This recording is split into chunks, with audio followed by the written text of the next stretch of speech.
just throw them away. You get 6 in a box from WowCatch. I will have a link in the description on Amazon to these guys for you. Now these things are indiscreet and they are flat, and you put bait right in the center of them. You can see it right there, and they will get a lot of different creatures. They can get rats, mice, snakes, spiders, lizards, ants, flies, all kinds of things. These are also non-toxic. That means they're safe for both your pets and your children. There's a center bait slot right in the middle right there to put the bait in for you to try to catch whatever is bugging you at your house. Now, once you put these down, it's pretty simple. All you have to do is basically put these back down in a different area every 2 to 3 days and try again, and probably you'll figure out where your problem is and start catching things. These things are about 5 inches by 3 inches. Now make sure you pay close attention to where you put these things. The placement could mean the difference in you catching something or not catching anything at all. And the best part about these are they are non-toxic. They will not harm your pets at all. These things catch all kinds of different creatures. You can see right here on the screen, they catch like 5 different things with no problems at all. This thing will be really effective also when it gets colder outside, because mice are going to try to get into your house. But if you have these outside your doors and everywhere else outside, there's less of a chance that you'll get mice inside during the wintertime. There's a comparison on the screen right there between WowCatch and other brands, and you can see right here with the WowCatch all your advantages you get. And this is not the only product they have. We have their insect catching UV trap as well. That is on the channel. I'll put a link to the WowCatch down in the description of the video here. Make sure you let them know Supercar Street Racing sent you and that you're enjoying the channel and them being a sponsor. WowCatch is awesome. I'm so happy to have them on board, and I am very grateful for everything they've done for Supercar Street Racing. We are in the Supercar Street Racing living room, and I'm Brad, and welcome to Supercar Street Racing. If you're new here, we're so happy to have you with us. If you're not new, welcome back to the channel. And today we have a partnership with Wow Lights, and right behind me here sitting on the table, we're going to get these Wow Lights 100-foot outdoor permanent lights unboxed, see what's inside, and figure out a plan on where we are going to install these.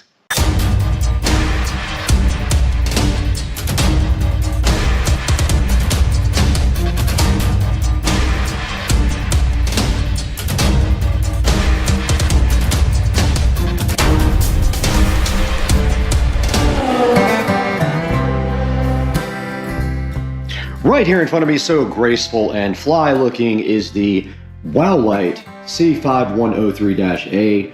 This is a 100-foot permanent outdoor light kit similar to the other one that we had. And we're gonna get this opened right now and see what's inside.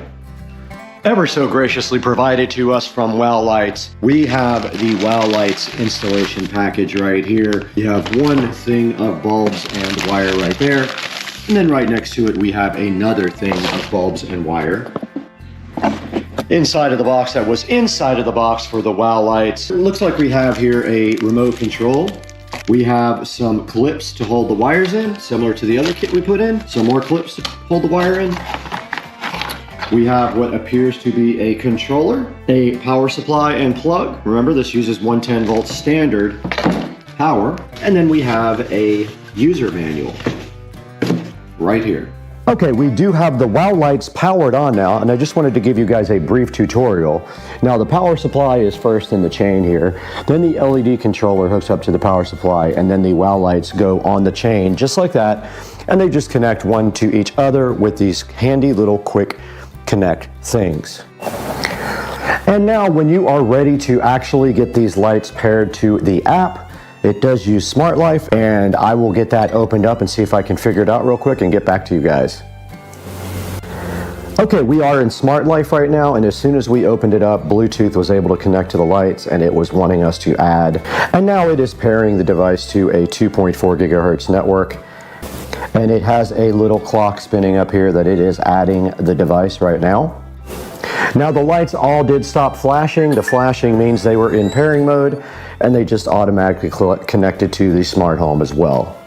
I did edit the name of the device, and I think I am going to end up putting these on the fence, but I'm going to show you guys exactly how to do it if you want to put it on your house so that you have that information as well. But here is once we get into the app, you can see that you can change the scene, and there are some different types of scenes you can change to, like whatever in Rhodius Profusion is. There's one called Gorgeous there.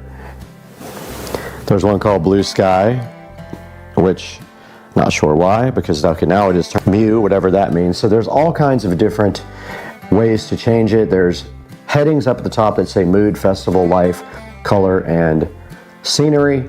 So you can go to each one of those, like Tropical Dawn, and you can change your light colors. So the way these work to get these installed on your house is you basically take some cleaning fluid, you put it up on your house underneath the soffits, and I'll show you an example of that with the other kit that I have installed.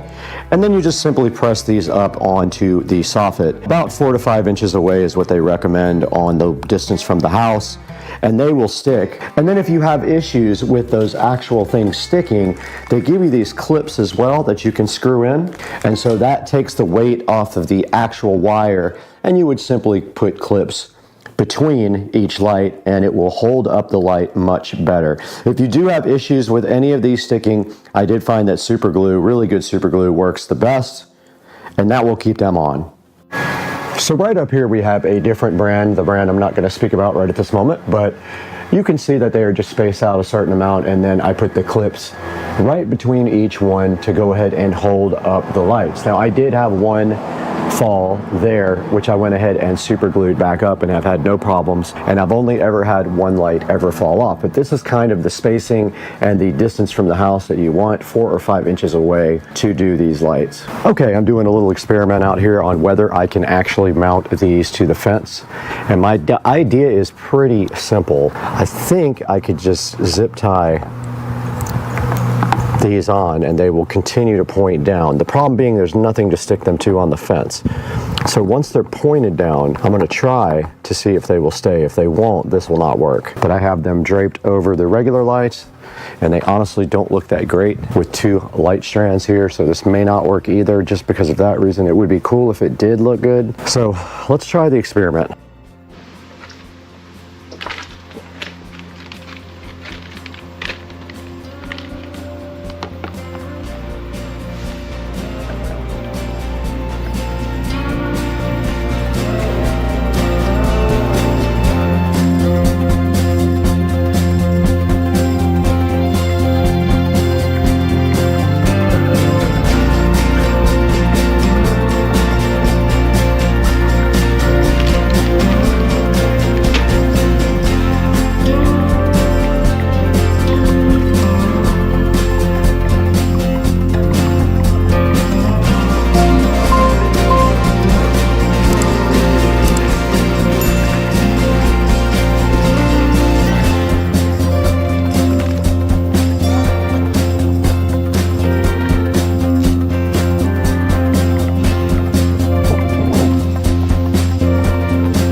All right, we've already got power run out here, so I'm just going to tie into that real quick. But I'm going to turn the power off first. The power is off now, so I am free to work without shocking myself.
I am all done with this part of the project. I have not decided yet if I am going to keep this or not. I want to see it at night. It needs all the zip ties cut off and just to be kind of adjusted here and there, but I think it's going to look cool at night. I just want to see if it looks weird, and I probably need to put more zip ties on it so that there's not loose wires in different places. But for now, that's all we're going to be doing until it gets dark. All right, we are now recording on the phone to go check out the WOW lights for the first time at night, but we will have to pause down to turn on the lights. But let's get out here and check it out. And here is a view of the WOW lights installed on the fence, and they are absolutely cool. Didn't know if I was gonna like them, but I actually absolutely do love them. Check this out. Yeah, they look crazy good. So yeah, I think I'm gonna keep that and go ahead and add the second set over here, so just down this fence here, and go all the way to the water right there. But I mean, this is crazy looking cool. And of course we can change the colors and the scenes and all that. Let's try that and we'll come back.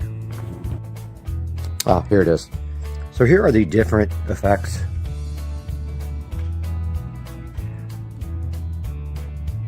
Pretty cool. And you can go ahead and dim and raise it. We can go back to scene. Here is one called Mew and one called Mediterranean. As far as I know, when you go back to dimmer, it's just a straight color. Here's Sunflower.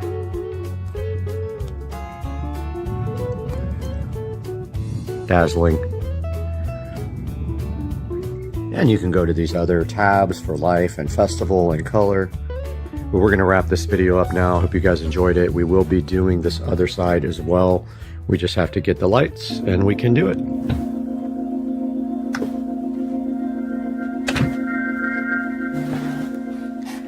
We are out here in the 4K production studio once again, taking a look at WOW Light. Now, the company WOW Light was gracious enough to send us these outdoor lights. It is a 100-foot set of outdoor lights similar to other brands. However, this one actually uses Smart Life for its app, unlike some of the other devices that use their own custom-made app. And you can see right here on the screen, we have the 50-foot version right there and the 100-foot version right here. The 100-foot version is $263 with a $60 coupon added to it to get yourself a little discount. And I can tell you this, the way these work. So the way that you put them up, and we just went over that in the video, is they have 3M tape on the back. You just take that and you peel it off and you stick it right up to your soffits. Ideally, you want to be about 3 to 4 inches away from the house for maximum effect. Some people aren't able to do that, like I wasn't able to do that with my set, but you might be able to. Now, I took mine to a different level by putting it on my fence. I just thought it would be cool. Now, it is expensive. However, I've been having issues with my lights on the fence burning out after about 2 or 3 times of being in the rain. So these will probably last way longer. Now, looking at the reviews, they do have a 4.3 star review out of 25 ratings. And if we look through the picture here, you can see that they do show the app here, and it does use Smart Life, and it has a Bluetooth enabled discovery on the actual thing. So when you actually start it up, it finds it via Bluetooth and then it adds it to Smart Life via Bluetooth. And looking right here, you can see that they are IPS65 waterproof, and they are good for up to 100 degrees Fahrenheit, which is also good because most of the time these are going to be out in the rain, and you can control them with smart home devices. You can do a bunch of different lighting effects. There's some funny ones in there that I don't even understand because they don't make sense, but they do look cool. Now we have to get one more set to put in the other side of the yard on the other fence, and then we should be good to go. And it says right here holiday decoration, but you can actually use them all year round, like I'm going to do in the backyard. I'm going to have both fences with the lights on it, and so we will be able to control them like that. And like I said, it is $263, which is much cheaper than some of the other ones that have the same effects and the same amount of lights. So there is a coupon. Make sure you use that, and make sure when you buy anything from Amazon, not just this, anything, you can click on any of my links in the description and buy anything you want. And on my affiliate program, it does give me a couple of dollars because the channel loses a ton of money. So this will help me greatly if you do it. And now we got to leave because we have 1 million LED lights to replace in the backyard.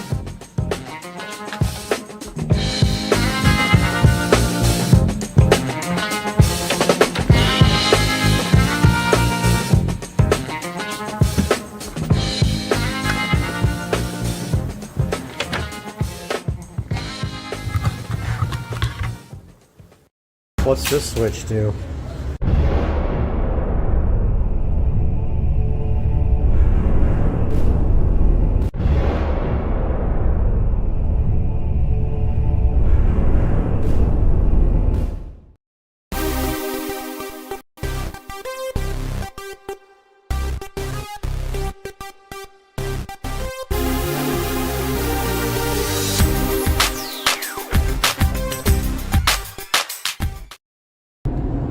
Sunrise is insane. Heading to Atlanta from Jacksonville. Hitting the Florida state line with a sunrise like this. Dang, son. Pretty. Alright, good morning, guys. It's Saturday morning. Haven't put a video out in a little while. But today we got something in store for the SL65. We are headed to the muffler shop. And we are going to get the muffler delete done. The car is just not loud enough with just the downpipes. We're headed that way to do an oil change and a muffler delete. So I'm going to show you guys a cold start now with mufflers. So here is a cold start. I'll try to jump out and get to the back.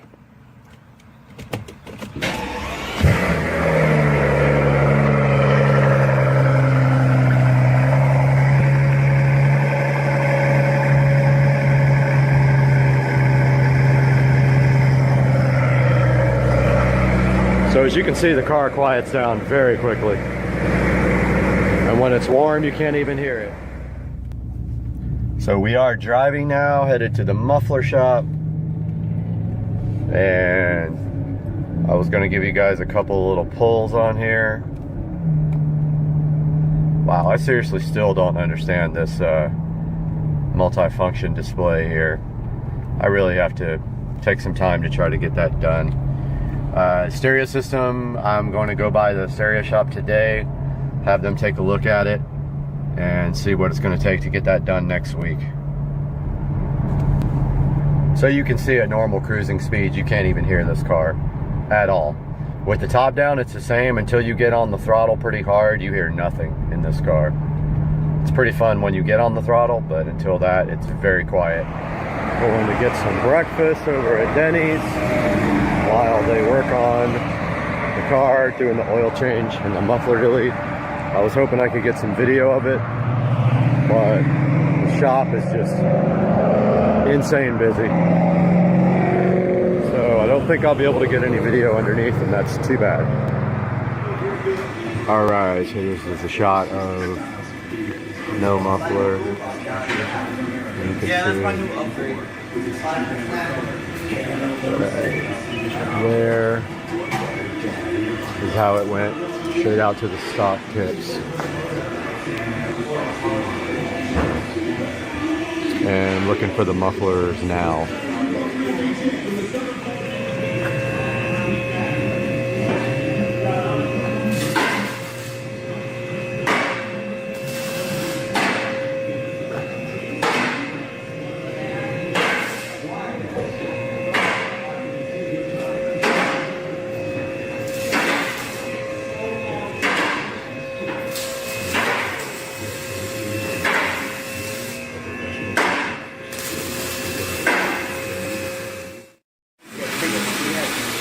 Here's a look at the factory mufflers.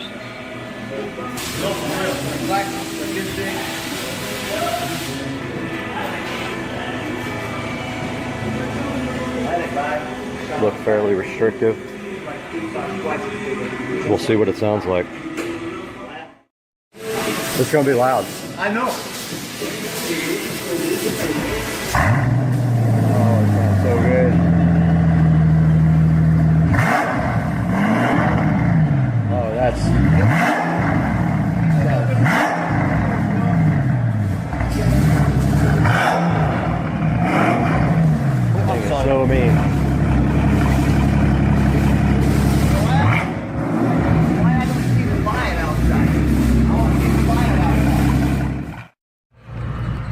So first impressions, definitely louder.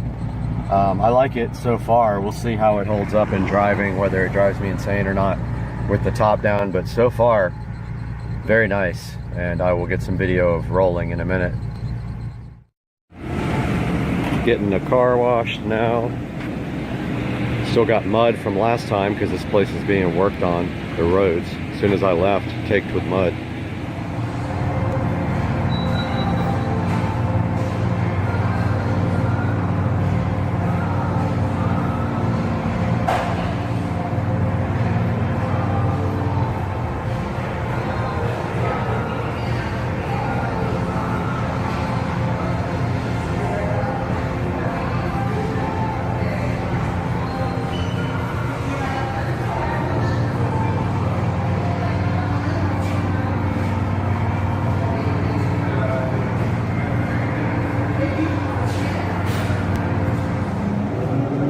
Just got the car washed, looks beautiful.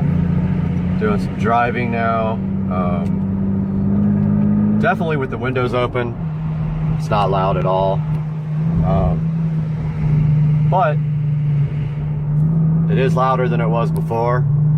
I definitely like it. I'm keeping it like this for a while at least. Next up is intakes. All right, guys, here's some video of the car. Right out of the car wash. The tint in the front was redone yesterday. Some fingerprints on the inside there I'm gonna have to get off.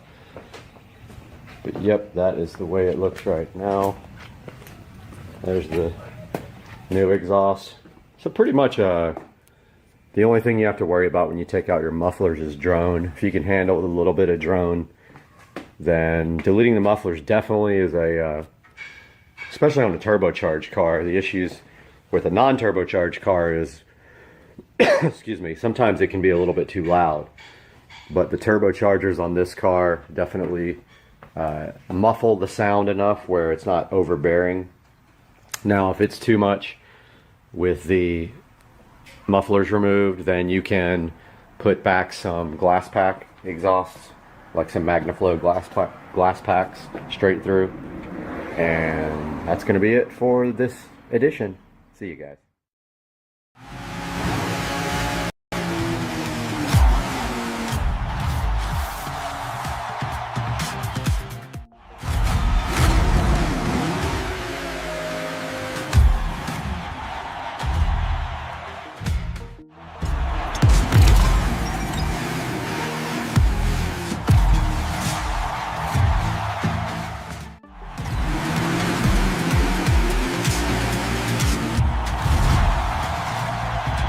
That was pretty cool, huh? I want to show you guys something wild. I took Skyworks General Super Agent and gave it the simplest prompt ever. The eWin Champion gaming chair is racing cars and it's winning.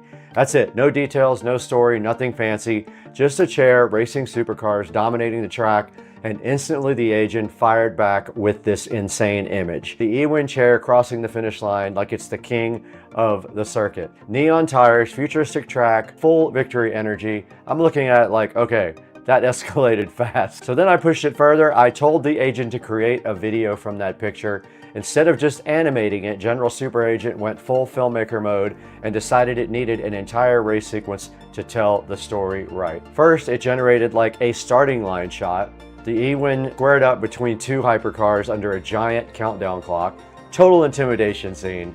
The kind of moment where you know the chair isn't here to play. Then it built a mid-race chase scene, weaving it through skyscrapers in a futuristic city while leaving glowing speed trails. That's awesome. The chair is literally out-cornering supercars like it's built from alien technology. And finally, the agent dropped a victory celebration shot. Confetti, spotlights, roaring crowd, and the eWin champion chair on the winner's podium getting showered in champagne like it just won the world championship. All that from one tiny idea on the Super Agent for Skyworks. And that's the power of Skyworks General Super Agent. You give it a spark, it builds the whole scene and the universe around it. Images, story beats, sequences, everything you need to turn a simple prompt into a full video. The video would open on the starting line scene, showing the eWin champion gaming chair transformed into a sleek racing vehicle positioned alongside sports cars. The middle segment depicts the intense racing action, with the chair competing neck and neck with Formula One style cars on a racetrack. The climax then shows the chair crossing the finish line first. So then I decided to make a thumbnail for this video using the poster's super agent and the images that were created by the general super agent. So I fed that to the poster super agent and described what I wanted. It made me a bunch of sample thumbnails, as you can see right here for this video. One of them is right on the title, and the other one is used in the eWin operation segment of the chair. Stay tuned, because if this is what one sentence can do, imagine what's coming next.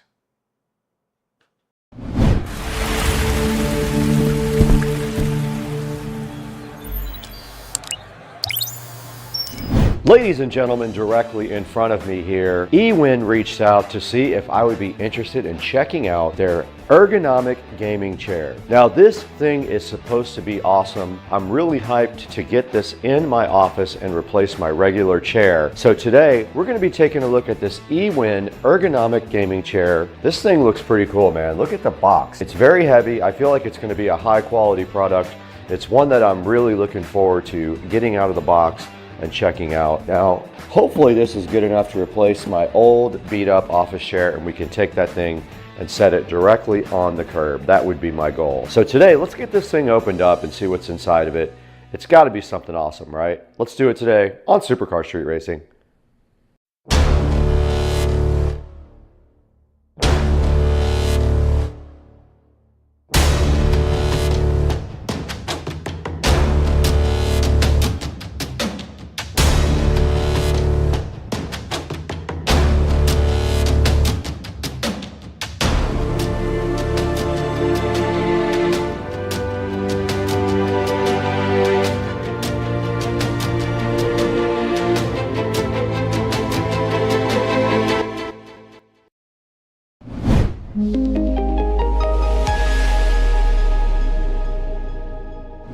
Now, I don't know where I got this old chair from, but I've been using this in my office for a while. Right here in front of me, this office chair will hopefully be replaced today. So my goal is to get the eWin out of the box, directly out of the box right now, so we can go ahead and get this thing built and put over in the Supercar Street Racing office. But to get this out of the box, we have the trusted SCSR patented scissors. Let's go ahead and cut this box open. eWin reached out and asked me if I would want to take a look at this. I said yes. Now, honestly, I've been running behind because I have so much happening with YouTube scheduling that I was late, so I owe them an apology for that. But we're going to go ahead and do this right now because I can't wait to put this in my office. As soon as we open the box, we see crazy good packaging, which I always love to see that with these content creation videos. And this packaging looks so cool. Check it out, guys. Shows you all the features of the chair. Drop test, it passed.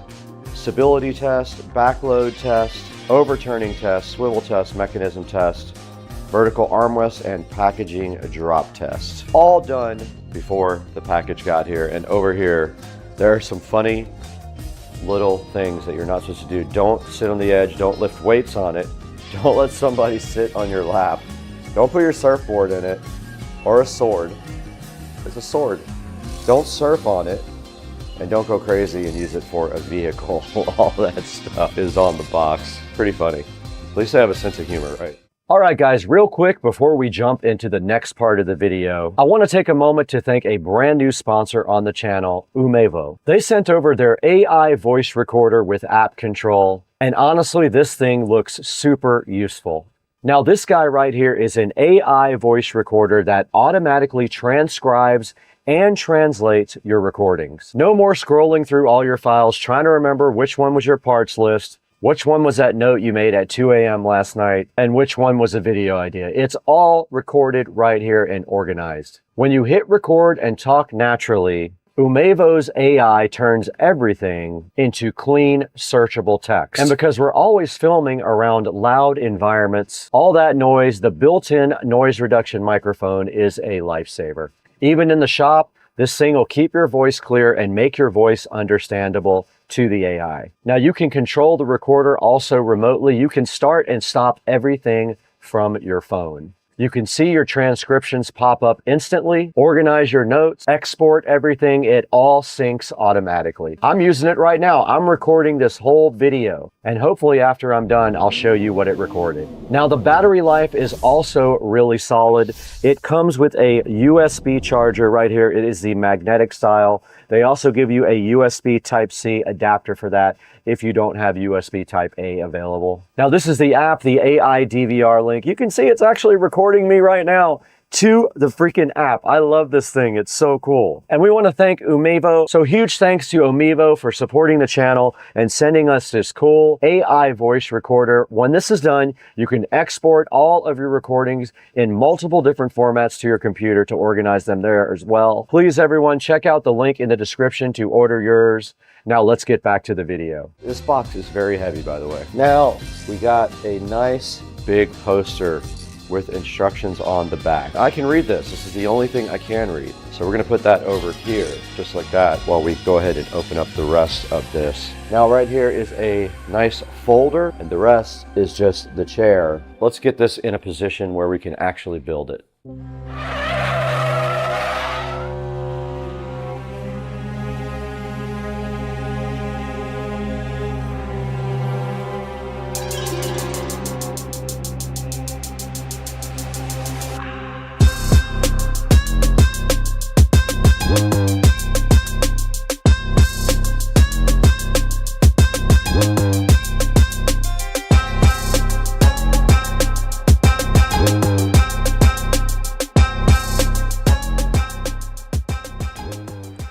Okay, I decided to build this in the actual room in case it won't fit through the door.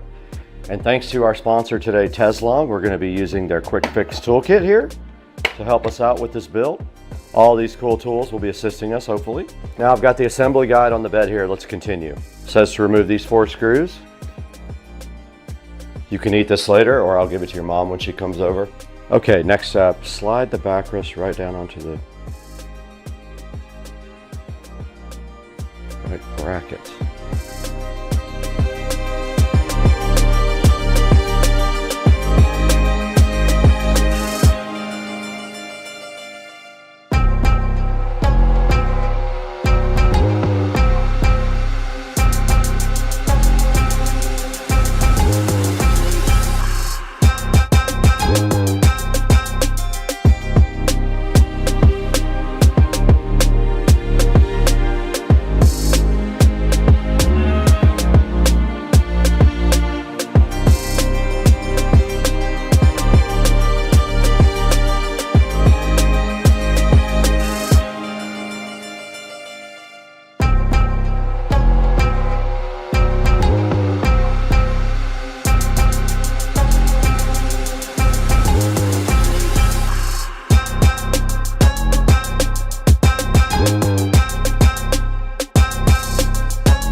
Okay, I just finished building my eWin gaming chair. You can see it right here, looking so fresh and so fly. You can see right here, it also has a magnetic pillow system, but we have to get this old chair out of here. That is the next step.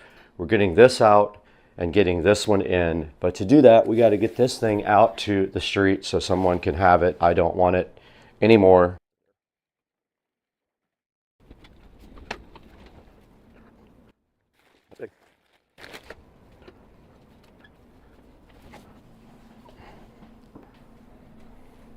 Perfect.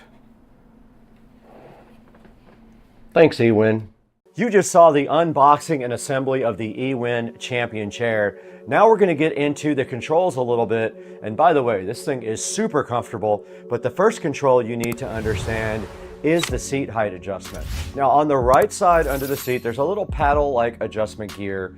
You just pull up on this while you lift your weight off the chair, and you can see the chair raising right now to a comfortable position. Now to lower the chair is very simple. You do the same thing over again, but you let your weight kind of settle the chair down to your comfortable position. Now on the left side, you've got your tilt and recline controls.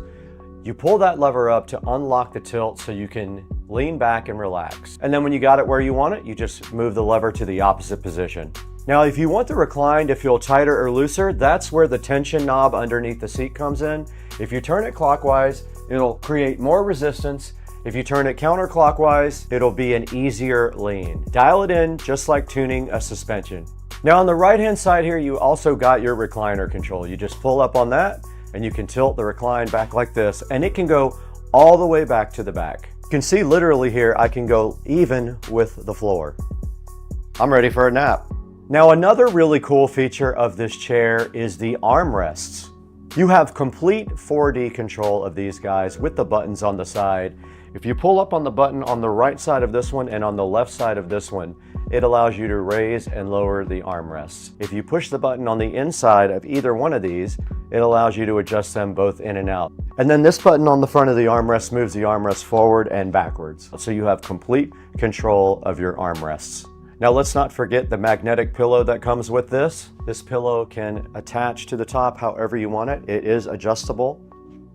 It sticks right on there. And as a huge thank you, eWin gave us this nice memory foam pillow. You can use it however you want. You can use it behind your head, or you can use it for more lumbar support if you want. Very awesome. Now on the left side of the chair for your lumbar support, you will find lumbar position. It is a knob right here. Now all you have to do is rotate the knob clockwise and the lumbar support moves up. If you do it counterclockwise, the lumbar support moves down. Now on this side of the chair, we have another knob for lumbar curvature. Rotate the knob clockwise for more curve and counterclockwise for less curve. So there you go, height, tilt, tension, 4D armrest, magnetic support, lumbar controls. That's everything you need to know to dial in your eWin Champion gaming chair so it fits like a performance seat. If you want more gear reviews, tech tests, and full send content, make sure you're subscribed to Supercar Street Racing. Pick up the eWin chair from the link in the description. We'll see you later. I thought the rain was over, but wow, it is pouring. Pouring, lightning, thunder, everything good. Look at the water right here.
Check out this dude chilling on my pool deck.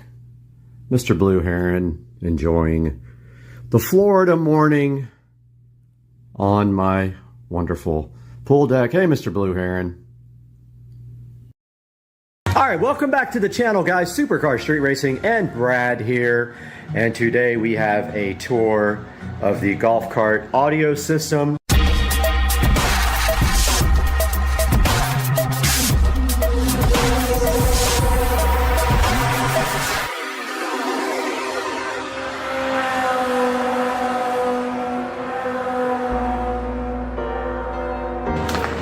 All right, guys, welcome back.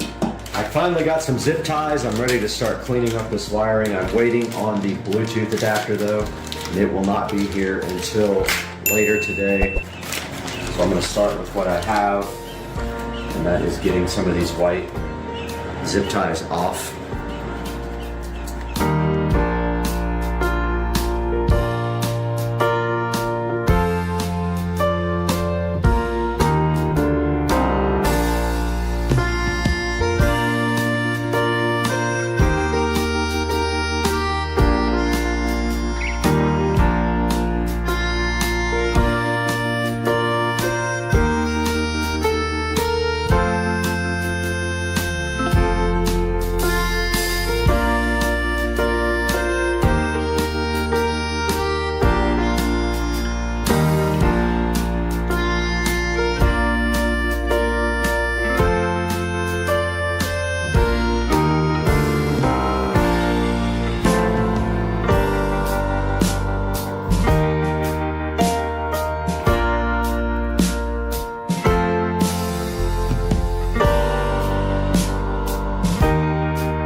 Finally got a replacement Bluetooth adapter. The one that I had, the power cable was jacked up on it, so we got our new Bluetooth adapter there. So I'm just going to finish up all the wiring now and dress everything nicely while you guys watch.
Okay, we are ready to test the new Bluetooth adapter.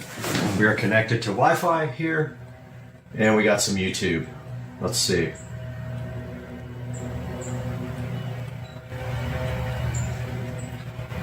Which does not want to load, so let's kill it and open it back up. All right, we got internet.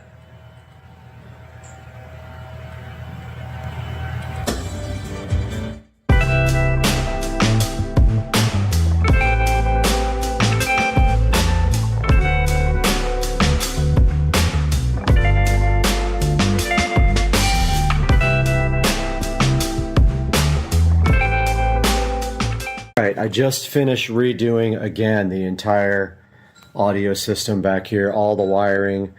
I was having a little bit of OCD about it, so I went ahead and redid it all with less connectors. I figured out a way to use less connectors and redid all the tubing and all that. One thing I really need to do now is throw a zip tie around this guy right here to clean it up a little bit. But that's about it. I just wanted to give you guys a good look. We've got the inverter there. We've got the 5-channel amp there, the epicenter on the back of the back seat, the relay or the circuit breaker for the amp is there, and then the voltage reducer is there, and the Bluetooth adapter is there. So I am going to go ahead and button all this up. It works perfectly now. All the channels are correct now, and I'm happier.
Hey guys, welcome back to the channel, and now we have a tour of the golf cart audio system, which is completely finished.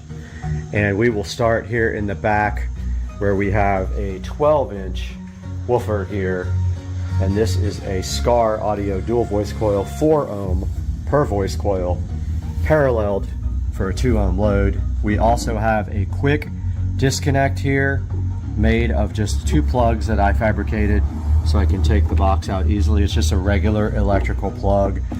The enclosure sits facing the inside of the cart there, and the little cover inside there is off to help the bass transfer. I do have to do a couple more wire tie I see right here, but this is the amp rack. Yeah, it looks like I missed tying up some wires into there. Just totally missed it.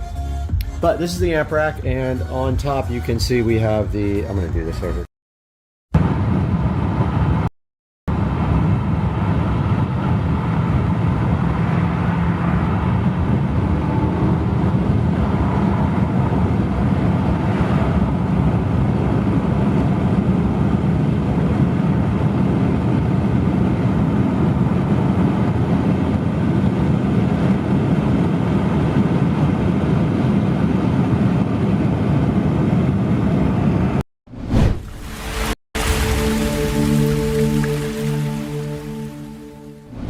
Guys, welcome back to Supercar Street Racing for another video, and today we have a very special sponsor with us.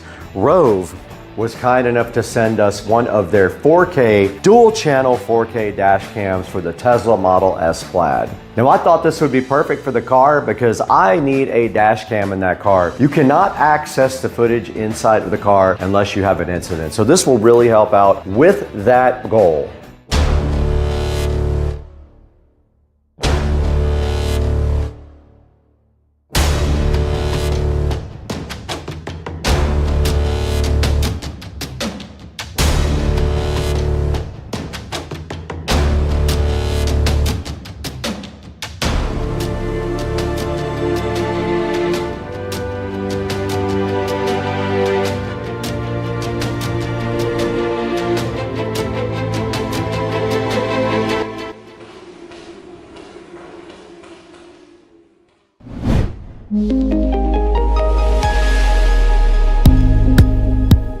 Now this dash cam is awesome. It has GPS, it records in 2160p, it has a 2.4 inch IPS screen on it, it has a 150-degree wide angle lens, and it also has night vision, which is important if you're going to be driving a lot at night. These guys have 37,400 views on Amazon, so you know they've sold quite a few of those. I am super hyped to get into this gift box. They sent us a bunch of stuff for the 4K dual channel dash cam. This thing also supports over-the-air firmware updates, built-in 5G Wi-Fi up to 20 megs per second download speed. It can geotag you with its built-in GPS, and it does support up to a 1 terabyte micro SD card. I think that we have an SD card included with this. When we dig in, we're gonna find out. And I just looked at the box. It does come with a 128 gig Rove SD card. Says it right on the front right here. This guy has an app for both iOS and Android, and we will look into that as well today when we dig into this. Right now on Amazon, this is a $99 purchase. It is 17% off right now. It might be different by the time you guys get this video, but for right now, you can pick up the Rove for 99 bucks on Amazon. Now, Rove was also kind enough to send in their big gift box this 3-lead hardwire kit. This allows you to hardwire your cam into your car permanently without having to use a USB-C port or any other type of wiring. Now, I don't know if we're gonna actually use that in the Tesla because of the high voltage system and getting 12 volts, but we're gonna look into that. And then there's another thing in the gift box, the Rove Ultimate CPL.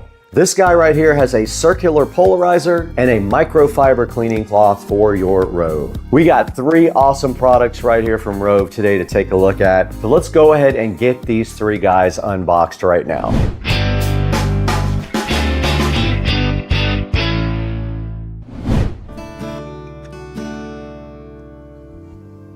What's up, guys? Welcome back to our other channel sponsor today. PureOx was so kind to go ahead and forward us some of their mushroom gummies. You can see them right here. They are 20-in-1 complex mushroom gummies. Now, these guys are so awesome. They help your brain, your focus, and your immune system when you take these. These guys have a powerful blend, a great taste. I let my neighbors try them. They said they taste just like chocolate, and I agree. Very good taste. I'm gonna go ahead and take one right now. So yummy. Literally tastes like chocolate. Now, these PureOx mushroom gummies have cordyceps, lion's mane, reishi, maitake, and shiitake, all in a 20-in-1 powerful blend. These guys help you get through the day, and they help you keep focus. They help keep your immunity high, and they help keep your brain at tip-top levels. I'm gonna continue to take some of these mushroom gummies every day and let you guys know in about 3 or 4 weeks if I feel a difference after taking them. But these are rated very highly online. I will have a link in the description to the PureOx mushroom gummies. And if you go to their store, you'll find a lot of other cool supplements you can take as well. If you don't want these, please buy something else from PureOx. Get your mushroom PureOx gummies right off of the Levanta.io link that I'm going to provide for you in the description, and let them know that Supercar Street Racing sent you and that you support us. Let's get back to the video.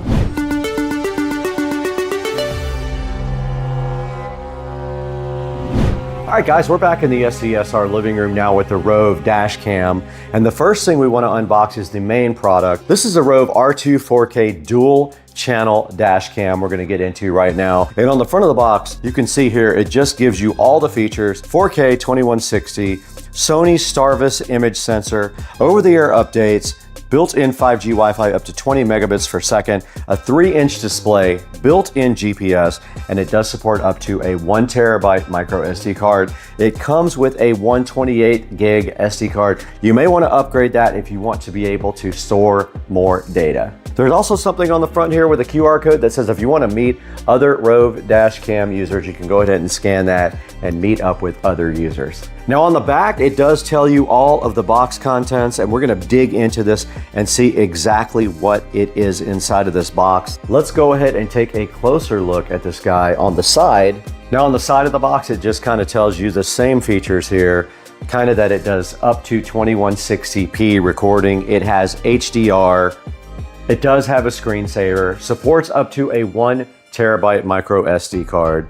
It does have motion detection also, so that's cool. And it does use H.265 and H.264 codecs. H.265 is the newest and most efficient codec. It does support that. Let's go ahead and use the patented SCSR Smith & Wesson knife to get this Rove completely unboxed. All right, we got the plastic off of the Rove. Let's go ahead and open it up. And right at the top of the Rove, you do see a SD card here, a 128 gig SD card with a micro SD card adapter sitting right on the top, looking so fly. All right, guys, we got the Rove 4K dual channel dash cam right in front of us. We're gonna go ahead and take a look at what's included inside the box now. Now, the first thing we see on top of the box in the Rove 4K dual channel dash cam is this nice SD card. It is a 128 gig SD card with a SD card adapter in case you have a slot in your laptop for running an SD card. And right inside of that, there is a nice thick user manual to describe to you how to use the Rove R2 4K dual channel 4K dash cam. Pretty thick. Looks like it might contain a bunch of good information there. We'll take a look at that later. So this warning here on this card does show you that it wants you to use Rove only SD cards. If you get an SD card error, they want you to choose a class 10 U3 speed. Now, they want you to use a Rove SD card, but I will challenge you that Rove SD cards are probably the same thing as other SD cards, so that is your call. I'm not going to say that until we try other SD cards. They want feedback as well. Once you purchase this, they want you to go ahead and go into feedback and leave them some good feedback. They're also giving away $500 gift cards for big captured moments. So if you have done something on your Rove camera that you think is worthy, you can go ahead and apply for a $500 gift card. There is a little warning sticker here that says smile. You are on a Rove dash cam. So if you want to put that on your car, you're welcome to go ahead and do so. I'm not going to, but they do give you that capability to do that. And now inside the box, everything is labeled very nicely. This side says it is a USB Type-C power cable. Now it does have a rear camera cable for the rear. This is a dual 4K recorder, so it has a rear camera as well. You can see right there on the front, there is the second camera. They give you some nice spare stickers there also. They give you a 1 meter USB data cable as well. They give you cable clips.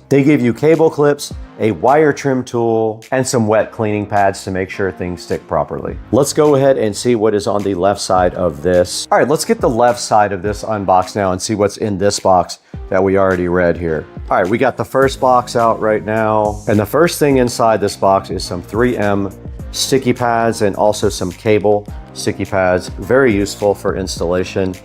We do have a little trim tool here. These are cool. I have a whole different set of these that I bought myself. We have a super long cable here, assuming this is USB-C. It is.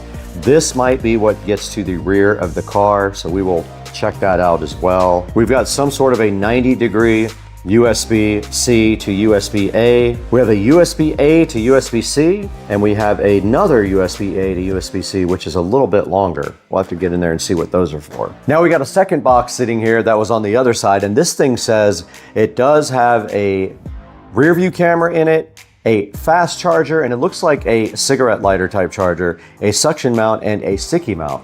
Let's get this guy open right here and see what is actually inside it. All right, right here in front of me, we do have some sort of a sticky mount. It looks like you have a 3M pad on the bottom of it, and this probably just does stick to the dash if you want to do it that way. That's not going to happen in my car. This is a USB Type A cigarette adapter right here. I already know without opening it, that's what that is. Now right here, we do have a suction mount adapter for the dash cam. And then one final thing in this box. All right, now we do have the rear view camera was just pulled out. So here is the rear view camera, pretty cool. All right, we did get the rear view camera out of the box. It is that small. That's all it is to it for the 4K dual rear view camera. Let's put that in the box too. And all that's left to take a look at now is the actual Rove R2 4K dual camera sitting right here in front of me. Let's go ahead and get that out of the box now. All right, you can see how good they packaged the R2 4K camera here. Let's go ahead and unbox that real quick and take a look at it. We got it out of the box now. It is pretty cool looking. Check it out, guys. The Rove GPS 4K camera, looking so fresh and fly. It has a protective film on the back. It wants you to go ahead and read all this stuff. This says it needs continuous power for operation. It wants you to use only Rove SD cards for this camera. It's talking about SD card errors again. And it does say it's merely a recommendation that you can use any SD card you want, and I agree with that. Why would you have to use their cards? You should be able to use any one you want. And there we go. We have the Rove 4K unboxed. It does need continuous power. And right here on the side of the Rove, you can see the USB Type-C connection for power and data. Up at the top there is the connection for your rear camera. So that would be where you would connect USB Type-C to the rear camera. And if we go back in here and look at the rear camera, it also does have a USB Type-C on the side. So we will be using the long USB Type-C cable to go ahead and check out the Rove. And that's all that's in that box. Let's go ahead and open the next box. And this is actually a 3-lead hardwire kit to permanently mount your Rove in your car. Let's get that opened up. All right, we got the Rove 3-wire kit right here. Let's go ahead and slice that open. We do have some sort of alligator clip device here. We have some wire ties and some sticky stuff, another trim tool, which is awesome. And there is our actual 3-wire kit. And it looks like you might have a turn-on wire like you do when you have an amplifier for a car. So it looks like you've got power, ground, and then a yellow. Yeah, so you have 3 wires here. Here you have power, ground, and accessory. The yellow is basically a turn-on wire for the Rove. Then we've got some other stuff inside here. Oh, wow. We have actual fuse connectors. They gave you everything you might need to go ahead and use your fuse block if you're going to do it that way. So these guys all provide you with different types of fuse connectors. They gave you everything. They thought of every possible thing inside of this Rove accessory kit. That is very cool. And that leaves us with one more box to check out. This is the Rove Ultimate Kit. It has a circular polarizer, a cleaning cloth, and a user manual for the Ultimate Kit here. We'll get that opened right now. All right, there is the kit there. There is your circular polarizer filter there, and they give you a nice cleaning cloth so you can go ahead and screw that right on the front of your Rove. Let's do that right now. I mean, that should be it right there. It's screwed directly on the front. All right, guys, that's gonna do it for the unboxing for the Rove. I hope you guys enjoyed it. Now let's get this thing out to the Tesla and see if we can get it connected and start making some video.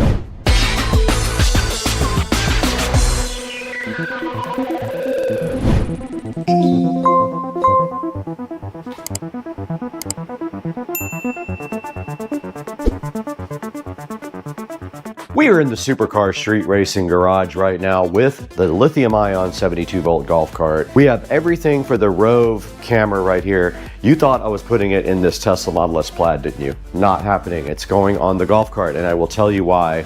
The Tesla, I have a plan for that already. A manufacturer is trying to work with me to make the dash cam in the Plaid available all the time. So they have a product we are going to be installing.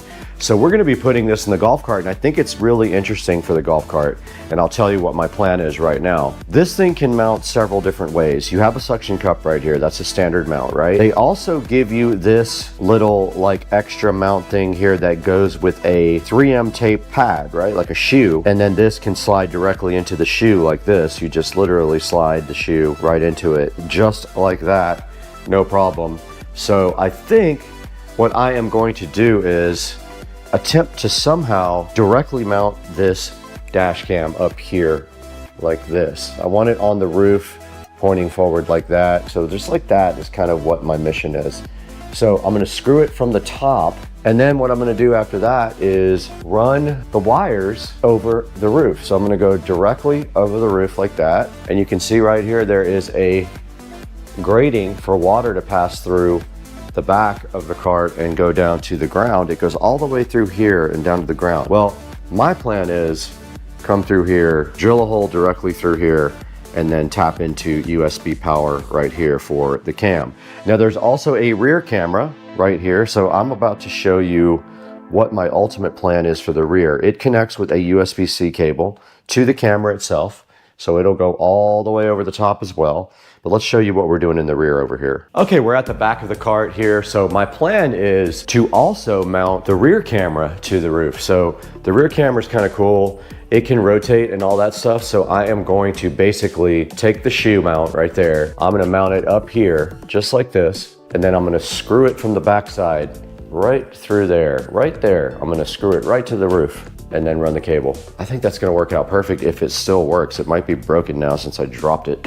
Okay, so we went ahead and just used the sticky tape mount right here on the front of the golf cart. You can see right here, it is a shoe mount, and I went ahead and just pressed that hard right there onto the ceiling of the golf cart, the roof, and now you can see that the Rove Dual fits just like that. And here is the power cable. The power does just come directly out of the side. I am gonna drill a tiny hole in the roof. It's gonna have to be wide enough for this to pass through, so I'll end up like caulking it in with black caulk afterwards. Now here's the power wire for the rear camera, and you can see it's huge.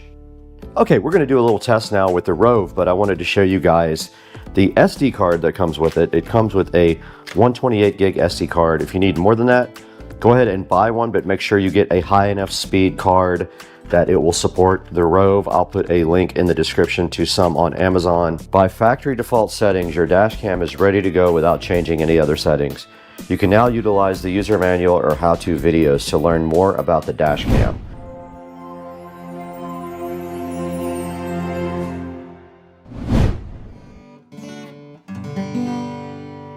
Oh, what's up guys? I didn't see you right here, but I'm glad you're here because we have a new sponsor on the channel today. Bakio is kind enough to sponsor us on Supercar Street Racing, and they have something that is very important for your, and you know, the only thing that matters in life is how comfortable you are in your, and so Bakio has sent us 3 of their boxer briefs to check out.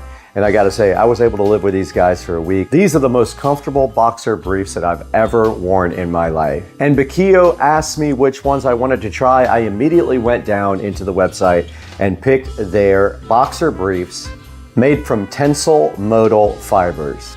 Now I'm gonna put a screenshot up here on the screen right now of the Bakios, and you can see they have a spacious pouch there in the front. They have an easy access fly. They are ultra soft, and I can attest to that. I did try them out for a week. I have 3 pairs. I wore all 3 pairs this week. These things also have the best moisture wicking in the industry. They also have tensile modal fibers, which are sustainably sourced, so that's also good for the environment. There's a bunch of different color options to choose from on this 3-pack, so go ahead and see what 3 colors you like the best. Now these tensile modal fibers are supposed to stay soft through a long period of time with these boxer briefs. These guys have a high absorption rate, so they keep you nice and dry during the day. Now these tensile fibers are made from renewable wood sources, so you know that they are worried about the environment when they're going to use products like that. Everything they use in those modal fibers is certifiable as biodegradable and compostable. These are the top end of boxer briefs. If this is something that you feel like you need to take care of make sure you look into Bakio. They are so kind to have sponsored Supercar Street Racing. I wanted to get that out directly to you today so you could check them out yourselves. Now they are priced competitively due to what they have inside of them, the fabric, the brand, the quality, the craftsmanship, all top end. And it is so important that you guys help us with our vendors and our sponsors so that we can keep the channel going and bring you more stuff like Bakio and their amazing boxer briefs. Now let's get back to the video.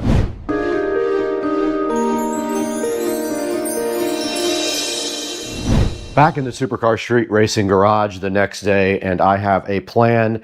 I went ahead and bought some black caulk, got him. These nuts. And I am going to go ahead and drill right through the top here, run the wire directly on top of the golf cart to the back. It is then going to come down this nice little thing right here. This is actually a drain. I don't know if you guys knew that. I'm going to drill through the side of this metal thing right here and pull the USB cable right out of the side there. All we have to do right here and right now is I found my sticky things. If they will stick, I'm going to use those to kind of route the wiring in the channel here on top of the golf cart. Let's see if it works.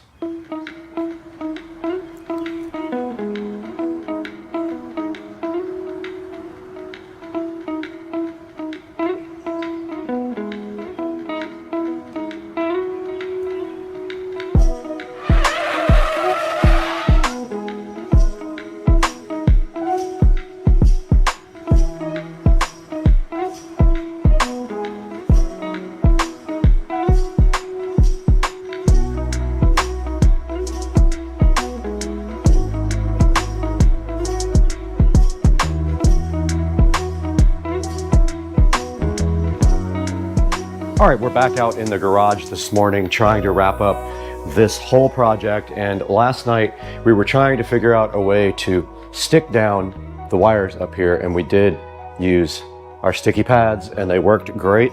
So all we're doing right here and right now is continuing that process. We got it all the way down to there, cleaned up. So let's go ahead and finish the process of sticking down these wires ASAP.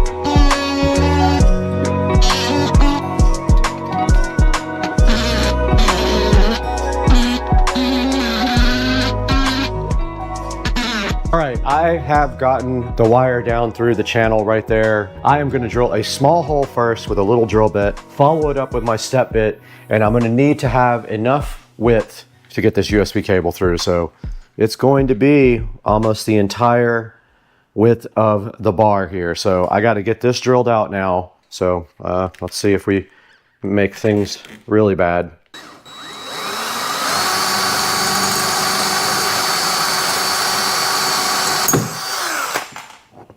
And I broke it.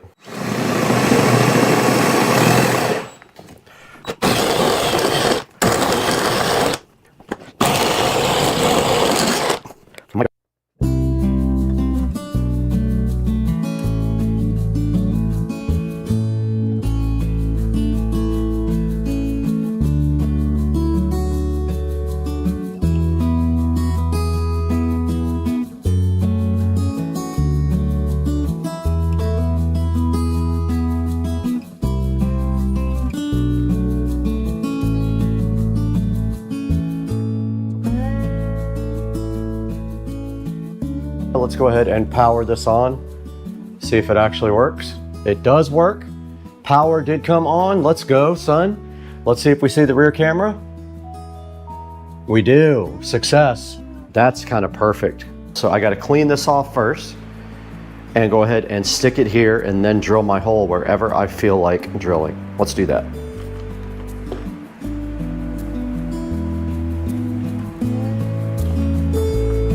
It does have 3M sticky tape on the back, ready to go.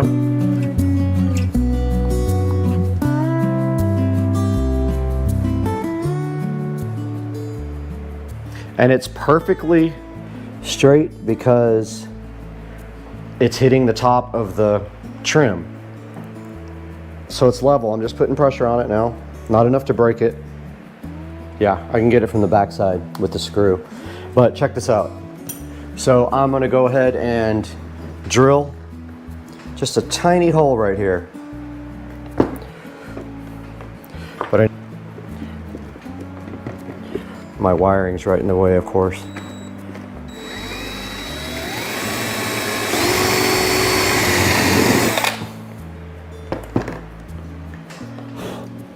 Okay. Let's see if I did it wide enough. All right. Let's go. Got him. Got him! Got him! Oh! Whoa!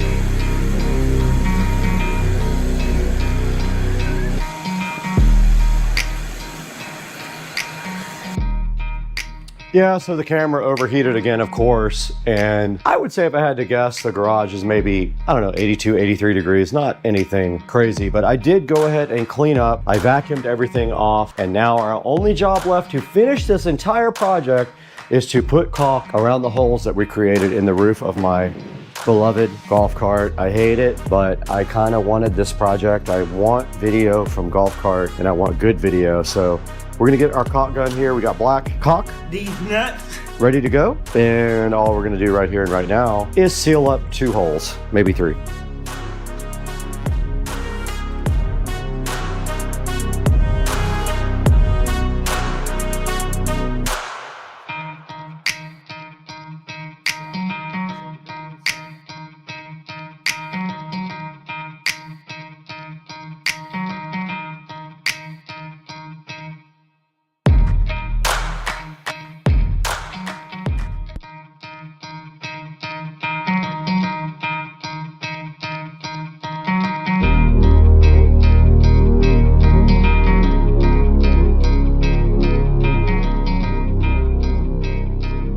Not gonna lie, it definitely took me to another level of challenge. I don't usually have these many problems with a project.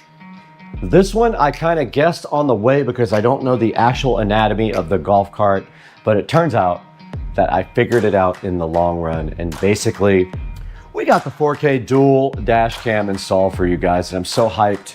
And one of the cameras is right here over my shoulders. This is a rear cam, records at 1080p, front cam at 2160p. So 4K in the front, 1080p in the rear. And guys, it would help me so much If you order all of your Amazon purchases through our affiliate links down in the description, you don't have to buy this. I would encourage you to buy it from Rove, but if you don't, buy something else. It helps the channel so much. But tell Rove how much you appreciate Supercar Street Racing by buying this camera through our affiliate links down in the description.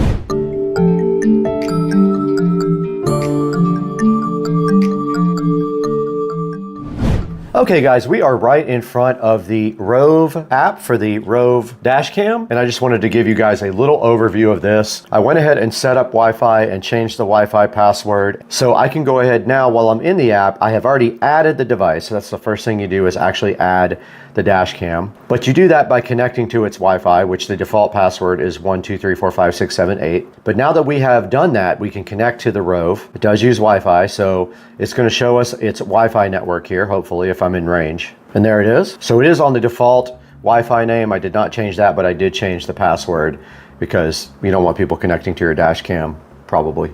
Now it's going to say connected without internet, and your phone will probably prompt you if you want to connect to it always, and you just say yes. So you back up now. Now we are connected to the dash cam, and you can see right here, we are recording. We also do have a front and a rear. All right, this is the front dash cam here. If we click this right here, we can go to rear. You can see my garage door right there looking so fly. You can also go into the dash cam itself and look at videos. So here's videos from the front. From yesterday, we have a whole bunch of videos that I will be showing you. And this is how you configure the actual video. So you can set your video resolution here. I have it on 4K in the front, 1080p in the back, 30 frames per second. This is where you set up the loop length. So it's the length of each clip that you have recording. Now, this is the G sensor, and on the golf cart, it is very, very sensitive. I'm gonna go ahead and switch that off because we hit bumps in the golf cart. It thinks we had an accident. HDR is definitely turned on. And this is a default exposure for the camera. You can do time lapse on this setting. I do not use that. This is where you set the video compression. H.264 will be larger files. H.265 will be smaller, but also very good quality. I have the bitrate set on high for the highest quality. Your file size will be bigger if you do that. We did not put the 24-hour kit on. We're not turned on 24 hours, so we can ignore that. This is what you want to be stamped onto the video. I have everything switched on. This is how you change from mile per hour to kilometers per hour. You can hide the status icons on the camera after a certain amount of time. This puts the live speed and the compass on the display. And this allows you to rotate the video. Let's say you installed the camera upside down. You can go into either the front or rear, and then you can flip the camera view over. And that is it. We are connected to the camera right now. We can go to the front or the rear, and you can see right here the garage of the Supercar Street Racing compound. All right, here I am inside the Supercar Street Racing garage, guys.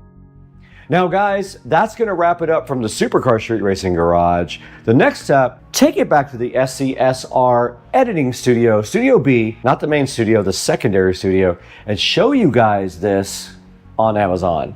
All right, let's wrap this up inside with a look at the Rove dash cam online.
back in Studio B in Supercar Street Racing office, and we have the Rove R2 4K dual dash cam right in front of me. It does have 4.5 stars on Amazon, so it does have good reviews.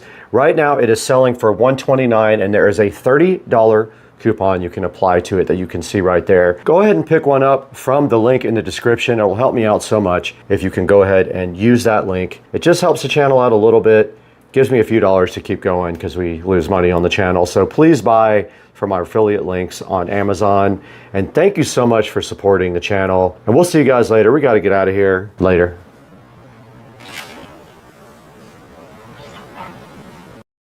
Guys and girls, ladies and gentlemen, we are back in the Supercar Street Racing 4K production studio today. And we have graciously been provided this eMeet 4K Nova camera here to go ahead and check out on the channel. This thing is pretty cool. I'm looking forward to opening up and testing it against the Logitech that sits right in front of me right here. So let's not delay this any longer. Let's get this eMeet 4K Nova camera opened up and check it out today on Supercar Street Racing.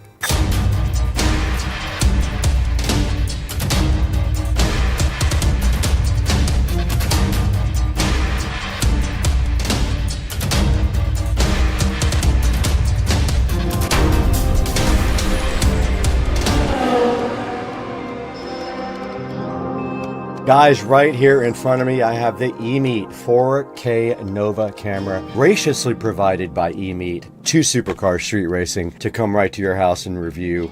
So let's get this eMeet camera opened up right now. But first, we want to just take a look at the box.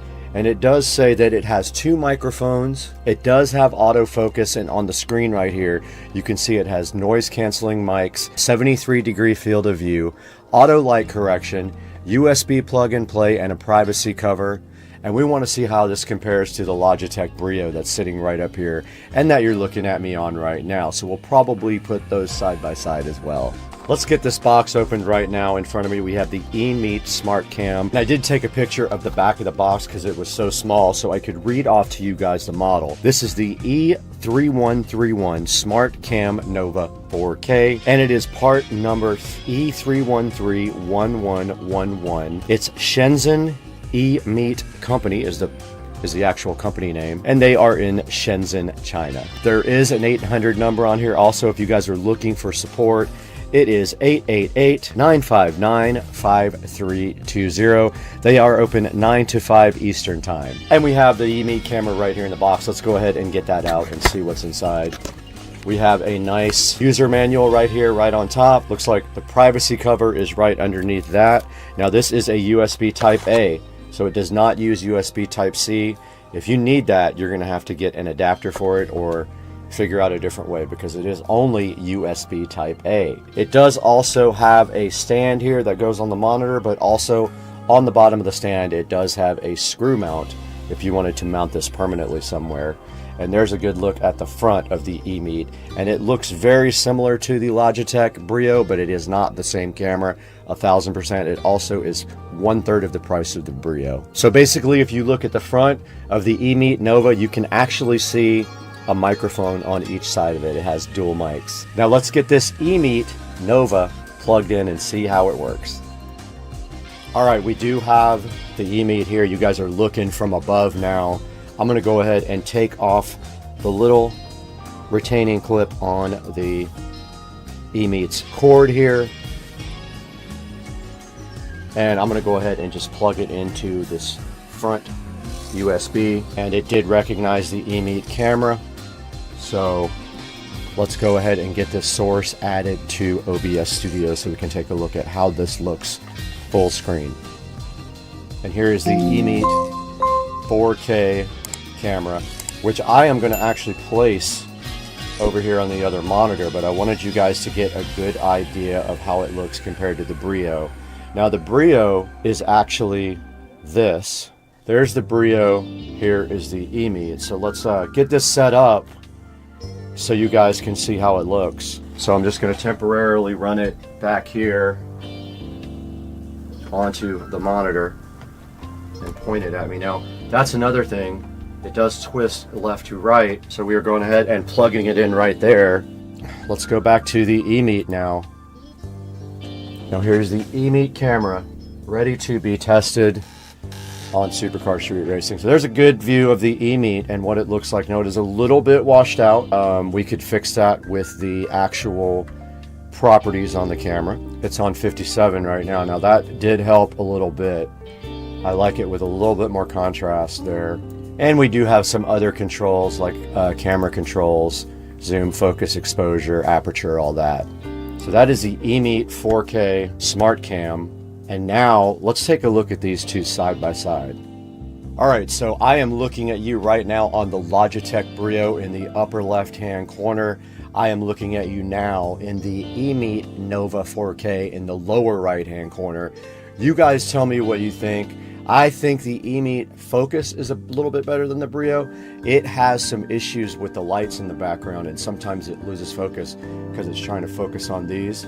Other than that, the picture quality is pretty close to the Logitech for the value of about 1/3 of the price of the Logitech. Now, I did tweak both the Logitech and the Brio. When I first got the Brio, I tweaked that one, so this is the one you're looking at right now with me.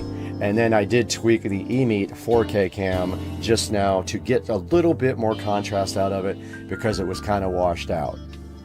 All right, guys, we're 100% on the eMeet 4K Nova Cam right now, sitting right here in front of me. And we're going to go ahead and take a look at this on the eMeet Amazon website here. Now, eMeet did send me this free of charge in order to review, so I'm not going to pull any punches. But I'll be honest, it has issues with this is called moire right here on my shirt, but that is common with cameras. Some cameras have issues with those kind of stripes. Here's the eMeet Nova sitting on Amazon here. And it does say that it's Ultra 4K HD. It has autofocus and noise canceling microphones. It is USB Type A, so remember that if you don't have a USB Type A plug available, you will need to get that. And also it has a cover. It has a privacy cover right here that you can actually put on it. And it does have a stand for the monitor, or it has a screw-on thing on the bottom where you could possibly permanently mount it. Right now, this camera is on sale. It is $49.99, and they do have a 10% promo code and a 15% coupon. So it is actually quite a bit cheaper than what it is listed for here. And it's also 29% off. So this is kind of a good time to go buy the eMeet if you need a 4K webcam. Now the 4K eMeet is sitting at a solid 4.4 star reviews out of 5, and that is 66 people have reviewed this camera, and I do believe it is kind of new, and that's why I think it only has 66 reviews so far. Now here's a look at the resolutions that are available on the eMeet camera. It can do 1080 or 2K or 4K UHD. It says that it's crystal clear for conference calls also. And it's just showing you as plug and play, and it shows you just plug that right into a USB Type A in any computer, and it should just automatically be recognized and have all the drivers and everything automatically. It says it's kind of flexible because you can tilt it forward and backwards. And then here is a small video that we'll show you guys right now.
All right, guys, I wanted to show you the eMeet website and how you download their software. So if you go to eMeet.com and you go to support, you can download the eMeet Stream app and stream live to your favorite platform. And you can download the eMeet software and firmware here if you click support and download eMeet link. There's all the software, and here is the tuner software. So this top one is for Windows and PC.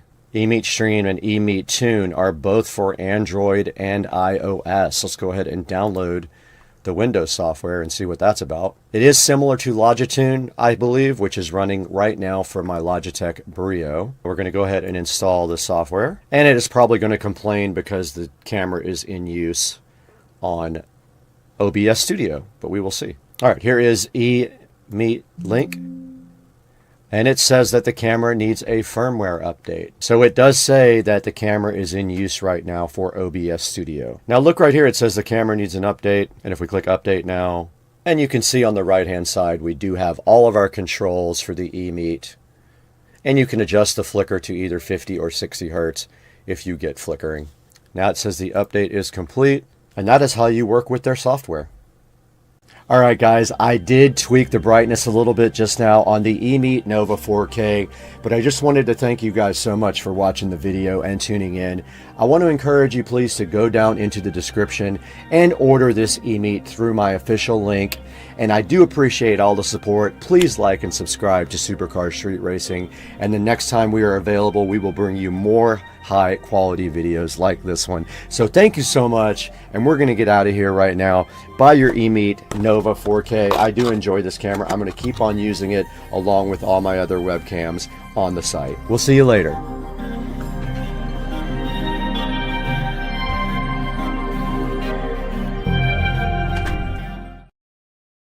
Got in front of me, and right now in front of me also we have this smart Scarecrow solar ultrasonic repeller, but it also works on all kinds of different animals. So let's take a look at this today on Supercar Street Racing.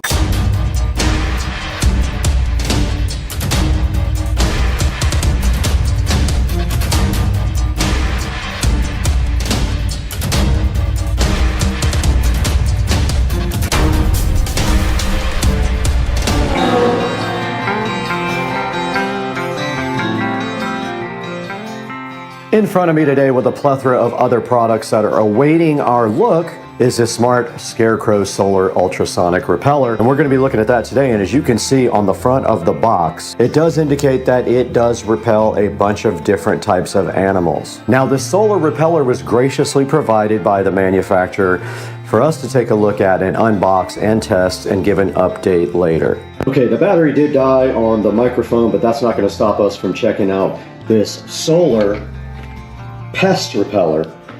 And you can see right here, solar powered. It is IP44 rated. It says it has a 110 degree effective range, and it operates on various frequencies. Supposedly that does repel different types of animals. Now on the back, it does say solar or USB. What is not clear by the manufacturer is if it has a battery in it, or if it just operates when only the sun is out. So I'm not sure about that. It does have a 5.5 volt solar panel. It has a 110-foot detection range, so I guess it detects the animals, then it turns on. And it does say it has a lithium battery. I missed that on the first try. And looking inside the box is our next step. And inside the box, waiting right on top, is a USB power cable. You will need a 5-volt USB block to power this. And the other end is one of these tube-type connectors. Closer inside the box for the pest repeller, we do see this ugly green device here, sitting so fly, looking great, but not really. Kind of a ugly scarecrow looking box, but it is green, so it will mesh well with your outdoor environment. Now on the front, we do see a speaker here, and then some sort of LEDs right below that. This must be the top, because the solar panel is up there. And on the back, we see the 5-volt adapter port, and we see the power and sound switch right there. And we have our manual here for the Smart Scarecrow Solar Ultrasonic Repeller. Now notice it does not mention the other animals there, but it does on the box. So it says here that the ultrasonic repeller repeatedly stimulates the animal's auditory nerve It has a flashing light to simulate the animal's visual nerve, and then a PIR to detect whether there is an animal near. Once close to the area, the PIR triggers the product, and the intelligent working mode will repeatedly stimulate the animal, And the intelligent working mode will repeatedly stimulate the animal. Makes animals restless and want to escape from an environment that is not suitable for them. And if we're looking here at the manual, and it does have a diagram, there is a charging indicator that should go red when it starts charging and green when it is finished charging. There is an indicator on the front here when it starts making sound. The sensor is right here, and the battery is inside of the back, which is not available to be gotten to. This part of the device right here is actually the ultrasonic speaker. Further in the box, it does come with some stakes and a warranty card.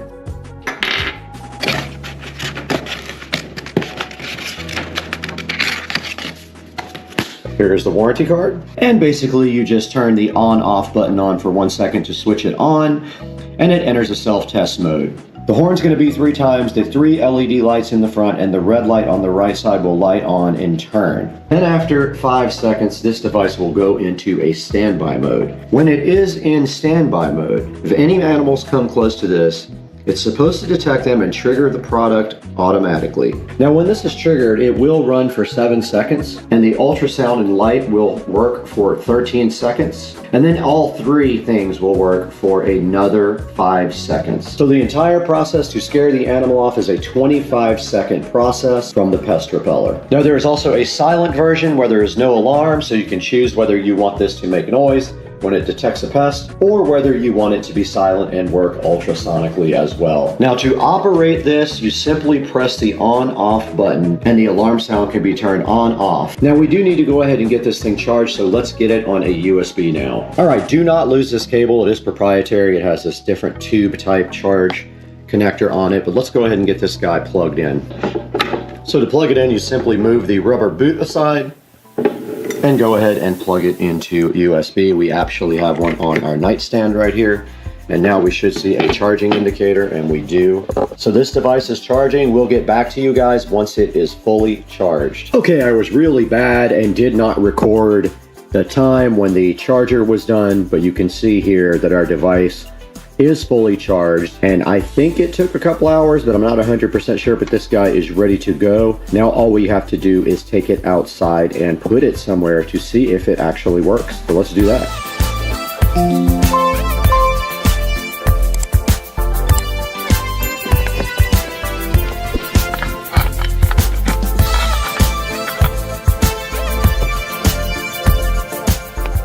This thing really does look funny. It looks like a monster. 2 eyes, a nose, and a mouth right here. Okay, we do have the device plugged in now, and it is still red. It was charged completely, but I just plugged it into the USB here, and I'm gonna go ahead and fire it up. And it says if you press it short, it will beep. Okay. That is expected behavior. It is lit up, and it beeped 3 times, meaning it is ready to rock. We're gonna do... Oh, I actually heard that. That was interesting. I heard the actual high-pitched tone. It must have detected me. There's the light. So this is what it looks like when it is active, and I don't know if you guys would even be able to hear that, but it is putting off a high-pitched tone when it detects me. So it does see me. Let's see what happens when I walk. Yep, there it goes. What a crazy device. I love this thing. Oh, there's the blue lights. So is this thing gonna go off every time a person comes by it?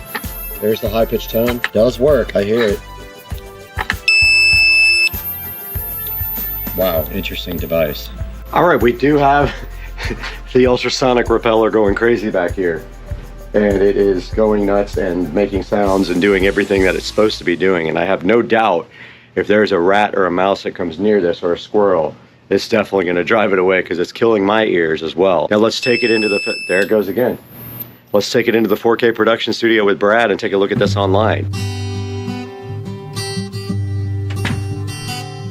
Hey guys, and welcome back to the 4K production studio. I'm Brad, and it's a beautiful cold day outside at Supercar Street Racing here in the studios, where we bring you high quality videos and audios every day. And today we have this weird ultrasonic solar animal repeller. Now, the manufacturer was so kind enough to send me a copy of this repeller, and this thing does repel more than one type of animal. It can do cats, dogs, skunks, squirrels, deer, it says. And right in front of me here in the picture, we can see the different types of animals that it does repel, and you see cats and dogs here. You see raccoons, you see foxes, squirrels, looks like a pig or a boar, and I'm sure a bunch of other types of animals. Now, right here kind of shows you what is on the actual device, and it does have a solar panel, an LED flashing light, a PIR sensor, which is a motion sensor, and a variable ultrasonic frequency speaker. And it is also waterproof. Right here, you got to take a look at the amazing English. Protect your effort at proper placement. Rodents never come nearly.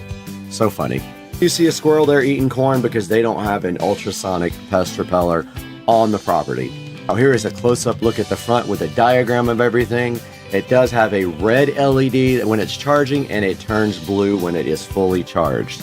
It's got a low power indicator flashing light. It's got the PIR sensor. It's got 3 1-watt LEDs and the ultrasonic speaker. And it does have a 5-volt charging port that will charge with any USB 5-volt adapter. It's got a solar panel, and it's got hooks to hang on the fence and a power button right on the back. Now right here, it shows that somebody did wall mount it with the 2 hooks. And it also shows it here going right into the ground with the stakes, and you could technically take your power cable and run it underground if you wanted to. Right here, it just shows you the 3 easy steps for putting the stakes in. You just put the stakes together and then push the stakes up to the bottom of the device. And right here, it shows you the different places you could use your device. You could put it in the garden, you could put it in the yard, in your orchard, or in your kale yard, whatever the kale yard means. I guess that's where you grow kale. And now back on the front page here, you do see that it has 4.6 stars, and if we break that down, it's got 5 stars at 62%, and then it's got 4 stars at 38%, and that gives it a grand total of 4.6. Now below that, it says that it has humane animal deterrence. It says it's got a triple technology blend. It says it's got 2 working modes for effectiveness, versatile power options, because you have 3 different ways to get that thing powered up. And then finally, it is IPS65 waterproof rated. The question is, who rated it? We never know that. Now, right in front of me, guys, you do see the Supercar Street Racing YouTube channel, and I wanted to talk to you guys for a minute about supporting the channel. When you guys buy something, if you click through a link in the description, it helps me out greatly.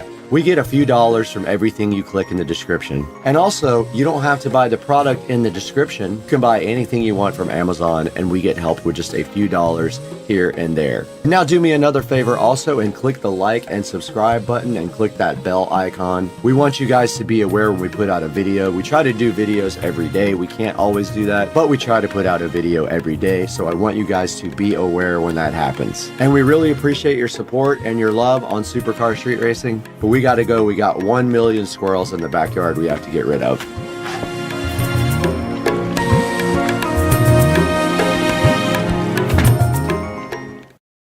Hey guys, welcome back to the channel. It is a beautiful but chilly day in Florida, and we can see the alligators out there chilling out in the pond right there. And today our main focus is this room over here.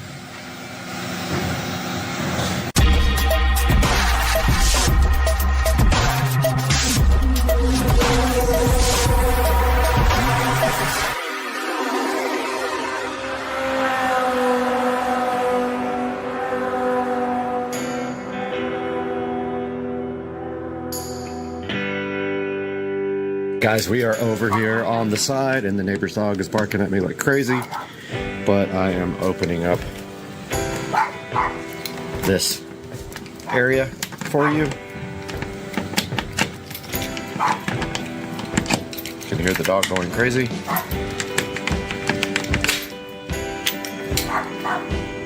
And here we are in the new shed to talk about plans for this room. Hey guys, welcome back to Supercar Street Racing. I hope you're having a great day today, and I'm so happy that you joined me to take a look at what we're going to do out in the shed, which is now becoming my studio. We have run out of places to record here. I need a bigger space with lighting and microphones and everything, and I cannot do that in my current master bedroom, which you are seeing right behind me here. Now, taking a look on the screen here, just pretend that this window isn't here. I found this rectangle PNG online, but picture inside the shed, this would be where the large door is, and when you walk through the front door, which would be right here, this would be the back wall up against the house. So basically right here we have the house wall, and I don't know why it did that. Struggling. Okay, so this one we want to transform this to make it bigger. So let's just put that right there. It just kind of shows us what we're dealing with here. This would be the wall that you look at when you walk into the shed. And we have options here for this wall or this other wall, which you can't see in this picture here, but my thoughts are this. Get to my clip art page. So I'm thinking this. So I know this isn't going to be correctly perspective because they're actually not facing the correct way.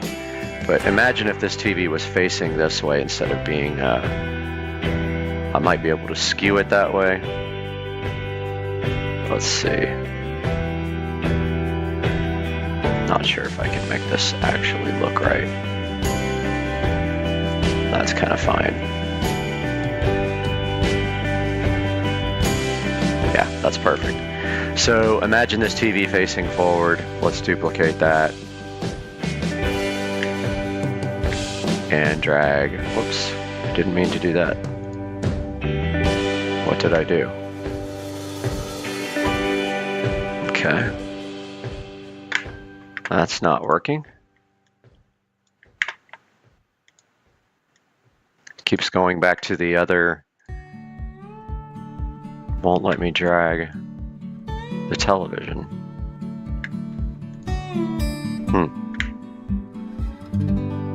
So let's just delete that layer. Try it again.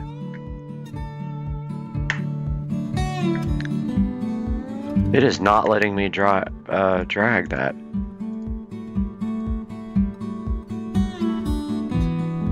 There it goes, finally. It was acting really dumb. It was always going back to the other one. Looks like it keeps doing it now. Ah, the stupid thing. Alright, fine. Won't let me drag that one no matter what I do. Okay, so after that frustrating, you can see where we have the two TVs. They'll actually be spaced out more than that. They're actually smaller. Let's see, transform, scale. This is just a rough estimation. And we'll do the same thing here. Edit, transform, and scale. It's going to be more like that on the wall, even though they are 50-inch TVs. And then I'm thinking like Govee lights in the center here. Like, I'll show you guys what I'm talking about.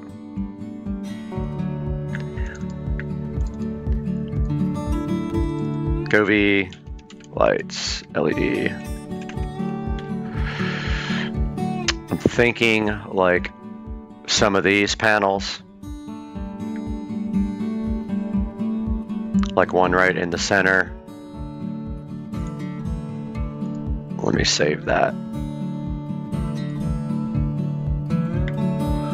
See if there's any way I can put that on the wall here, but I'm thinking right in the middle there would look cool. Like right in here.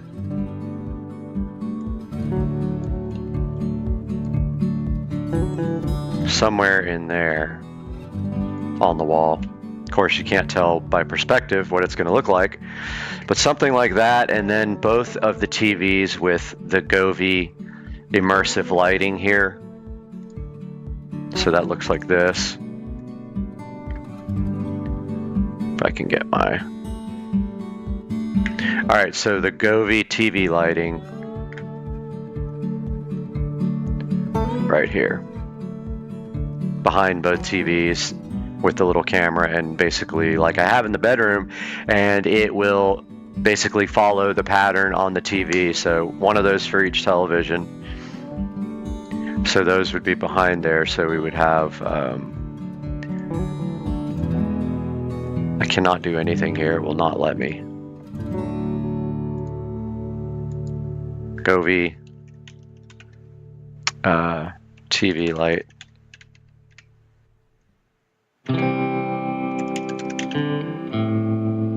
And edit, transform, scale.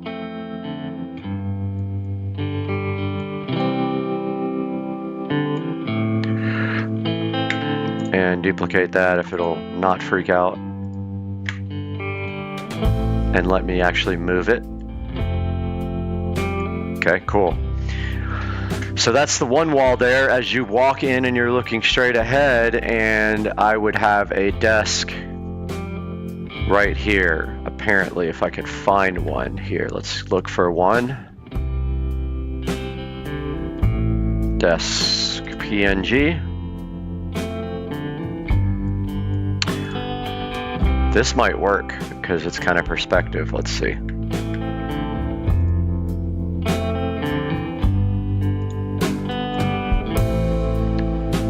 Okay, wrong place. Clip art. All right, so here's our desk. Let's take a look at that in clip art.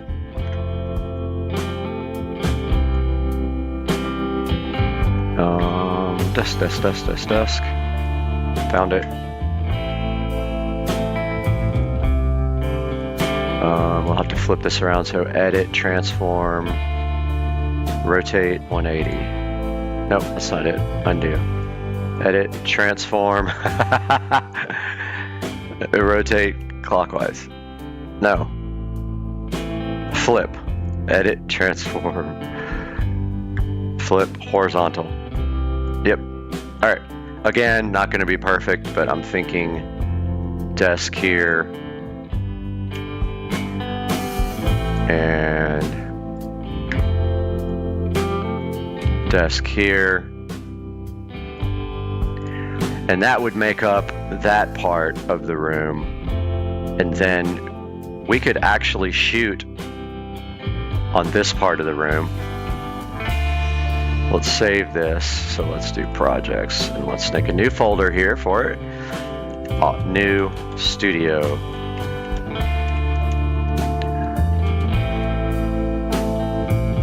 And we'll go in here, and I didn't even save it in the right place. File, save as. Oh yeah, I did. Okay. All right, so that's actually the first wall. So remember, this is the big door right here. I don't know if I can draw it. Let's see. How do I draw? Oh well, you guys get the picture. Picture the big door here, and let's do file new. Get our room in here again. And this time we are going to switch it around. So let's pretend like this is the door. So let me see if I have a door PNG file.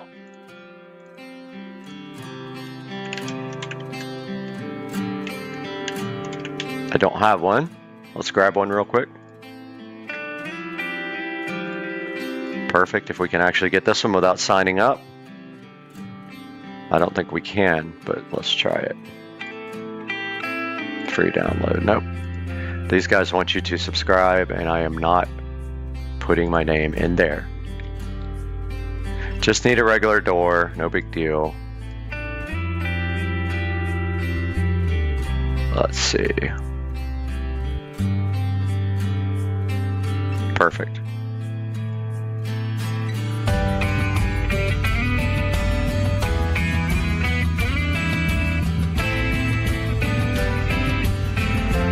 Download.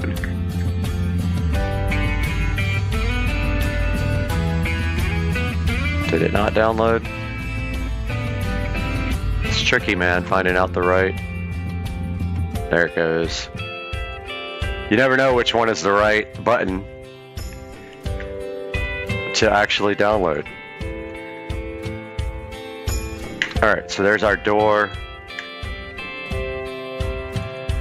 And it would be on this wall here. And let's see if we can skew it.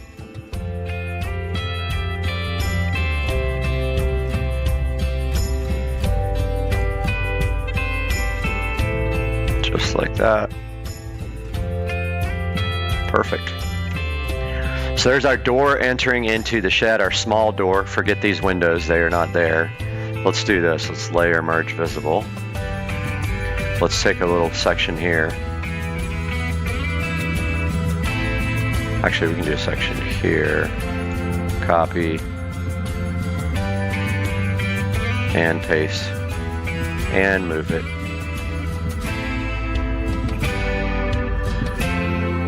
Layer. And then let's edit paste again. Paste. And move it. Wait, what happened?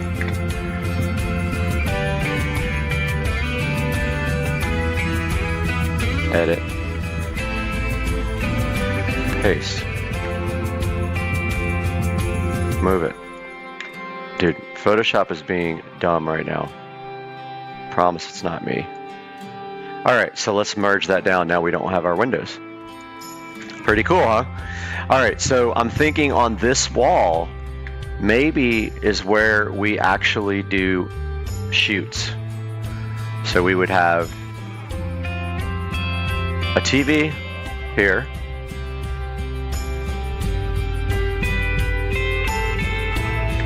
With Govee lighting behind it.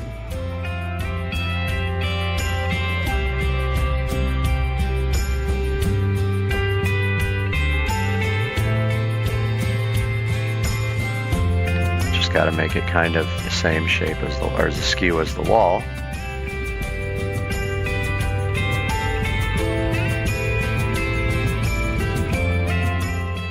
All right, so my recording got cut off right in the middle of designing, but here is the finished product here of that wall. And then of course this wall where the door is will not have anything on it except just be drywalled and maybe some lighting, like some regular lighting. I'm not sure yet. Maybe some wall sconces since I have the ability to do power before I do anything else. But yeah, now let's go back out into the shed and take a look at what's going on in there. All right, guys, we are out here in the new room built on the side of the house, which originally was going to be a shed, but I have decided to make this into my office and our new studio. And I do have a plan for this, guys, and that is that we are going to insulate, drywall, and then make this into a actual room. So our plan is right here. There's a 2x4 up there running the top. We will put another one at the bottom and then run studs up and down so that there is something for the drywall to attach to. You have to have that. Not sure what we're going to do here about this outlet. Hopefully we can just leave it where it is and maybe even run another run down here so we have power all the way down this wall. We will also be putting in either 2 or 3 50-inch TVs in here, and that will be for work and for the channel to make some video stuff out here. And then we will light this very well and remove this hose and cap that off, most likely, since we don't need it anymore. That is the current plan. Now, so what we're gonna do here is we will be drywalling everything. Hopefully we don't have issues with water coming in anymore. I did have problems, but I got gutters installed. You guys have not seen that. but I did get gutters right here, and they drop right here, and that pulls the water away from the shed where it was leaking in here, because the guy who built my shed, I told him not to, but he built it directly on the ground.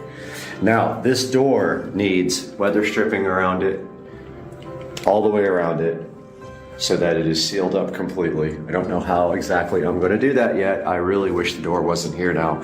The original plan was to park the golf cart in here. That is no longer the plan. It will stay in the garage.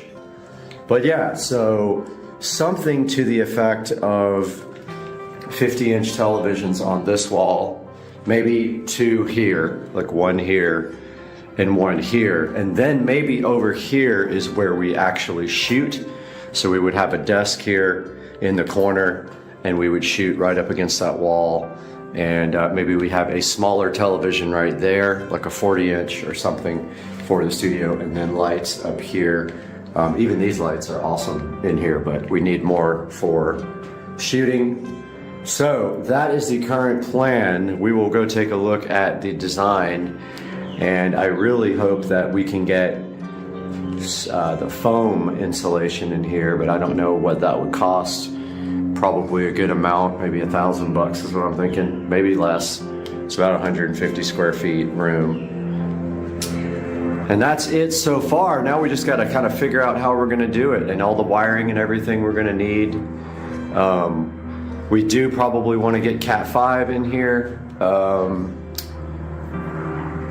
Cat 6, and run up, and we can't go into the house up there because we're up against the gutters. So what we'll have to do is put a conduit right there on the corner, and then just right up into the soffits over there and pull all the wiring through. Gonna suck because it's hard to get to, but that's just kind of what it is. Kind of want a big Supercar Street Racing logo out here. I don't know how I'm gonna do that, but I'm still looking into it. Fortunately, I did all the power ahead of time except for just this wall. I will have to run power on this wall on the outside, and then up to the televisions. And also we will have lights on the wall, so those will need power as well, so I'll be running those outlets as well. Still got to look into what kind of lighting I want to do. I do like those hexagon lights for the roof. Like those hexagon light pattern lights would look awesome on the ceiling, although we don't have a very tall ceiling in here. And actually over here I can almost touch it, but it gets higher over here, which I like. But I'm thinking a desk here to work, like regular work desk for work stuff, and then that corner for shooting, or opposite, work desk over here and shooting over here in this corner, or on this wall would also be amazing for shooting, and we could put 150-inch TV right there. But that's the plan so far, guys. Thanks for watching the channel, guys. Stay tuned for more as we build the studio.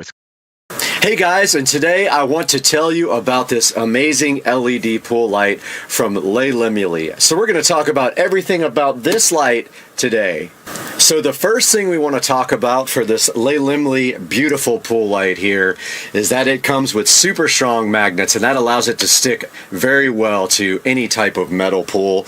The second point about this thing is that it doesn't take any type of tools to install it, and it is compatible with all types of pools, meaning you can put it anywhere you want in any part of the water. So this pool light here also uses an app for Bluetooth control, and that means you can do so many things with it. You can change all the colors, put it on a schedule, or sync up music to it with the Bluetooth app, which we will show you guys here in a little bit. So if you guys have ever tried any solar powered lights for anything, then you know how weak those can be. And this is amazing because it has a 26-foot cord, meaning it can reach almost anywhere, and if it doesn't, you could just simply add an extension cord, because that part will not be submerged in the water. All of that is waterproof as indicated in the manual. So yeah, this thing has a long enough cord where you can put it pretty much anywhere in your pool. So the Lay Limley here also has a built-in transformer. There's no need to go buy a separate transformer. It's completely safe to swim underwater. So the Lay Limley light is rated at IP68, and that is a dust and water rating. The IP just simply means ingress protection on the light, and the 6 means that it is dust resistant, with the 8 being that it can survive long periods underwater being submerged. So completely waterproof with the Lay Limley light. Here we have the Lay Limley LED pool light, and we're going to take a look at what's in the box right now. And here's a good look at the front of the box. Shows you that it's a 20 watt pool light, and it has an 8-meter cable, and it is IP68. And there is Lay Limley there and the barcode for it. And right here it's showing you the app that you use to control it. And on the back, I guess they also must sell some other besides RGB, but this is an RGB color LED pool light. And taking a look inside of the box, we have what looks to be some sort of mounting bracket, and on the back it says to glue it. We have a instruction manual, and we see who this is made by right here, and that is in China. And then there is some instructions here on how to install it, which we will be taking a look at here momentarily. And it looks like here we can put it in 3 different types of pools: steel wall pools, soft-sided pools, and then I guess where's the 3rd type of pool? And okay, yeah. So the 3rd type must be the glue type pool, which would be for any other type of pool. And then inside the box here for the Lay Limley pool light, we see we have quite a long cord here with a built-in transformer. They do give you some, looks like some glue. Not sure how well that will work or not, but we will give it a check out. And here is the actual device here, sitting so beautiful. And on the back it says Lay Limley there. 20 watt RGB color light. And that is all that is in the box for the Lay Limley LED RGB pool light. So as usual, we're not just going to tell you to buy this product.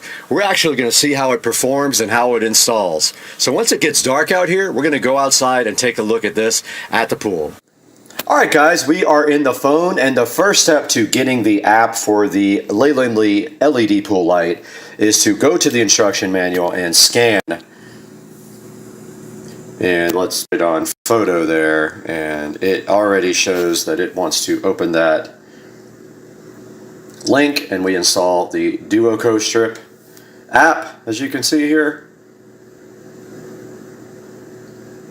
And there goes the app installing. And let's go ahead and open that now. And that is how we will be using the Lay Limley LED pool light. We have to allow it location access, and Bluetooth has to be on. And that is the first step of getting this light working. Okay, now that we have the app installed, the instruction manual says to connect to the light, we have to do the following. We have to tap the settings icon, and we got to find that.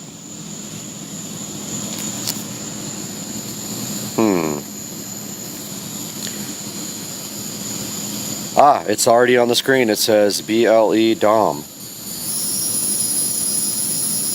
So we're going to click that.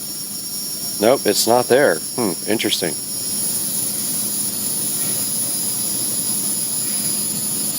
Tap setting icon and refresh icon. Okay, hit the refresh icon.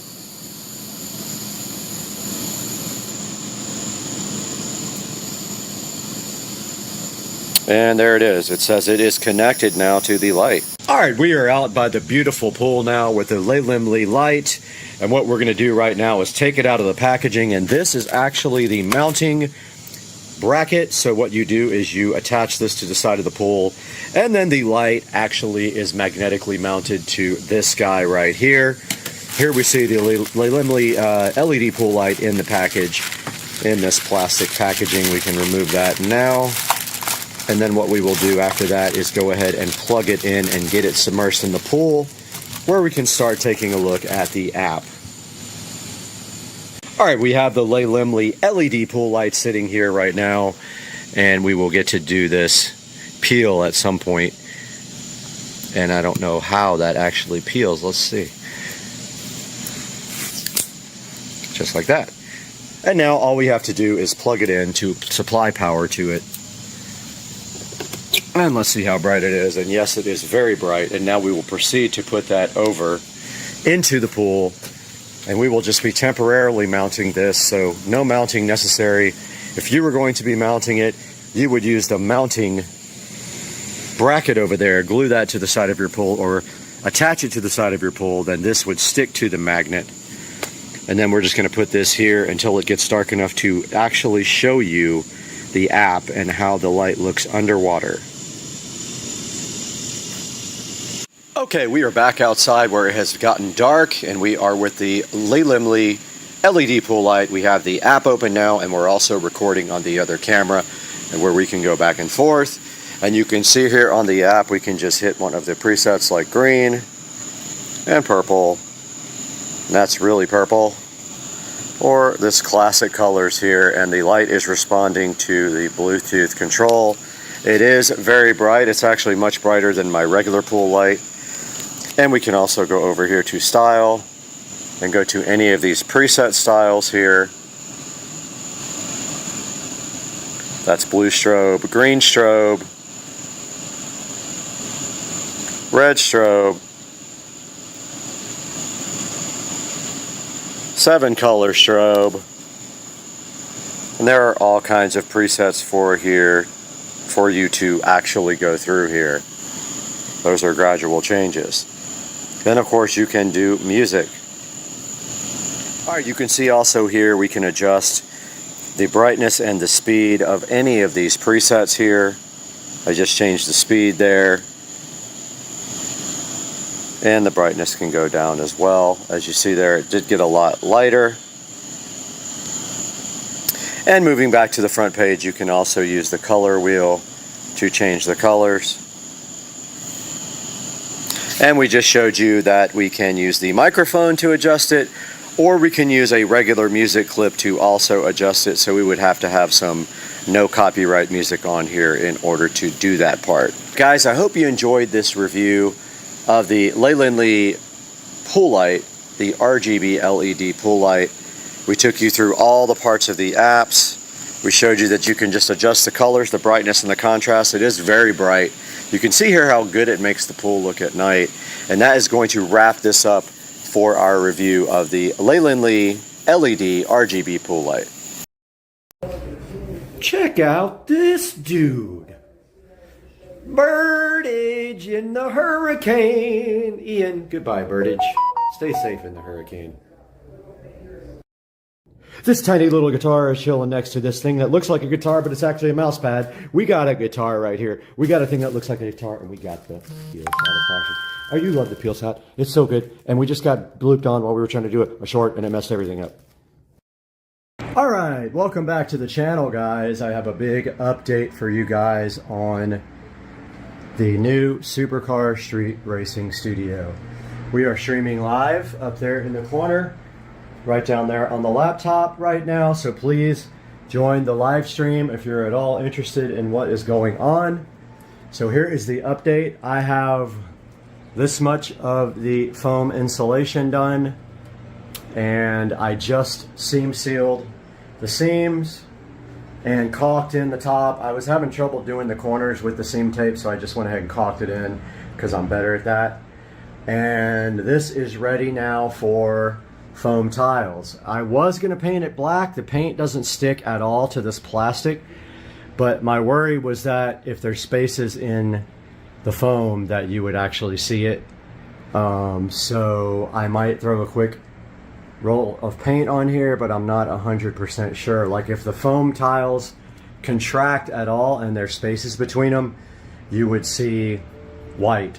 So I might go ahead and touch up all this and go ahead and throw a coat of paint on all these before I start foam tiling. The goal with foam tiling now is to see if this is even going to work as a surface and how it looks.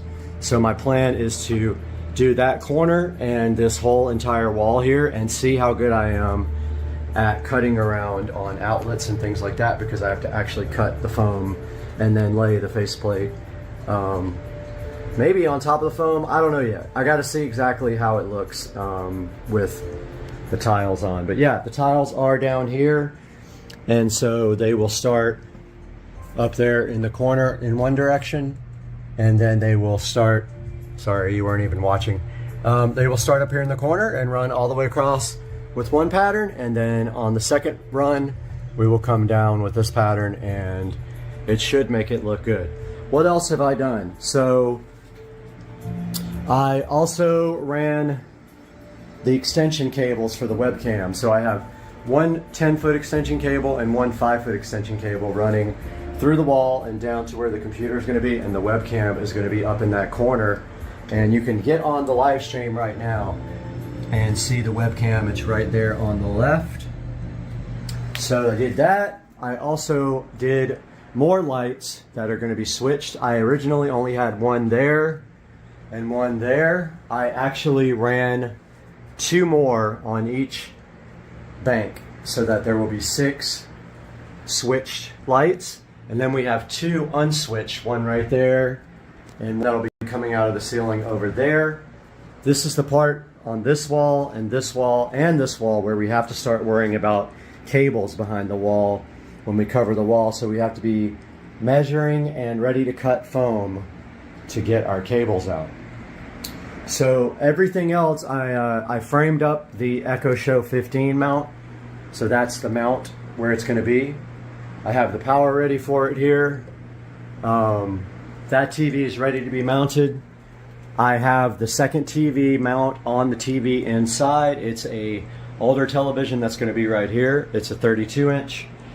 The 250-inch TVs go there, and they are in the living room waiting for the Govee LED immersive lighting to come in. I have one set coming in today for this TV. It's going to be a challenge because they're made for 50-inch TVs, but this is a 43, so I'm going to do a method that I saw online by raising the LED strips up every like half an inch to take up space. That goes there. These two have immersive LED. And then this one, I haven't decided what I'm going to do yet because it's a 32. I want to try to do something cool with this one, but I don't know what it's going to be behind it yet. So that's our update for now. I will keep you guys posted as I go. Please join the live stream and let me know what you think. That looks like the car.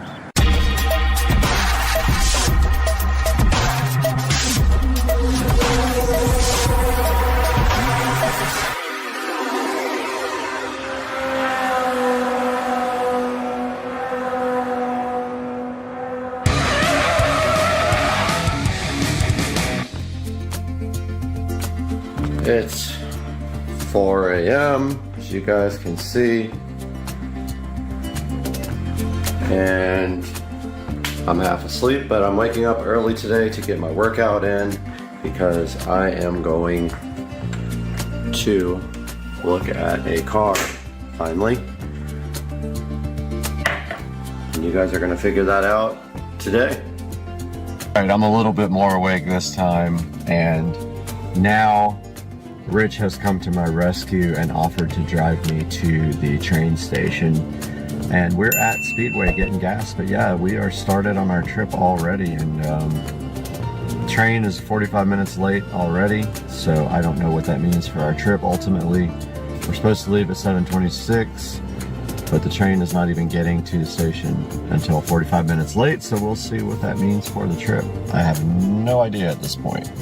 All right, we are out here at the Amtrak station.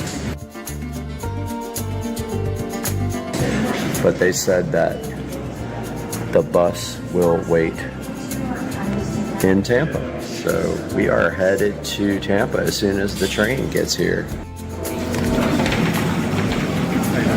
Good, Nick. Right. Well, I hear the train coming.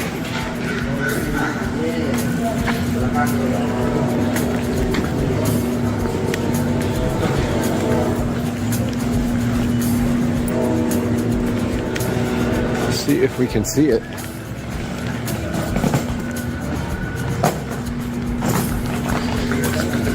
Here's something.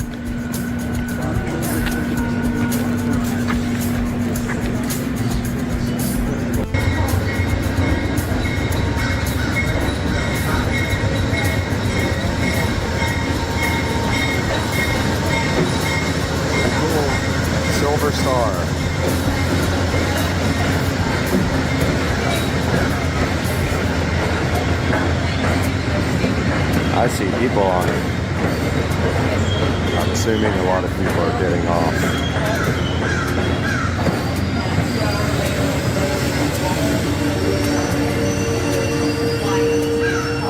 All right, let's get on.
Alright, we're on our way. We got a bunch of wilderness out here. And here comes the conductor to check our ticket.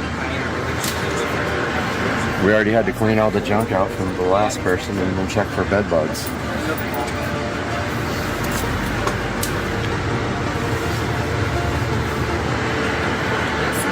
So then we will go to the cafe.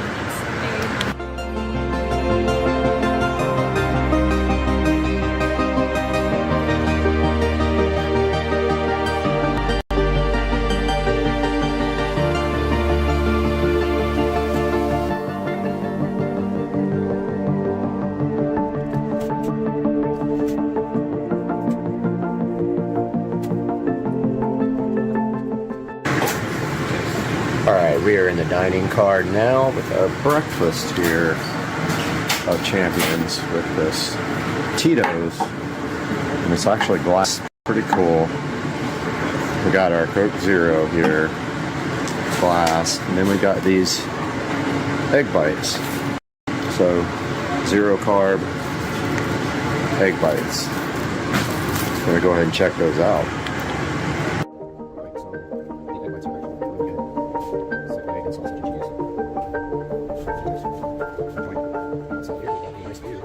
Forest. All right, so I think we're on Phillips.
Alright, we're pulling into Orlando now.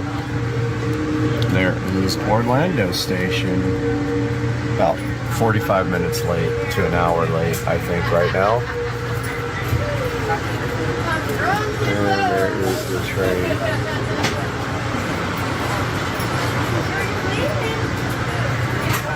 We're gonna see what happens.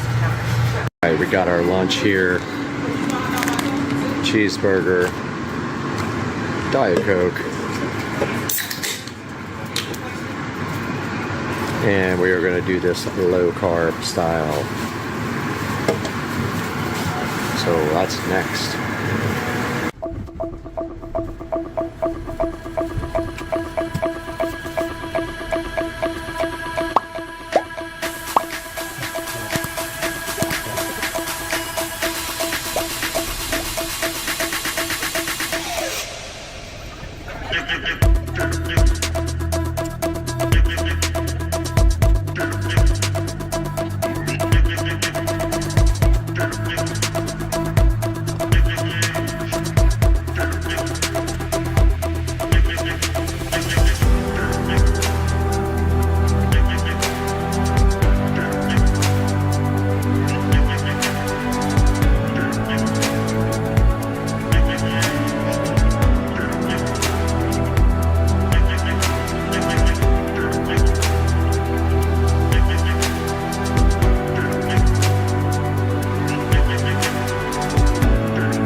are almost in Tampa.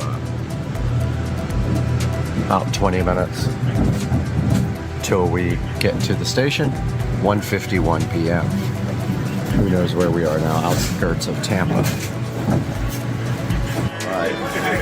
We have arrived in Tampa. We are unboarding, deboarding, detraining, untraining. I don't know what we're doing. But I gotta find the bus to Bradenton now. Once I get off this train.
right, we are in Bradenton, waiting for the mystery car to show up. That is not it. And we're gonna go in here and use the restroom real quick and wait on Travis. All right, we are out here with our non-sponsored C4 Starburst strawberry drink, waiting for Travis to come. We are at the Bradenton bus stop, and Travis will be pulling up with our potential new vehicle any moment. I would like to get that coming in if I can. So you guys will know immediately when he pulls up what it is. So we will see him shortly. That's it, I think.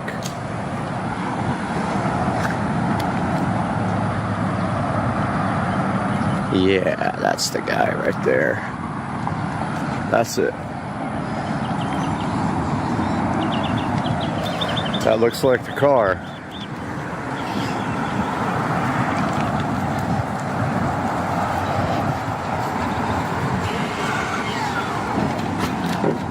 Travis, what's up, man? How you doing? Good, man.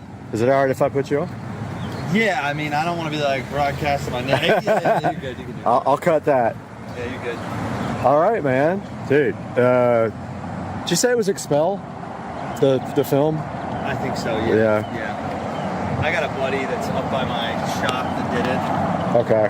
What did that cost? It was like $75. Yeah, that's what I was quoted for the same thing. On the windows, and I did it all. And I got the upgraded rims. Yeah, those are the Arachnid, the 19-inch. Yeah. What's the miles on it now? What's the miles on it now? That's driven a little bit. You can check it out if you want. Okay, yeah. Yeah, check it out. Dude, I like the, I mean... It looks good with the mat, doesn't it? Oh, yeah. That's the key to the whole car to me, you know, is the Expel stuff.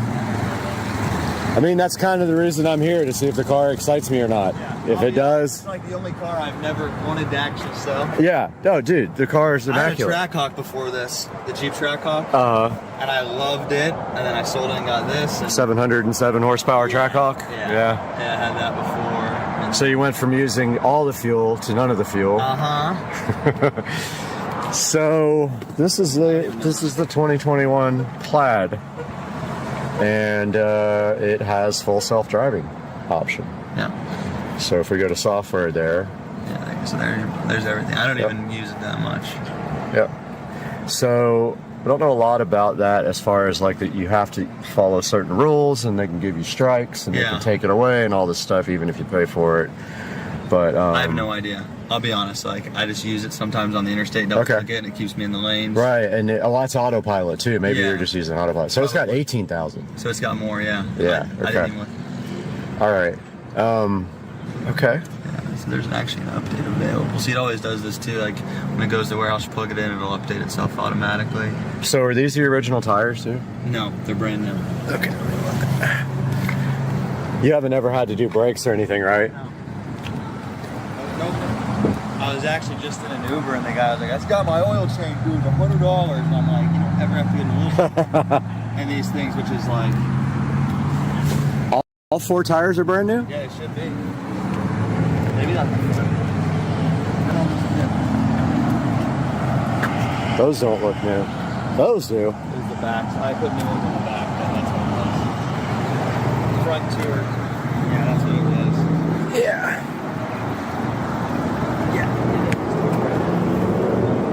So I would have got like tire shine or something on those. That's no big I deal. think it would meet those people out there.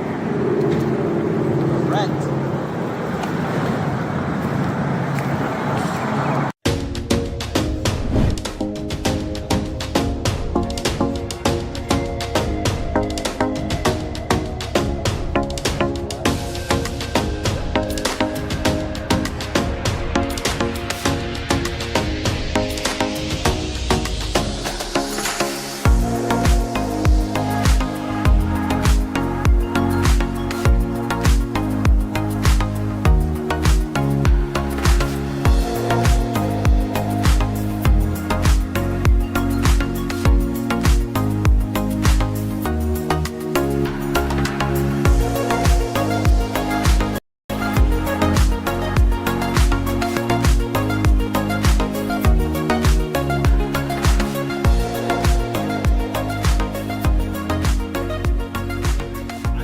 right, it's Monday morning. Had some time to sleep and think about the Tesla. Does have way more miles on it than I thought, and it needs 2 front tires and a rear taillight replaced. This is my Airbnb, and it literally is a loft. It sleeps 4 people. Pretty cool loft up there. There's a lion up there as well for you if you like pets. And this is the other side. And it has a little fridge, AC, and it was about $100, and this is all I needed for the night. It has an outdoor shower and bathroom, so kind of interesting to take a shower in the cold with hot water. That does work. It just takes a while to get hot, but that is the good look at the Airbnb, and we're about to be heading to the bus station to get on the bus. Our first step of the trip back to Jacksonville is the bus from Bradenton to Orlando. This time we're riding the bus all the way to Orlando, then hopping on the train to Jacksonville. So we'll see you guys on the bus.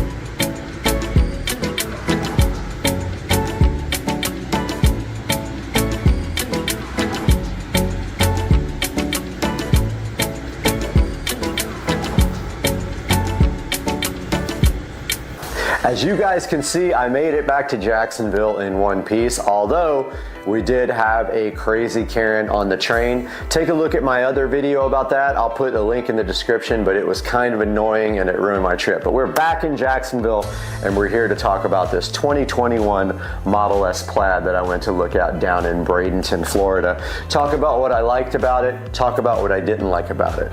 So the first thing that I loved about this 2021 Model S Plaid was the PPF film. It has full paint protection film all over the car, and as you can see here, it is a beautiful satin paint protection film, and that is about $7,000 or more worth of paint protection film on the Model S Plaid. Now the second thing I liked about the Model S Plaid that you see here, it had full self-driving. That is a $15,000 option from Tesla, and it can be transferred, or you can subscribe. It's like $200 a month, so the $15,000 option is awesome. This car has the $15,000 self-driving option. Now, what did I not like about this Tesla Plaid? So the first thing I didn't like about it was it had more miles than he actually said it did. He told me it had 9,000 miles back in December. About 2 weeks ago, he told me it had 13,000 miles. It actually has 18,000 miles, and he said his dad's been driving it. So that's more miles than I want. There are some out there that have about half that miles for just slightly over or the same price, but they're not the colors that I want. I want black on black, and I do love the PPF in satin. The other thing I didn't like about this car, the front tires are worn out, and they are the low noise tires right from Tesla. There are no, in this size, there are no tires available in the, the Pilot Sport 4S on Tire Rack. So I don't know what's going on with that particular size, but they are 21-inch Arachnid wheels right from, I think they're Arachnid, right from Tesla. They're either Arachnid or I forgot the other model, but I'll look that up for you and put it on the screen. So I'm not sure about the 21s. It takes off the range, but it does look a lot better. So I'll let you know down here on the bottom of the screen what wheels those actually are. And what else did I not like about it? Well, it had a kind of a cracked taillight with a weird issue. Like the cracks were all around the taillight, and I don't know what that was caused from, but he said he was going to get that replaced. So those are the things I really didn't like about the car. The other thing that I really loved about the car that I forgot to mention is the car is actually in immaculate shape. It has zero issues except for that cracked headlight. It looks, or cracked taillight, sorry. It does look brand new inside and out.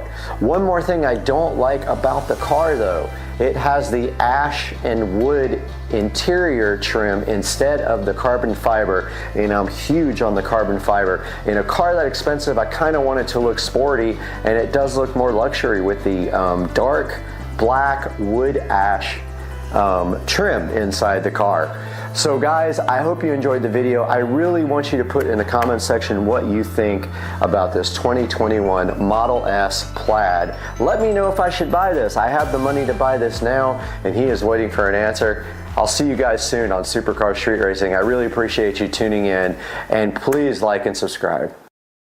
Furiosa had gone too far.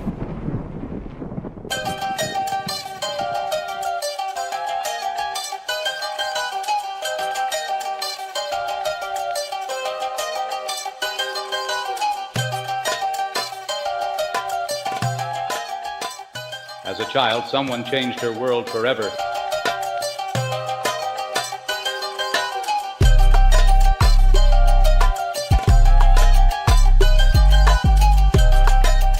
She thought her mother was magnificent.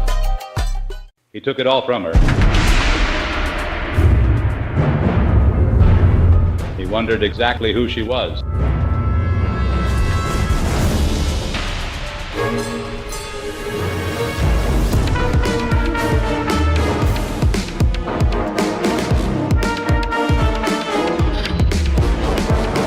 He took her childhood, her mother. Now she wants them back.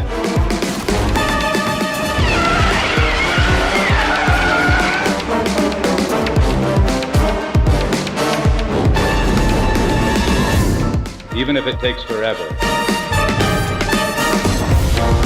She makes a promise to find her way home.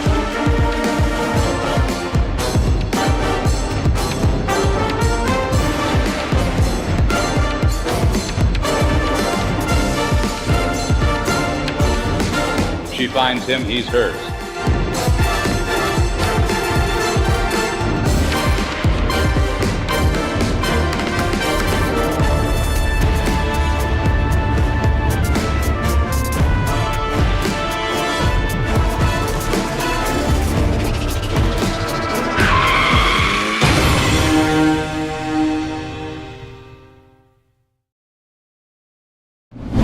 Right here in the Supercar Street Racing kitchen again with Brad, and while we are working on our project, sometimes we need something extra, and that extra is this plant. Just kidding, it's actually in this box right here. When I was cleaning the wheels last time, I noticed I did not have a proper set of brushes to get in all the cracks of the wheels. So we went ahead and picked up something today that's going to help us out with our cleaning of the wheels on the Model S Plaid. Plan today is to get this unboxed, go ahead and go out into the garage and see if we can actually do some wheel cleaning. So let's get going. Welcome to the channel. Let's get to work.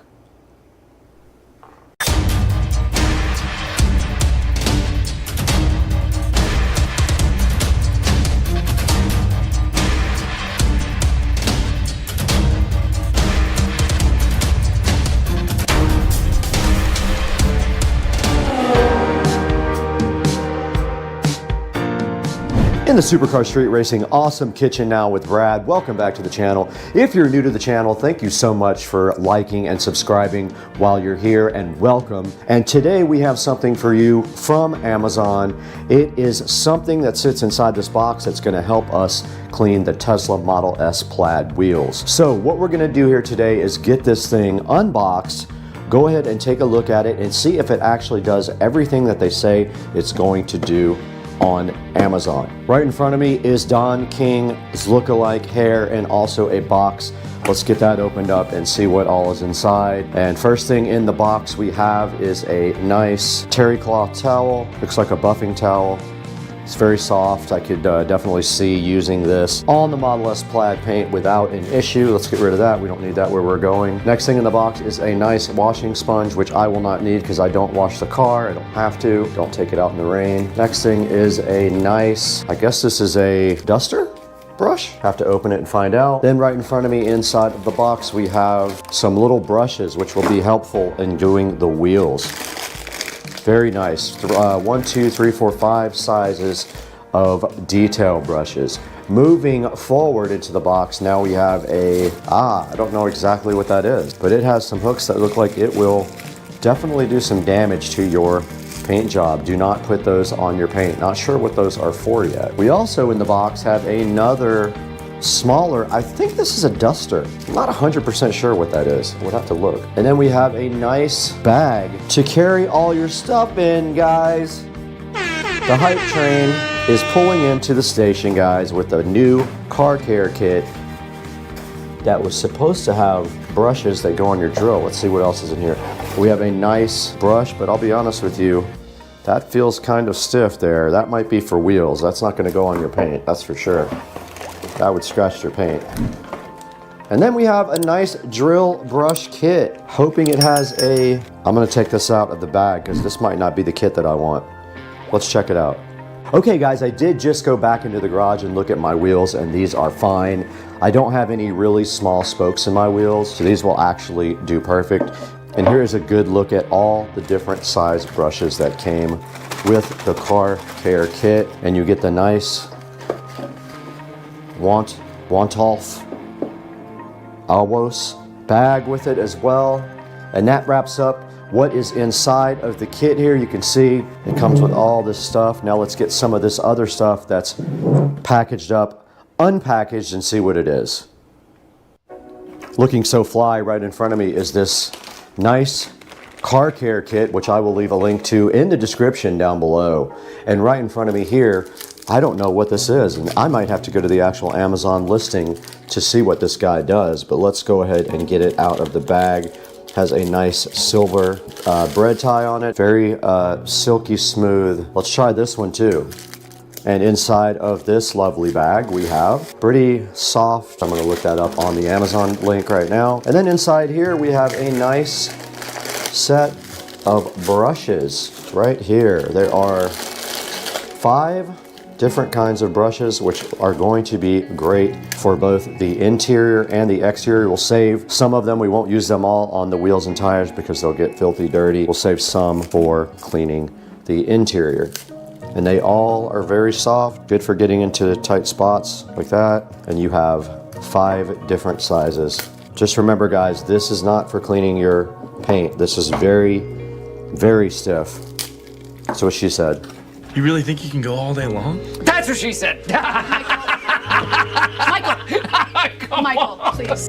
Okay, I was completely wrong about these two guys. These are made for cleaning your wheels. If you look at the actual listing, which we will look at after this is for getting inside of the spokes of the wheels to get those nice and clean. And then I guess you could just wash this afterwards. I don't see why not. You could just put it in the washing machine, I guess. This guy right here is a car tire stone hook. This will get those little annoying pebbles out of your tires when you get them caught in your tires. That's what all these hooks are for on the end of this. Let's go ahead and unbox this guy as well. And there you can see on the end of the tool, it has 1, 2, 3, 4 different prongs here to go ahead and get things out of your tire. And actually it unscrews. Interesting. And we do have, this is actually a car wash mitt right here. And that is it, guys. The rest of these brushes and stuff are made for cleaning your tires. Like these drill brushes are made for cleaning your tires and wheels. They'll get right into the cracks there. You just put it on low speed and just go to town. Hopefully they don't scratch your nice powder coated wheels. And that's going to wrap up a look at what's inside of the kit. Let's see how it stores in the nice bag now. Honestly, I have no place to put this, but I don't know where I'm going to put it. But anyway, the bag is nice and roomy, and you just take all of your things and don't poke a hole through the side of the bag with these hooks. They're very sharp and they will go right through it, no problem. Probably never used the big one there or this big one. I honestly bought one that was way too big, but it was only a few dollars more. You'll see a link in the description for this guy. This can go with all my other car towels up here, and these are for cleaning the wheels and stuff. They're just cheap Walmart And then these go on the inside of the wheel spokes to help you clean them. And then all your brushes for your interior or your exterior. I'll keep one of these for wheels, so it will get dirty. The other ones I will keep for getting the dust out of the inside of the cracks of the car. Now let's take this out into the Supercar Street Racing garage and see if it actually works.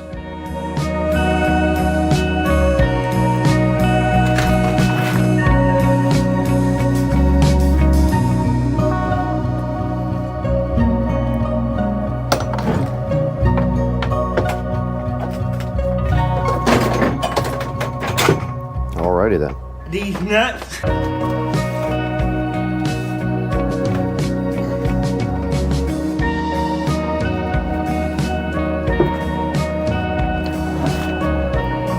Alexa, turn on the garage lights. Nice.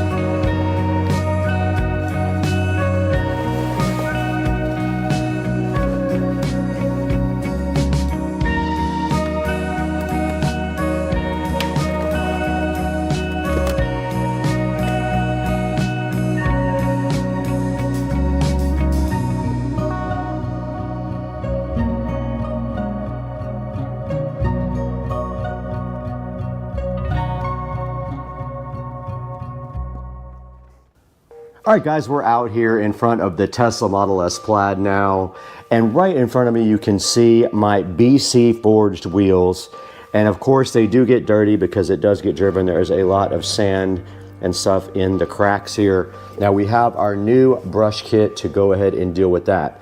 Now we can try one or two things. We can try the soft brushes first and see how those work, or we can get our drill brush on right here. But the first thing that I always do when I'm going to clean the car and do the wheels is put something down on the ground. So I have this old towel here that I put literally right under the wheel here, so that if anything drips off, it does drip right down onto this towel and not onto the actual ground. Remember, when you're working with these chemicals, they will tear your hands up, so your hands will get very dry. Get yourself some of these automotive gloves, and if they have powder, they're easier to slide on. These I don't think have any powder in them. They're really hard to get on. Today we are using this is actually from Turtle Wax. It is a hybrid solution hyperfoam wheel cleaner. We also have our Hybrid Solutions graphene acrylic tire shine here. We have some soft cloths to go ahead and clean most part of the wheels. We have these brushes here that can also get in the bigger parts here, and then we will proceed to clean the face with our rag. So what I usually do is start with the brake caliper, which is very difficult to get to. So I'm hoping that some of these brushes will help that out. If we can get this in there and just work it around like that, maybe we can get some of that off. So let's go ahead and spray the caliper down. I don't put a whole lot. You don't need a lot. It's just gonna drip anyway. And then we can use this brush to get in there. And the reason we're not using these brushes is because they don't actually absorb anything. They just brush dirt off, and then the dirt has to be wiped off. So these are okay for this. They're not great. Yeah, they're not really doing it for me on that. It's still too difficult to get into.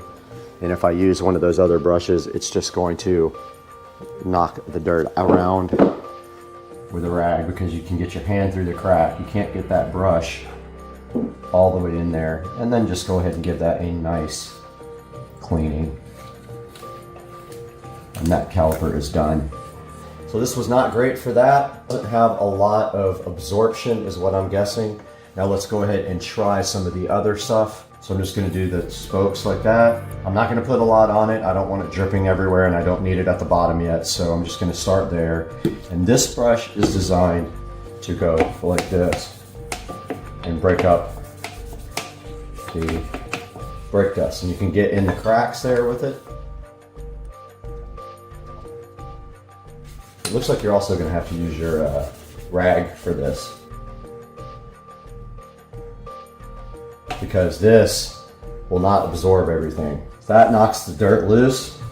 Come back through and just wipe it off. So the spokes part, these brushes work very well for. This will break loose the dirt. Like there's a bunch of dirt inside the spokes that I can never get to.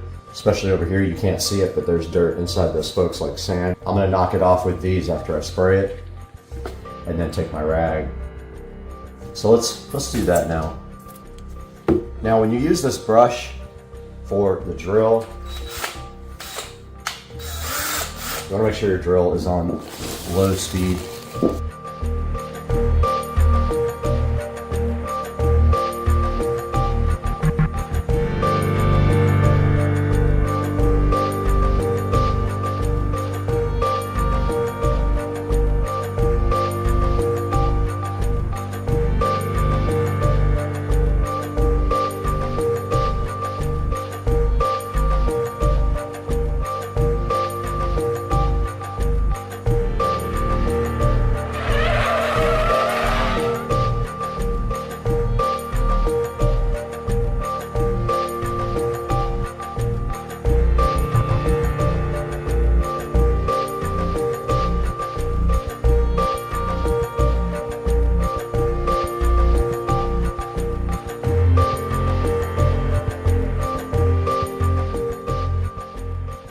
Now let's go ahead and dress up the tire. You have our tire dressing here, but it doesn't get inside of that crack really well, so I use a rag for that, and I use the dirty rag. And you use this to prep the tires for putting the shine on. That preps the tires really nice and gets all the old stuff off. And then you take your same rag and go to the back, get your tire shine.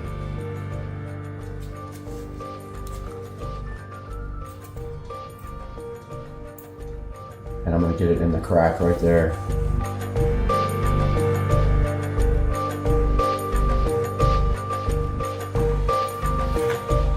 Of course, you can't get to the bottom of the tire because it's not in sight.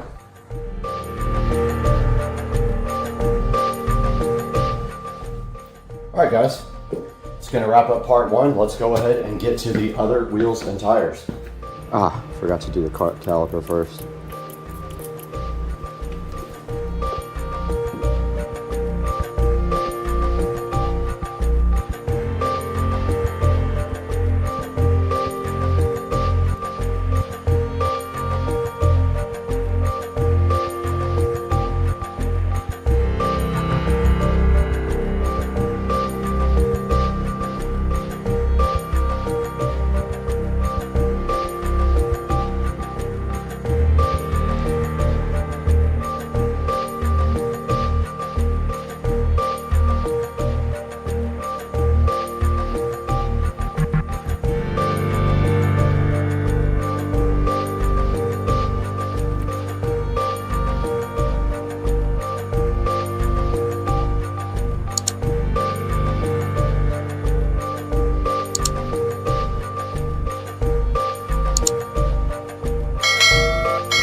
All right, guys, we just finished this project with the wheel and tire cleaning on the Tesla Model S Plaid.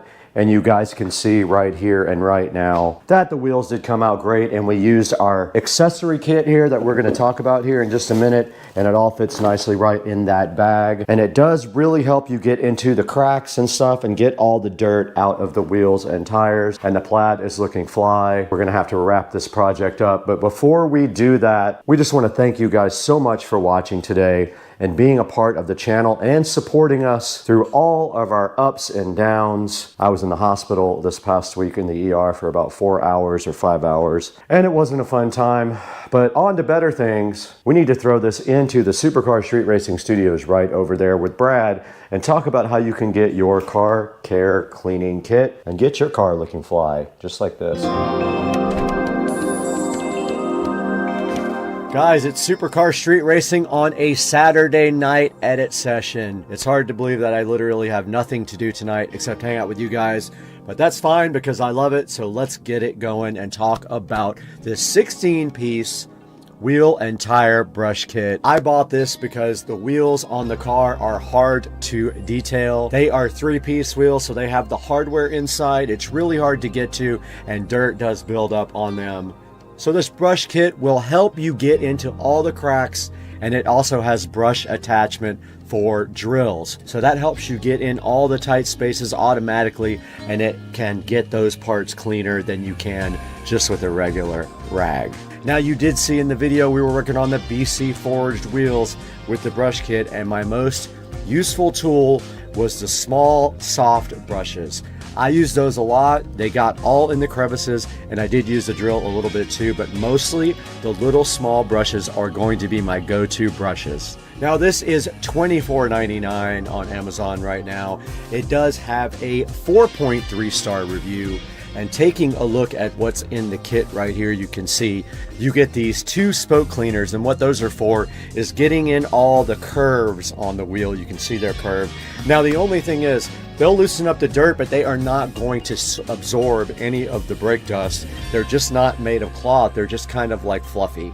Then right here, this is just like kind of a brush to put soap on and then just get the whole entire wheel with. And then this little hook thing is for getting the stones and stuff out of your actual tire tread. I had a hard time figuring out what that was for. You do get a hand mitt also to go ahead and get your wheels really clean. You get a nice case to hold your wheel cleaning kit in. And then right here you can see somebody's using the brushes right on their tire there to clean their tire, which is awesome. And then they're using the little brushes to get into the cracks and crevices. And right here are the 5 different soft brushes that you get, and those come in very handy on your wheels. And you can see also you can use them inside your car. I guess if you don't get them super dirty on your wheels, because then you'll have to clean them. And right here it is showing you these little bendable brushes. I didn't realize they were bendable, so that's one thing I did not notice.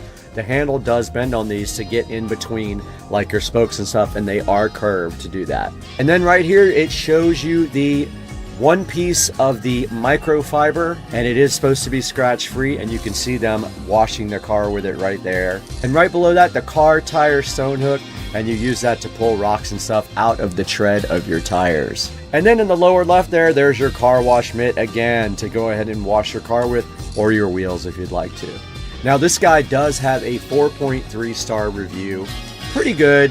And I liked it myself. I'm going to end up not using a lot of it unless I actually one day wash the car. But I've never actually washed it. I've never even had it in the rain but one time in its entire life.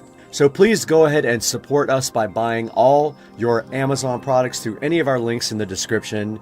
It gives us a little bit of commission and keeps Supercar Street Racing going, so I can keep bringing you great videos. But it's Saturday night. We got to get out of here and we got to go have some fun. Not really. I'm just going to go inside and watch a movie.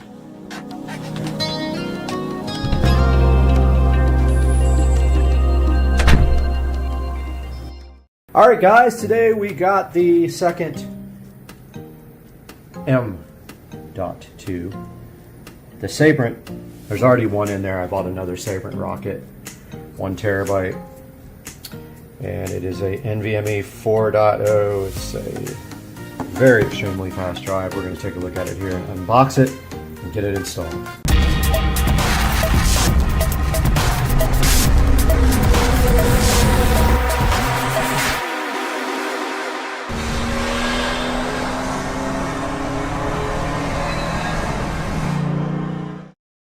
Here we go with the unboxing of the Sabrent Rocket, which costs a little bit more than the other drives, but apparently it is worth it.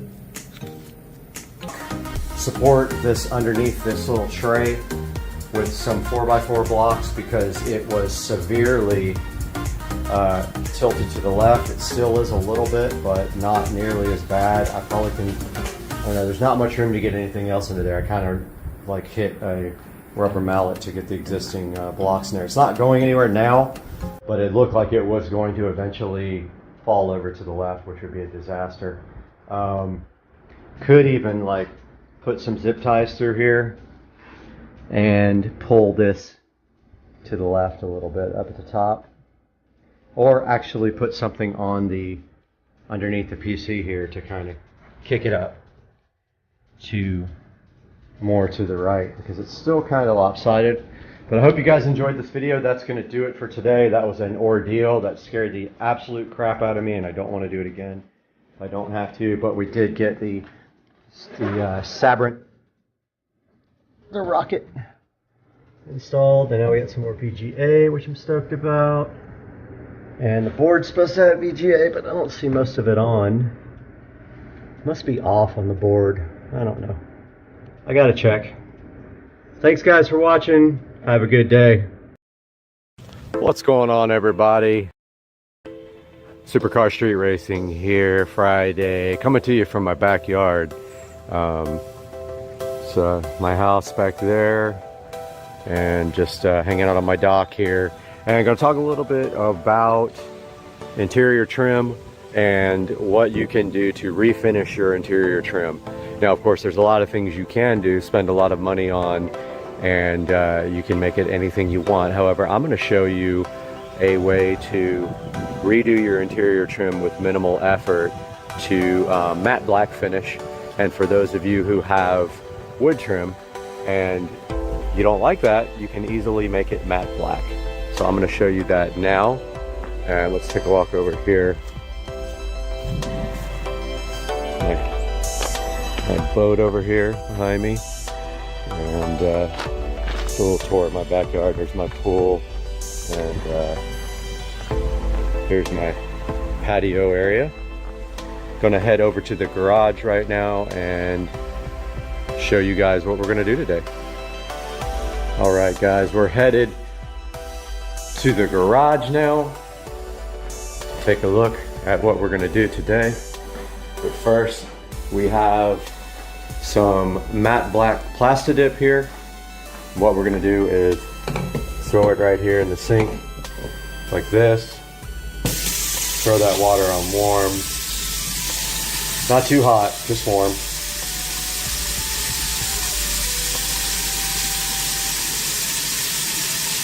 Still getting warm here, so what we're doing here is we're going to warm up the can of Plastidip so that it sprays better, more uniform. Very important. Let that sit there for about 5 minutes and get warm while we walk out into the garage. Also got some Bondo spot putty here. Now what this is for filling little cracks, hairline cracks, scratches, pinholes, and then you can sand it after that. Take a walk out here in the garage and turn this garage light on, and there's the Mercedes here and the Honda just chilling right there. So here is the factory Mercedes center console. So what we're going to be doing today is sanding. We're going to clean this really good after we sand it. Same with the door panels and the shifter, and then we're going to be Plastidipping these in a matte black and reselling them. That's coming up next. Got my supplies here for, I'm going to rough up this. It's kind of smooth, so roughing it up will help with any issues with the Plastidip sticking, excuse me. There is also a scratch right here that I don't know if I'm going to be able to fill, but I am going to try right there. I'm going to fill that and sand it after I get this nice and clean. So the first thing I'm going to do is go inside and get my cleaner, so after I get done sanding, I can clean this off. Here's some cleaner with bleach. Take that outside. Alright, so right now I'm going to take my sanding block here and I'm going to start hitting this pretty good with the sanding block, and I'll get back to you after that. Got the whole thing sanded down. Basically it's clear coat that sands down and it looks kind of powdery. Now I'm cleaning the area that is going to need the Bondo glazing and spot putty, just like that. Get it nice and clean. It takes about 25 minutes to dry. I don't have any thing to kind of spread it with, so I'm just going to use my hands. So I'm going to open it up, puncture the cap with this top part.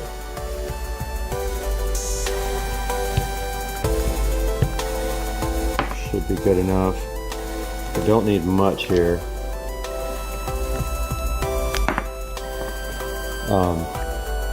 Try that. Throw a little bit on there like this.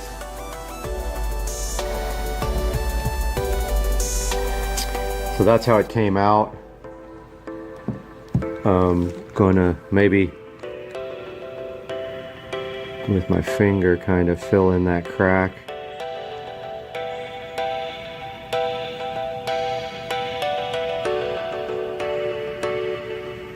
Really kind of needs to be more uniform than that. A flat spreader would be way better for this. I just don't think I have one, or maybe a piece of cardboard. But that's the way it goes on. 25 to 30 minutes from now, that will be dry. So I'm going to leave that here and I'll update you in that time. Got the factory shift knob here. It does have some wood on it. So I'm going to offer this with the whole setup. Unfortunately, if you have keyless go, you will not be able to buy this from me. But I'm going to go ahead and mask this off right now so that I can paint it. Kind of need to find something to put it on. But I'm going to go ahead and mask this off right now and I'll be back. Got the plastic dip warmed up, good and shaken. And start on the gear shift knob.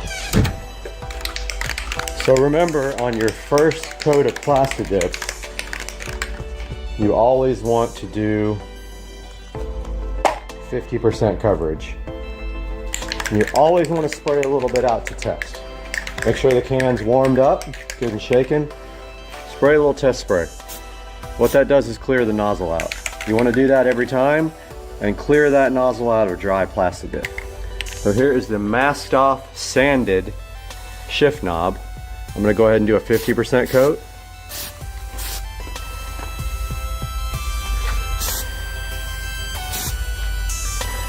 May not seem like much, but if you do any more, it will run.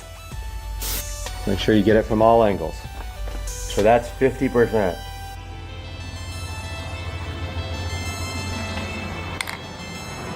Still waiting on the spot putty to dry. I touched it a minute ago and it is still soft to the touch. It said 20 to 25 minutes, but it's kind of cool out here. I have not sanded that piece yet because I spot puttied a little chip right there. So the only thing really I can do is the ashtray top, and I can do that side of the door trim. So I'm going to do that now. Take all this stuff and get it out of the way.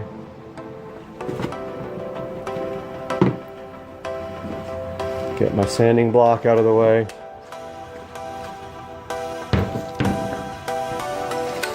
Go ahead and do a 50% coat on my ashtray, which I have sanded and clean. Remember, all sides.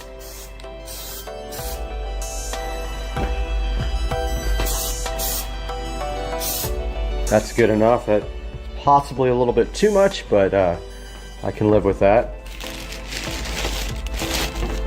Now the door panel.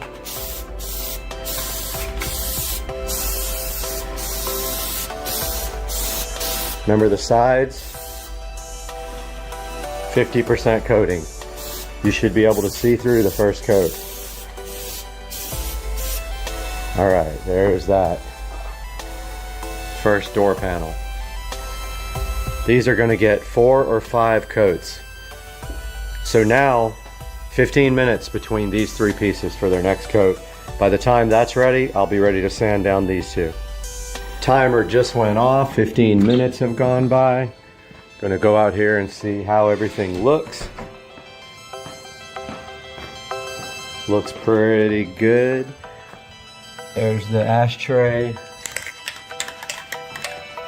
And this door piece. And the shifter. Go ahead and put round 2 on the shifter. So for the second coat, you want to go a little bit heavier. Make sure to spray a test coat first. That's good enough for the second coat. This is a heavier coat, but you still want to be careful about runs and drips. Make sure you go all the way around. On a flat piece, you don't have to worry so much about runs, but still, that's good enough for the second coat. And then here's the second coat on this one.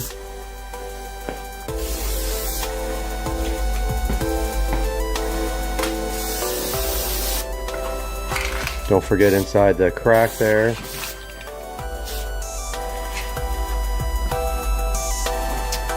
Now, while that is drying for 15 minutes, let's put our timer on.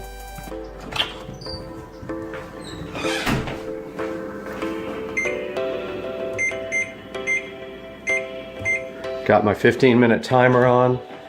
I'm gonna check the Bondo spot putty, see how that's drying, so I can start sanding that. Yep, that's the first area that I did there. It feels like that's dry.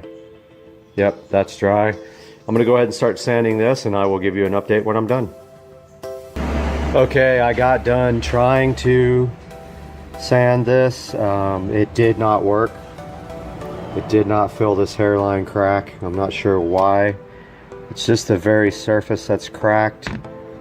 Going to try to go ahead and paint Plastidip over this. I don't know how that's gonna go, but I'm gonna try that now.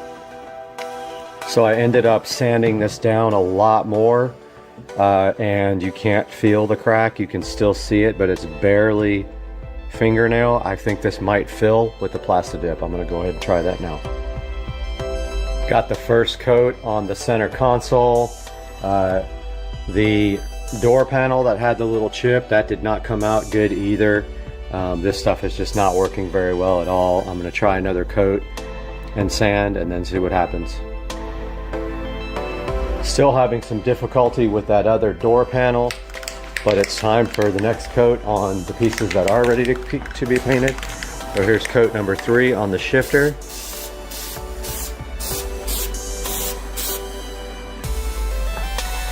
On the ashtray.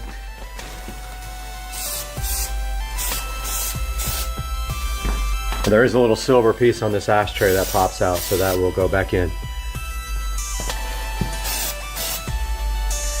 And third coat on this door panel.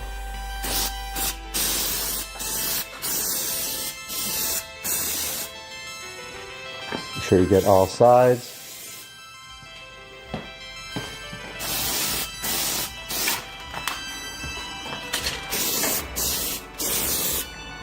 So these are thick coats, don't forget.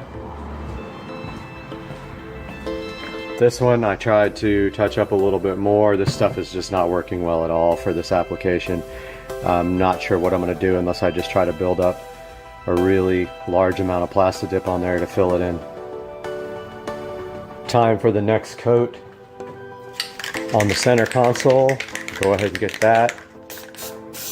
See how it's splattered out? You always want to do that test coat. Make sure you're getting all angles. This is a good heavy coat. Looks like that crack is filling in pretty good. I might get lucky on that. However, I'm just noticing that I've been missing this part that's really hard to get to here. And I may have sprayed too much right there.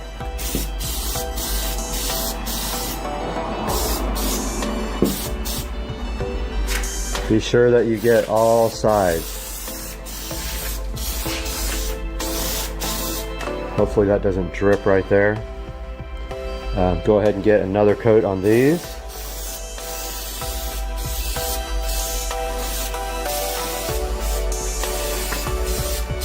Sorry about that. I had the camera off of it for that. Kind of hard to shoot and record. Paint and record at the same time. And this is coat 4 for all the rest. Now, the thing about Plastidip is for this shifter, wherever you tape something off and you have these lines, you can either attempt to peel that off, or the best way to do it is if you've taped off an edge, you want to peel that when it's wet. So when I do the last coat, I'm going to peel the tape off while the Plastidip's still wet. If you do it when it's dry, it will take the rest of the dip off. It will attempt to actually peel.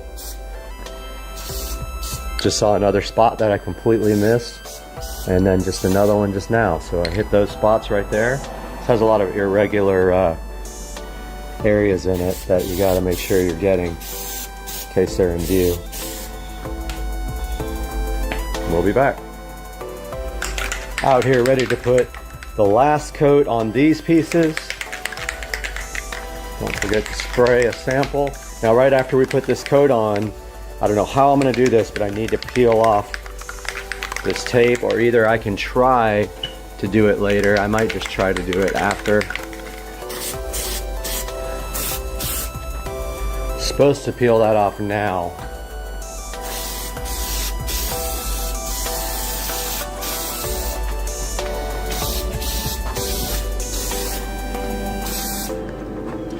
Got this final coat going on this center console. It's a heavy coat. Trying to get all the spaces that I missed last time.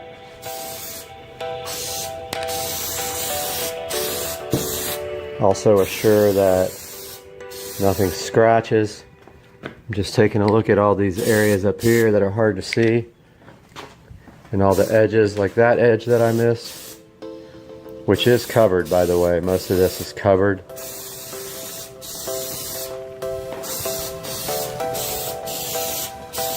It's a good thick coat. Now the final coat on this. Nice thick coat. A lot easier to do a thick coat on a flat object that it can't run as much. And then on the ashtray,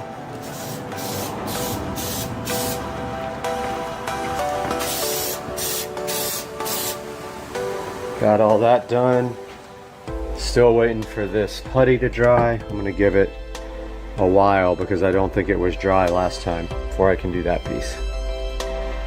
So the shifter, I peeled the tape off too late. It has to be completely wet and I messed it up, so I peeled the tape completely. I'm going to try the other way, just spraying it and peeling around the edge of that little edge right there. So I have to start over on the shifter.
out here at the Mopar car wash.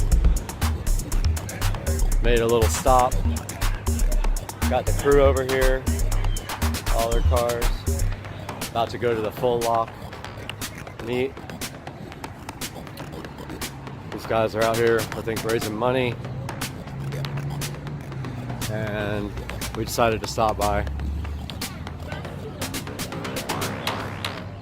Get a little view of what's going on.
Guys, we are here in the kitchen starting on the golf cart audio project.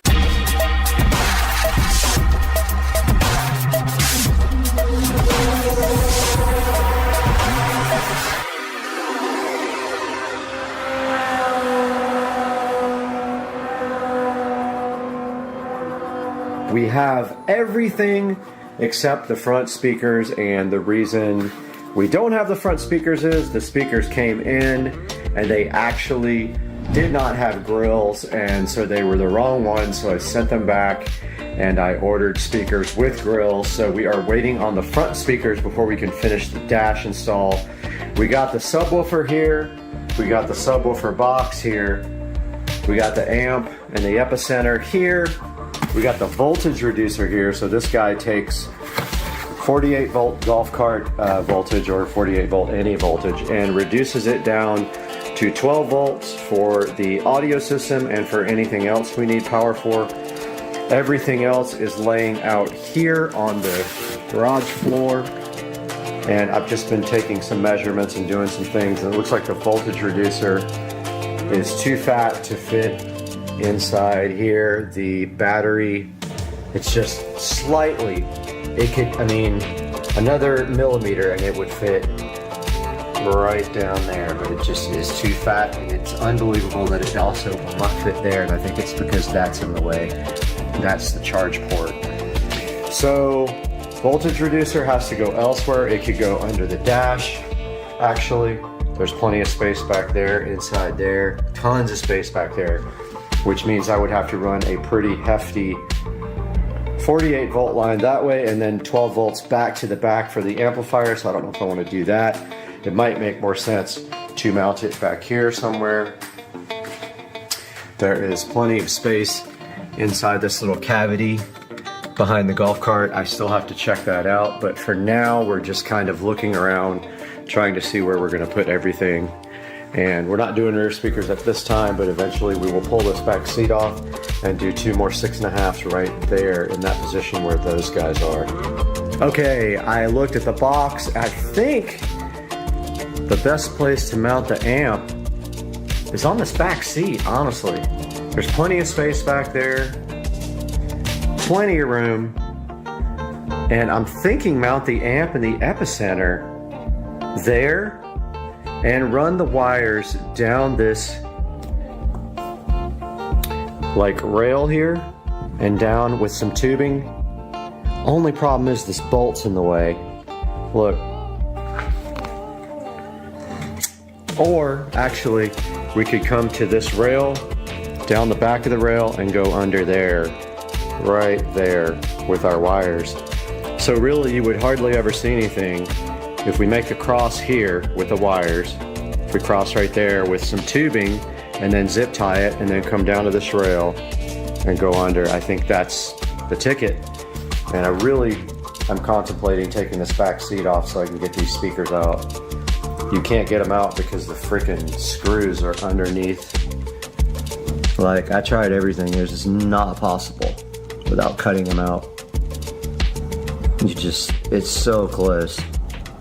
I don't think I could even drill a hole in that rail and get them out.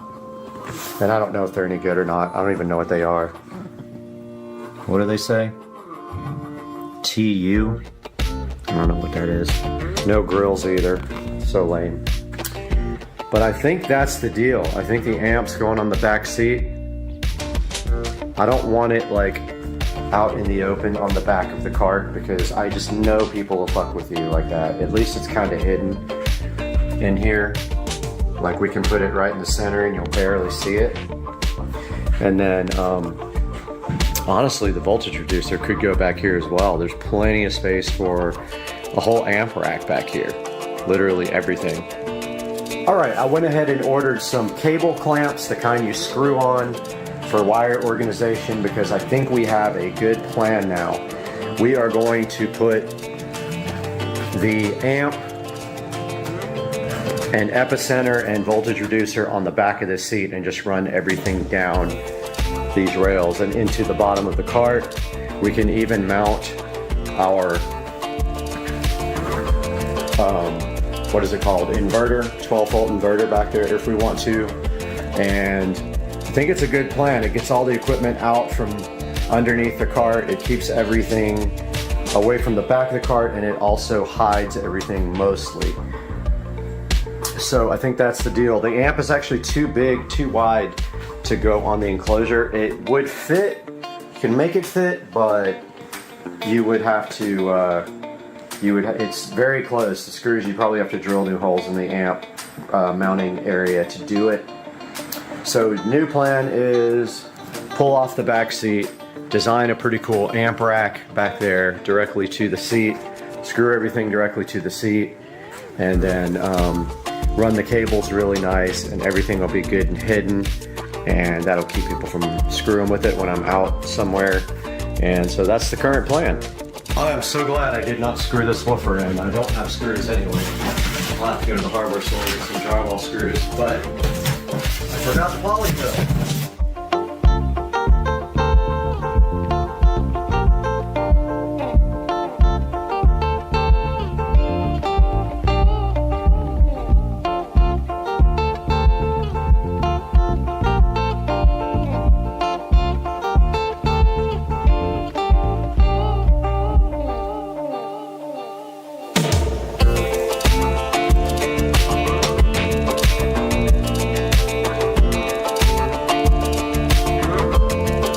Alright, welcome back to the channel, and we are out here in the garage and we are about to remove this seat. I'm just looking for the correct size of freaking wrench. So I'm gonna find a wrench and we'll get right to it on Supercar Street Racing.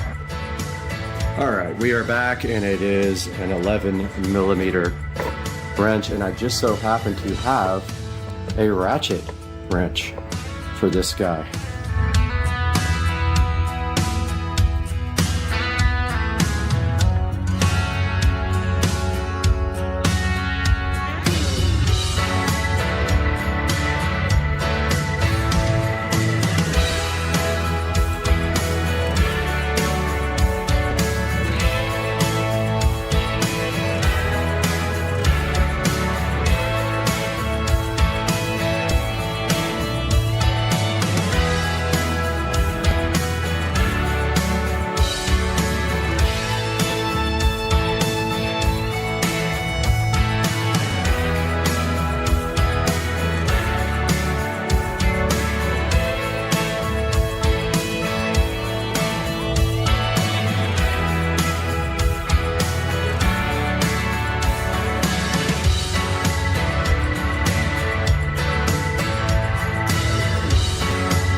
Okay, we got the seat off finally, and now we can start designing our amp rack.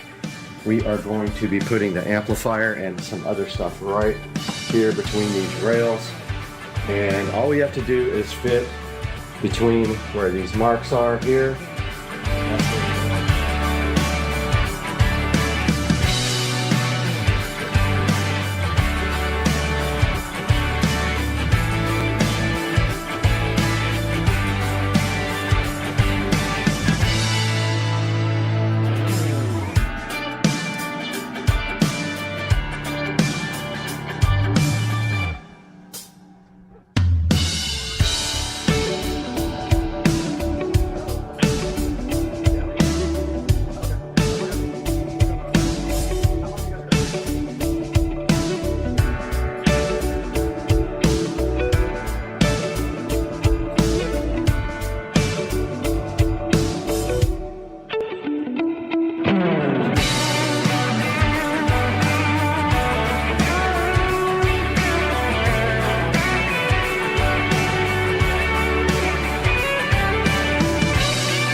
All right, we are laying out the initial layout here. Looks like the amp will go great there. And possibly the epicenter there.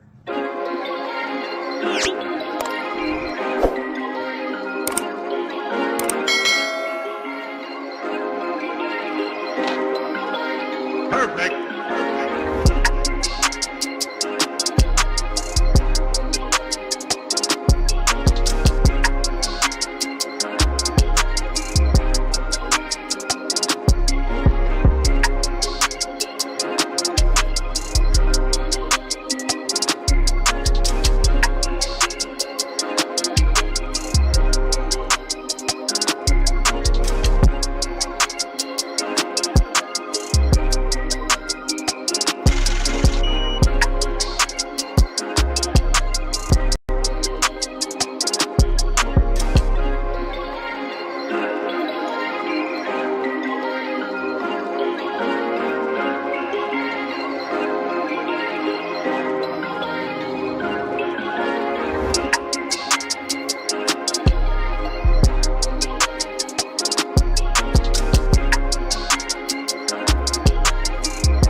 Frames. Now, we were looking at the lower left and it says that there are no drop frames, but I had a lot of problems with this being choppy, and it is already a little choppy here. So let's see if we can find the stream and if it actually looks bad as it's on YouTube. So let's go ahead to my channel. We should see this live. Now, don't forget, this HP doesn't have a lot of horsepower. So that could be the issue. We may have to run the wizard again. So here's camera 2. We are back on Supercar Street Racing, and once again taking a look at the 2023 Tesla Model S Plaid out in the garage. And we have our next piece of carbon fiber we're going to be applying today on the station. So hang out and let's have some fun.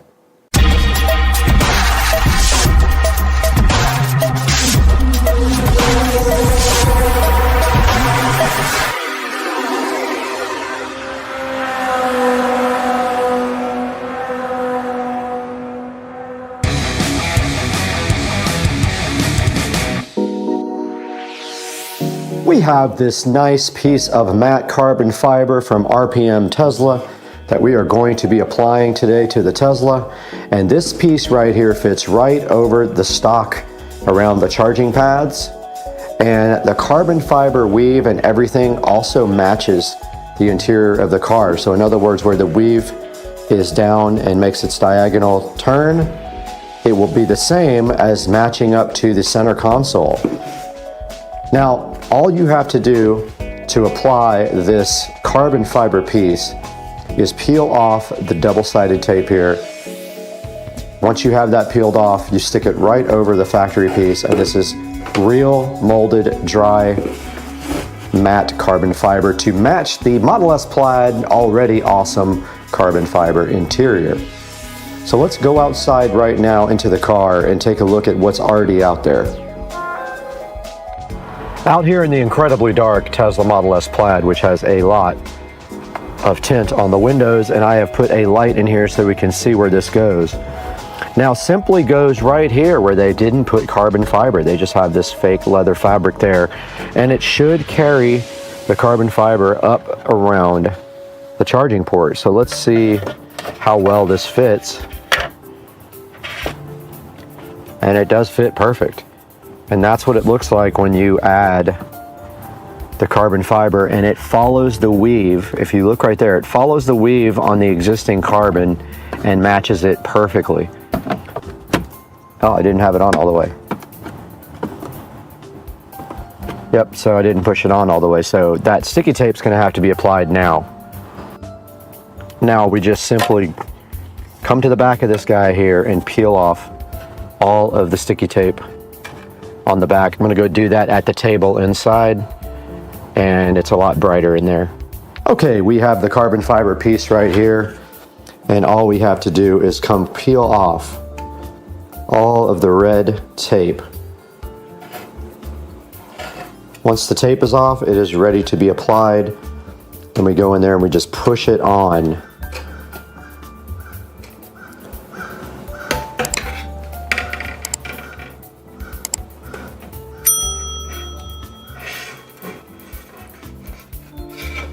Kind of a pain, but this is what's going to keep it on the car.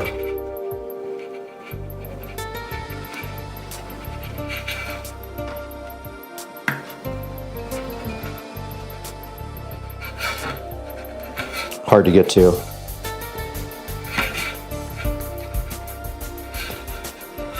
Fortunately, there's some long pieces here. Otherwise, it would be a huge pain. Switch to a wider angle.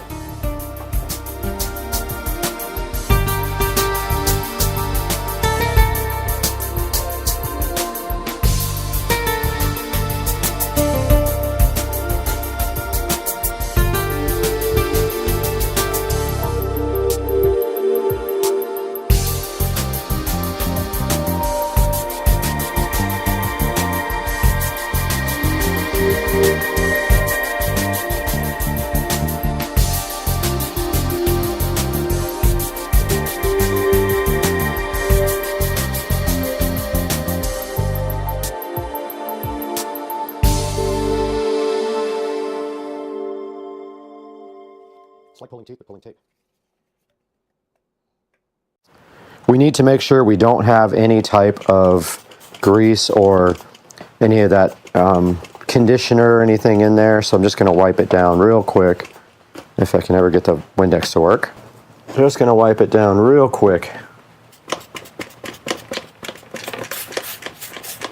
with some Windex. Okay, we got our rag here. Just going to quickly get anything off of this that might cause it not to stick. Really fast wipe down procedure. And I'm going to come back with the other side, the dry side, and just do that. It's that simple. Now let's grab the piece and stick it on. All right, we're ready to apply this piece.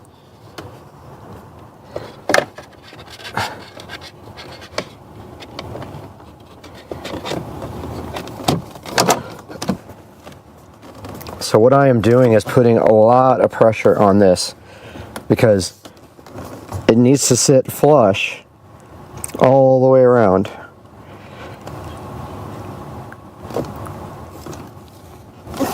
Needs like 30 seconds of pressure applied.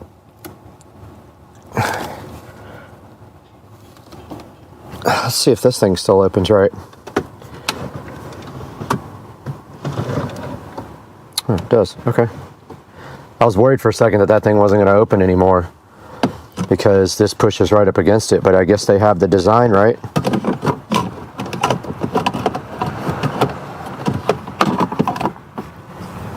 Yeah, it just seems to work fine.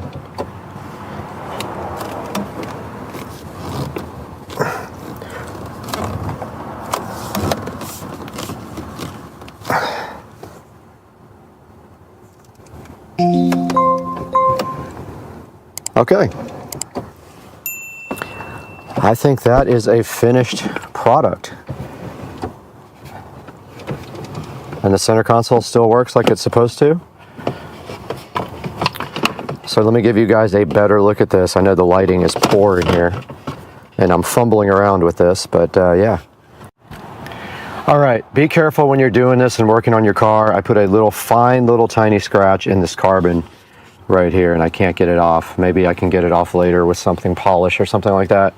But these lights fell over and did put a tiny little, barely noticeable scratch right there in the carbon.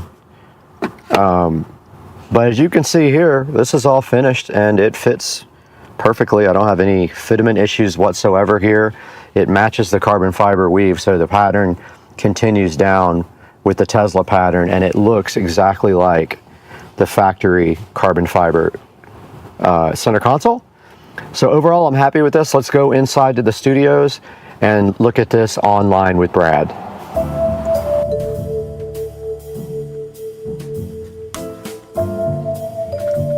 Welcome back to Supercar Street Racing, and we are back in the 4K production studio, and our light did burn out, so we have to figure out getting a new light.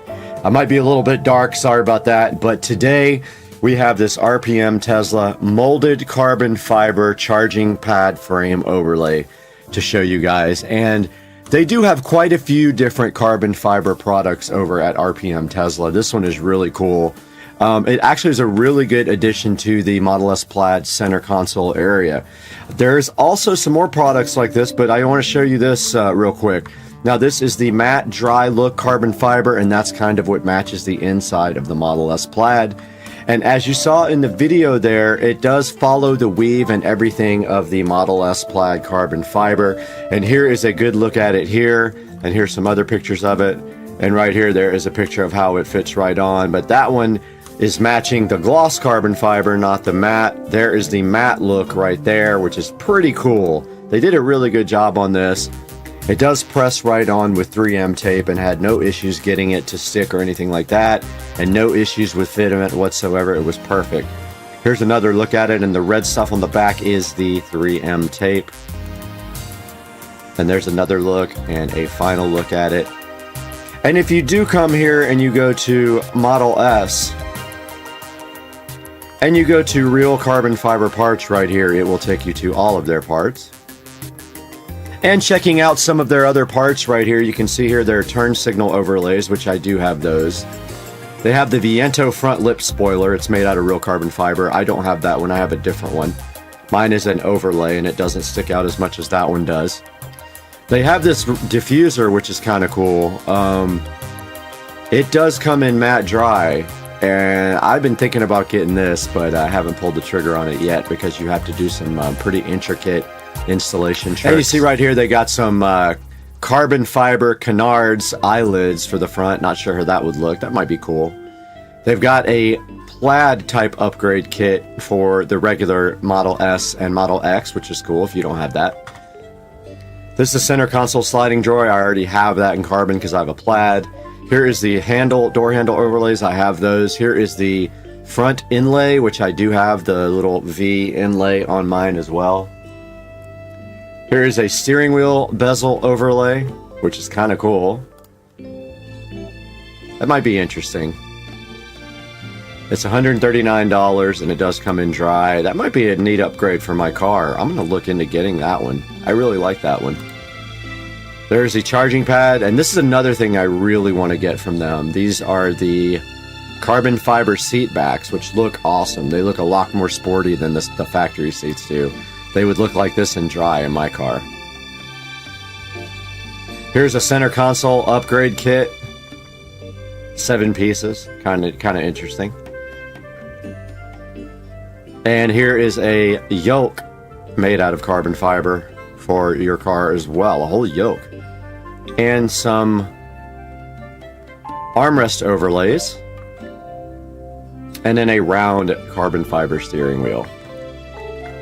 So you can see they have a lot of different carbon fiber, especially for the non-carbon fiber cars. Like the Plaid comes with a lot of carbon, so they don't have a lot to offer for that. They have a few cool things though, like the seat backs. But if you don't have a Plaid, they have a lot of other things that you can put on your car. I'll put a link in the description to this and to the RPM Tesla website, and I'm so happy you guys are joining me today with this. And please, please like and subscribe to the videos. And we got to get out of here. We got to go find some more carbon fiber. Let's go.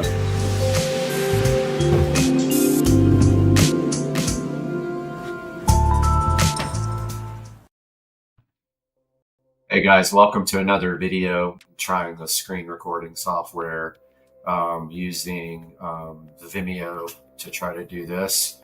So I want to show you guys how I create thumbnails for the videos. So I just finished creating one here for Echo Show monitoring. So first of all, you've got to have some kind of creativity in your brain to be able to figure out what a nice logo would be that we could attract viewers with. So I'm going to actually create a thumbnail for this. So I'm going to go new file in Photoshop. It actually popped up on the other screen. I'm going to go 1280, actually 1920 by 1080. Let's do that again. Close, new file, 1920 by 1080. And there is our workspace there. So the first thing we want to do is figure out what kind of background we want to do. So why don't we just do a YouTube background? So let's call up YouTube here.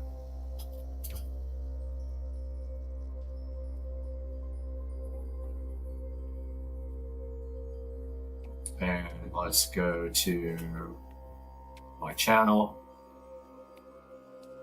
There's my channel. Let's get a screenshot. So I use Snagit to do screenshots.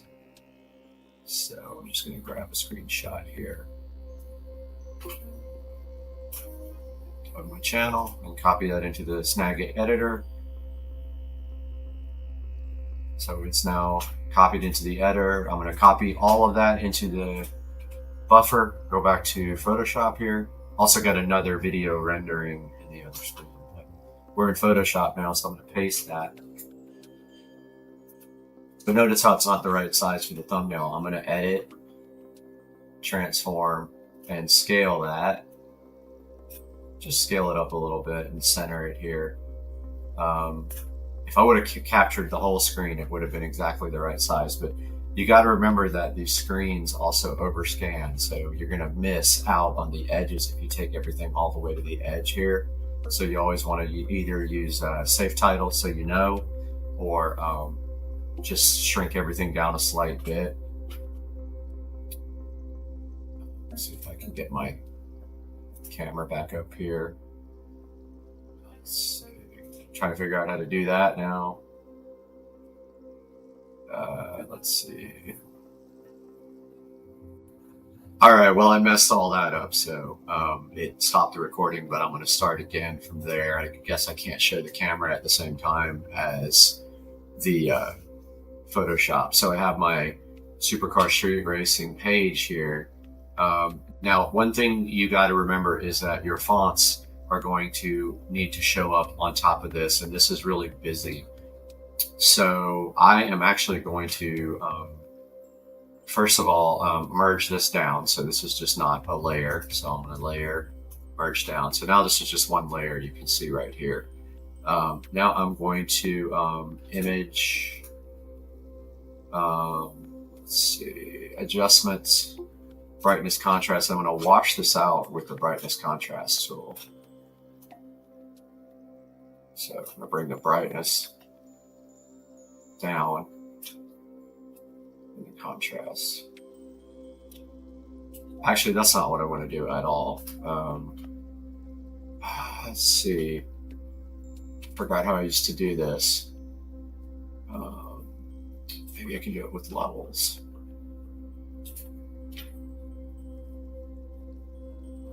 Pretty sure I used to use brightness contrast and try it again.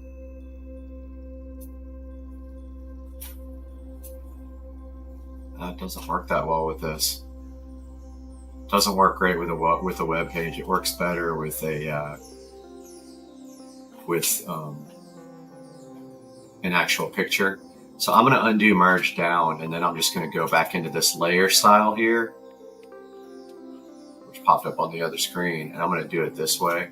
So I'm going to do a color overlay. And then I'm going to bring the opacity down. It didn't work either. Let's see. I'm kind of just playing with it now because that should work. Cover overlay, color overlay. Actually, we can do it this way. Let's merge that. And now let's copy this part here, this gray. Copy that, and now let's undo the merge. Let's see if it'll let me work like that. Okay, so now I've got this other layer, and I can adjust the transparency on it. So I'll go into the layer styles. I'll bring the transparency down. Now see how that washed out the background? It'll actually allow you to see a lot better the text on top of it. And I'm also going to scale this up a little bit, transform. I'm going to do scale. And just literally do the whole entire picture. And then I'm going to merge that down so it becomes one. Actually, you got to stick it first. And then I'm going to merge down. So now this is one solid picture. Oh, let's do merge visible. Or flat, works the same way. Nice, it's just a background. Now we're good to put text on it. So let's go back into our flaming text, which I use greatly. Now, it doesn't matter which logo we use here. I love these because you can download PNGs, which are transparent backgrounds. So I'm just kind of looking to see here what is available. And let's just pick one for the actual, you know, the text. How about Text Central? Let's see what that's about. So it's okay. It's kind of hard to read. Let's go back and try another one. What about Horizon? Let's see what that is. Horizon's pretty cool. It shows you other ones at the bottom here, but the first thing we're going to do is just change the text. Create to thumbnails. And then this is how you can change the gradient, the outline, shadow. I always use drop. Now here's an important one. We're going to do transparent background because we want this to be a PNG, which works easily with Photoshop. You see how it changed to a PNG there. Then you go to image and you can change the file format and the crop. Click next. Click download. It wants you to buy it, but you don't have to. Now we'll show it in folder.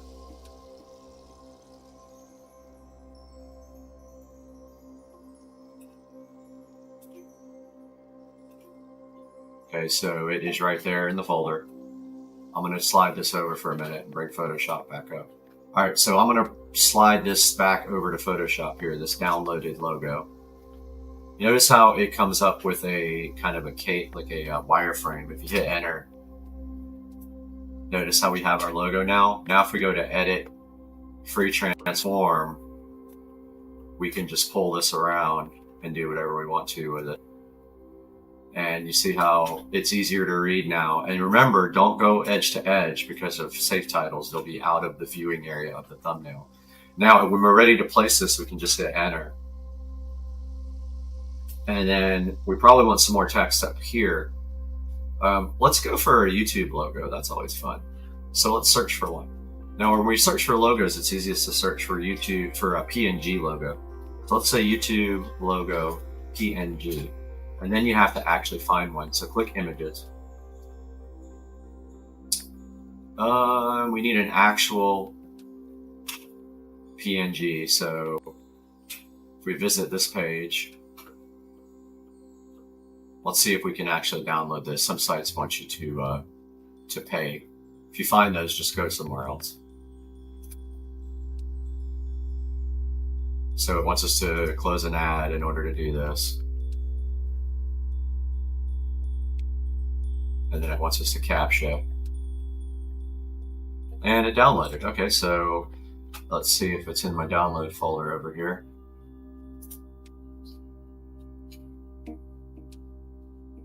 It is. So I'm going to pull Photoshop back up here. I'm going to drag over our newly downloaded YouTube logo. Now, if it's a PNG, you can resize it and you don't lose quality. See how we can now drag it around? And notice how it doesn't have drop shadow or anything. If we double click the layer over here,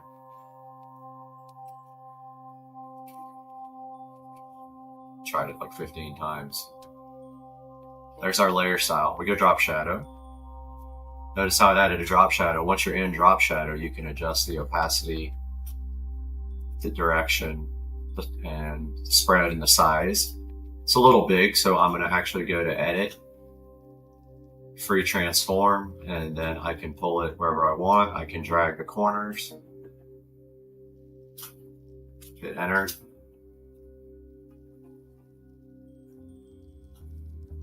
I'm going to put it about right there, and I'm going to do one more font. Let's go back to our flaming text here.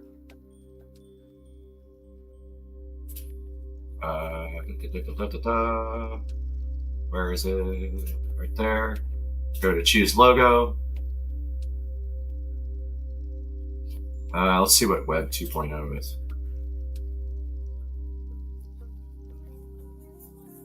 Nothing I see there I like. Let's go back to the flaming text site at the beginning. Go to the bottom.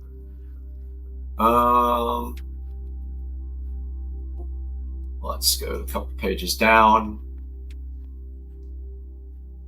I've used some of these before. Let's go one more page. Oh, it's a Google copy. Let's use that one. How about this? So again, we just changed the text. Go to shadow, make sure drop shadow's on, background transparent. Next. And download. Now it is on the folder in the other screen. So I'm just waiting for that to finish. I'm rendering at the same time, so that's causing some slow down. Okay, so I have that logo, so I'm going to go back to our Photoshop, drag that in, put it about right there. I'm going to rotate it, hit enter, and there you go. There is our thumbnail for this video. We're going to go ahead and save it. Actually, you can save the project first. So I'm going to go to my E drive where I haven't started the project yet. I'm going to go to raw video, create a folder, create YouTube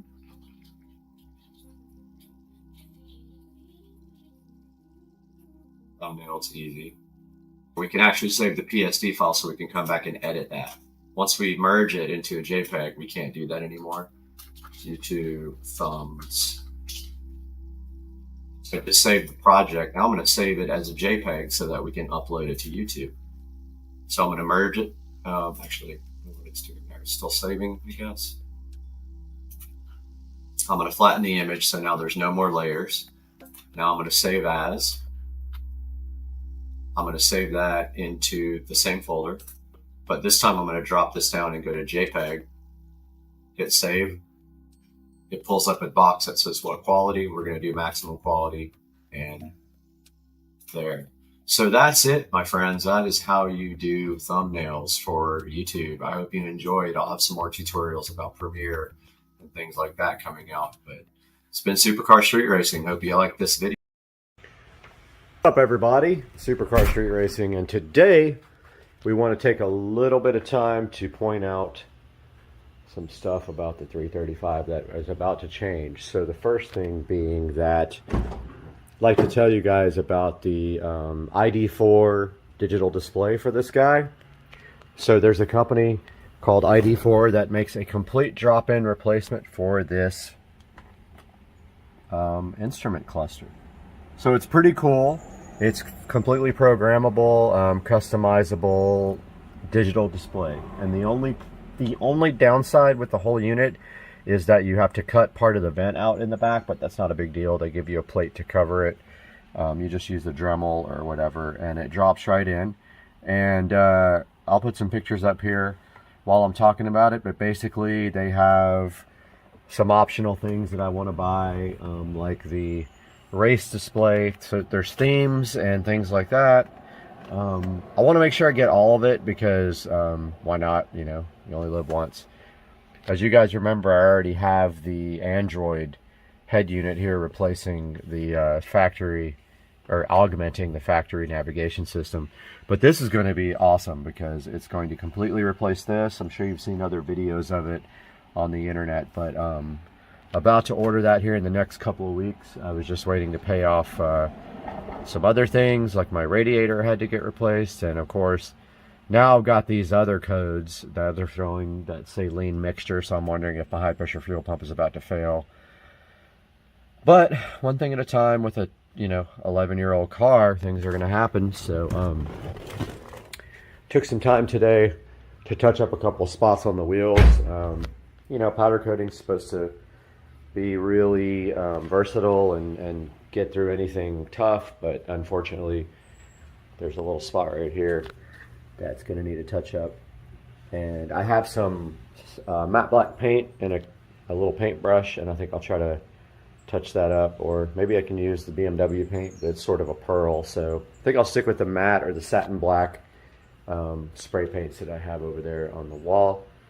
So yeah, so the next thing coming up for this guy is the digital display by ID4. I'm going to put links in the description for that, and hopefully you guys like it. I am super excited. You can spend about $1,200 if you want to, but I'm going to go ahead and spend $1,800 and get the full-blown display here pretty quickly. So I'm going to update you guys when that comes, but I just want to do a quick little update and throw this back and see if I can actually get a video to work now without crappy video quality. Happy holidays, guys. Welcome back to Supercar Street Racing. I'm Brad, and I'm excited about today because I've been wanting to do something in this bathroom for a while, and right behind me right here is all the keys to the next project on Supercar Street Racing. And we're going to take a look at that right after this.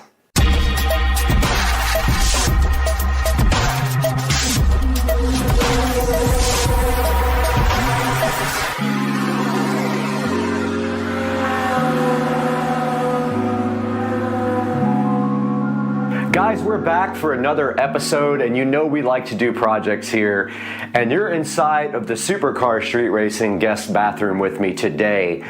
And today, sitting right here on this counter, are the keys to the next project, at least part of them. Now, some of the stuff hasn't come in yet, but I am expecting a few things over the next couple of days. Now, that doesn't mean we can't get started and talk about what we're gonna do in here. And that's my plan right here, right now, is to go over my plans with you for this bathroom and tell you what's gonna happen next. So let's talk about it.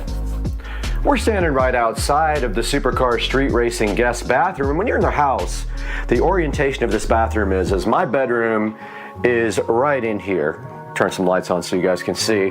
And then when you come down the hallway right here, we've got the guest bathroom, and then through that wall right there, or those curtains, that is the home theater room. And in this closet is the SCSR control room for all the whole home audio. All sits in this closet. Alexa, turn the audio closet light on. Haha, not responding. And there it is. For some reason it didn't respond, but that is the audio closet, and that holds all the wiring for the whole home audio system. Now, right next to it right here is our guest bathroom, and inside of this bathroom was remodeled maybe 7 or 8 years ago, and I did a lot of the work in here myself. We did a new vanity, all new paint. I did the beadboard here with my table saw. and the chair rail up here, I guess is what it's called.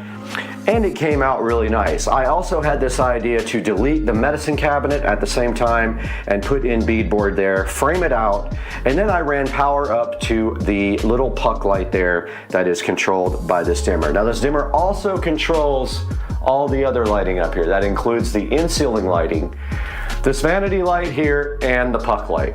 So that is kind of what we're looking at here for our project. Now you guys are familiar with the bi-cold mirror project that I did on my channel about a year and a half ago. Now what this is, these guys are Wi-Fi enabled mirrors that have the time and temperature and weather forecasts on them. And they also are backlit, as you can see right here. And that is how they look without the backlight on. Now this LED lighting technology that's behind there now does not come with the mirror. That is the Govee RGB IC LED strips that I added myself. So that's the plan, is to kind of do this again in a different way in the guest bathroom. Now I like to enable some smart home features in every room. And so part of this activity is also going to be fixing up the Echo Show 5. So, and this is probably gonna wake up the other devices, but fixing up that device there so it is flush mounted into the wall. We'll take a look at that in a minute. But that is also the plan, to get that working very nice in the other room and make it look a lot better in the process. Once again, we're back here in the Supercar Street Racing guest bathroom, and you can see that about a year and a half ago, I just threw an Echo Show in here, which is unlike me, and I just kind of ran the power down there, but it looks absolutely terrible. And my plan is to actually go ahead and flush mount this guy into the wall, but we need to talk about what's going to happen before that. Now we just have a standard mirror right here in front of me, and you can see Brad here in the mirror. But what we're going to do here also is change this whole area up here. And our first thing that we're going to be changing is we're taking out this old mirror, and in its place we're putting up the bi-cold smart mirror. But in this case, unlike the other bathroom and unlike this, we're actually going to have this guy go this way. So it's going to be horizontal, and it is a long horizontal mirror about the same height as this, a little bit shorter, but it's going to cover most of the wall, and it's going to be centered to this light. So the middle of the mirror will fall straight down here. Even if there's some space over here, that's fine. I want it centered underneath this lighting right here. And so that mirror is on the way and will actually be here on Tuesday, was the last thing that I saw. So my plan is to either put the Echo Show right here or there, depending on where this falls into place with the mirror. Now let's talk about power for this guy. Now I am going to go ahead and get power through my audio closet because it is right behind this wall. We can literally go straight through the wall and come out the other side. There is no code violations there because we're not putting a box inside the wall or anything. But we also need power for this mirror. So at the same time, we're going to be putting a wall box inside there behind the mirror, and then we're going to run the power into the audio closet where there is already active power. Now let's go over some of the things here in front of me that are going to be used for this project, because I've started ordering things already. And we need quite a few things here for this project. Now the first thing we need is the bi-cold smart mirror, and that is not in yet. But it is, I believe, 48 this way by 24 this way. So let's grab our measuring tape and see how that's going to look. Now this new bi-cold smart mirror measures 48 inches, let's call it wide. So that is going to be about,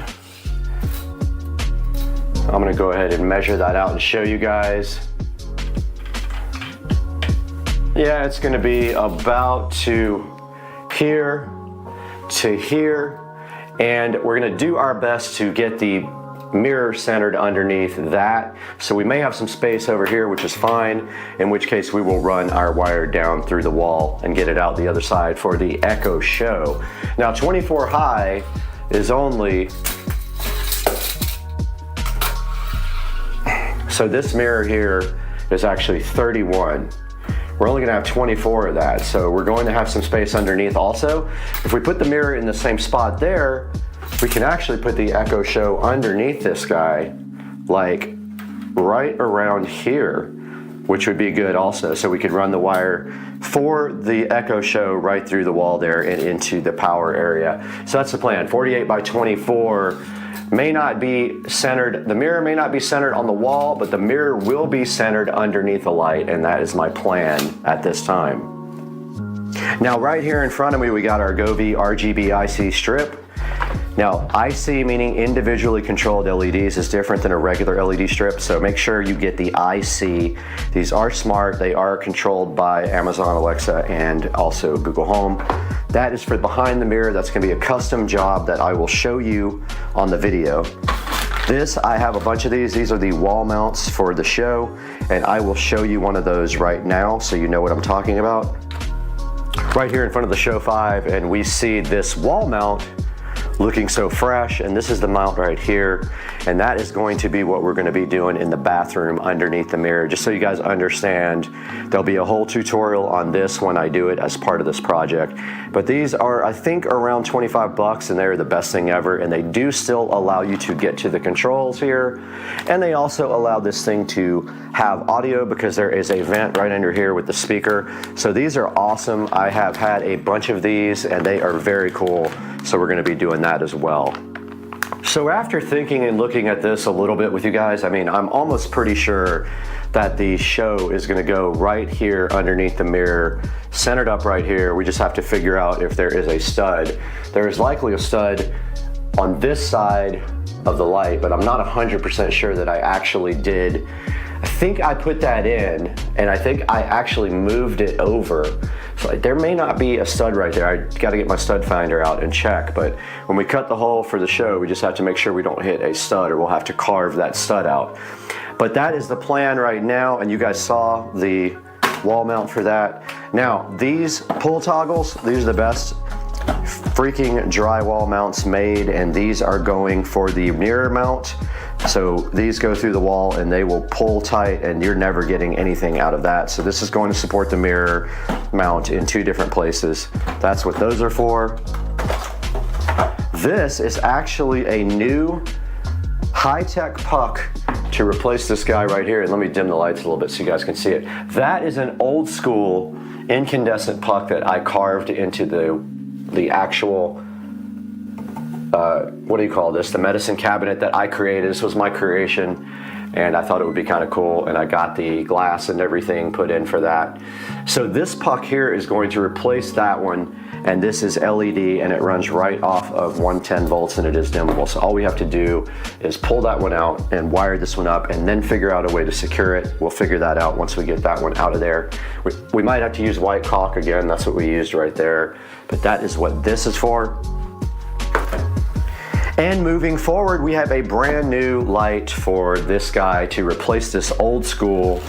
And it's still nice, don't get me wrong, but this is a new, modern, high-tech light to replace that one. This is LED, it is dimmable, it looks better. I am stoked for this, and we can do that anytime. We can get that guy out and get this guy installed. Now the first thing we need to do here is get this mirror out and that sconce out. That will start the project, and then we can do everything else once things start arriving. But we are able to go ahead and put this light in now, and we do know for a fact, after measuring, that this light is going to have to be centered. It's 48 by 24, and I know you guys can't see this, but let me flip this around here. So 48 by 24 would be about, yeah, we're gonna have to just literally center the mirror straight under this and put whatever distance it is. That's what's gonna happen, because that's all we're gonna do. We're gonna have some space right here. We can maybe put something on the wall right there, but that is the plan as of right now. And then the next thing is to get these two out of the wall. Happy Sunday, guys, and I know I look haggard. I had the craziest night last night, and not gonna lie, it was absolutely insane till 3:30 a.m. But I am ready to break some stuff, actually ready to work. We got to get this mirror down, and we got to get this light down. We got to see what's behind this mirror, if it's painted or not. I don't think it is, and figure out this whole situation. So let's get this mirror out first.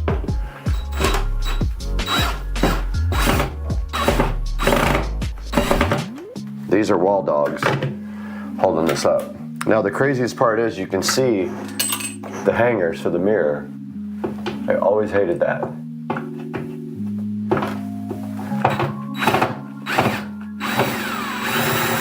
That one is not in at all. Wall dogs just go right into the drywall. You don't need like inserts or anything. But yeah, this mirror is not painted underneath. So I guess I gotta paint this wall. Look, it's gotta paint some of this anyway. I hope I have the paint. Not sure if I do.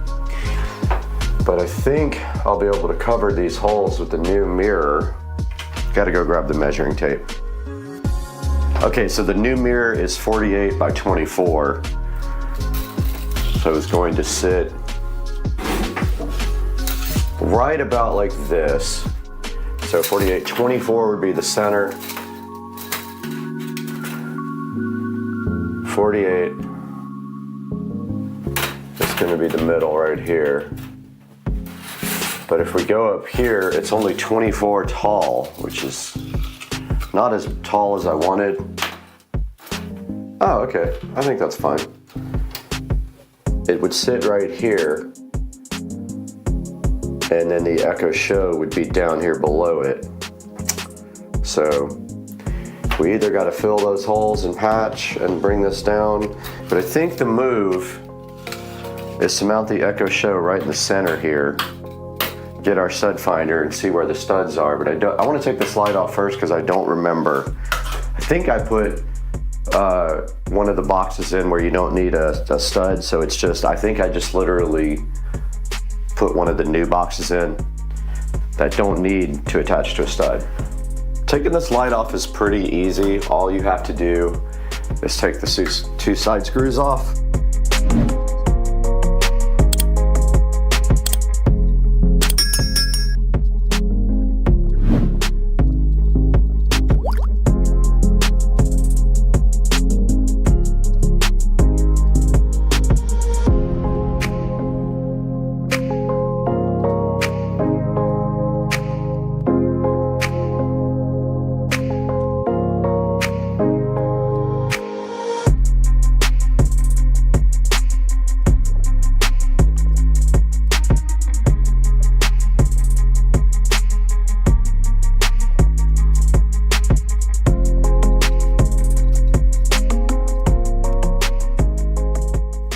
Alright, so things just got a little bit more complicated because there's no box there, so I can't really, well, there's a stud here, right there, so yeah, I don't know what I'm going to do at this point. I might have to cut a box out.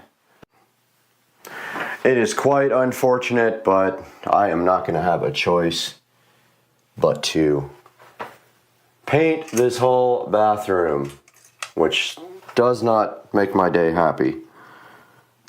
But when you think about it, it probably needs it anyway.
Well, I was thinking about putting the Echo Show here, but I just realized my towel rack is right there, so I can't really do that. I would have to move my towel rack somewhere else, and I really don't have a place for that, so Echo Show is going to go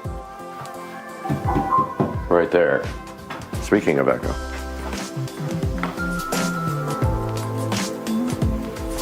A shipment will arrive today. No, so yeah, that's the plan. We're gonna go right here, and hopefully we don't get to the end of the closet. And unfortunately, there is a stud right there.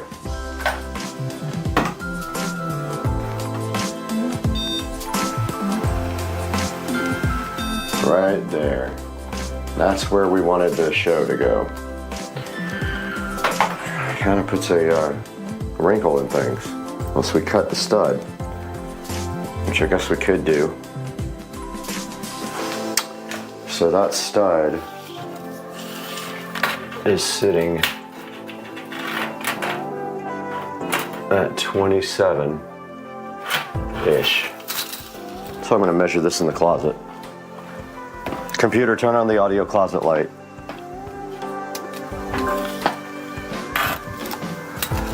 So, measuring in here, 27.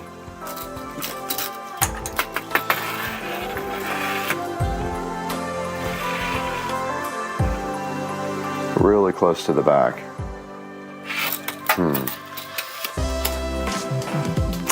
Yeah. Or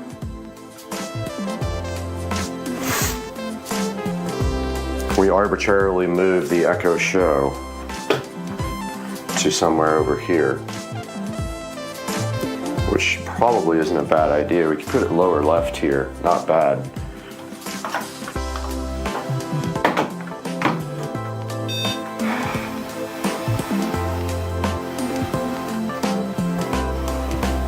Okay. There's the next stud. Right there. We'd have to put it on this side. I think that's kind of the plan now. Just put it here. Take the power through the other side. Yeah, I think that's the move. I'm not sure. If I don't center it, it's gonna look weird. I could center it over the sink, but then it's not gonna be centered under the mirror, or I could just go lower right here. That's probably what I'll do, is put it right there. And it's going to be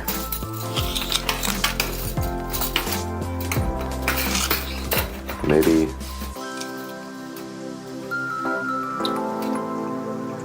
48 inches off the ground, 47. And in the closet over here, okay, that'll work out. And then it'll be, I don't know, maybe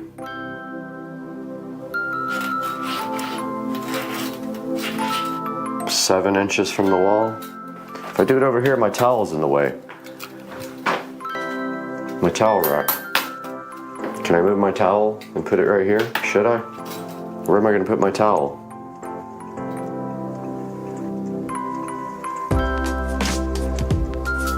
I don't know. Towel over here? No, it'll get right in the way. Smaller towel? I have no idea.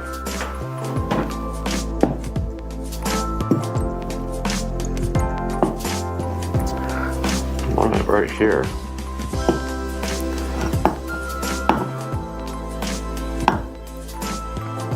The mirror is 48. I'm gonna go get my tape and mark off the mirror.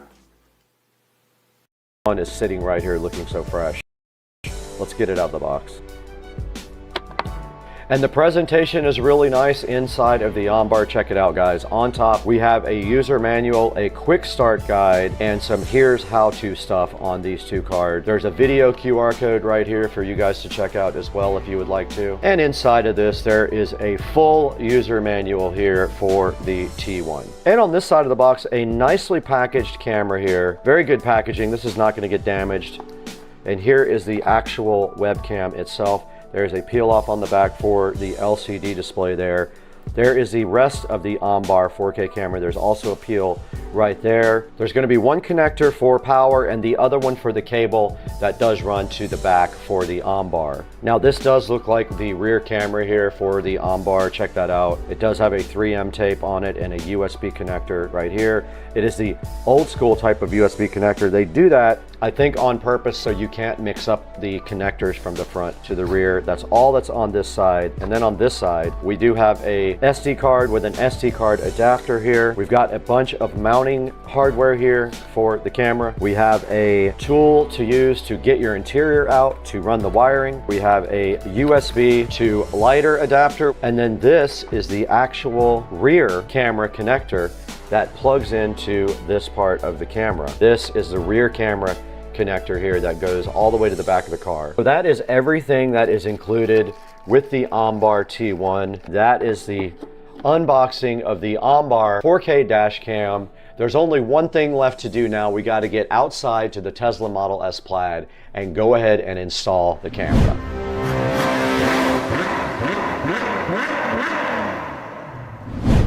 Guys, today we have a new sponsor on the channel. This is the Tunninge YC8005 flashlight that we were sent to take a look at with you guys. This thing is pretty cool. It's a multifunctional flashlight, outdoor emergency magnet light, and it does like 5 different things. It's really cool, all with some button presses right here. Now, the first thing I want to show you guys is the laser pointer. If I press this button on the side, I just blinded you guys with this cool laser pointer, but it also has 4 other controls right here on the front with just these little pads right here. So the first one is the 1500 lumen flashlight. So if I push this, you can see the flashlight right there at 1500 lumens. Press it again, it turns off. The next thing is the yellow light. If you press the second thing on the pad here, there is the yellow light on the YC8005. And then the third thing is a side light. You just press this button here, and then here comes the little side light so you have some safety. Hey guys, what's going on? Supercar Street Racing here. Saturday afternoon, just got done with a big project on the house that you guys are gonna see in the next day or so. But I am headed to Advanced Auto Parts because we're going to be doing a 335i oil change video. And so I experimented a little bit with getting a filter from like Walmart didn't have my filter. I tried like 4 different ones and they were out of all of them last time. So I ended up getting the filter from Advanced last time, and it ended up costing just as much as getting everything from Advanced with the oil change kit. So the oil change special at Advanced is $37. It went up quite a bit, $37, $38. 5 quarts of SuperTech full synthetic, which is really good oil from Walmart, is $18. But when you go to Advanced, the filter is then another $14. So 18 plus 14, 28, 34. You're almost at the price of the oil change special. So you're better off just getting all your stuff from Advanced at this point. But to have your filter at Walmart, definitely buy it there. But they were out last time I went, and I don't want to make a trip over there for nothing. So I like the SuperTech oil. The full synthetic SuperTech is just as good as Mobil 1. It is actually made by one of those, you know, higher advanced oil companies and sold to Walmart at a cheaper price. And yeah, so I think I'm gonna head over to Advanced Auto Parts right now. I already have some oil, so I have enough to make up it's 6.9 quarts for the 335i. So I'm gonna go pick up the 5-gallon oil change special. Usually you have to buy 2 so that you get 6.9 quarts, but I already have some oil. So gonna run over there and grab an oil change special now. And then after I have that, I'll update you guys on what's next. Yeah, I just wanted to tell you guys too, it's about $100 to get the oil changed at the local BMW specialist shop. If you're not into doing the work, then I suggest you just take it to them or the dealer. I think the dealer charges like $150, but I can do it for about $45 is what, $50 max. so that saves quite a bit of money on this oil change. So I actually like doing it, but the difficult part about doing this car is that it's so low to the ground. Not only do I have to have a low profile jack, I also have to drive the car up on little boards to get the car even high enough where the jack will go under it, because I do have the M Sport suspension on here. So it makes it kind of hard. So I have to go on boards first. Then if I want to, I can maybe get it on the ramps, but I'll just put it on the jack, and I'll show you guys the jack point is right like underneath the shifter here under the car. There's a little point where you put the floor jack under. So yeah, so it's not an easy oil change by any means. And really, honestly, once you have your floor jack under there, you can just get your jack stands under there, and you don't really need to drive it up on any ramps. Those jack stands will definitely save your life, so do not get under the car without jack stands ready there for some emergency support if you need it. Alright guys, we are about to pull up at Advanced Auto Parts here. If this guy in the back doesn't ram me driving aggressively. Going to get the oil change special. Looks like it's kind of crowded in here. We are at Advanced Auto Parts. I'm not gonna record in the store because, you know, it's awkward sometimes for the people that work there. Alright guys, just got out of Advanced Auto Parts. Ended up getting the Mobile One 5W40 European formula. Like the car knows if it's, the oil knows if the car's European or not. It's ridiculous. But I got the K&N oil filter. It was $40 for 5 quarts of oil and the oil filter. So this stuff has gone up $10 since the last time I did it. But I already have some oil at home. Don't feel bad about mixing full synthetic oil. It's no big deal. Doesn't matter. And I'll update you guys next when we get there. I think that's a 640i in front of us. All right, guys, we are done with the gym now. And I forgot I don't have an oil change collector thingy, bucket. You know, they suck anyway because they leak no matter what. But I have like a plastic tray that I put them in. But I need an oil change collection thing. So I'm gonna head to Walmart here and see if I can find one. People will go at the light, you know, they like to stop and keep you there until it turns red. And so yeah, we're gonna hit Walmart up right now and see what they have. All right, we're out here at Walmart now. Looks like we got a 16 quart container here for 12 bucks, not bad. I'm gonna go ahead and grab that now. I think that works perfect. Hey guys, welcome to the channel. Today we got a good special video for you guys because my last video about the Honda Civic oil change did very well. I think it has around 25 to 30,000 views right now. So I thought we would take some time to check out how to change your oil in this 335i. And now this is an N55 and this is an E93. Pretty much N54 will be the same procedure. And so we need to talk a little bit about what tools you're going to need to do this oil change. And let's start from here and work our way over that way. So first thing you're going to need is a funnel, unless you're going to just try to pour it without a funnel. Next you need the oil filter housing cover wrench, and this is one that I ordered off of Amazon. I'll put a link in the description. Now remember, BMW is smart. They don't have an oil filter that screws off in the bottom and covers you with oil. They have a cartridge-based oil filter right here on the top. It's right underneath this guy right here. I'll show you later. So this is the wrench, the socket that gets the top of the oil filter housing off easily without you having to use vice grips and ruining your nice oil filter housing. Here we have a oil drain pan, I guess you would call it, that I just got from Walmart. It was $11 and it says it holds 16 quarts. So the engine in the N55 holds 6.9 quarts of oil. Remember that when you're going to shop for oil. We also have our ratchet here, and it is just a standard ratchet. Now the drain plug is 17 millimeter. We got a breaker bar here just in case we need that. We have some towels. Always have some disposable towels and always have some regular towels. And then the last thing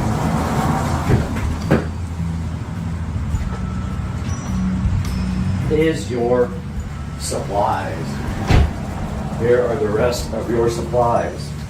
Here we have 5 gallons of Mobil 1 synthetic, and we have a K&N oil filter. Now this was all purchased with the oil change special at Advanced Auto Parts. So 5 gallons of oil and the filter was $40. Now I already have 2 more gallons to make up the 7 gallons. You're going to need 7 gallons of oil to change the oil in this N55. This is an E93, E92, E90 are the same car. This is just a convertible. So here's everything you need once again. You need a funnel, oil filter housing, cover, wrench, which is right here. These are available on Amazon. You need some regular towels. You need a K&N or other oil filter. You need oil, 6.9 quarts of oil. Oil drain bin, ratchet or wrench, 17 millimeter socket here, a breaker bar maybe if you can't get it off, shop towels, and a couple of more things which I'm going to show you next. So there's a couple of other things you're going to need for this oil change, and since my 335i is so low, I have the M Sport suspension. I need a low profile jack and I need 2x4s. I cannot get this jack underneath the car here without first driving up on some boards. The car is way too low. You might find that the same on your car, or you might have a little bit higher suspension, but you're going to need at least a jack or ramps, and this car will not drive up on ramps, it's way too low. You're going to need jack stands, 2 jack stands, and maybe some wood to drive your car up on the ramps, because if you're like me, you've suffered from having a low car forever and it just does not want to drive up on the ramps. So we drive up on the wood first, which I'll show you here shortly. Then we jack the car up with the jack, and then we put the car on jack stands and let it down, pull the jack out so we can actually get under there. Let's talk about everything you're going to need to change the oil in your E90 BMW. You're going to first need an oil filter. BMW uses a cartridge type oil filter. You're going to need an oil filter cap removal tool to take the cap off the oil filter housing. You're going to need a 17 millimeter socket and ratchet, or a 17 millimeter wrench, and possibly a breaker bar. You're going to need an oil drain pan to catch the oil. You're going to need 6.9 quarts of synthetic oil. You might need some shop towels. You're going to need jack stands, probably a low profile floor jack because the cars are so low to the ground, and maybe some old wood to drive the car on to get the floor jack under the car. Alright guys, we do have the car up on some, not up on, but we're about to drive the car up onto some wood here. Just be aware this wood has a tendency to slip. Make sure there's no nails in it, because I almost drove onto a nail one time. And we are ready. Mr. Beach just came in the garage. Let's go ahead and drive up. If we can, if it doesn't slip.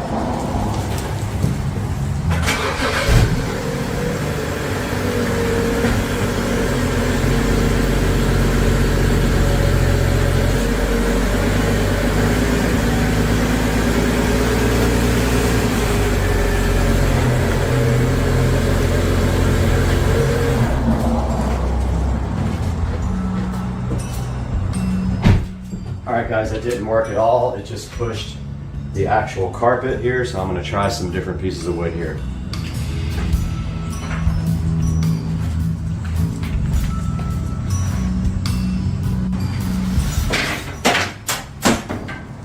So these guys work pretty good, these flat pieces. I'm going to go ahead and put them on top of that, right there. Hope they don't slip. This is why changing the oil in this car sucks. Big time. Let's try to get that up on those too.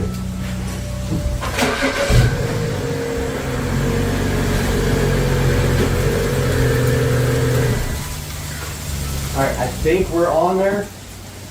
I believe we got that. We did. Okay, cool. Now we must have enough room now. Let's make sure you're still in the frame. You are. Now there's a jack point in the center. It's kind of hard to see, but it's right in the middle. There's a hole.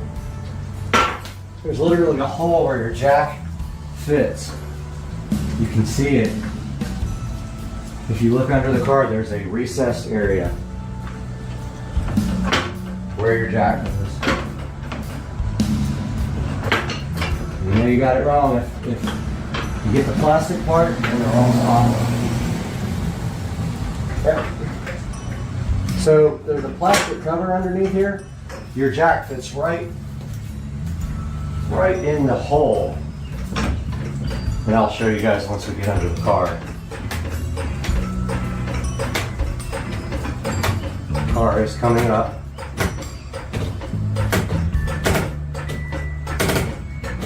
Now it's so low that I like to have some room to work. And we got to get the jack stands under it. Yep, we're on the right mounting point.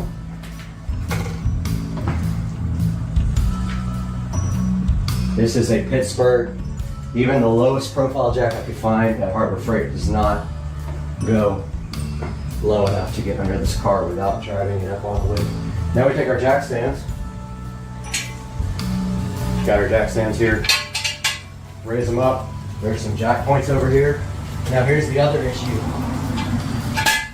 Now your wood is probably in the way of your... okay, it's right here. There's a jack point on the side of the car, which I'll show you guys too. Go ahead and go up a little bit more. So I can get all the way under there. Alright, so there's a kind of a rubber plastic jack point on the side of each side of the car that you want to be under. But don't put your wood too long on there because you won't be able to get your jack stand there.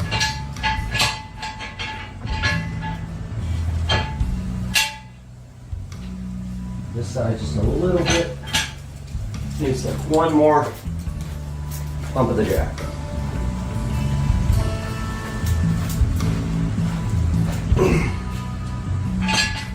Alright. That's perfect. Got the jack stands under there. Now the jack can't stay under the car because I don't have room to work. If it is, I'm going to go ahead and lower the car on the jack stands very slowly. So you just... Now, I would like to have this stay underneath the car. If I can work under there, I'll do that. If I can't, I will pull the jack out. Alright guys, I did jack up the jack about one press to get the stress off of the, not completely off of the jack stands, but to get some weight on the jack. So I can show you guys this. So there's the jack mounting point. It's very clearly a circle there. And then right there, that is where you open to change the oil to get to the drain plug. So obviously the jack is in the way here. We might still be able to put the drain on top of this jack, but we are going to need a screwdriver to get that out, and I forgot to mention that in the tools. This, you just put a screwdriver in the middle. It looks like it's kind of stripped out on mine, but yeah, let me grab a screwdriver flathead. Alright guys, I managed to get some light under here and got the flathead. So you just, wow, this thing's super stripped out. Yeah, this guy is stripped. So my little cover is stripped out. You're supposed to just be able to put that there, and it is not gonna happen. So I gotta turn it by hand or with a wrench. Let me see.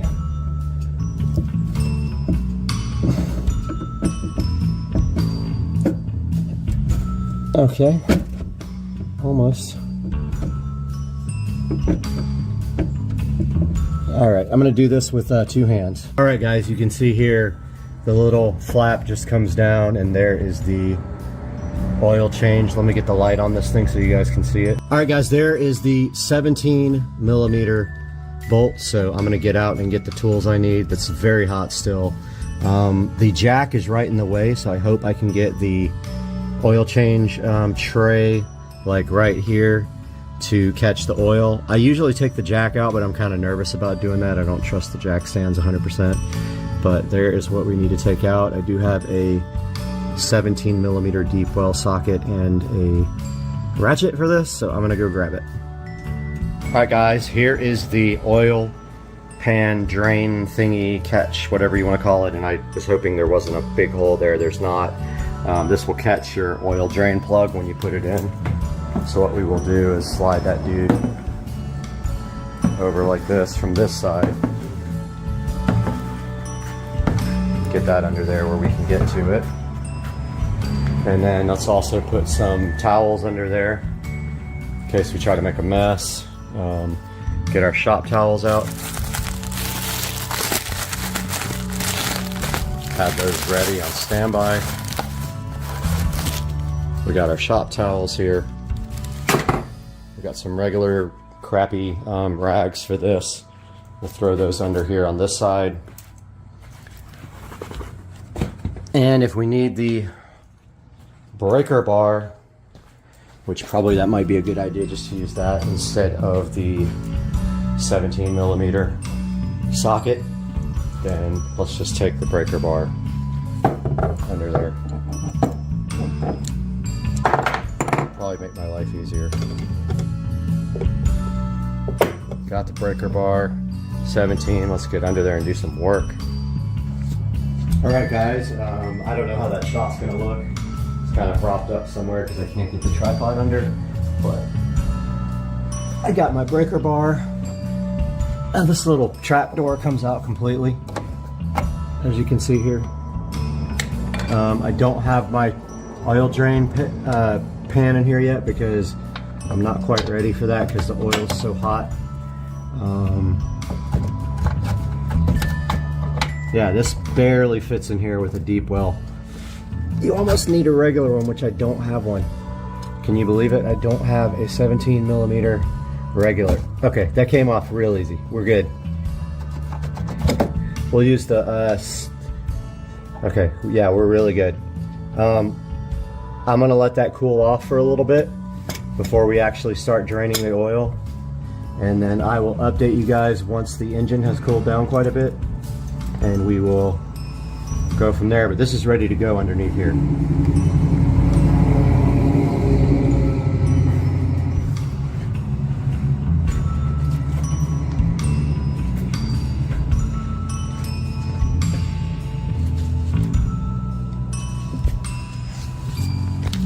So I've got the fan blowing on the engine, cooling it off so it's not so dang hot when I get under there. But I forgot to tell you guys, in preparation for draining, always take off the oil cap because it lets the oil flow more freely. So just take off the cap, remove it there, and it'll allow the engine to breathe when you pull off that oil drain plug. So I'm gonna let this cool down for about 30 minutes before I start. All right, guys, while the engine is cooling down, let's take a look at what's in the oil filter box here. There should be a few things in here, more than one thing, probably 3 things. All right, so we got our, remember the BMW is a cartridge, not a oil filter. So there's the cartridge. Now here's important couple things. Inside this bag here, we have a new O-ring for the oil filter housing top. We have a new crush washer for the oil drain plug. Do not forget that. And then we have a new O-ring here for the cap on the oil filter housing top. So the easiest way to remove those, I believe I have a tool for this. Let's see. I do. So this is a nice tool for removing O-rings. So I'll be using that on the top. So we have all this laid out here. Have your rags ready to go. And we can go ahead actually now and take off the oil filter housing cap. All right, guys, so we got our ratchet here. We got our oil filter housing removal tool, cap removal tool, or whatever you want to call it, just goes on like that, like a standard ratchet to a socket. Of course, our fan is right in the way. Let me get that moved and then we'll go ahead and take that cap off. All right, guys, here is the N55, and this is the oil filter housing right there. Very prone to leakage. If you haven't replaced your gasket in there, it's going to eventually fail. So put our cap there in reverse.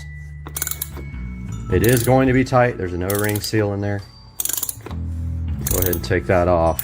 You better make sure you have all your supplies though before you start draining oil and taking this off. It's still pretty tight. It's going to be tight until you get it like almost off all the way. Now we're going to stop right there. It is loose. Now we are going to need some plastic bags to put the old oil filter in, so I'm going to grab that now. I am ready to extract this oil filter, so I've got the paper towels on standby.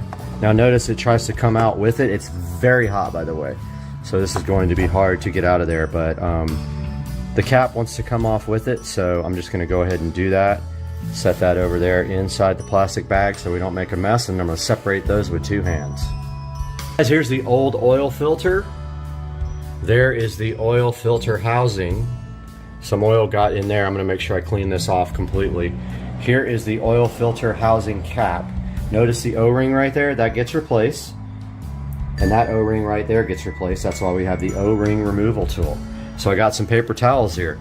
The next thing I am going to do is completely get all the oil out of this old, the old oil out of the oil filter housing.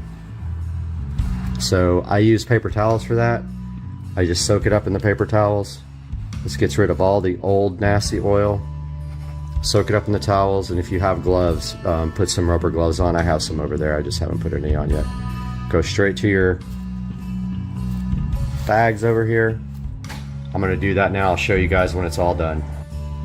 I got most of the oil out of the oil filter housing, all in this bag. Now we need to take the new O-rings and get them onto the oil filter housing cap. But first, I'm going to go over here, get some of my nice gloves over here, my vinyl gloves, which I love using so I don't get my hands completely dirty. So let's bring this cap over to the workbench.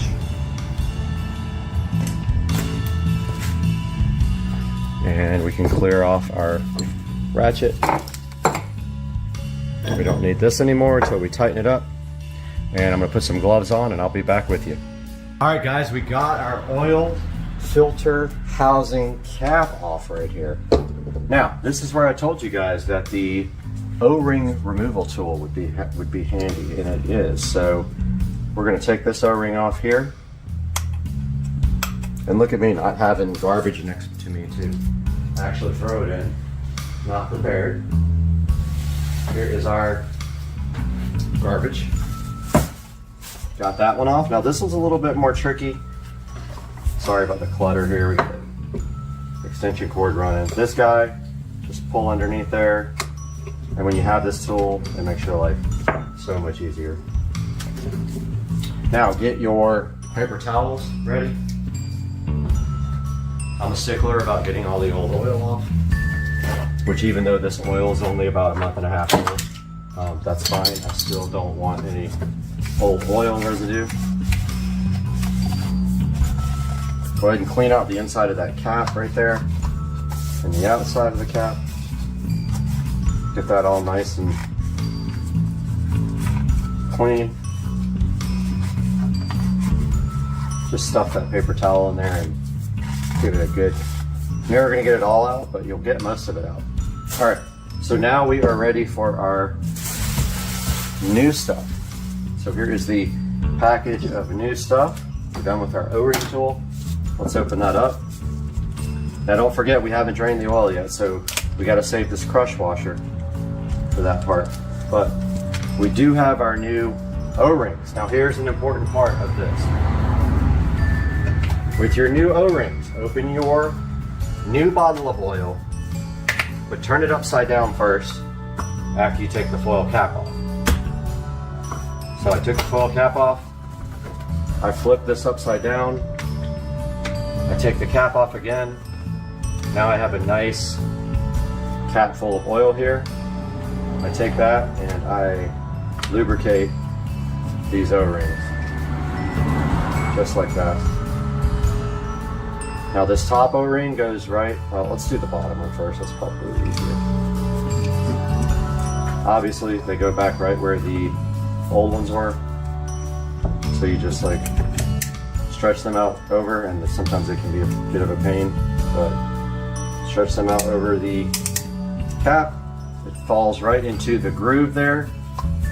Take some oil from your cap, make sure that's nice and lubricated. That's what assures a good seal. Take your new one for the tip. Get that over there. Make sure it's nice and lubricated. And that is it for the oil filter cap. Take your oil filter, put some oil on the top and the bottom. Push that over your cap, and this thing is ready to be back installed, guys.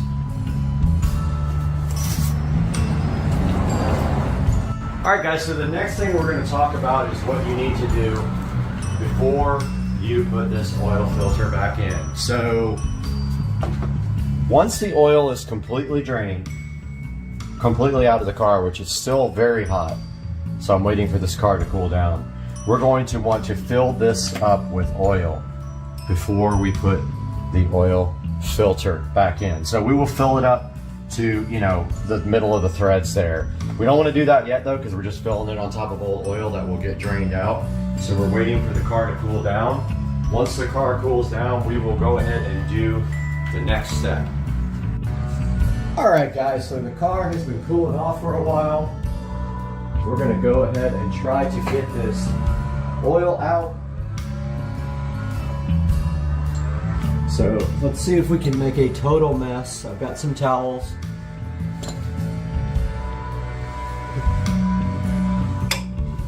And I'm gonna have to move the light somewhere else. Oh, it's already dripping. Okay. Yeah, I probably shouldn't have loosened it that much, huh? Already drippage. So I'm gonna go ahead and put this towel down just in case. It's a good idea to put extra towels down in case you make a total mess like I'm about to do. Oops. Oh, here comes Mr. Banks.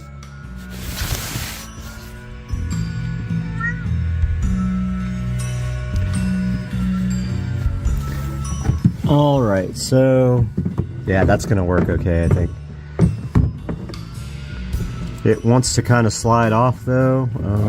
Let's see what works best here.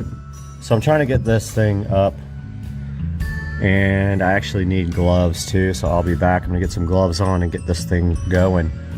All right, Mr. Banks insists on being part of this, so he is here. So we're gonna put something down here to raise this bottom up a little bit. And it didn't do much, but I've got the oil drain tray here. I got my gloves on. This is gonna make a mess for sure. Probably be hot too, but I hope that we get. Hope it doesn't go crazy out of the thing.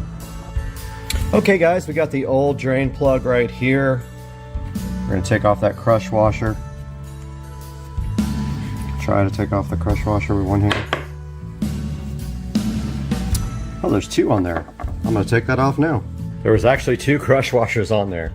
There's a new crush washer. I'm gonna go ahead and put that on the car, and then I'm going to tighten it hand tight, and then about a quarter of a turn with the ratchet. We have a helper now. I know. He's so excited to do this. All right, so for our next step, guys, we got all the oil drained out of the car. We are going to take our new oil here, And we are going to make a mess, probably. But we're going to pour some, yep, we made a mess in the filter housing there. We spilled a little bit, let's get that cleaned up. That's the first step, and then I'll get back to you. Today seems to be all about messes, but we are ready to put the oil filter cap back on. We got our O-rings, we got our tool here to put that in, so we're just going to throw that right in there and go ahead and screw that guy on. So I'm going to hand tighten it, and then I'm going to go about a quarter turn after I can't tighten it anymore with my hand. Still going by hand. Okay, that's tight. That's enough right there, just a quarter turn, if you can even do that. I couldn't even get a quarter turn after my hand tightened it. So that is all for that step, and we'll be back with adding oil. Alright, so the next step is adding oil, so that shouldn't be too difficult unless you only have one hand, which that is what I have. Hey dude. I know. I don't know why cats are so dominant in our videos, but hey, so we need to put 6.9 quarts. So this is 5 here. This is going to be a mess if I try to do this with one hand, so I'm going to do this and get back to you guys. Alright, so we got approximately 6.9 quarts in there, and put the oil cap back on. Don't forget that, because I have forgotten it sometime. We are going to get in the car and start it now. And if you hear any weird sounds, don't be alarmed. There might be some few seconds before oil pressure starts.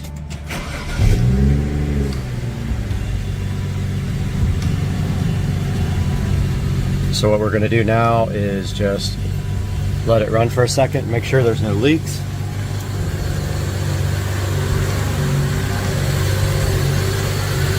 I don't see any obvious leaks down there. Everything looks good up here.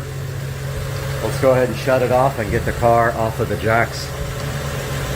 Alright, we're going to drop the jack stands if we can. Okay, we can't, so we got to raise the jack a little bit.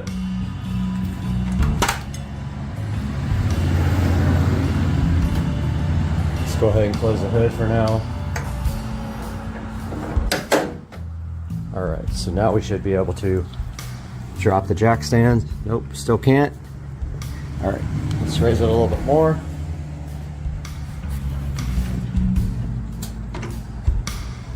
Alright, that should be plenty. Got the jack stands, got all the stuff out of the way. Make sure there's nothing under there that can get drug. There's not. Get this jack stand out. Alright, so we're going to let this back down onto the wood now. Very slowly. So we can get our jack out of there. Screwdriver out of the way.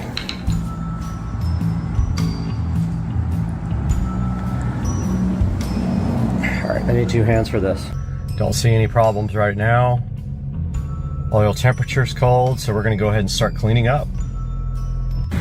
Alright guys, so the last step is to check your oil, but I have a different cluster than you most likely. So I'm going to push in the stick on this aftermarket cluster, find the maintenance, hit that. Go to oil level, and you notice that our oil level is good. So we have completely done the E90 oil change N55. I hope you guys enjoyed it. If you have any questions, put it in the comment section, and I'll see you guys later. Guys, inside this mystery box right here is something special for the channel, and you can see right here, you don't have any idea what it is, but I do. And right here, this thing is requesting it to be opened, so I mean, we have to at least do what it says and open this package right now and see what kind of cool things might be inside to benefit the channel. This guy, what is he doing? Let's get this thing unboxed, take a look at it. It might be something cool. What are you waiting for? Let's open it.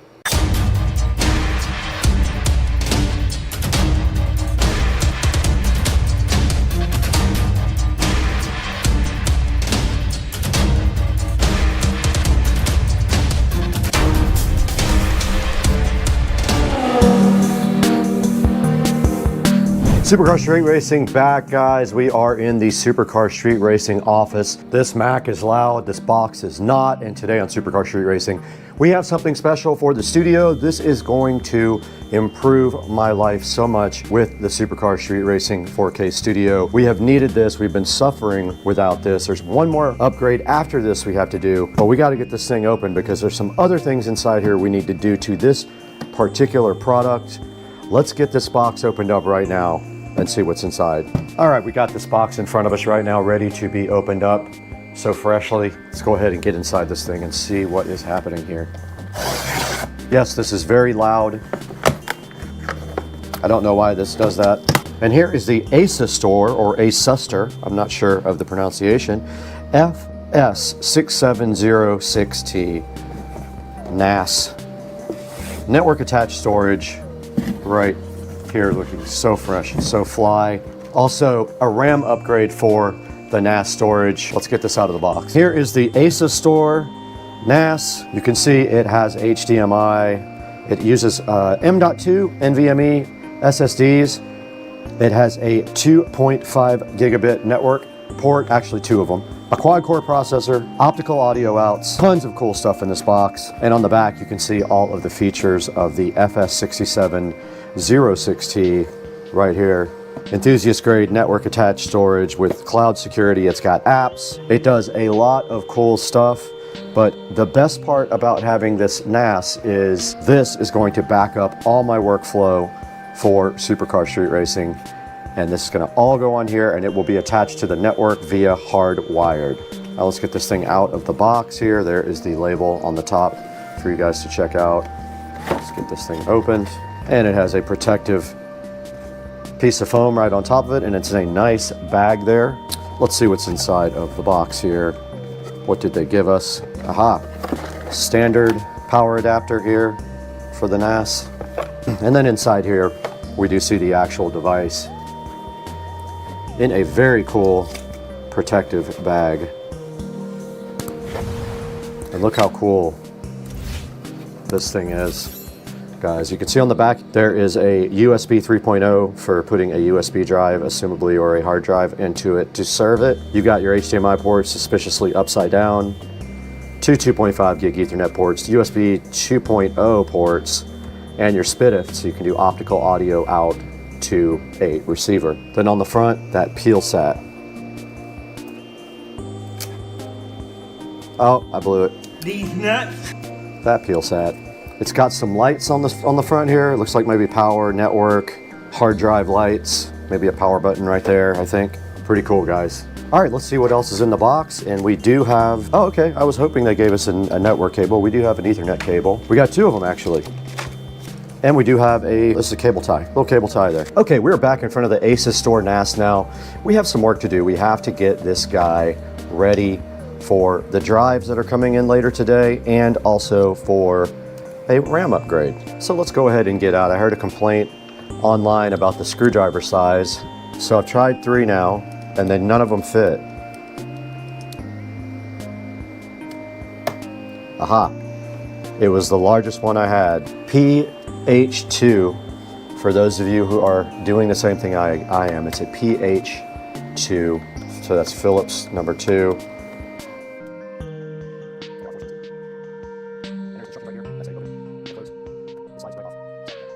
The RAM appears to be under here. Oh, there it is. The top just slides right off. Okay. Ah, I got the wrong memory. These nuts. It's SODIMMs. Dang it. Ah! Got him! Got him! Shoot. Back in front of the ASUS store, and I don't know why I thought this used regular RAM. It uses SODIMMs. I did order 16 gigs of memory for this. That will be here later today. Same RAM I ordered, PC3200. So that'll be here later today by 10 p.m. along with the drives. But let's take a look at the back of this where the drives go in. So it does have 6 slots for drives, 1, 2, 3, 4, 5, 6, and they just slide right in right there. Slides in right here, all 6 of them. The model above this has 12 I didn't think I needed that many. I could always upgrade these to 4s if I want to go 4 terabytes. I did order 6 2 terabyte drives, and they will be in RAID 5, I believe it is. So if one drive fails, you still have enough drives left to rebuild the volume. So that is it for now until we get the drives and the memory in that we can install later. So we'll get back with you guys when we do that. Amazon just came and brought this plethora of 2 terabyte drives for us. We have crucial P3 Plus, PCIe NVMe 4.0, M.2, 1, 2, 3, 4, 5, 6, 7, 8 times 6 to go into the NAS. All we have to do right here and right now is get these guys unboxed and installed directly in this NAS. We are still waiting for the RAM though. It should be here any minute. Let's get moving.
SSDs are installed, so now we were able to initialize the console. Let's get this thing hooked up and get it going.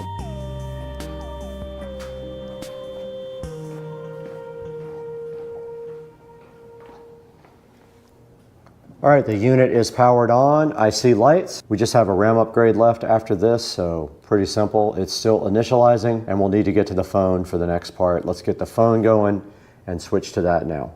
Okay, we got the ASUS Store app installed. It did give an error, but all I did was enter the IP address manually, and it actually did go to there. And we have all of the apps here available for the ASUS Store. And if we go to the storage manager, we have 9 terabytes available. We have 3 gigabytes used, and it is synchronizing the drive, so we will give it some time to do its thing. I set up a user or two. There's some apps we can install. Look at all this good stuff, guys. All this. And services, we can do, we already have SMB on. We have already checked that and it does work. We have a web center and system info. There's all our information for our drive and stuff. Processor, memory, system temp's good. And yeah, guys, next thing we have to do is copy some data to this. All right, gotta create a new account. All right, guys, we're back in the studio with our new ASUS Store NAS. And we have the page called up here. And you can see that right here and right now we have all the apps available here, the file explorer, everything else to do all the settings on the NAS. But what I want to do real quick is go ahead and back up my editing stuff. So if we want to get to the NAS, we got to do 2 backslashes, 192.168.0.210. And it wants my credentials. I'm going to pull those over here. You guys can't see this. And here we have our folders on our brand new NAS. We're going to do editing old NAS. Let's go ahead and drag it and see how long it takes. Now this is coming from a really slow device to a really fast device. So let's see. All right, so that's about as fast as the old device is capable of going. And that says 6 hours. All right, so we're getting about 90 megabytes per second, 110, 112. And I want to see how much, that's actually really fast. 18% memory, 10% CPU. And it's copying at 110 megs per second over a gigabit Ethernet link. So I think I just backed up everything. I just backed up my whole graphics and sound folder in about a couple minutes. Yeah, it's steady about 113 megabytes per second compared to the old NAS was about 30 megabytes per second maximum. So this is four times as fast. Now the rest of this is going to go while I leave the house. And this is a good amount of space that's got to be moved over. So I'm cutting and pasting all these from the old NAS. These are all my renders that I saved. I didn't save everything. I wish I would have, but that's going to take 7 hours at this rate. This old NAS is very slow. All right, we're back in the studio again, and we have some editing footage to do some editing with, and you can see it right here on the screen. Now, what you're looking at now is there is a USB 3.0 slot on the front of the NAS. I have the micro SD card plugged into an adapter, and it's plugged right into the front of the NAS, and you're seeing that right here. All this is GoPro footage. Now, at the same time, we're copying from the old NAS, which is right here, to the new NAS, and it is limited by the speed of the old NAS read speed, which is 39 megabytes per second. So now we're going to try copying all this footage to the local drive while we're going to actually copy this to the NAS drive so that we can try to edit off of it. We'll see. So let's select it all. Whoops, one more. We're going to cut from the USB drive. We're going to go to the editing drive. We're going to make a folder on the NAS, raw footage, and we'll paste it right here. Let's see how long this takes. So that's getting 94 megabytes per second from USB 3, dropping down to 88, while the other one is writing at 40 plus megabytes. So that is definitely as fast as the computer copies it from the USB stick. So no speed slowdown going from USB 3 on the front of the NAS to inside of the NAS on the actual NAS drives. And now if we pop our activity monitor up, we have 20% CPU, and we are using all of the memory, but we ordered 16 gigs of RAM, and it will be here today. I'm just waiting for it to get here to pop it in. But meanwhile, this is going at 90 megabytes per second, and the old NAS, my Book Live Western Digital, is copying all its backup files. So all the renders that I ever did are coming off of the old MyBook Live and going over to the new ASUS store with 12 terabytes. And if we look right here at the drive, you can individually select each drive here and see which one you want to look at activity-wise. But here is the usage.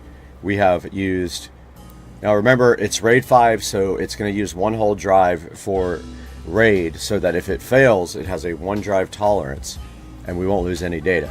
So we only have 9 terabytes after we have a 6 by 2 terabyte array here.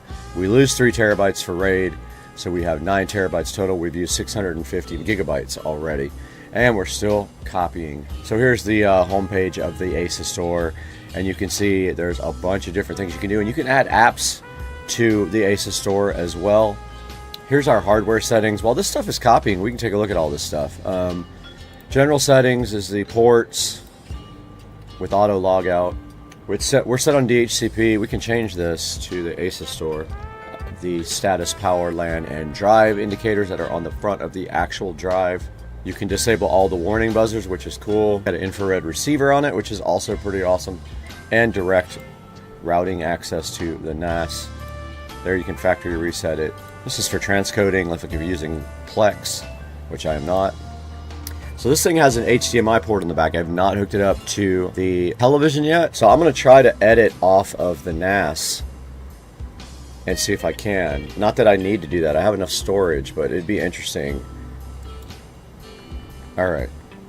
Here's DaVinci Resolve, and here's all of our footage right here. And we go in order. Special for playing no problem right off the NAS.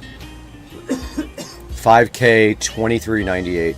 Let's drag the first one. Now, this is directly from the NAS. Guys, inside this mystery box no problem here is something special for the channel. Flawless. No problem at all with the video on right here. This thing is requesting it to be open, so I mean we have to at least do what it says and open this package right. Thing is request.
Okay, we are back in front of the ASUS Store app, and you can see that now if we go to the system information, we have 16 gigs of RAM installed, which should help a lot on the caching.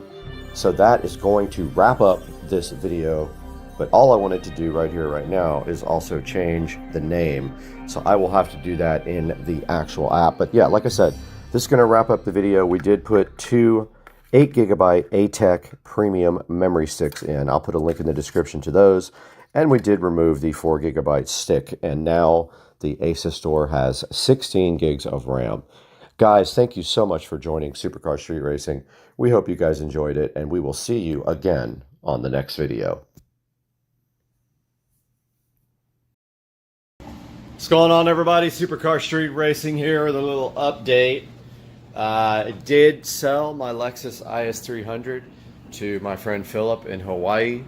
The car did leave on Saturday, and I do have some video of that. I'll be posting, or I might have already posted that.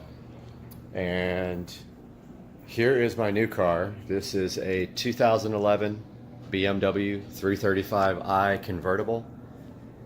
Purchased it in Florida. Drove it up from Jupiter to Jacksonville yesterday. It is 52,000 miles, and it is black sapphire over saddle brown, in really good condition. Really love this car. This is my second 335i. I do like the auto transmission over the manual in these cars. So this car has the MHD stage 1 flash. I'm waiting for some hardware parts to come in before I flash it to a higher stage. Ordered full bolt-ons for it. It also has the XHP transmission flash in it, and so that should help out as well. It's really cool that they finally were able to crack the 6-speed transmission on this car. So that's my new BMW 335i convertible. You'll hear some more updates from me. Supercar Street Racing later. The best sunsets come after the storm. Look at that right there. Look at that beautiful sunset over Florida. Goodbye, Hurricane Debbie. All right, guys, bad news. Last night, coming home from a work event, there was a big, huge box in the middle of the road. Did all I could to avoid it, but unfortunately, I swerved to miss it, and this is what happened. I hit the corner of it, and it looks like it broke my bumper pretty hard. It didn't get my headlight. It did get this whole entire bumper though, and this fog light is in the car. Not good. I think at this point I'm also going to get my hood repainted since it's already going in for this. So we will see. Alright, we got this little tiny toothbrush, and we got this tape, and we have this peel satisfaction. Oh no. It didn't actually work right. Oh no! Okay. Pool is getting drained today. So we've got the hose running over into the pond there. And he's got his pump over here. He's priming it.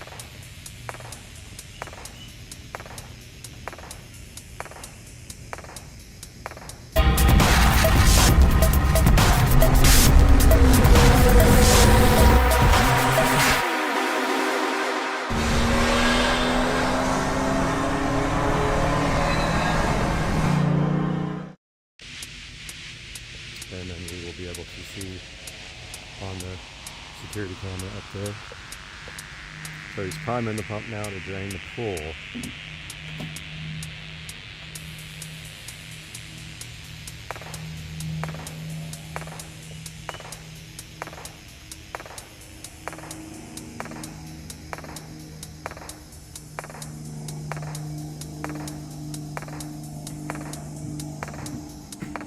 Here we go.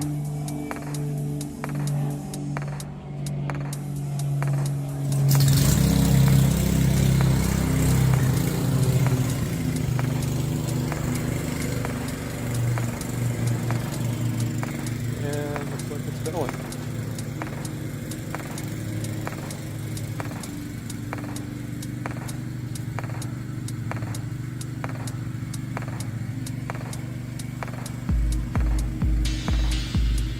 We're gonna see it here in a minute.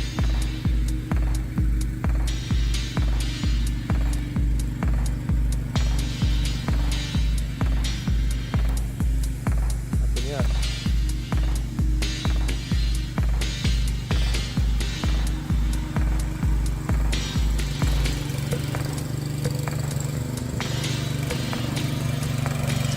There it is, the water.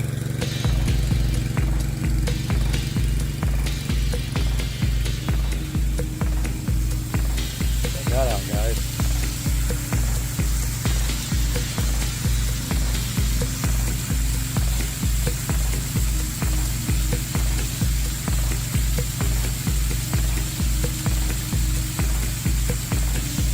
Pool is draining.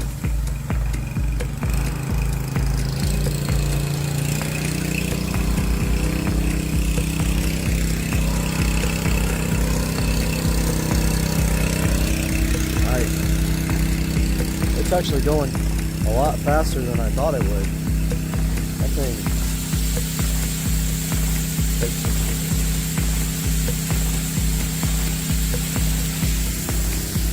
takes the water out. So we will time lapse that, but you can already see the water level coming down.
Leave that on.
Alright guys, we are off on an adventure right now.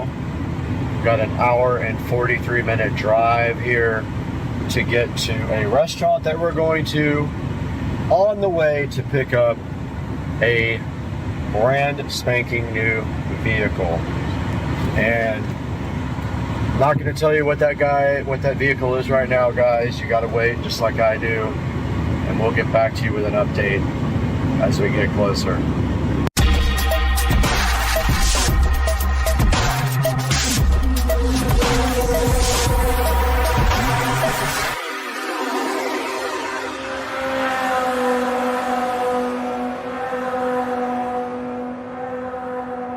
Alright guys, we are almost to our destination, about 13 miles to go until we get to Cocoa Beach, Florida. Super easy, fast trip, and I will update you guys once we get to the final destination. Guys, a little update. We have arrived in Cocoa Beach at our Airbnb, and it is super nice. As you can see here, we have everything we need, and then some. And if you look out back here, we've got a pool, and we're on the water. Absolutely beautiful. So yeah, we're in Cocoa. Looks like the weather's gonna break down a little bit and get wet, but took a nap, about to head out, grab some dinner, and get a drink. Hey guys, welcome back to the channel. We're sitting here at whatever, what is this place called? Island Bar. So we're at Waterfront Island Bar. And we were just talking about YouTube and how to create a channel. And if you look over here, we've got this wonderful view of the water here. And so we're sitting here having vodka, and we're talking about Teslas and the fact that I may or may not have just bought one tomorrow. I gotta go get. So by the time this video's out, they know about the Tesla. So yeah, so this is how we make videos. And then cheers. And that's my husband. That's her husband over there. So we're just sitting here having fun. So we'll talk to you guys soon. See you soon. It is an absolute must to get out here and get an hour of walking done. It's not optional if I can help it, even though I got maybe 5 hours of sleep. I don't know. I think I fell asleep at 11 and woke up at 4:30. Typical when I have alcohol. But I am out here in Merritt Island doing my hour walk. When I am done, I'm gonna go find brunch or breakfast, have a keto breakfast, and pick up the new car at 11:30, hopefully, if everything goes like as planned. That's how you start your day. And there is the Lighthouse Christian Church chilling right there with the rainbow sign, right across from a school, I think.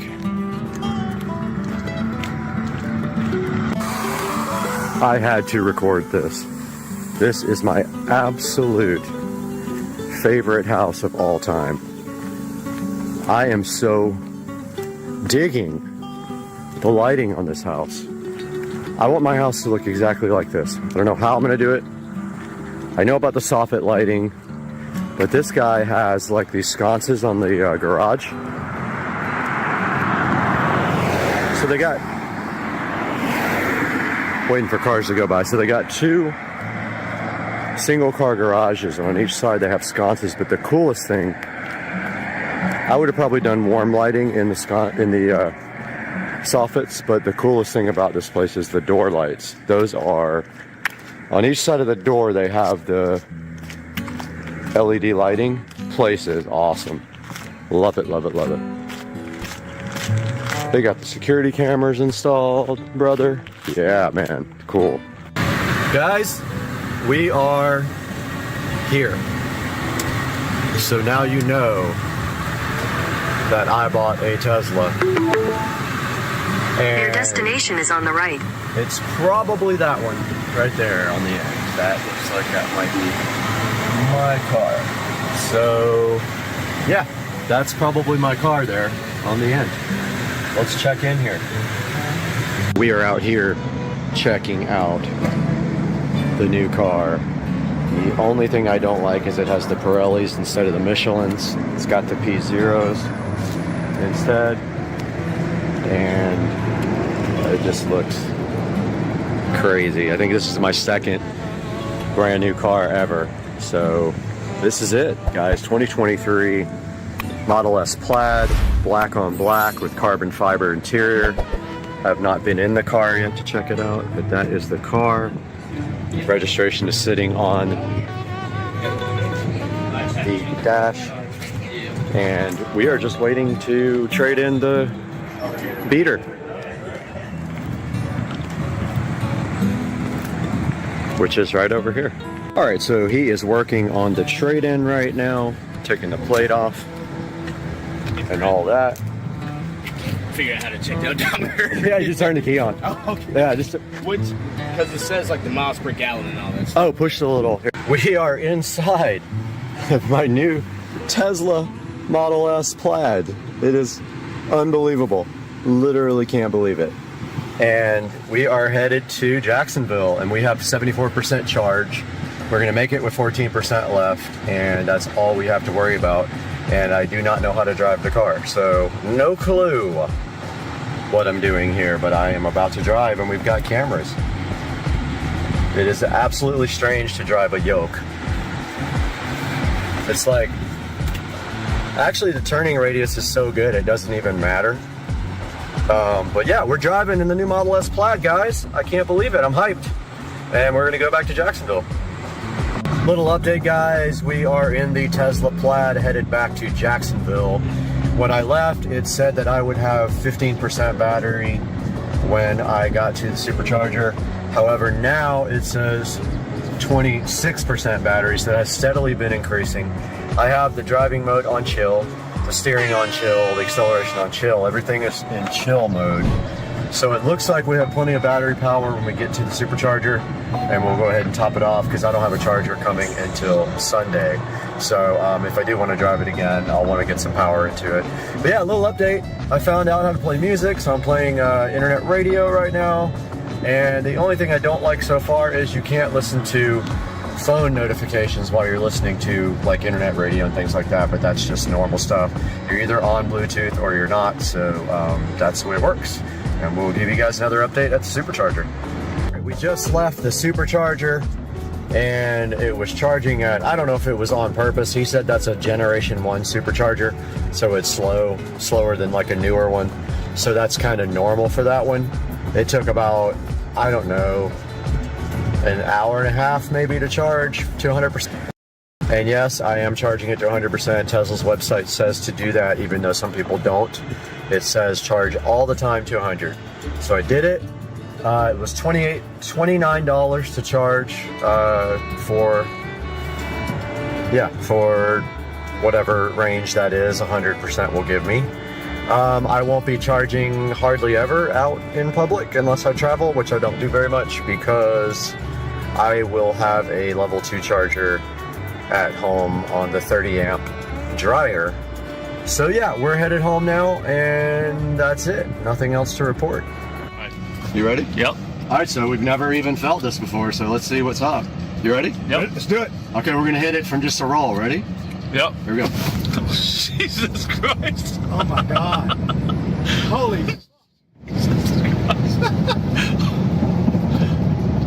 Holy. Wow. It's not real. I told you, you feel it in your stomach? Like, oh, wow. It's not real. Is that crazy? Dude, is that the craziest thing you've ever felt in your life? Was I really seeing 119? Yes. Wow. Now you see why this is the fastest production car made? My God. It's like, There's nothing that even comes close it to was this. seriously like taking off in an airplane. More. I think it pulls more. Gee, and that's a roll. I mean, that was a slight little roll, but I've never launched it. Dude, was that cool? That's the first time I ever felt it. So the brakes are a little sketchy in this thing. They're not the best in the world, so you got to be careful about being on 120 and then like trying to brake really fast. Yeah, I noticed that just then. I didn't get on them really hard, but they're not great. Everybody does like carbon ceramic brakes, but yeah, so that's a roll. There's 100 right there. Jesus, that's What do you think, Joe? Damn. Ridiculous. You see why this thing's fun, right? So ridiculous. Wow. Don't get in trouble. That's all I can say. Thing is, nobody will hear you. It doesn't even look like you're going fast. You know? Right. You're just fully depress and hold the brake. Okay, hold the brake Fully down. Press and hold. Now hold the gas all the way down, and then let off the brake when it's ready, right? Here we go. You ready? Yep. Preparing for launch. It's squatting. Ready to launch. Now what do I do? Just let off the Release brake. pedal. Yeah, foot down. Oh, shit. Oh, Jesus make sure Christ. right up in front of you, dude. Holy shit.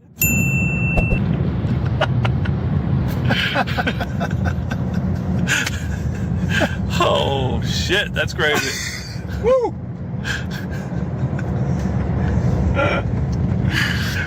Oh my God. Lieutenant Mitchell, Maverick. Zero noise, and it was just, dude, On it. that was insane.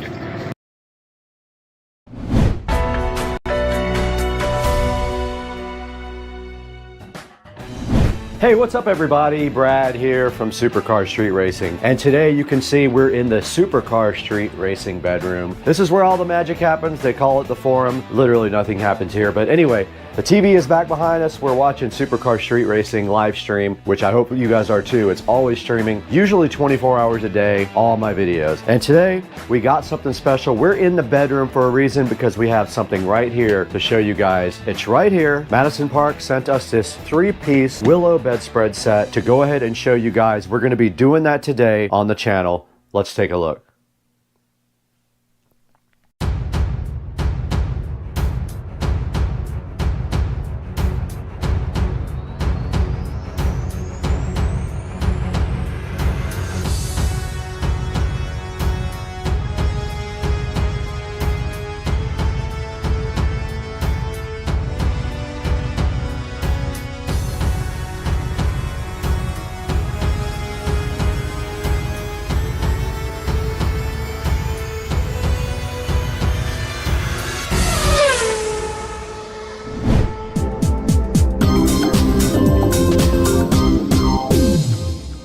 We are back and we're in the Supercar Street Racing bedroom today. This is the master bedroom because I need a big room for my office. This is the guest bedroom actually, but I do sleep in here. This is my $10,000, $11,000, I forgot how much, Tempur-Pedic bed that I bought. I've had it for about 4 or 5 months now and I absolutely love it. But Madison Park reached out to me and wanted to know if I would like to check out one of their summer collection, anything that I wanted from their summer collection, and I picked out the Willow 3-piece bedspread set. And this is it, sitting so fresh and fly directly in front of me on the bed. And we can see right here, they have a picture of a bunch of their products on the front of the thing, and it's in a plastic container, just like a lot of the bedspreads and pillows and stuff come in. This is made by Madison Park. We will have a link in the description to it. It is the 3-piece Willow set. You can see right here, it is for a king-size bed.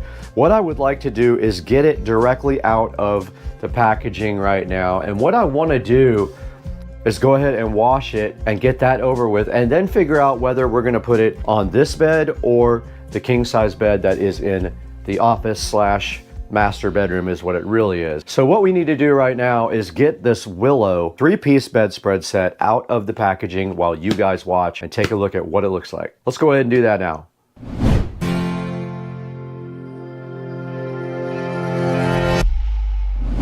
Directly in front of me, which is right here, we got the Madison Park 3-piece Willow bedspread set. I'm so hyped to have Madison Park on board as a sponsor of Supercar Street Racing. This looks awesome. Let's go ahead and take it out. It is connected to some cardboard here to keep it stiff. Here is the Madison Park Willow set. Like I said, it is in a cardboard to keep it stiff. It does have a kind of a floral pattern on it on the front. So not sure which bedroom I want that to go in, but there is that. And there is a couple of pillowcases in here as well. You can see right here, this is one of the pillowcases. Yeah, here's one of the pillowcases right here. Notice you put your pillow in from the rear there. There's a split right in the back. Same with this. There is a split right in the back of that. And then this looks like it might be the actual bedspread. Go ahead and get that out. And there's the bedspread. It is kind of cozy. It has tassels on the side and a flower-like design all over it. It's pretty heavy. I like that. That's kind of what I need. I keep it very cold in here, so the heavier the better. Let's take a look at that actually on the bed. It's nice and heavy, so it feels like it's high quality.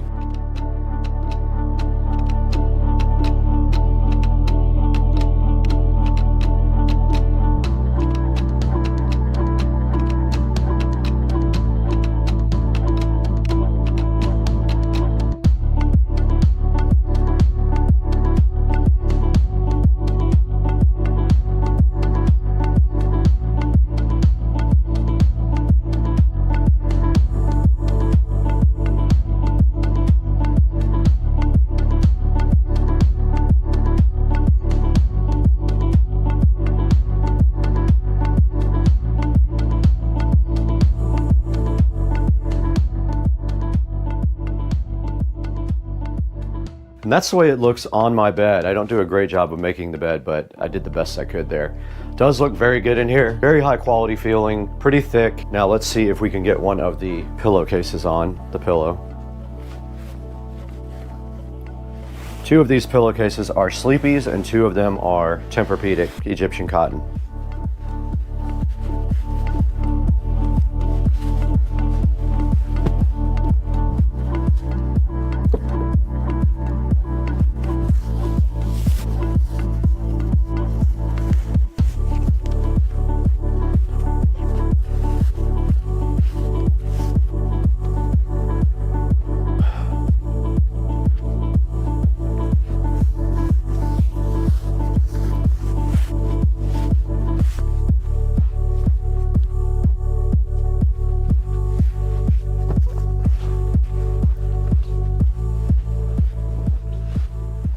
Does it have a tag?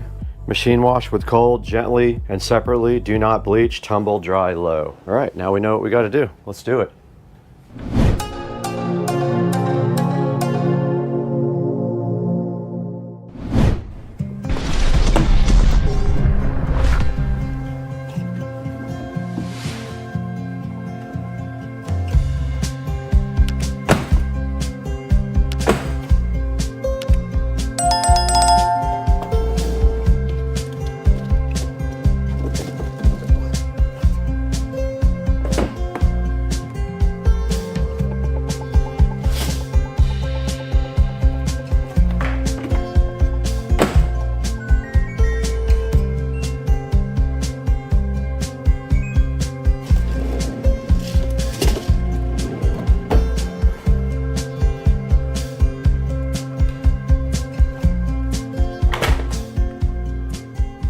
All right, these guys should be completely done in the washing machine now. Let's go ahead and check it out. Yep, it is done. I'm gonna go ahead and throw it in the dryer, and it said to do it on low. So I'm gonna go ahead and move these real quick.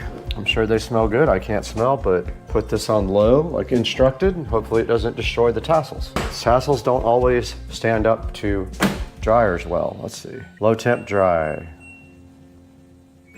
And it's off to the races with those guys.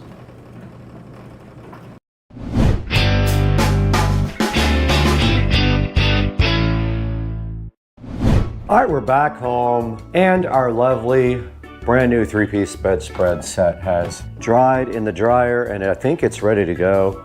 All we have to do right here and right now is get this out and get it ready for the housekeepers tomorrow. They will put everything on the bed for me, but we first have to deliver this into the house because we also have to wash all the towels tonight or tomorrow morning. So I have a spot right here for all the bedding. It just goes right there. That's all I have to do. And tomorrow morning, I'll get all of the towels out. I'll wash those, get the bedding ready, put it on the bed, good to go.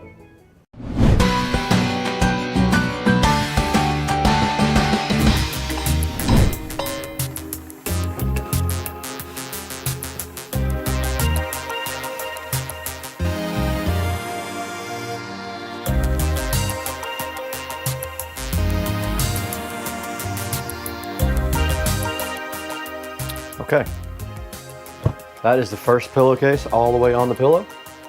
Looks good. Let's get the other pillowcase. So to get them in, you do one side and then you do the other side. That's what it looks like on my bed. Looks good.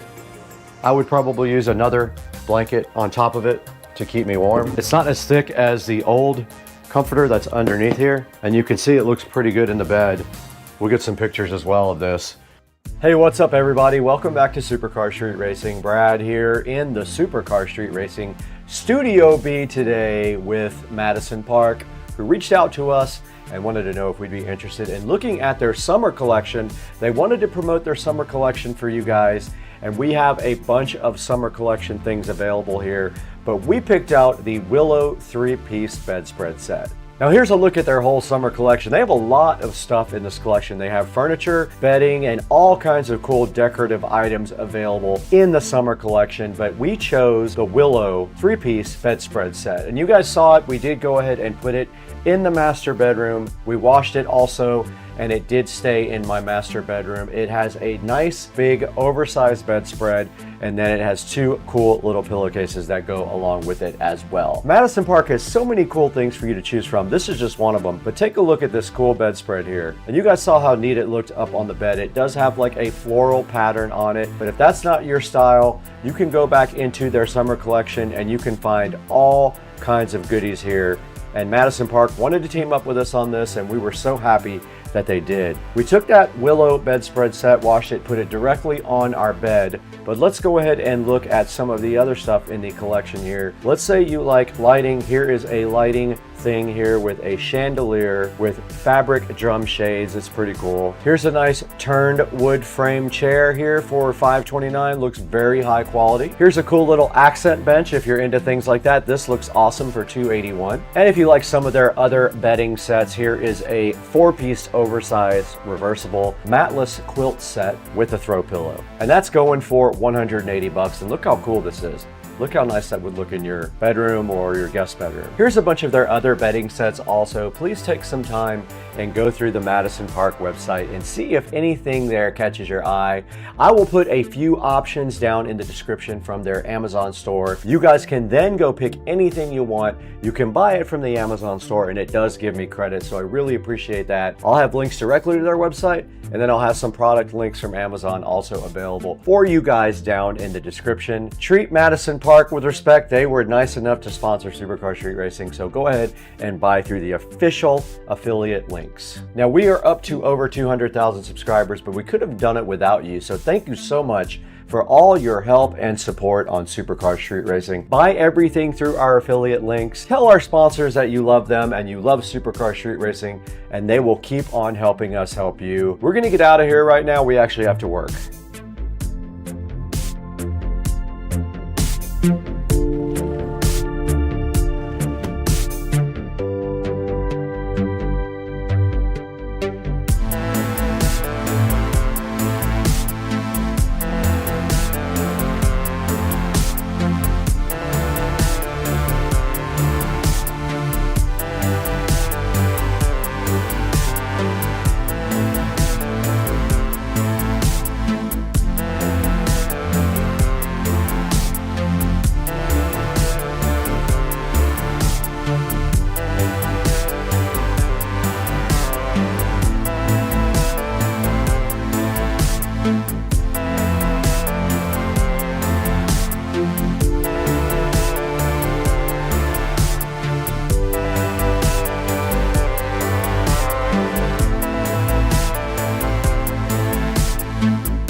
All right, everyone, welcome back to Supercar Street Racing. Today we're at my house, Dukes de Duval, and we got a fun little gift for ourselves today. Brad went out and he sourced us a brand new Xbox X Series. We got this thing because we've been playing on an older Xbox, and they have that new 2K25, I think is what it's called, golf, and that's what we like to play, and it is awesome, and we're gonna get on it right now.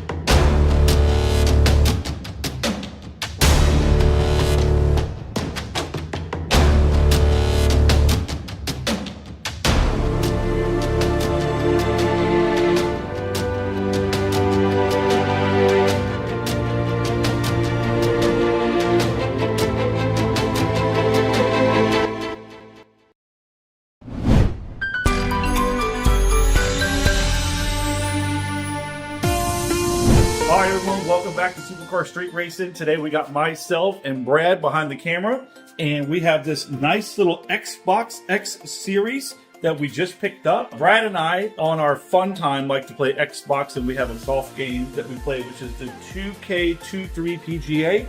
We've been having a lot of fun with that, and I know that Brad's been working really hard behind the scenes and wanted to surprise himself. I think he's reached about 70,000 subscribers, so that's kind of a big deal. So I think that's a little bit of a gift to himself and to me a little bit. So pretty excited to open this thing up. Apparently the graphics and everything are so much nicer on this, and we're going to take a few minutes to get this thing unboxed, looked at it, and plug it up and test it out.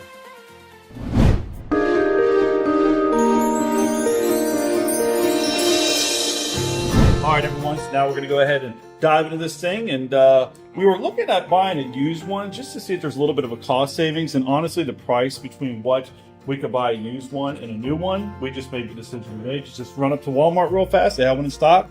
We're able to go to the drive-thru and pick it up in a matter of minutes. So it worked out really well. So look at look at this. boxing on this. This is sick. Wow. All right. This is sick. First level there. Dang. All right. We got another. Oh. I think this is just packaging to keep it tight, most likely. I can't imagine there's anything in there. Let's see. We're going to double check though. Oh, that looks like just packaging. Okay. Double check that later. Oh man, that's the actual. It fits perfect. Like inside there. Oh, that's the base there. Okay, so that's the actual device. Oh, look at that, dude. Oh my god. Huh? That thing is so sick. All right, so this is the front, Mm-hmm. and this is the rear.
All right, guys, I was able to find my own nut and bolt and finally MacGyver that thing back.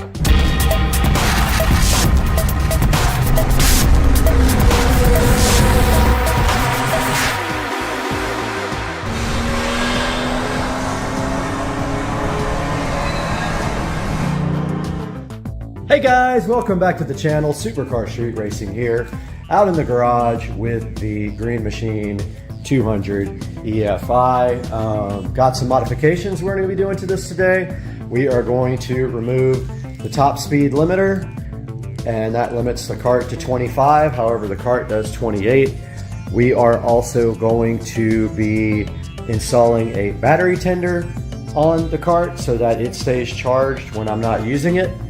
And we are taking a look at the part of the cart that is annoying, and that is the backup warning chime. We are going to be removing that. So let's start with the backup chime. All right, guys, taking a look at the speed limiter on the cart, it is mechanically limited to 25 miles an hour with this set screw. So I removed the bolt from underneath the vehicle. All we had to do now was just pull out this speed limiter here. And what we're going to do is I have a little baggie for it marked in case I ever sell the cart. If somebody wants the speed limiter back on, we've got our speed limiter right there. So the top speed is now unlimited on the golf cart, whatever the motor can do. However, the guy who I bought it from said don't keep it at high speed for a long period of time because the oil will run up, stay in the top of the engine, and it will do damage to the engine. So you're not supposed to run it hard for a long period of time. The next thing we're going to do here is we are going to install our battery tender so that we keep this battery charged when we are not using the cart. So we're going to get our tripod out and go ahead and do that now. All right, we are back out here in the garage with the Green Machine 200 EFI, and here is the battery. Looks like it is just your standard hex nut with screw terminal.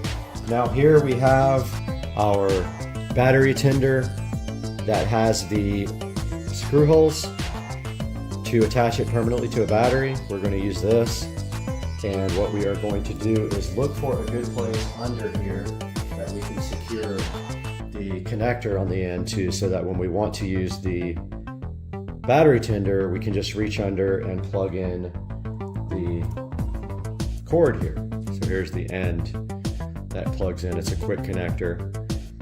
We're either going to try to do that in the front of the cart or the back of the cart. The front is more convenient. The cable is not very long at all. That's the only issue. We may not have enough to really do that.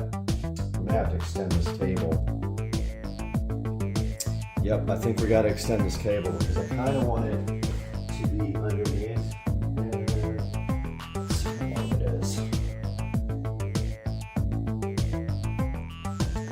So when it's fully connected here, it's going to be about that long. Let's see if I can actually reach under there and still grab the cord. If I can, then that's fine. We'll just tie it off and use it like that. So let's see, we probably need that much.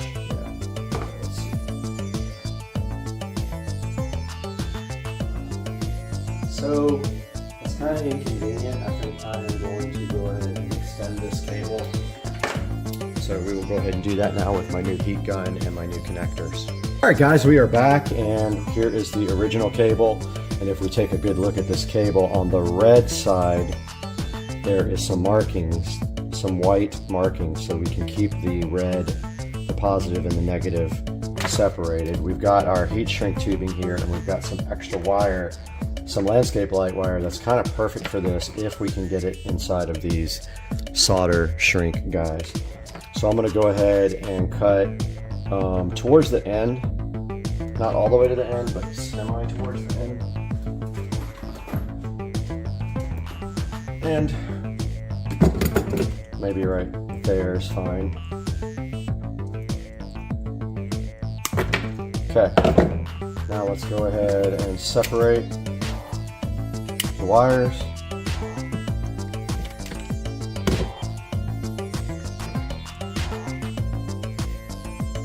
Okay, they're actually red on the inside as well, so that helps us with keeping positive and negative in track.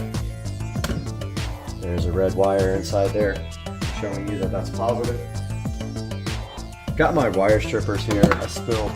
I opened the freaking heat shrink connectors from the wrong side. They all fell out of their little pockets, so yeah. So they were nice and organized, but now they're not. All right, we're gonna take and strip back some wire.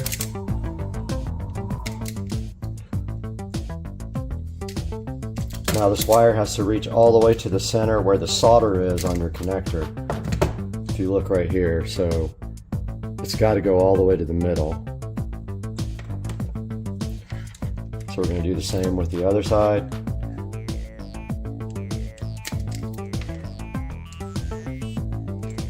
Kind of helps to have something non-fireproof to do this on, because this heat gun gets pretty hot.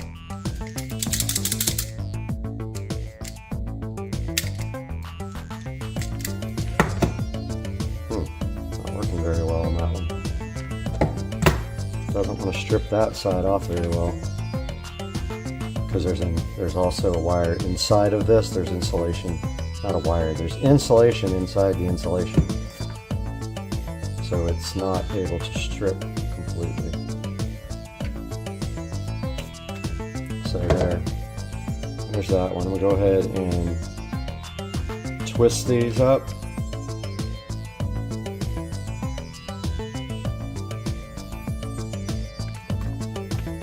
And then we got our heat shrink solder terminal here. It's a little big. We gotta do this twice also. Remember, we're extending this thing. We don't need that much, but let's extend it by like that much.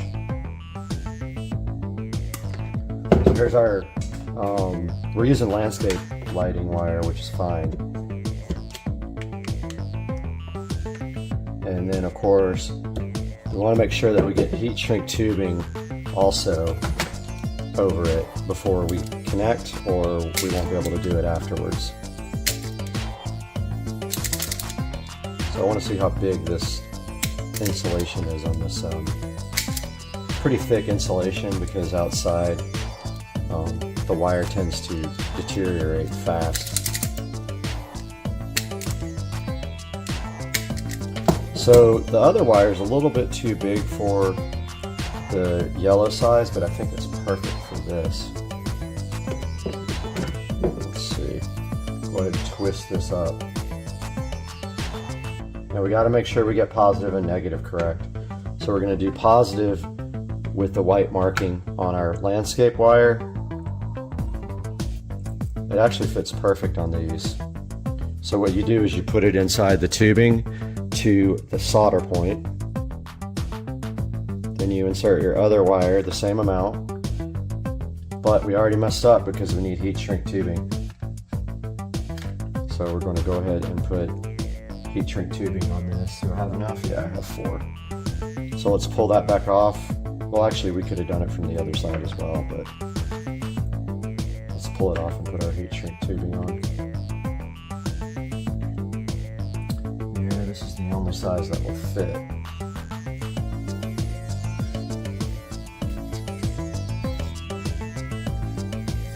Alright, it's stuck inside.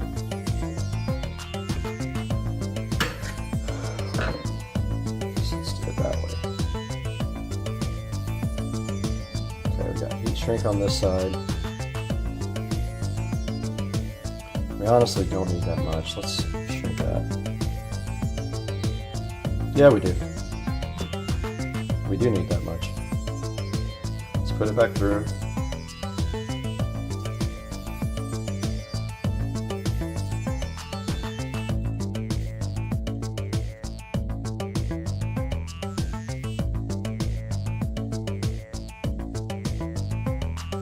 We got our heat shrink tubing in there. This is going to be positive. Make sure I still got that positive. It is. It's the side with the marking on the wire. get our wires inside there. Make sure inside of your connector that the wires are through the part with the solder, okay? Because otherwise they are not going to solder down. Now, ideally, I wish we had something better to heat gun on, because this gets pretty hot and all we have is the table here. So we don't want to shrink our tubing yet, so this is kind of a pain, like when you're doing this. Like when you do the first one, it's kind of a pain, honestly. Okay, so positive. Try this again. I'm trying to figure out where to put it when I actually start. I guess that's fine. Oh, I ripped it right out. Nice job. See what I mean though? It easily comes apart. So that's the only complaint I have. It'd be better if you had some clamps or something. But let's go ahead. See how the other wire always tends to get in the way and stuff? It's awkward doing the first one.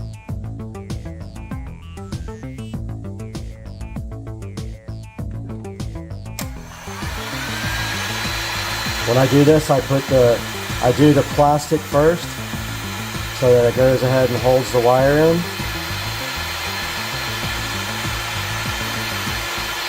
Like that. See how it shrunk around the plastic? And then you can concentrate on the solder part. Wires are right in the way. Now you melt the solder in the center.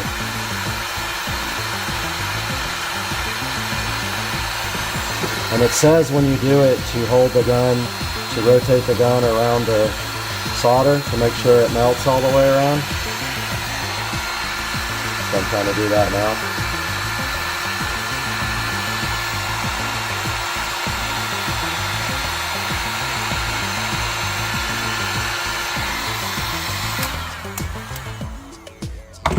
Alright, I think I got it. Remember, this is very hot.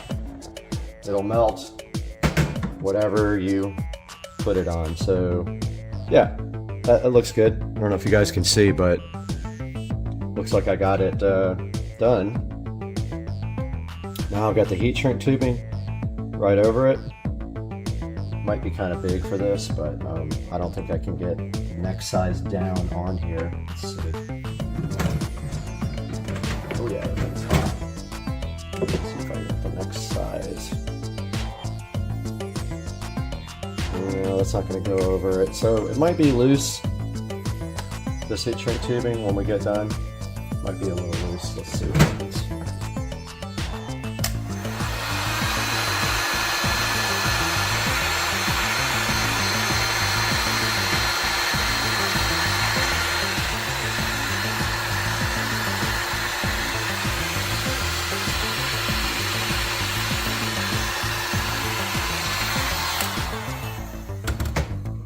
Okay, got our first one on.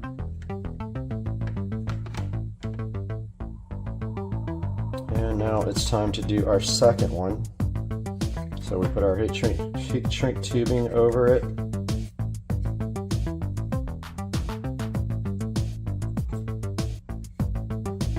And we got our connector here.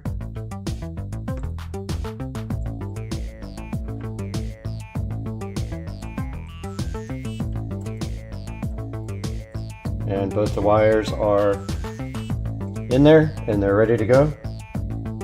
Let's go ahead and shrink the plastic.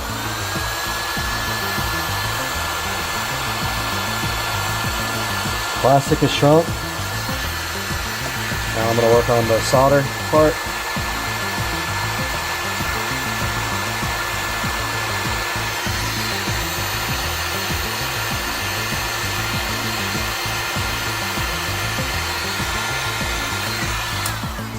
Alright, I saw the solder melt. So that one's good. Yep, now let's get our heat shrink around it. Uh-oh. Is it coming out? Oh, my tubing melted too soon.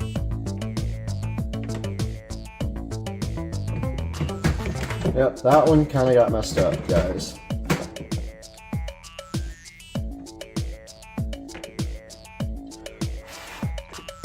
I'm not sure if it's still connected or not. My tubing melted before I got it on. Oh well, it was looking good until that one. Alright, let's get our second one on. So here's our extension. Need another heat shrink. This time we got to make sure we don't put our heat shrink tubing across it until it's completely dry, because it melted right away and messed up our connector. Alright, we need plus, which is right here.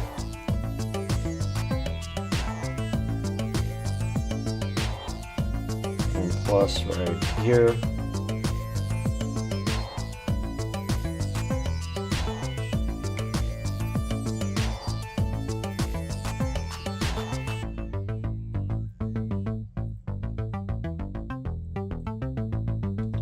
Okay, go ahead and melt our heat shrink. And now our solder.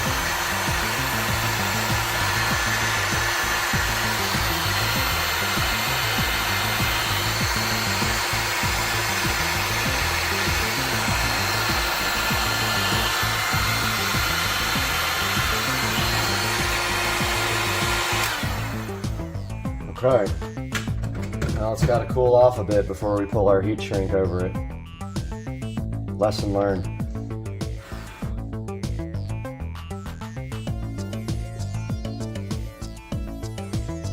So that's cooling off. It's still quite hot. We need another heat shrink and another connector. Put our heat shrink tubing on. I really messed that one up down there. I'm so bummed because it was perfect before that.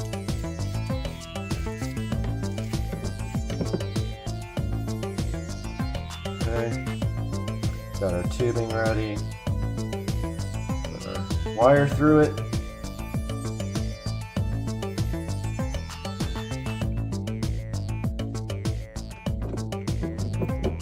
And go ahead and melt .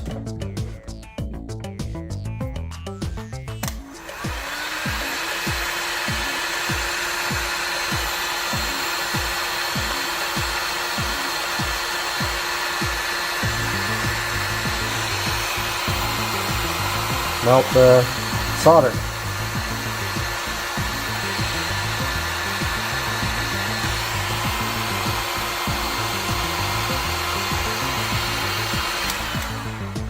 Should be good. Don't forget this gun is very hot. Okay. So that one I think is cool enough for heat shrink, hopefully. Let's go ahead and do that.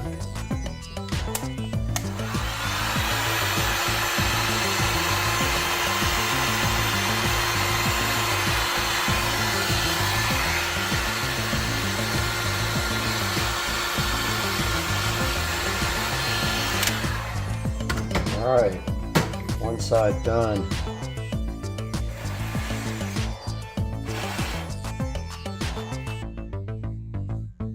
Okay, other side.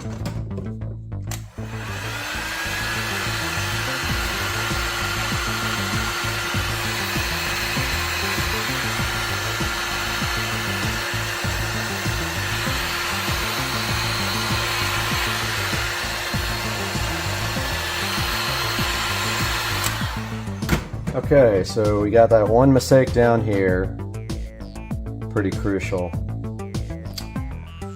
Oh well, we made a mistake right there. So, I don't have another bigger piece that I can actually get around there. So I'm going to use the tried and true method of electrical tape at this point. Okay.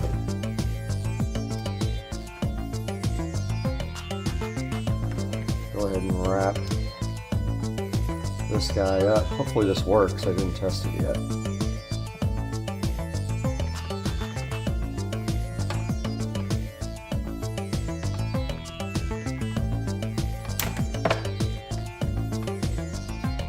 It's a good connection there. Go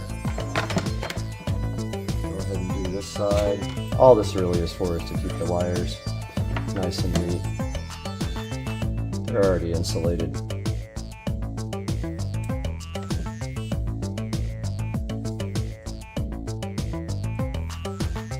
Still a hot little potato.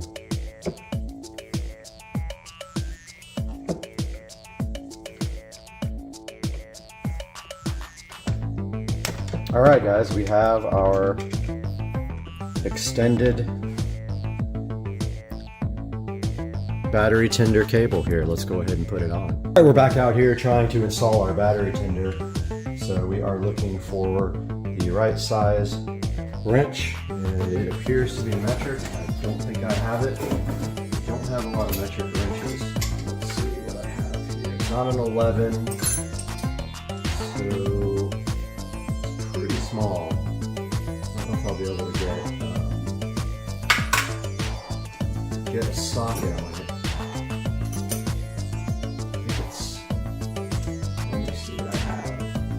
A 10. Problem is, I think it's blocked by the. That might be it.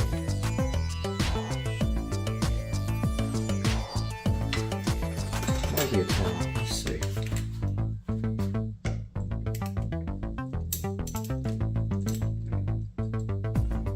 Okay. 10 worked.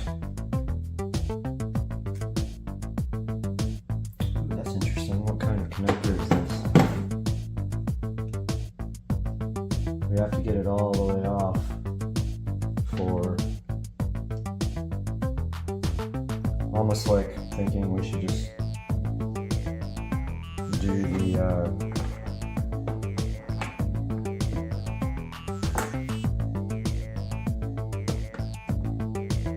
I was thinking maybe doing the can't even talk. Negative last, but I guess it doesn't matter.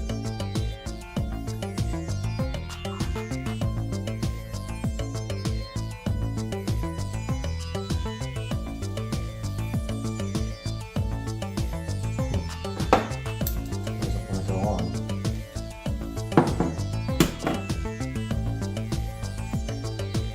Let's see.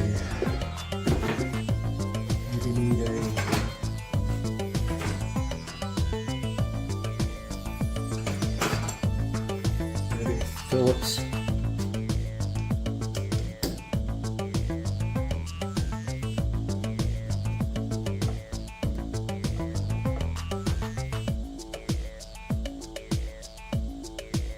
Okay, what did I do? Oh, there's a nut on the bottom.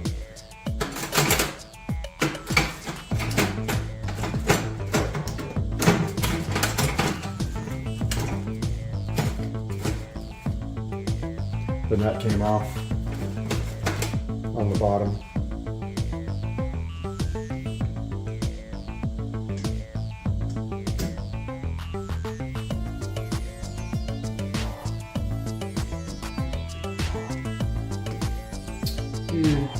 Really?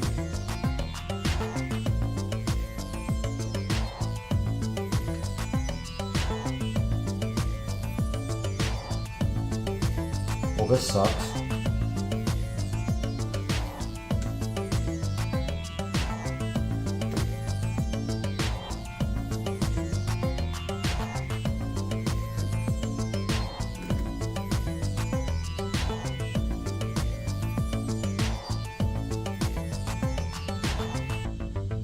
Well, this is a pain.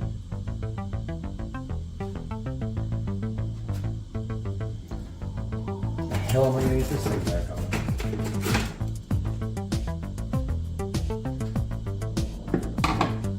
Dumbest design ever.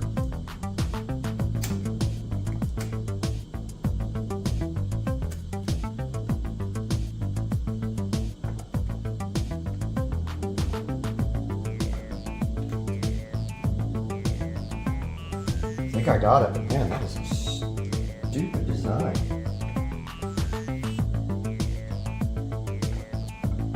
Yeah. That did it.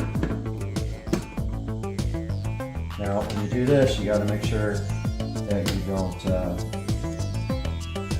touch any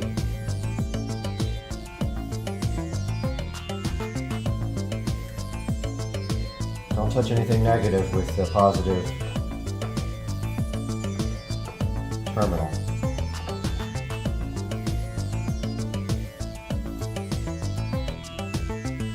You won't want to see what that does.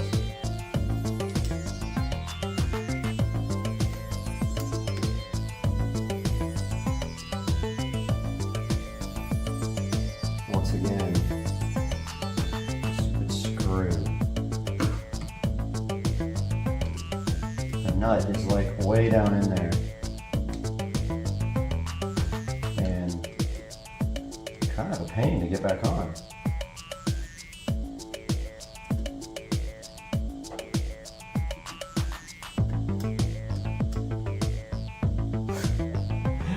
This is such a stupid ass design.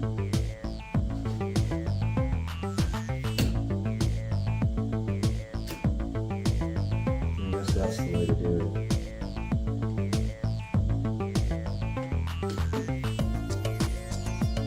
Make sure you don't touch your screwdriver or anything while you're doing this.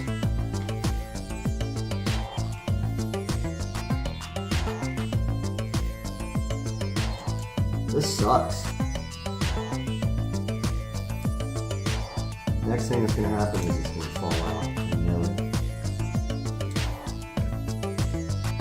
So what's happening is the nut is in a place where you can't get to it, and it falls down.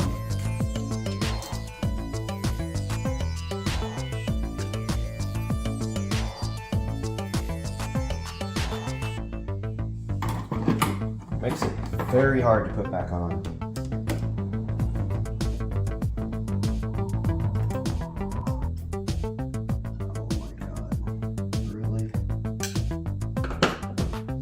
Dumbest design I've ever seen. The screw is not long enough.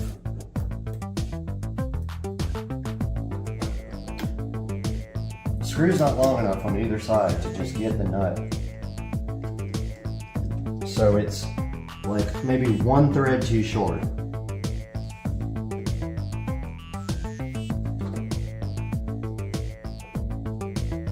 Or the bolt or the post is like, you can't get a screwdriver in there either. This thing sucks. I hate it. I gotta figure out a better strategy for that one. Wish you guys could see this dumb design. It's like there's a nut that holds. There's a nut that you have to screw down into, and you can't get to it. The problem is the bolt itself is too short. If it was like one thread longer, it would work. But it's not long enough to bite on the screw. You need literally 3 hands to do this, or 2 people. Or you gotta be lucky. And I think I got lucky on that one, on the negative cable. But that's what happens.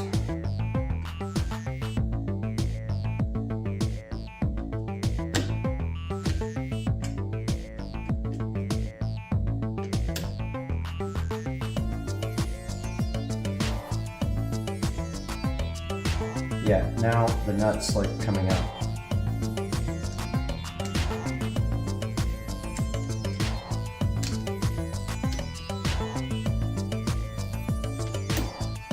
This sucks big time.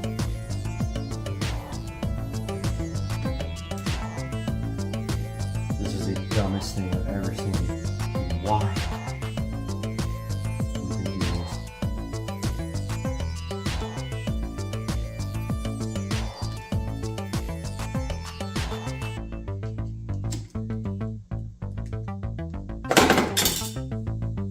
Did I just lose it? Yep.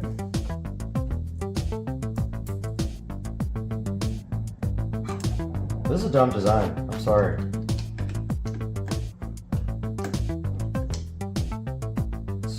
Stupid design. And I think they fell. I think it's a nut, but can't tell. Where'd it go?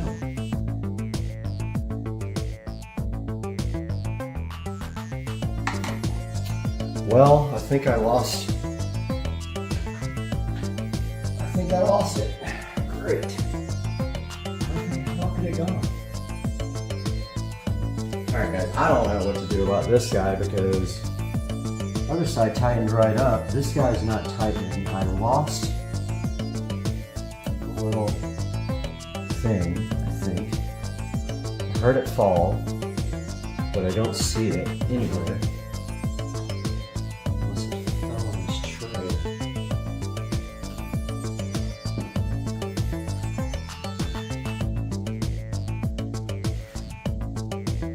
Tray under here could have fallen into, but I don't see it.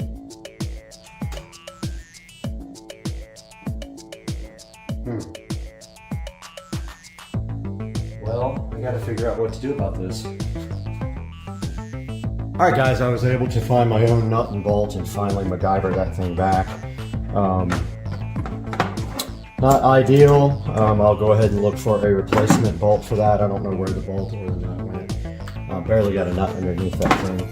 Now what I want to do is tie this up really nice and run it down the side of the battery so it can go down to the underneath the cart and it will be available up front. So I'm going to get some zip ties here. I'm going to first tie it off to this battery clamp. Battery clamp's just a bungee cord, by the way.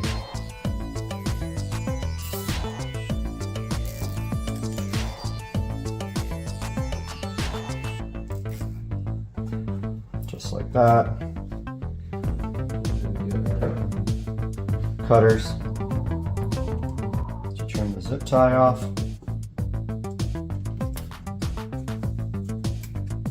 Which isn't working at all because they're too big. And rotate the zip tie to the back so you can't see the ugly clamp part.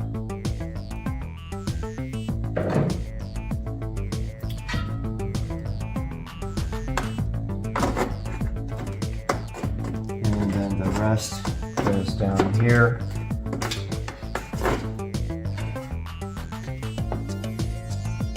Gonna put one maybe around this break.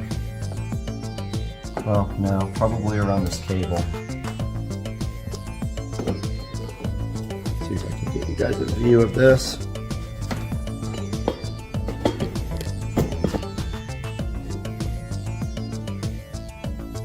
You might not be able to see this. It's hard to get a camera view, but I'm going to tie it up to.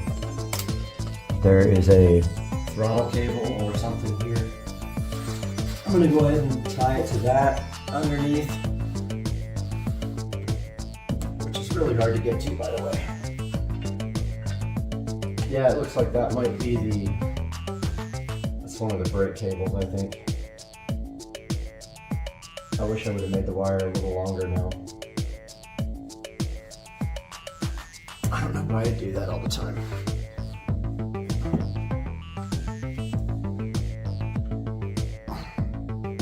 It's not quite long enough to be effective, I don't think.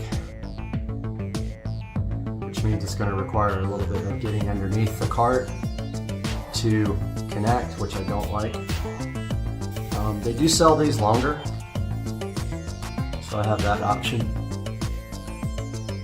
And also I can get a little bit more slack out of it. Right here. Need my scissors. Grab my scissors real quick.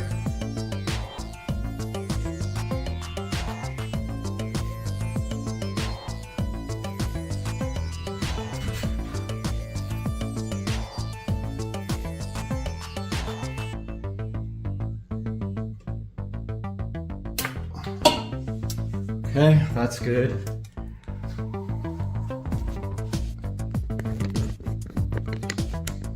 So what I'm doing now is up under here, I am tying it off to this cable. You guys won't be able to see that, so I'll be right back. All right, we're back in the garage with the Green Machine 200 EFI. We got our battery tender connected, running down through the bottom. We have it tied off right here. And if that looks bad and I start seeing it, I will move it. But for right now, it's ready to go. And we've got our battery tender right here. I'm gonna go ahead and plug that in and then plug it into our cart, which probably will take 2 hands. But all we have to do in the future is just undo this little cap here and plug it in. I'm gonna do that now. Okay guys, we got our battery tender plugged in. It is showing a red solid light, and that means that the battery is charging. Now don't forget, the battery tender charges very slowly, so it'll take a couple of days to charge this guy up to topped off power. But the good thing is I don't drive the cart every day, so this means that this battery will stay charged. Now all we have to do is button up the top and we should be good to go. All right, so that was the first time I ever took the top off, the hood. Here is the hood, and really it just slides in down here, and then it has 2 latches at the top that just this. So I think that's all the way in. And then I had a difficult time with this last time. I don't know why, because it's super easy. It's got 2 slots down here. Bummer, every time I do this, I get fingerprints on it. Alright, so that one's it. This one gave me trouble last time. Alright, it's in. Now, we just gotta clean off all our fingerprints.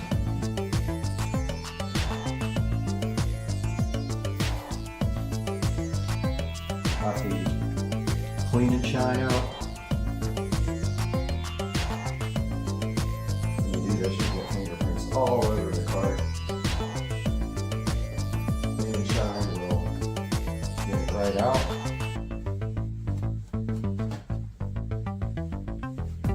You know, it's like wet wax. Buff it up here.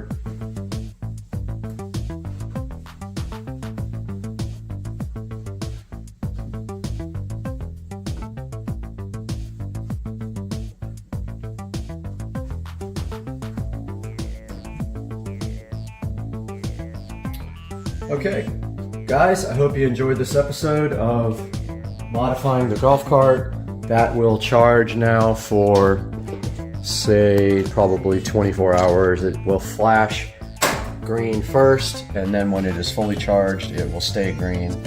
That is the Battery Tender Junior and the Green Machine EFI 200. Like and subscribe. Love you guys. Peace out. Hey guys, welcome to the channel. Supercar Street Racing here with an unboxing of a product that I have been asked to review by the manufacturer.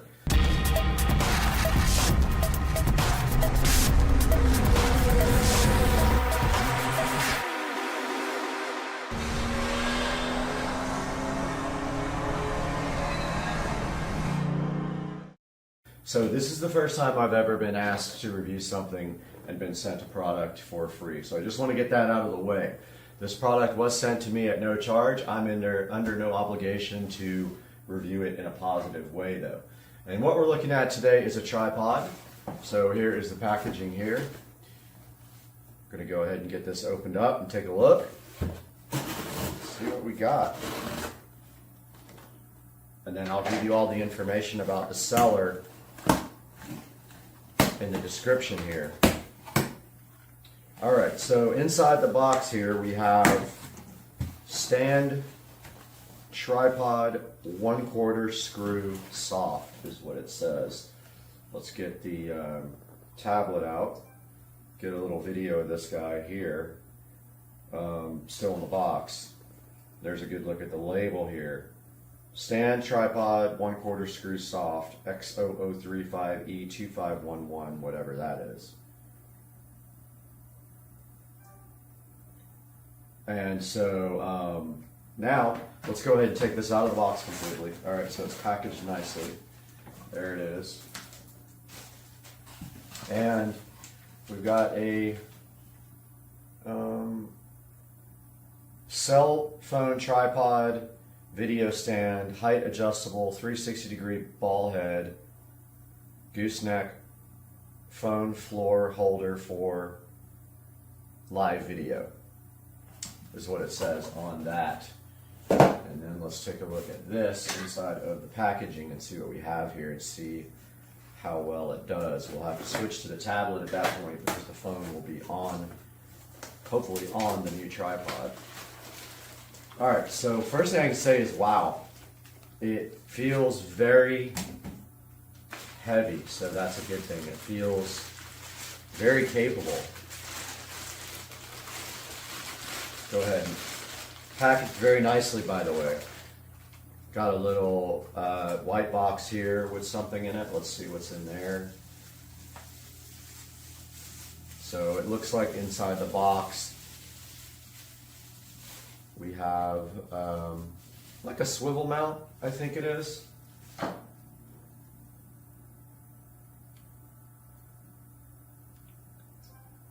And so there's a good look at the swivel mount that was inside of the white box here.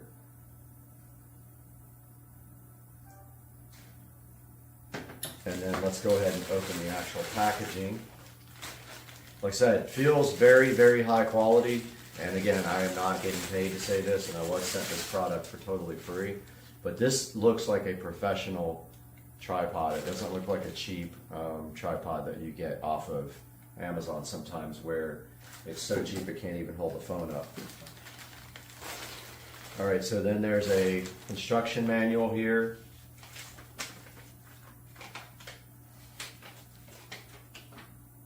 Kind of tells you how to set it up. And supposedly there is a clamp for the phone that goes with this. So I haven't seen that part yet. Aha, it's in here. And then here we have like a gooseneck. Looks like. Yep. Very solid too, by the way. Nothing cheap about this. And so here's a good look at the gooseneck up close. And the adjustable thing there for the top. And inside the bag is the very last piece of the puzzle here. And this is the phone connector. Phone holder, so to speak, right here. See on the back it's threaded. And then it looks like it's adjustable here, so it's not a spring type like the other ones are, like the one I have now. It is a adjustable to make it wider, so it'll have to be really wide for my phone to fit. We'll see if that works out. So let's go through these instructions now and see how you set this up. So it tells you to open up the legs to make it extended. So I'm sure they're talking about this. There is an adjustment here to loosen it up.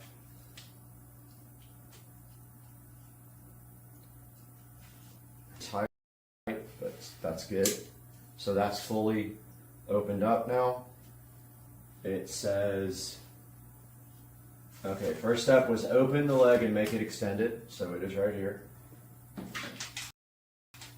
Oops, something fell. Step 2. Install the tube on the tripod and use the knob to lock it.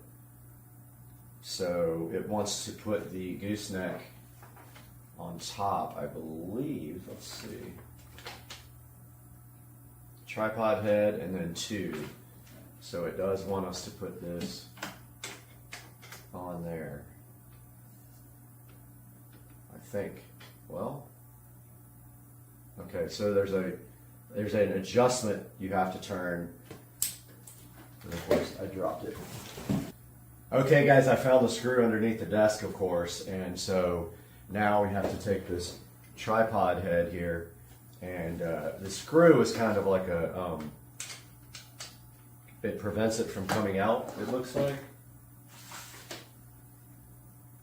Yeah, it's interesting because this has a screw on top, but you don't really use that part. You just put the tripod head there and tighten this. It also shows it like extended like this. I guess it doesn't matter, but it shows in the picture that it's extended. It has like 3 or 4 ways to extend here. You guys can see that.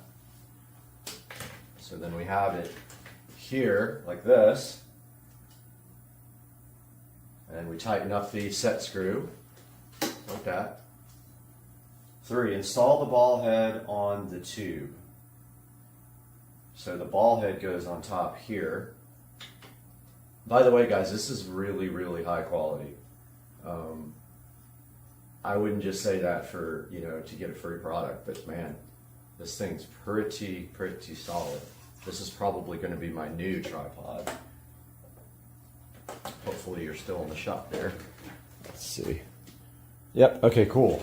Just wanted to make 100% sure, so get the tablet out. So far, this is what we've got. So we've got on step 3, install the ball head on the tube, which is right there.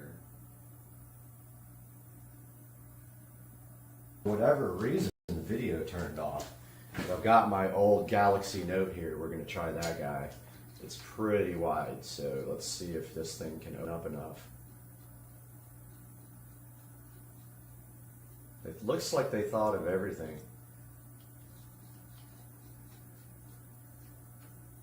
Nice.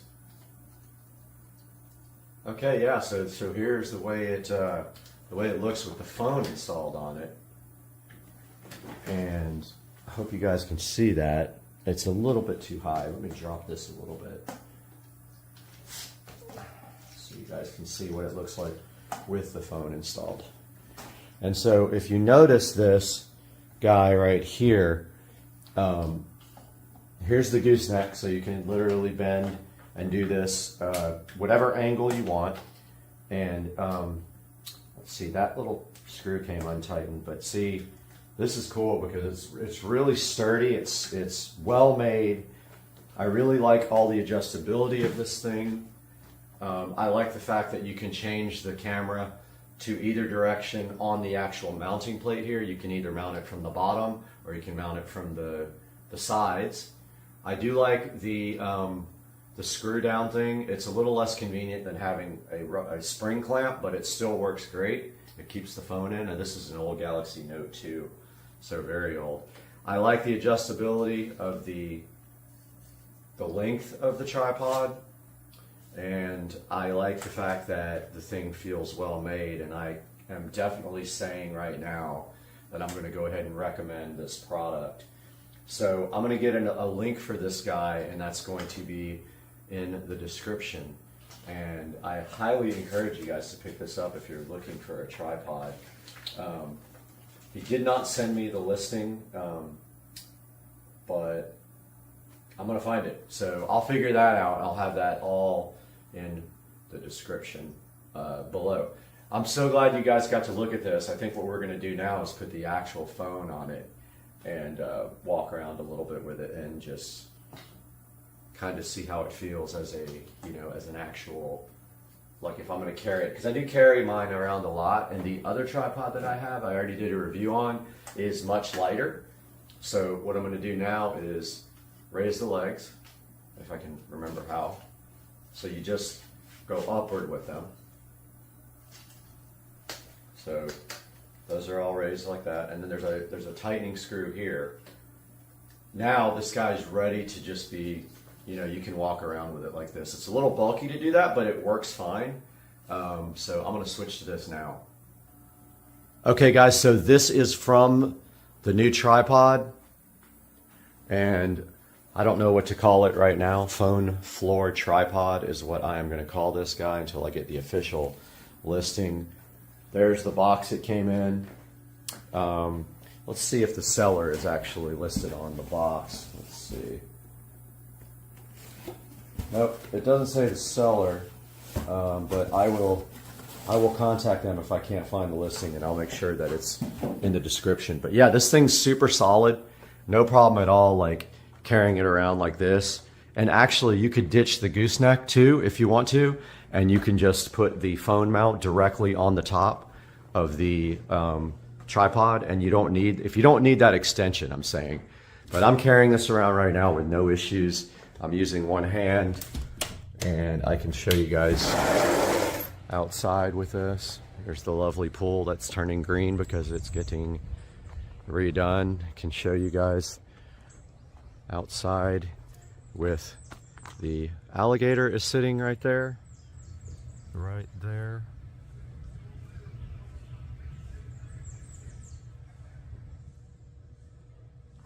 And yeah, so very, very easy to carry around.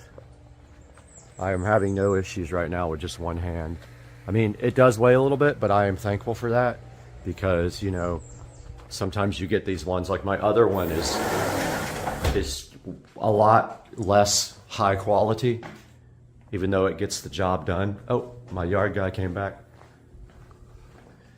So, all right, guys, well, that is going to do it for today because I got to talk to the yard guy. But thank you very much. I hope you guys enjoyed this review, and the link will be in the description.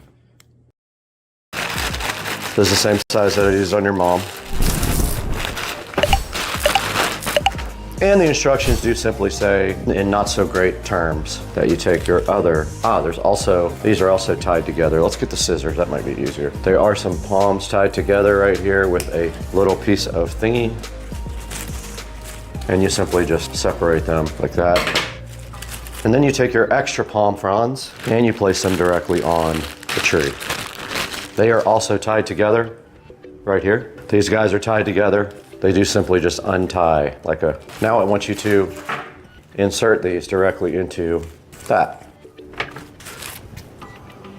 There is a hole in each one of these. Oh, that one did not go in easy. Okay, that one did not go easy. It had some extra plastic on it, giving it a hard time. Let's see if it'll go in now. That's better. I trimmed the plastic off the leaf and it went in a little better. All right, there's two more. What happened on that one, there was some extra plastic right here and it was keeping it from going in.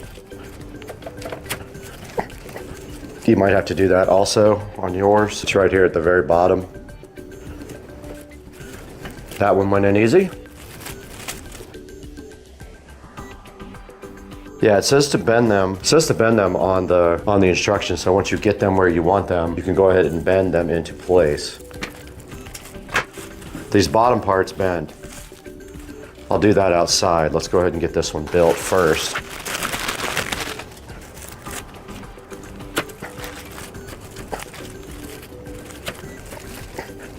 That one was hard to get in. That's what she said. That's what she said. Michael. This one was not hard to get in, and it will come out very easy. Yep, that worked. I stuffed a little bit of this tape in there. That made it go in a little bit harder. So let's get some shoes on and get these guys out the door.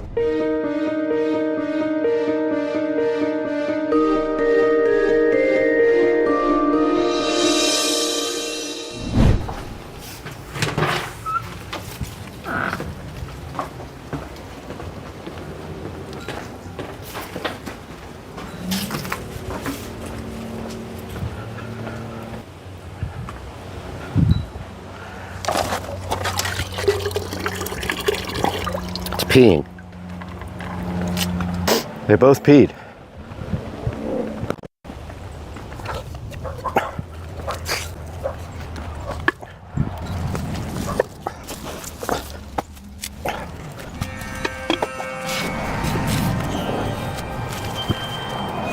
All right, guys, we did get the new plants put out here. All you have to do at that point. Supercar Street Racing here with a Supercar Fact Update. When you think of supercars, you probably think of power, speed, and performance, right? What about gas mileage and fuel economy? Well, probably not. If you can afford any of these cars, you probably can afford the fuel. But what about the rest of us? Here are the top 20 cars with the worst average fuel economy. This takes into account both city and highway driving and makes an average. At number 20, we've got the Lexus LC 500. It makes 471 horsepower, costs $92,000, gets 16 miles per gallon in the city, 26 on the highway, and averages at 19 miles per gallon. Next up, the Nissan GT-R with 565 horsepower, costs $100,000, gets 16 in the city, 22 on the highway, and averages at 18 miles per gallon. Then the Chevy Z06. At an $80,000 price tag, it gets 15 in the city, 22 on the highway, and averages at 18 miles per gallon. Up next, the Jaguar F-Type R.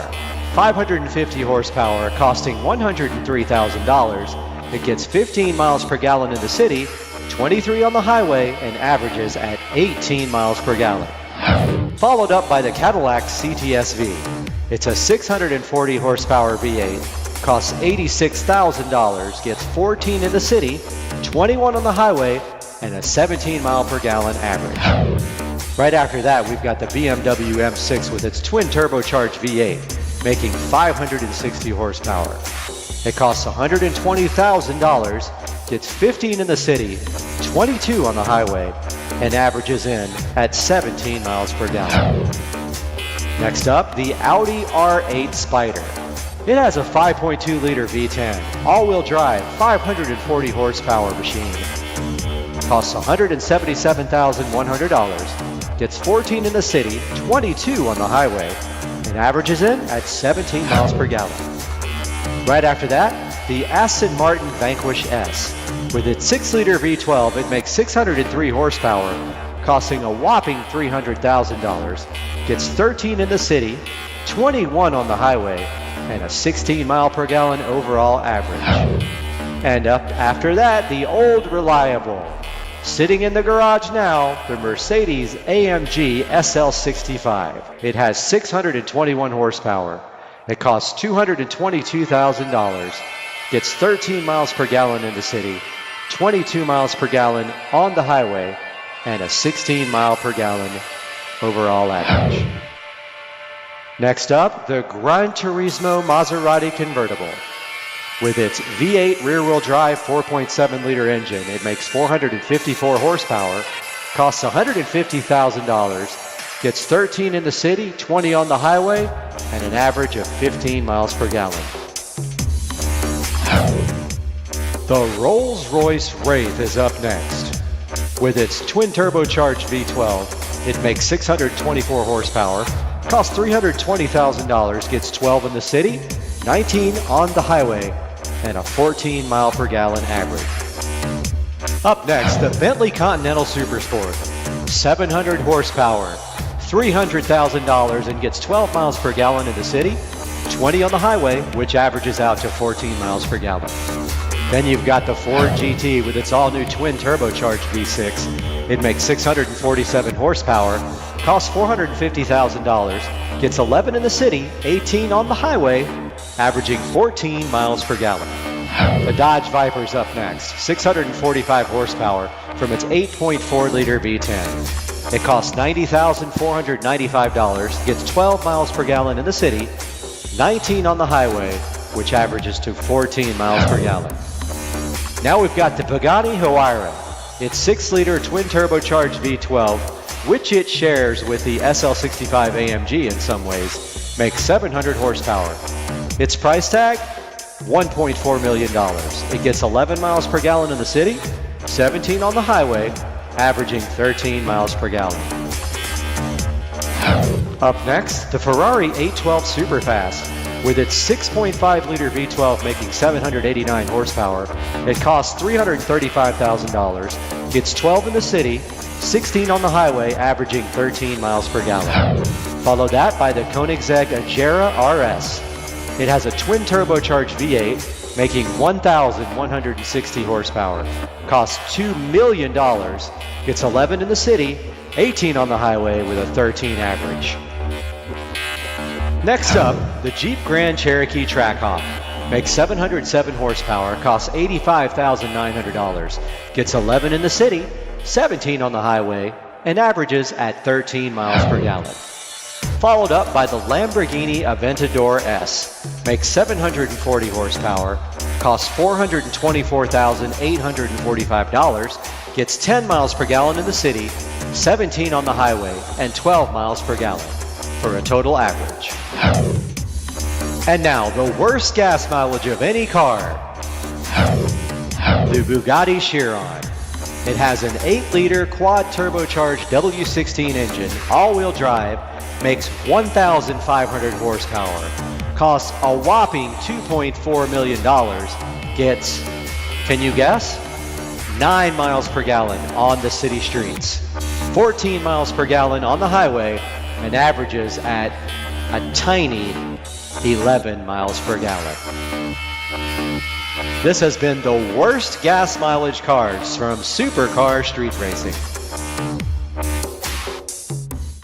Back in front of our ST3 Pros, we got both of our ST3 Pros right here on the chargers. I think Joe's is at 58% right now, so we're letting it charge up a little bit. But we wanted to get together with you guys and talk a little bit about the features of these guys. So one of the cool things is there's a variety of ranges available depending how fast you want to go. Yeah, so I think the speed also is indicative to how far you can go. So if you want a top speed, of course, you're going to go less distance. Right. But if you want a longer, then you put it on eco mode. So I think there's 3 particular modes, right? Yeah, Eco? sport and drive. Correct. So in eco mode, you get 47 miles. In sport mode, you get 20. So there's a trade-off there. Yeah, absolutely. But depending on what you're doing and how fast you want to get there, obviously you can change in the settings pretty quickly. Yeah, you just have to plan your trip. Another thing about this thing is that we didn't even know till we started researching is it has a 1,350 watt brushless motor. Yeah, the brushless part is a big thing, right? So a lot of the newer motors are all coming brushless, and what it basically does is it's less wear and tear on the motor, so it lasts for a lot longer. I have a good idea that these things are going to last for a long, long time. Cool, I'm excited about that. It says it might last 10 times longer than a normal motor. I would believe it with brushless. All right, another cool feature of these awesome electric scooters are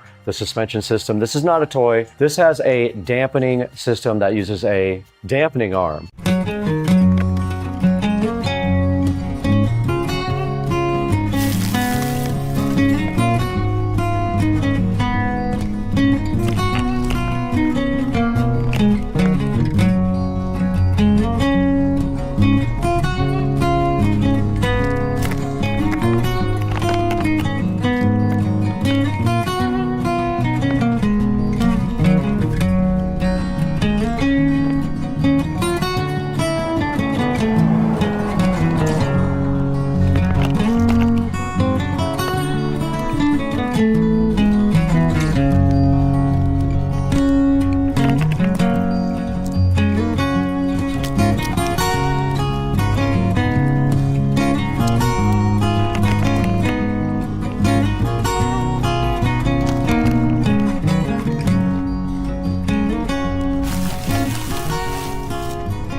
Yeah, and actually there's 2 of them. There's one for the front and one for the back. That's so awesome. So much smoother. It really does. I've ridden them, and what we initially, I think, thought was the bike trying to like pop a wheelie was actually the suspension moving on acceleration, which is very cool. Now these things also have cool lighting effects. Now they have regular headlights and taillights and a reflector up front here, but they also have ambient LED lighting. That's true. Yes, I think it's multicolor depending on what you want, correct? It is, and you can control that all with the app. So as long as you have the headlight and the taillight switched on, you can turn on the ambient lighting with the app, and there's this cool stripe on the side that we'll show you guys on video later. And also to mention is that it has a working brake light. So if you apply the brakes, the light is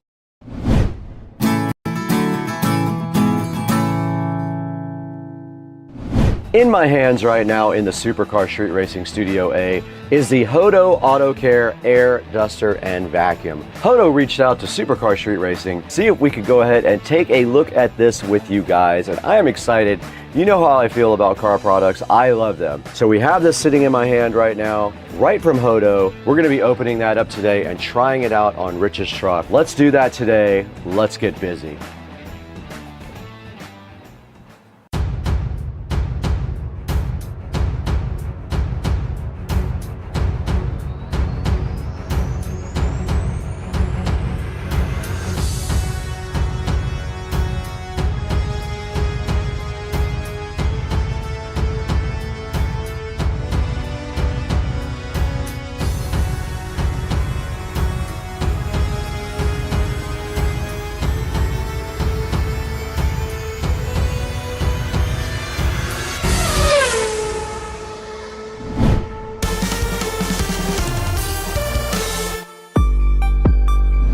We're back in the beautiful studio again. I don't know if you guys know, but this is Studio A at Supercar Street Racing. And what we do in here is we edit and shoot videos. I built this studio myself. If you haven't seen that on the videos, you can always go back and take a look and see how I built this entire studio. Almost everything I did all of the work on, so I'm pretty proud of that. But today we've got the Hodo Auto Care air duster and vacuum that Hodo sent out to Supercar Street Racing to let you guys take a look at, and I'll be giving it away after the video is over with. This Hodo Auto Care vacuum and duster is pretty cool. It has a bunch of different attachments that go with it, which you can see right here on the screen up behind me. Now you can see up behind me as well, it's also useful for things like computer keyboards, so it isn't just limited to using in your vehicle, of course. This guy doesn't even weigh a pound. It weighs 0.78 of a pound. Very, very light, and it's only 6.4 inches up and down, as you can see right here in the picture. Now they're touting something called a 15,000 PA suction power. Serves as a double tool. It is a vacuum and also a blower. So you can blow out dust from all the areas in your car where dust gets stuck, kind of like an air compressor. Now, when you don't have any of the attachments on, this thing is very small and easy to store. You can see it right there on the screen. It's very convenient. It's a 4-in-1 device. There's some tips and tricks on the screen right here, like don't vacuum anything wet, and you don't use it while it's actually plugged into the charger either. And it does not come with an adapter, it says, but I'm sure it charges with any wall style USB charger. We'll look into that when we unbox it. Now here's a look at all of the connectors that come with it. There is a vacuum deflating connector for storage bags, a short air valve for mattresses, a swim ring air valve for like your floats and all those other things at your pool, a long air valve to clean your keyboards, a dust cup, and a movable brush vacuum head, all included in this package. 849 reviews, and at 4.3 stars later, the Hodo is still going strong on Amazon. So that is basically it for an introduction to the Hodo here. There's one thing we have to do now, and that is go ahead and get this guy unboxed and see what's in here.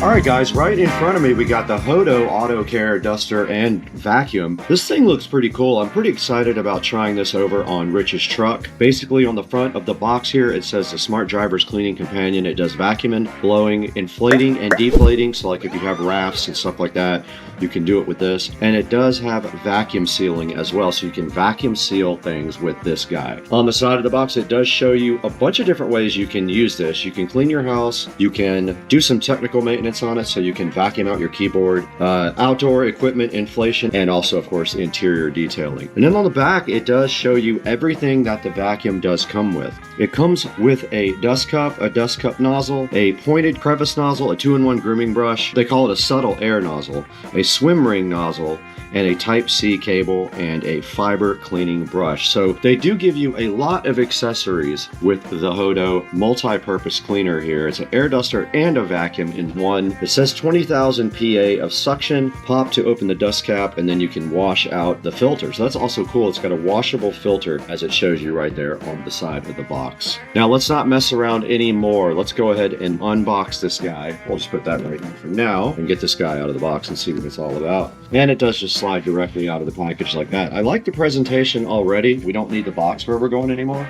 Nice presentation. It says make it happen. Hodo Auto Care air duster and vacuum, and there is a user manual right here. Pretty lengthy user manual, I'm assuming in multiple languages, but it does show you, yep, it goes through everything on getting all the product out and getting it connected and everything like that. There is charging needed for this, so there are instructions here, and I'm assuming the first thing we need to do is charge it, and then there is some other instructions on how to install a lot of these accessories. Let's go ahead and get this out of the box completely now and see what else we have. This is cool.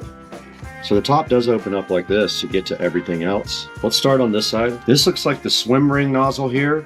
Is what I'm thinking. You put it in those little raft rubber things that you would usually blow up with your mouth. This is the subtle air nozzle, whatever that means. I guess it's directs the air down to a little small point here. And then this is the filter cleaning brush. That's all this is for cleaning the filter inside of the device, which apparently we will see momentarily. This is the pointed crevice nozzle. This looks like it might be useful for getting like down between the seat and the door jamb. Really, really helpful to have. Here's to be the filter. You can see right there inside of this. This does look like it opens up. Filter does come out that way, and then you would clean it with this little brush, like so, and then you just push it back in, flip the little handle back down.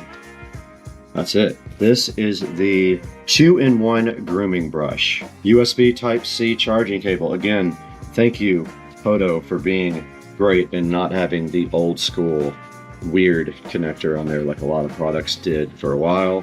And then you get this awesome bag to store all of your products in. This is the dust cup nozzle. There's the vacuum itself. There's a good look at it, guys. Your charger port is at the bottom. We do have a charger right here. Let's go ahead and plug that in. There is an indicator that it is charging. So when this guy is completely charged, these two indicator lights will be solid. When it is charging, that says that they will breathe. So that's what you're seeing right now. It is charging at this moment. So when this thing powers on, it's going to run at high speed. If you press the on or off button here, it'll lower into low speed. This button here is the boost mode. It's literally labeled boost. It gives you extra power for vacuuming. This is called the dust cap here. To install this for vacuuming, you simply align the dot with the lock button, twist it that way, and it clicks, and you are ready to rock for vacuuming. So basically at that point, I'm not sure what you would want to use this for, but I guess you can vacuum easily with that thing. You can vacuum like hard surfaces. But if you want to use these other ones, you just simply put them on like that. Then you have your brush head right here. This is your crevice tool. Then of course, here's your 2-in-1 grooming brush. Works the same way. Goes in, turns. That one went in a little bit easier. Comes right off. Nozzle, this is mostly probably for blowing because it says for using the blower, you put everything on the bottom. It's pretty ingenious. So you would put it there and the air would reverse out of the back, and you just put it in there and you turn it and it locks in place. That is awesome. And you wouldn't need this at that point. You could just take this off. This is such a neat product. I'm hyped to let this guy get charged up now that we know how to use it, and then go test it out over at Rich's house. Now, all of your collection stuff will go in this one little thing right here. This is not designed for a large amount. This is not to vacuum a very dirty car because it'll fill up very fast. This is for dusting and things like that, light vacuuming only inside the car. And that is all for taking a look at the inside of the box here and all of the cool accessories for the Hodo Auto Care Air Duster and Vacuum. So why don't we go ahead and take a look at how this works after this thing gets charged up.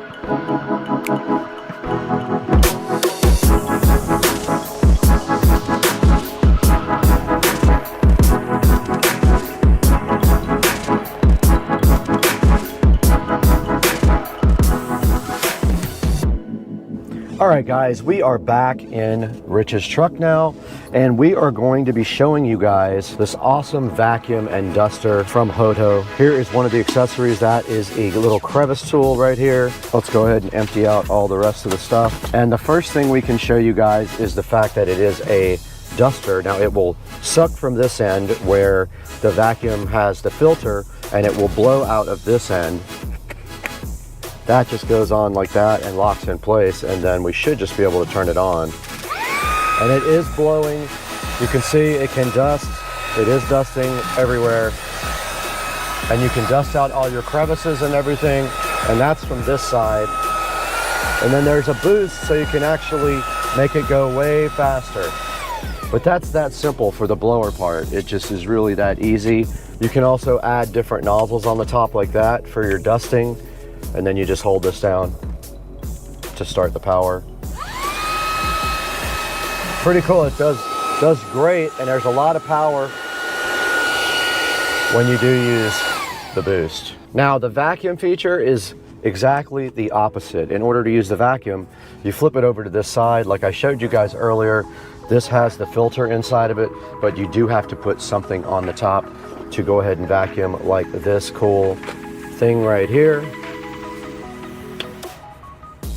And then you simply just turn on the power, and it is sucking there. And you do just get in there and vac it out, and it has a small nozzle to get into tight crevices, and it does have good power. I just sucked up a lot of dirt around this center console thing right here. And then the last thing that we have right here to show you guys, so you simply put that on there, and then you turn on the power after you stick it in the side of the raft,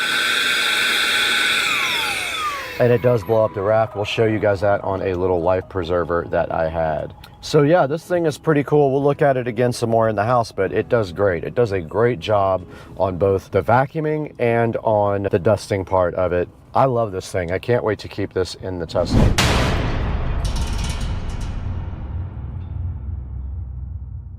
All right, we're out here in the 100-degree weather with this toy float, and you can see right here it is very limp and ready to be blown up here. So we have our tool here, and you just place it into that. So you just place it in here like this. Okay, there you go. And it is blowing up the raft, as you can see. Blowing it up very quickly. Awesome. And that's all there is to it. It blew this thing up in like 15 seconds. And that's how you use the raft inflation tool on the end of that.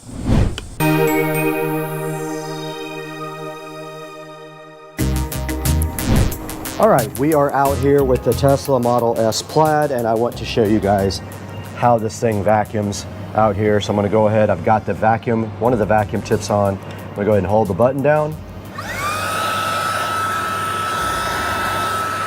And it is vacuuming.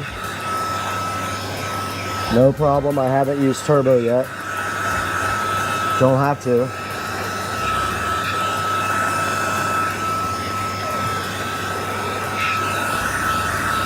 And if I want to, I can hit boost.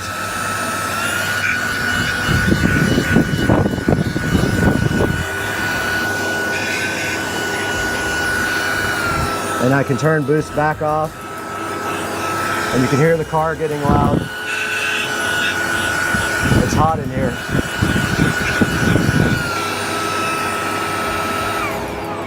So you guys can see this thing did an awesome job vacuuming out the Plaid. It works very well in both vacuum mode and in blower mode. Now let's throw it inside.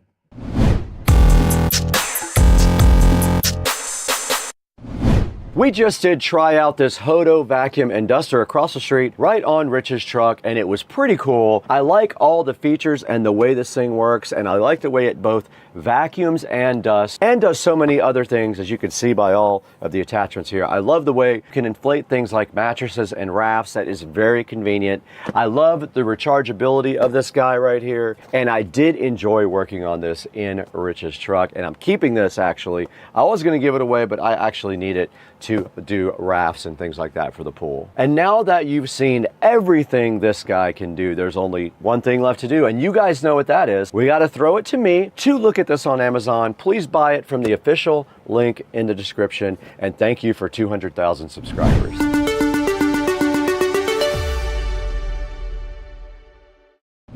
Hey guys, welcome back to Supercar Street Racing again. And today we showed you guys the Hodo auto vacuum and blower. And this thing works so cool. It does a great job on the car. It does blow out all the dust from all the crevices. Has a bunch of cool attachments as well for both ends. And you can also use it to blow up life rafts like we showed you outside a minute ago. We took it right out to the Model S Plaid as well, and it did a good job of getting the little bit of dirt that was down on the carpet directly out of the car. Right now, this thing is on sale for $79.99. Go ahead and pick one up from the official link in the description. And right now, you guys are experiencing Meta AI from my new Oakley limited edition HSTN glasses. They are white with gold dust, 24 karat gold dust on the lenses to enhance your vision. So you guys are going to be seeing a lot of cool videos with these because they're easy to put on and they shoot in 3K. I want to also thank you guys for over 200,000 subscribers. That's an amazing feat for the channel. Couldn't have done it without you guys. Please like and subscribe and order everything through our affiliate links. But I got to get out of here. I got to go to brunch.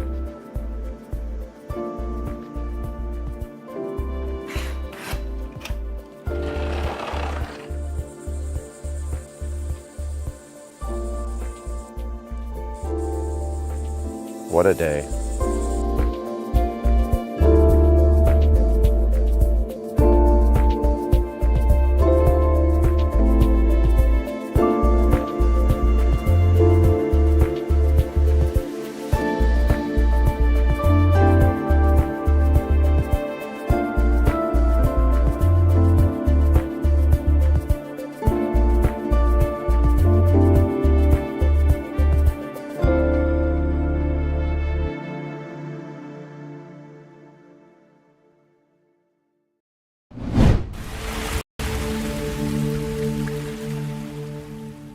Great, my pool's cleaner than my entire house. What's up everybody? We are back at Supercar Street Racing again. We're walking around in the Supercar Street Racing awesome living room and we have something cool on the table right here. It's something we've been waiting for a while. They promised me this for a little while and it finally happened. So let's talk about what's behind me today right after this open for Supercar Street Racing. Thank you for 1 million views and 250,000 subscribers.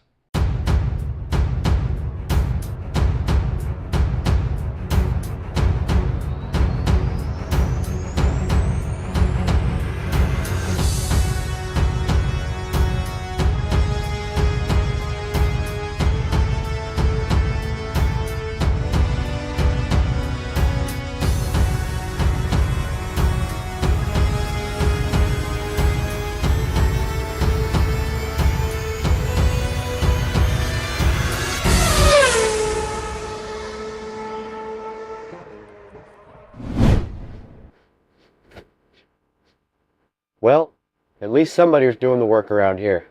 We're back in the beautiful SCSR compound again. The beautiful compound has some new toys right here in front of me that we've been waiting for a while. They were finally shipped out to us and now it's time to take a look at the Toolless cordless robotic pool cleaner. This is the Toolless Pleco Pro. And then right behind it, we have the Toolless S1 Pro. Both of those get their own videos. So today you're going to see just one of these. We're going to start with the Toolless Pleco Pro. We're going to get this thing out of the box and see what it's made of. Throw it in the pool and see if it works, even though the pool is pretty much empty right now. We're going to try. Or just see how it operates at least, since I don't have a lot of leaves in my pool anymore. But let's get going today on this. Let's get it out of the box and see what it's made of. Hey guys, what's going on? You guys know CamDuck and they are back. They sent me this X7 little tower thing. It is a multi-function outlet, but inside of this guy right up there, there is also a hidden camera. You know how CamDuck does it. They like to sneak that little camera in right there where nobody can see it. And also on the front, you have some USB Type-C and USB Type-A charging ports right there. So this will sit on your desk. There's a power button on the top. There's 1, 2, 3, 4, 5, 6 outlets. There is a reset button right on the back here.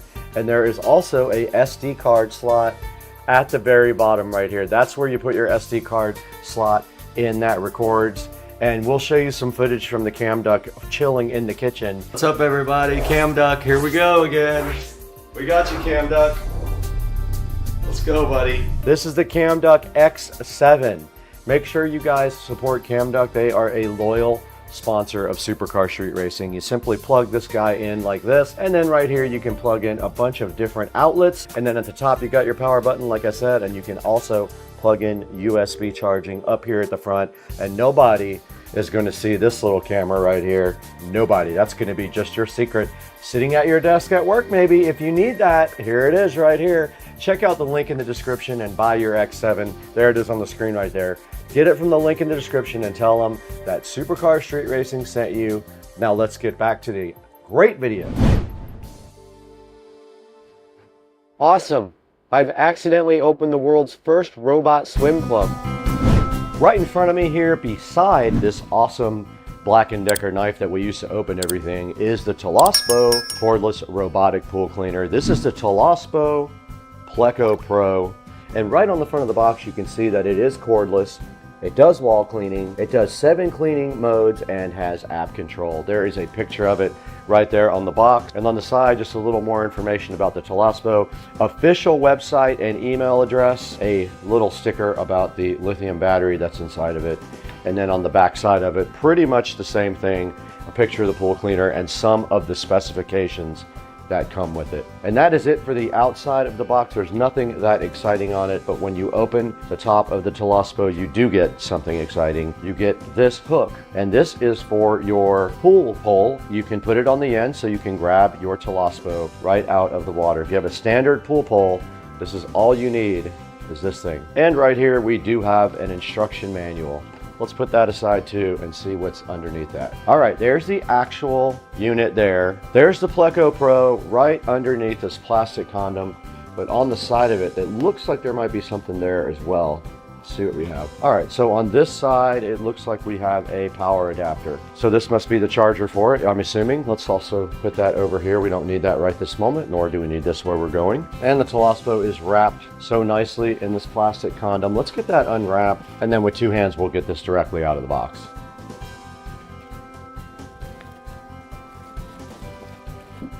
It was packaged very well, I have to say.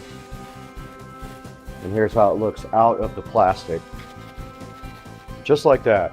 And taking a look at the top, there is a lid that comes up that has the filter inside of it right here.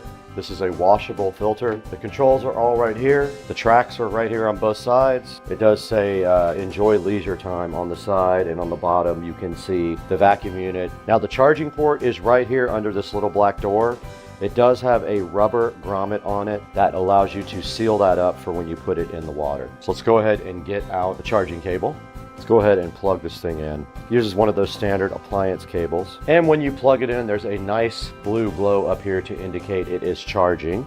There's a quick guide right here. You're supposed to pair the device to the app, and it shows you how to submerge the device and remove it from the pool with your pool pole. And then there's some quick instructions on how to clean the filter. Now it does say when there is a yellow LED flashing, it's ready to be charged immediately. Now a blue pulsing LED, which is what we're seeing right now on the top there, that means that charging the battery is happening between 30% and 99%. So the battery is not fully charged yet. So that is our next mission here, is to get the app downloaded while the battery fully charges. Let's go ahead and do that now. Okay, we're recording on both the phone and the Insta360, and we are going to go ahead now and get the Toolless app right here in the app store. It's right at the top. We just click install. It is installing now. And when we go ahead and open it, I'm sure it's going to want us to sign up for an account. All right, I am logged in. All right, it connected to Wi-Fi. Now it wants us to go ahead and set up our pool. Now our pool is concrete and the pool depth is high. Now at the bottom of the app, you can see we only have a 76% charge, and here are all the modes you can put the Pleco Pro in at the bottom. Let's go ahead and let this guy charge up all the way so we can test it and see how good it can go. Fantastic. My pool's got more employees than I do. Okay, we got the Toolless and the WP58 Pro ready to be submerged.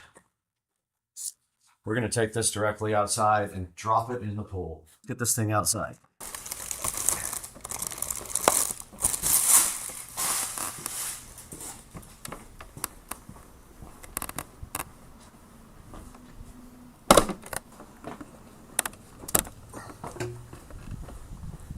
We're ready to test. There's a few leaves in the pool. There's not much. So I'm opening up the app. Just turned the power on. We're gonna go into standard mode. Set before entering the water. I think I just have to drop it in the water now. Let's try it. Why not? Bye-bye, phone.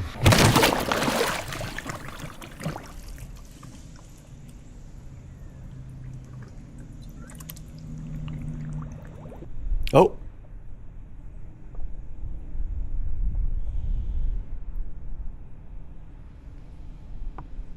Something's happening.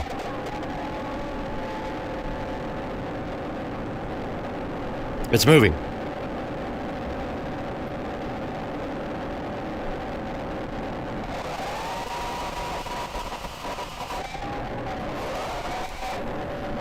It's moving underwater towards the deep end, right to the leaves.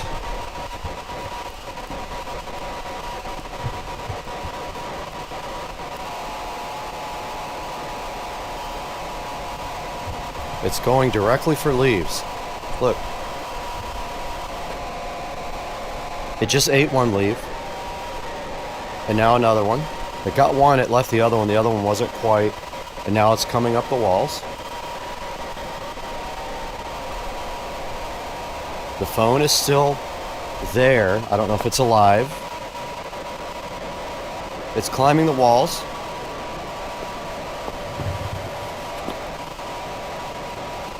The phone is on. I see the screen. The phone is out of the water. It's still recording. And the telescope is doing its thing. Look, here comes the phone again. On.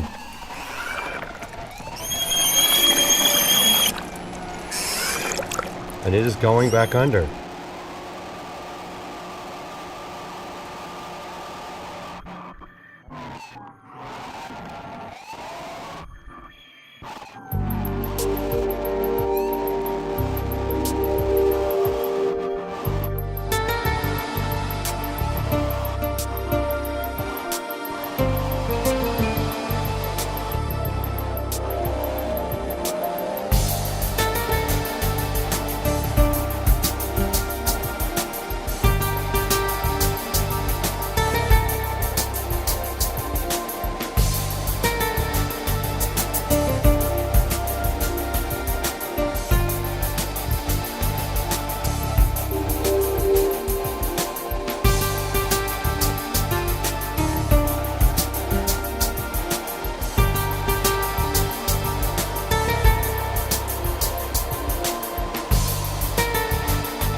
Great, my pool's got more gadgets than a spy movie. Hey, what's up guys? We've been busy today playing around with the Toolless Pleco Pro cordless robotic pool cleaner. Toolless did send us two of these. We have another smaller one in there to test. We tested the big one with the 4,000 gallon per hour suction, the dual layer filtration system, the 4-in-1 pool coverage, and up to 220 minutes of runtime. We went ahead and checked out the app where you can program what you want the pool cleaner to do, and we tested it underwater on my actual pool. Albeit, I don't have a lot of leaves in the pool, but it did pick up all the leaves that were in the pool and was ready for more. The Toolless is pretty cool. Make sure you go down to the link in the description and buy it from our official link at Supercar Street Racing. It comes in 3 different colors. Grab your favorite color and let them know Supercar Street Racing sent you. Thank you for 1 million views on one video. We just got that, and 250,000 subscribers. We couldn't have done it without you. You're all that matters to us now. You are our biggest help right now. We got to get out of here. We got to take a nap.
your lights. It has the coolest lights on it also that are automatic.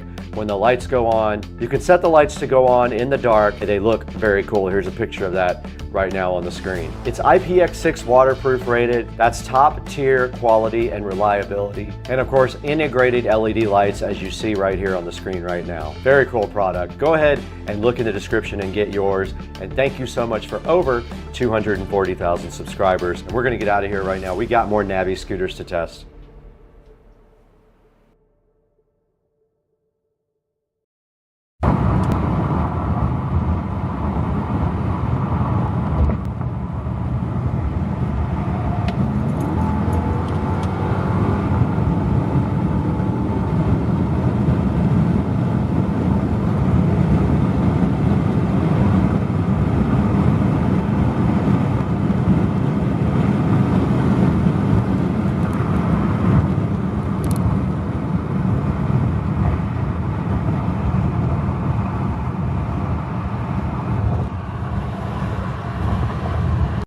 So we are live, guys, in Isla Mirada. We're in the Florida Keys here. And take a look at this view. Let's see if it'll let me. So there is the live view. There is the cabin and the ocean here in Isla Mirada.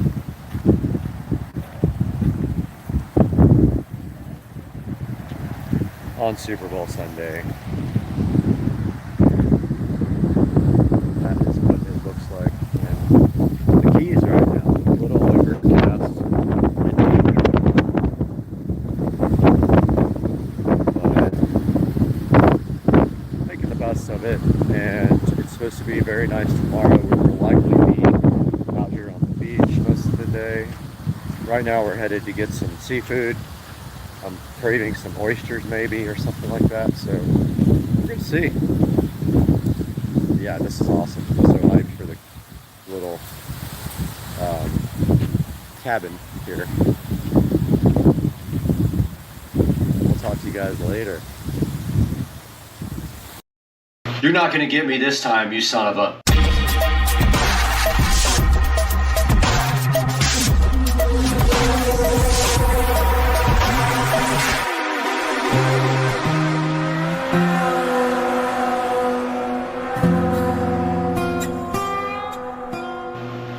We're back here next to the beautiful Mac Pro that was converted from a thrift store piece of junk to a very nice Linux running computer. And today, this guy beat me up the first time we tried to install it, but we're gonna try for 2.0 today on Supercar Street Racing, so hang in there.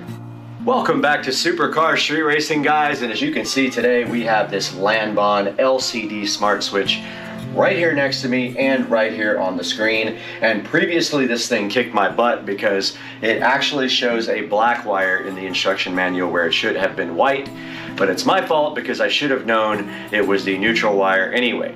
So taking a look at the LCD smart switch here, it is a dimmer switch, so it gives you the capability to do about 4 different switches on one switch. The problem is most of your switch ports, the switch in the wall port, meaning the opening or the box for the switch, is going to be a multiple opening, and this will not fit because this is designed for a single gang box. Most of your more than one switch boxes in the wall are going to be more than one gang, and this uses a 1 gang switch. Now these are awesome if you do have multiple wiring go into 1 gang and you can use 1 switch to control everything in your house or everything on this dimmer with 1 LCD panel.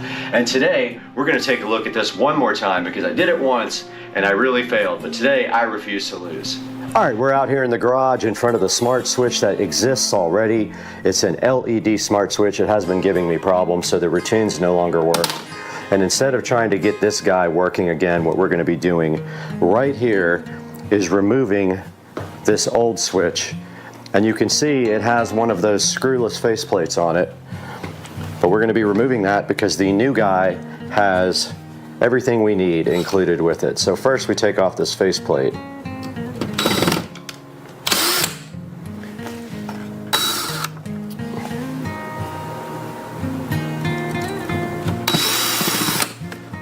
Once that faceplate is off, that's what the outer plate actually attaches to.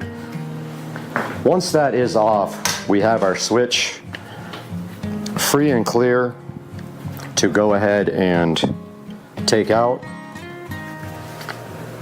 We just remove the top and the bottom screw here.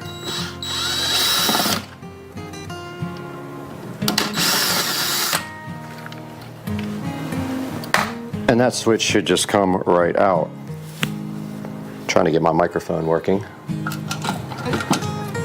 Now taking a look inside of this switch, you see that we have our neutral wire here, which we need again, and then we have our two black wires. It's actually red in this case, but it would be black in a normal switch. Now on the back of the LAN bond, you will see that it has a place here for the neutral wire. Neutral wire goes right here where it says N, and what you do is you just loosen up this screw on the bottom and put the wire in there, and then your load goes here, and then your other load goes to either 1, 2, 3, or like you have 3 different places to put loads, but your common here goes to L. So the black will go to one of these two, L or L1. So we're going to go ahead and get that disconnected here real quick.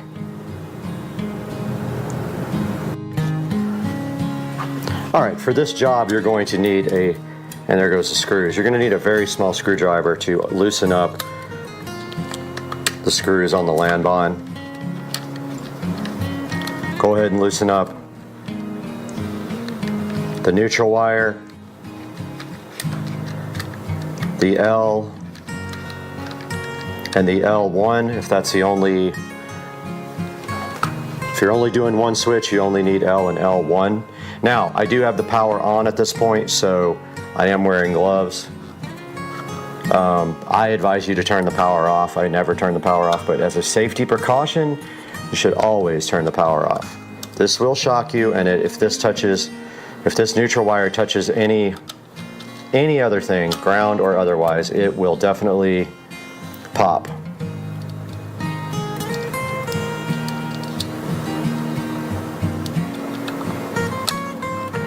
Go ahead and put the neutral wire in there where it says N.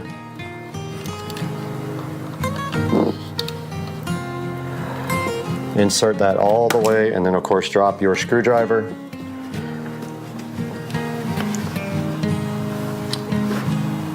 Take 2. Go ahead and tighten that down.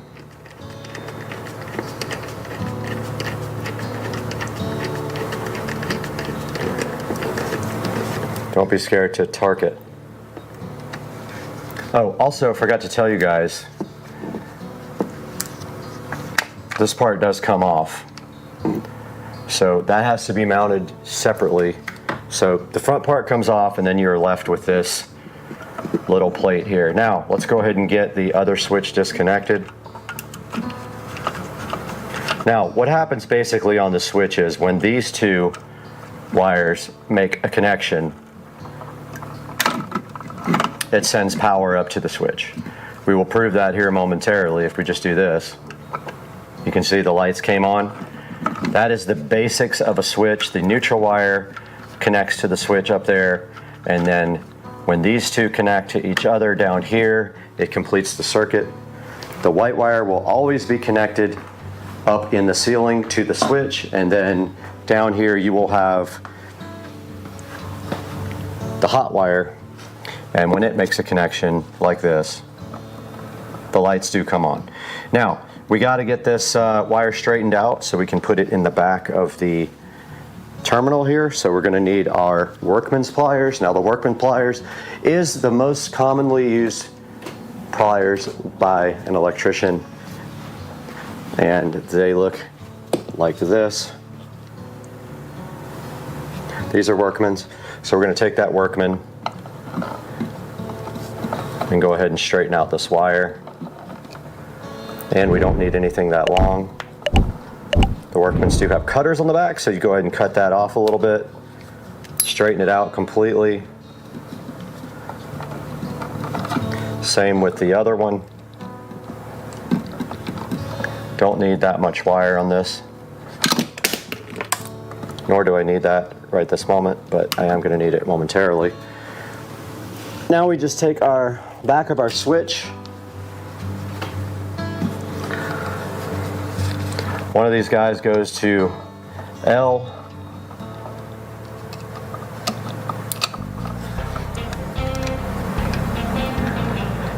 We'll test it and see if we got it the right way.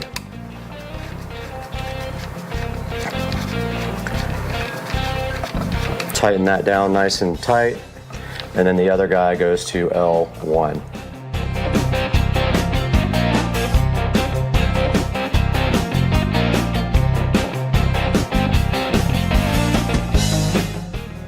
Okay, we got the LAN bond smart switch wired. Now the second part of the equation is testing it before we mount it to the wall. And so here is the faceplate, and you can see here the way it connects is it goes on and then it slides downward.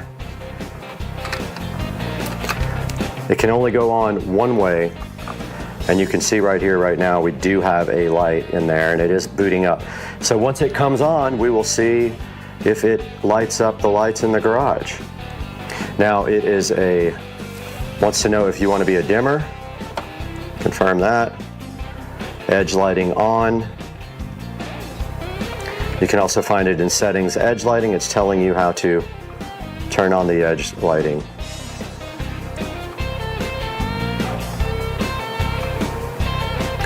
Okay, it wants us to go ahead and config this now, but I'm going to skip this for now.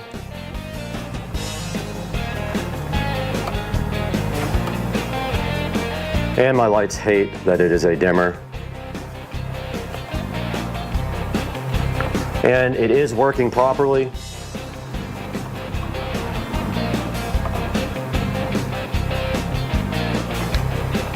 They don't like the fact that it's a dimmer, but at the same time, it doesn't matter. They're just going to be on and off 100%. If we go anything under 100, they're allowing themselves to be dimmed to about 25%, so that's perfect. All right, cool. Now we just got to install the switch back into the wall.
Okay, we did get the menu up finally. You do it by holding up in the upper left-hand corner for several seconds, and then we want to go ahead and go into Wi-Fi config there.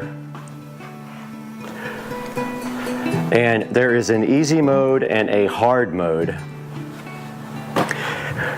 Let's do the easy and see what we get. Now on the phone, we're gonna go ahead and record there as well.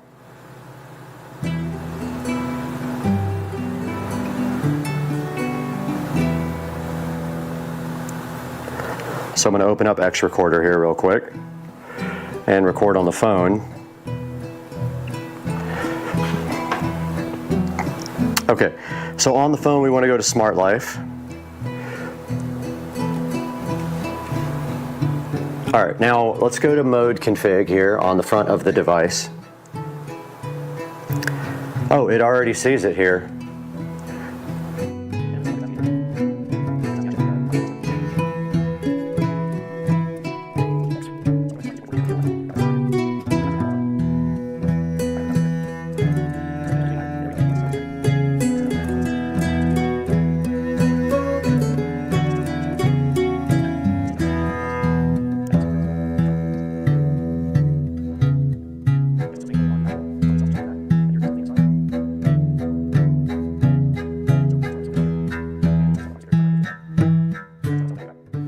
All right, I do have the lights off on the production lighting so you guys can see this better and see the screen, but we have successfully installed the Lanbon dimmer out in the garage. You can see the edge lighting there. I'll do a separate video on how to configure this thing, but it is on right now, so I'm gonna go ahead and power it off. And you can see the garage lighting did go off, and you see the better now the edge lighting, which is configurable. If you go inside here, and this light up here does not want to go off forever. If you go in here and you go edge lighting, you can set the colors. So like right here, you can set it to red. And then there's all kinds of other settings as well, and I can't keep that light from going off. But there is a theme that you can go into and set. There's not a ton of different options, but I'm going to confirm that one. Now you can see the background did change there on the screen there. And if you hold down right here, this is how you get into menu. You hold it down for any number of 4 or 5 seconds and you can go into all the settings. And then there's your brightness and stuff for it. I'm going to turn the normal brightness up and the standby brightness up.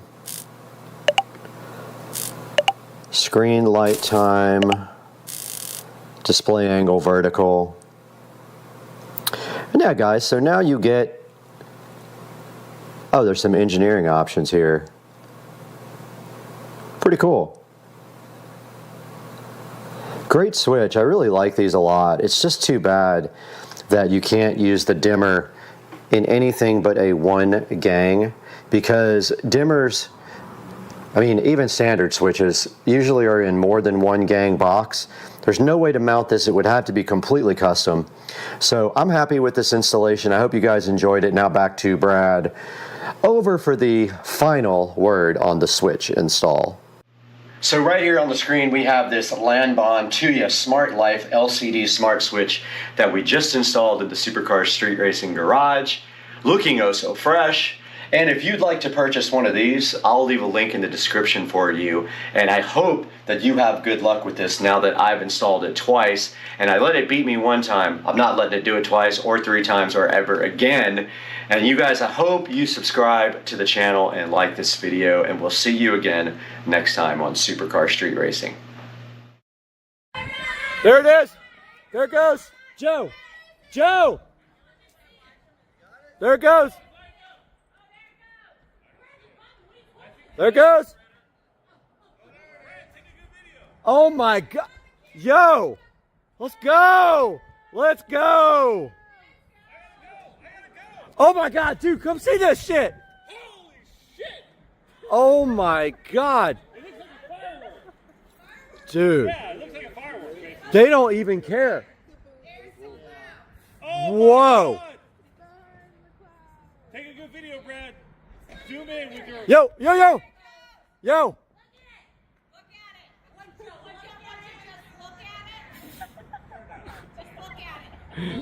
Why are they laughing? Why are they laughing at us? Yo!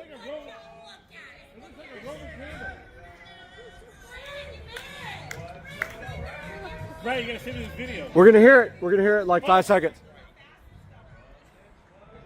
Yo, dude, look at this. Boom. You're about to hear it. You're about to hear it.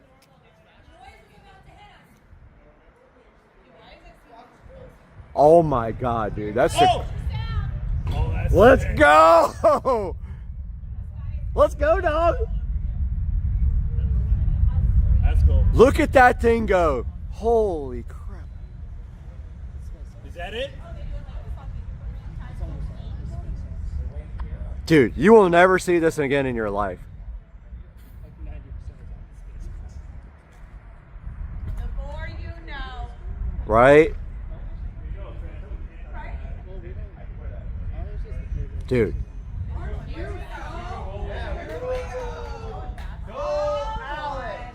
Dang, that thing is cool. Holy crap. Yo, this is amazing. See you on Thursday night. Joe! Oh, stage step. Let's go. There you go, stage separation.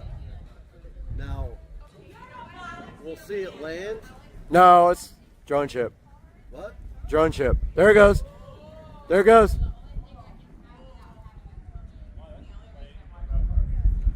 This one's not coming back? Drone ship. Yeah, it's going to drone ship. That is crazy. Oh my God. Because on Thursday, we seen it come back. And after it landed, you hear the boom. Yep. We get to hear that. That's the okay. Yo, that was cool. Thank you for letting us know. Yeah, that was awesome, right? Yeah, it was. Coolest thing ever. I still got like a bead on it.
I still got it.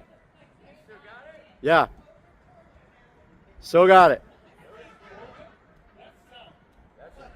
Still got it.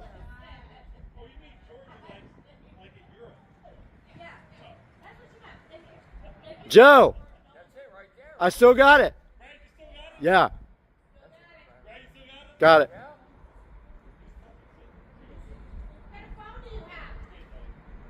The best one.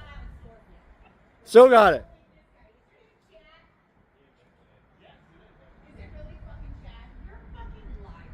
Joe, still got it. I still got it.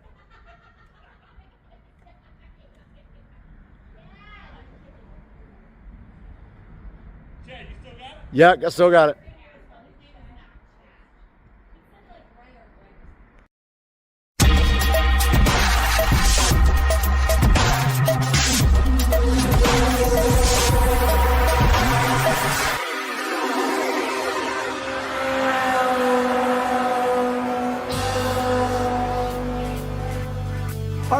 welcome back to the channel, guys. I have a big update for you guys on the new Supercar Street Racing Studio. We are streaming live up there in the corner, right down there on the laptop right now, so please join the live stream if you're at all interested in what is going on. So here is the update. I have this much of the foam insulation done, and I just seam sealed the seams and caulked in the top. I was having trouble doing the corners with the seam tape, so I just went ahead and caulked it in because I'm better at that. And this is ready now for foam tiles. I was gonna paint it black. The paint doesn't stick at all to this plastic, but my worry was that if there's spaces in the foam that you would actually see it. So I might throw a quick roll of paint on here, but I'm not 100% sure. Like if the foam tiles contract at all and there's spaces between them, you would see white. So I might go ahead and touch up all this and go ahead and throw a coat of paint on all these before I start foam tiling. The goal with foam tiling now is to see if this is even going to work as a surface and how it looks. So my plan is to do that corner and this whole entire wall here and see how good I am at cutting around on outlets and things like that, because I have to actually cut the foam and then lay the faceplate maybe on top of the foam. I don't know yet. I got to see exactly how it looks with the tiles on. But yeah, the tiles are down here, and so they will start up there in the corner in one direction, and then they will start, sorry you weren't even watching, they will start up here in the corner and run all the way across with one pattern, and then on the second run we will come down with this pattern, and it should make it look good. What else have I done? So I also ran the extension cables for the webcam. So I have one 10-foot extension cable and one 5-foot extension cable running through the wall and down to where the computer is going to be, and the webcam is going to be up in that corner. And you can get on the live stream right now and see the webcam. It's right there on the left. So I did that. I also did more lights that are going to be, I originally only had one there and one there. I actually ran 2 more on each bank so that there will be 6 switched lights. And then we have 2 unswitched, one right there and one that'll be coming out of the ceiling over there. This is the part on this wall and this wall and this wall where we have to start worrying about cables behind the wall when we cover the wall. So we have to be measuring and ready to cut foam to get our cables out. So everything else, I framed up the Echo Show 15 mount. So that's the mount where it's going to be. I have the power ready for it here. That TV is ready to be mounted. I have the second TV mount on the TV inside. It's a older television that's going to be right here. It's a 32-inch. The 2 50-inch TVs go there, and they are in the living room waiting for the Govee LED immersive lighting to come in. I have one set coming in today for this TV. It's going to be a challenge because they're made for 50-inch TVs, but this is a 43, so I'm going to do a method that I saw online by raising the LED strips up every like half an inch to take up space. That goes there. These 2 have immersive LED. And then this one, I haven't decided what I'm going to do yet because it's a 32. I want to try to do something cool with this one, but I don't know what is going to be behind it yet. So that's our update for now. I will keep you guys posted as I go. Please join the live stream and let me know what you think. Alright guys, welcome back to the channel, and I have a little update for you guys. I have been working super hard on the studio today. I put in 12 hours and I have done quite a bit. On this side of the room, all of the foam board insulation is done, so half the room is finished as far as the insulation goes, and that is also the wall covering. And then the sound deadening tiles are up on this wall and partially up on the ceiling. Just wanted to see what it looked like on the ceiling, but one pack did, I could have done probably most of this wall. I would have been short like maybe 10 tiles, but I got done with that wall plus a little bit of the ceiling. I got the air conditioner put in. I was super scared to do this because I had to cut a hole, and yes, I like it low. It doesn't take up any of my wall space at all. I love it down there. I got the LG just like in my bedroom. It's the dual inverter with a ThinQ. So it's a smart AC. And I'll show you guys on the outside what I did, but basically this is rock board. So I used a circular saw and I cut out the hole for the AC, and on the other side I framed it in. I also framed it underneath there to hold up the AC, but on the outside I framed it all in, sealed it all up nice. Then I took the foam insulation board, ran it around the edges here and caulked everything in really nice, and then of course this whole thing will be covered by foam insulation board, which is going to be fun trying to cut that out correctly, but I'll end up having to frame that as well because the edge, it'll be framed with these tiles. So the tiles are hit and miss. There's different colors, there's different shapes, and they're really hard to get correct, but I did end up getting it figured out. Excuse me, had the hiccups. So that is the update for today. Tomorrow, my plan is to continue this wall here. So I am going to attempt to cut this wall. Now, I don't know if I'm going to attempt to do that top part as well at the same time, or just make a cut and another cut. It's easier just to cut twice. And now that I know my jigsaw can do it with a dull blade, that's how you cut these foam boards. You grind all the teeth off of a jigsaw blade, and then you cut the foam tiles with that. I do have some challenges tomorrow though. I'm gonna have to watch out for a wall box I gotta put in there. I gotta make sure that I have things noted because I have to cut holes later. I've got that Ethernet and HDMI to worry about, that plug, and this double wall box. So I've never done a double wall box that's already recessed, and I'll of course have to bring out the switches with an extension, with those little extension things. I will have to worry about my Echo Show 15, which is going right there. I got to do that tomorrow.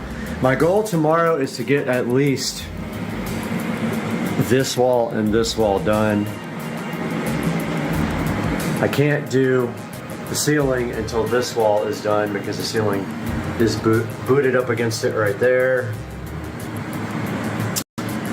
So yeah, that is my plan for tomorrow, and I will show you guys outside now what I did.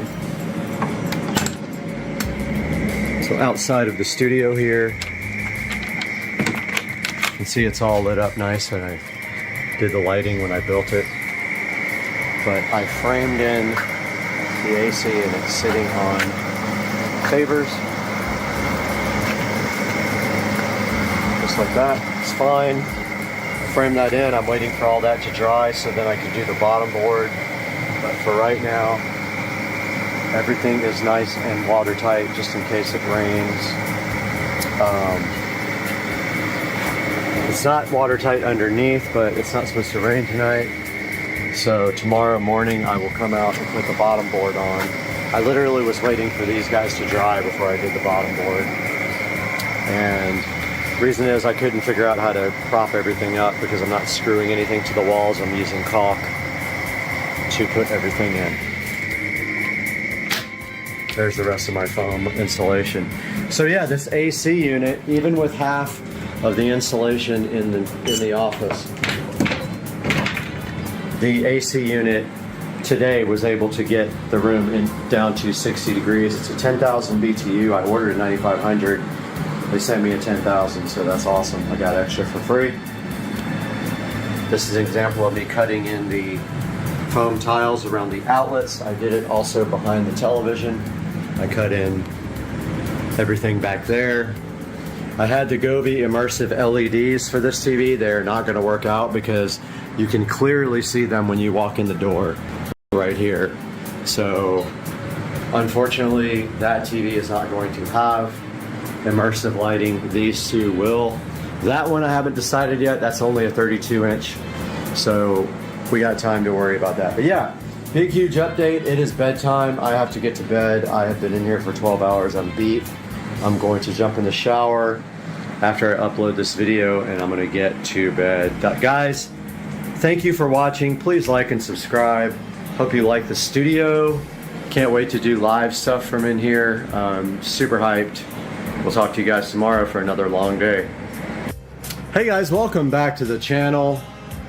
And we have a little update here on the SCSR studio.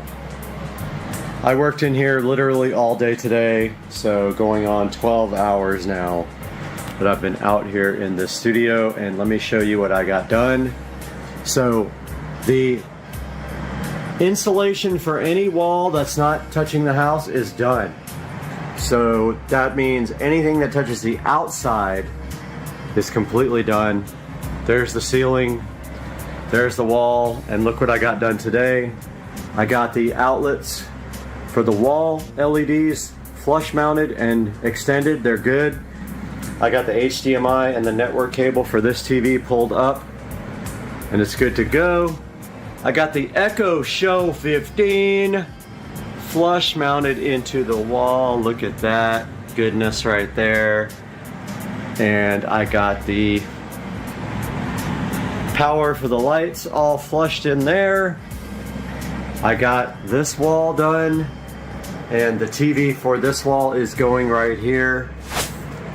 There's a stud right where these screws are. So that's where the TV mount is going to go. I got the network and HDMI that's going to connect to that TV pulled down there. I got everything seam taped off. Ceiling is done. I just have to seam tape this one right there, which I forgot, which I will do that tomorrow morning. And then I will start painting all this stuff black. I got the air conditioner fully enclosed, and the power cable is inside the wall, which will be a nightmare if it ever has to be replaced, but I've had my other one for 5 years, so fingers crossed we have no issues. So the next big challenge is this wall, which is a lot. There's a lot of connections here and power. And also we have to float, hang, fly, whatever it's called, fly these big, huge Harbinger speakers in the corner so that they are angled down towards me. So tomorrow I'll probably work on that, getting the hooks driven into the wall and then bent this way. I have chains to hang them on. And that is it. A big day. We got a lot of stuff done. The tiles started falling down. I had to glue them back up. And this is what we're left with now. But yeah, the room is looking awesome. Don't forget to watch my live streams. Everything is on the live stream. So please tune into that every day. I am live streaming. And this wall will be up, but I ran out of foam. So I think I need 4 at least more foam pieces to get this wall done, and then I will be doing the nightmare of wiring this wall, which is going to be cray. There's power all along here, there's network there and HDMI. All the speaker wires come to there. Hopefully I marked this correctly for the side surround. If I didn't, we have issues. Yeah, it's going to be a crazy day if I get this done tomorrow. I have been in here for probably 70 hours this week. But it is looking nice and the AC is kicking. Now that the insulation is keeping all the heat out. Oh, I also have to seam seal that top right there, which I have not done. I will do that tomorrow. And yeah, all right, guys, please watch the live stream. It's going right there. I have to fix our live camera, which is hanging down, but yeah, we will see you guys tomorrow. Hey everybody, quick update on the studio. This entire wall is tiled, as you can see. Let me turn some lights on here. This entire wall is tiled. I still have tiles falling off, so I am re-gluing them as they fall off. And I can see some right here that aren't exactly straight, but that's okay. You'll never get this stuff perfect. But this whole wall is done. There's me. Check it out, guys. All done. That's done. Completely done. I got the speaker wires pulled through for the surround sound. And then I got the second television mounted right there. Looks great. And so now I just have to do above that door, continue to this side, and then I got to do the ceiling and that back wall. So I have probably a day's worth of work ahead of me. Actually, this half of the wall, the most difficult part was cutting around all these fixtures and stuff. Yeah, so everything's painted now. I just got to do this front wall, which is where the 250-inch screens are going, and I need to get all the acoustic tile up. And that's going to do it for today. I'll update you guys again tomorrow. Guys, welcome back to the channel for a Supercar Street Racing studio build update.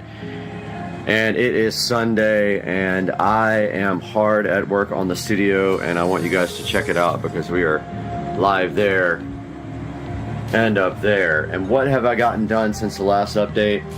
So I have been working hard on the foam tiles. I made a mistake up there and started tiling, and of course when I ripped the tiles off, the paint came off with it. No big deal. Since yesterday though, I finished this entire wall. Probably have to replace this because it got some glue on it and you can really see it, but in the dark you don't see much. I finished this entire wall, and I finished this entire wall this morning, except for the edge, because I'm going to foam that. I've got to put the foam insulation up on this front wall. This is the big wall with so many cuts. It's going to be a while to get that done. I just finished this wall except for that little corner, and I ran out of spray glue. So I used 3 cans of spray glue on all this. So basically 3 walls, 3 cans. So it takes about a can per wall. There's some little mistakes here and there in the tile, but like I painted black in between like the whole wall, so when there's gaps in the tile you don't see the mistakes. Like there's one right there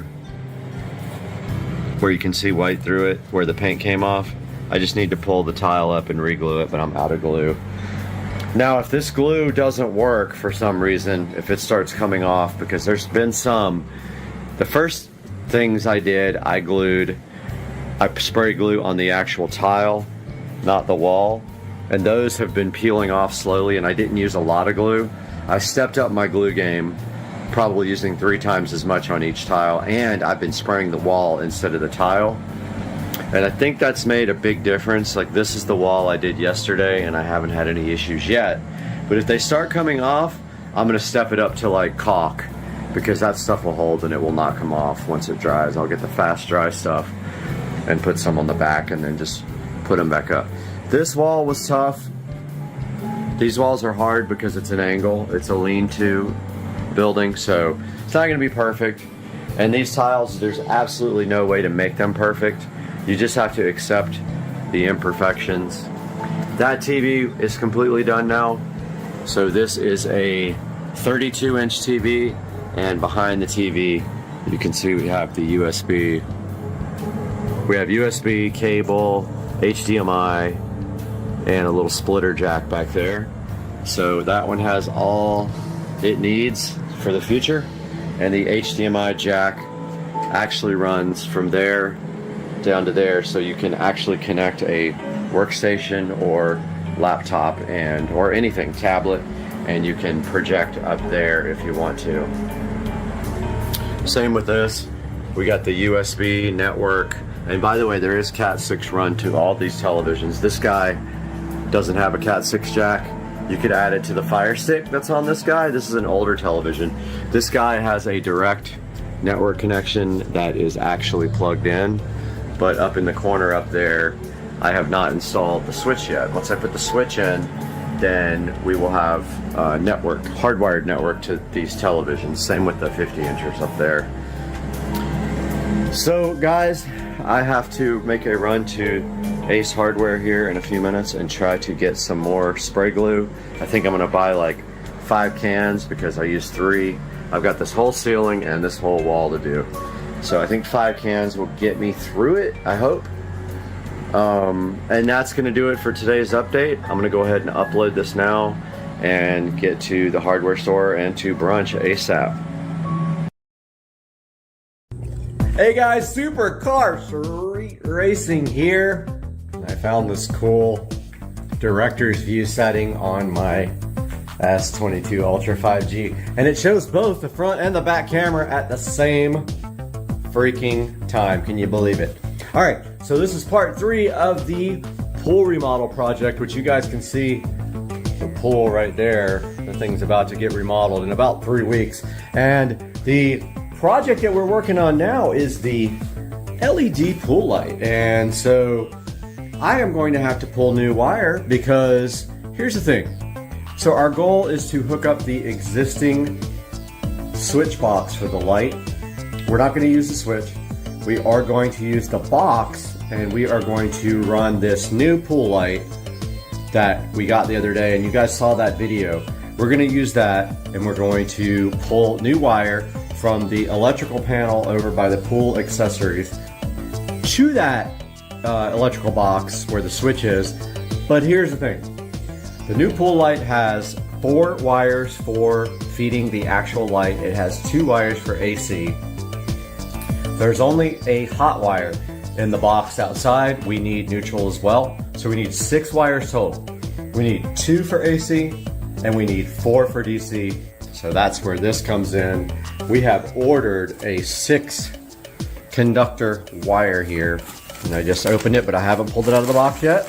You guys are the first to see it. And this is a 50 feet of 6 conductor wire. Gotta get it out somehow. Let's just dump it over, whatever. Not that I want you guys to see me that close and personal, but here is the spool of wire. I think I ordered 50 feet. That's expensive. And so this will allow us to run both AC, so we'll have a hot and a neutral from the pool area, pool electrical area, over to where the switch is. And also we'll be able to mount the control box for the new light right above the old switch, and it will get AC from this guy here. So let's see if we can open this wire with one hand. Probably gonna be difficult, huh? So I got my trusty scissors. All right, I'm gonna go ahead and pause down, open this wire, I'll be right back. All right, so I got this thing unboxed, and this guy had a note on it that said, if double stacking, please advise. Hey, I'm double stacking you, hey. Okay, it didn't respond, so I guess it doesn't really have an opinion about double stacking, but as you can see here, we have 18 gauge 6 conductor wire, which is plenty for this. This is going to be, might be 16 gauge, let me see. Yeah, it's 16 gauge actually, which is actually more than enough for 4 amps of current that's running from the switch for the pool light to the actual pool stuff. So I'll show you guys this now. So basically out here we have a switch for this guy. This is the pool light switch.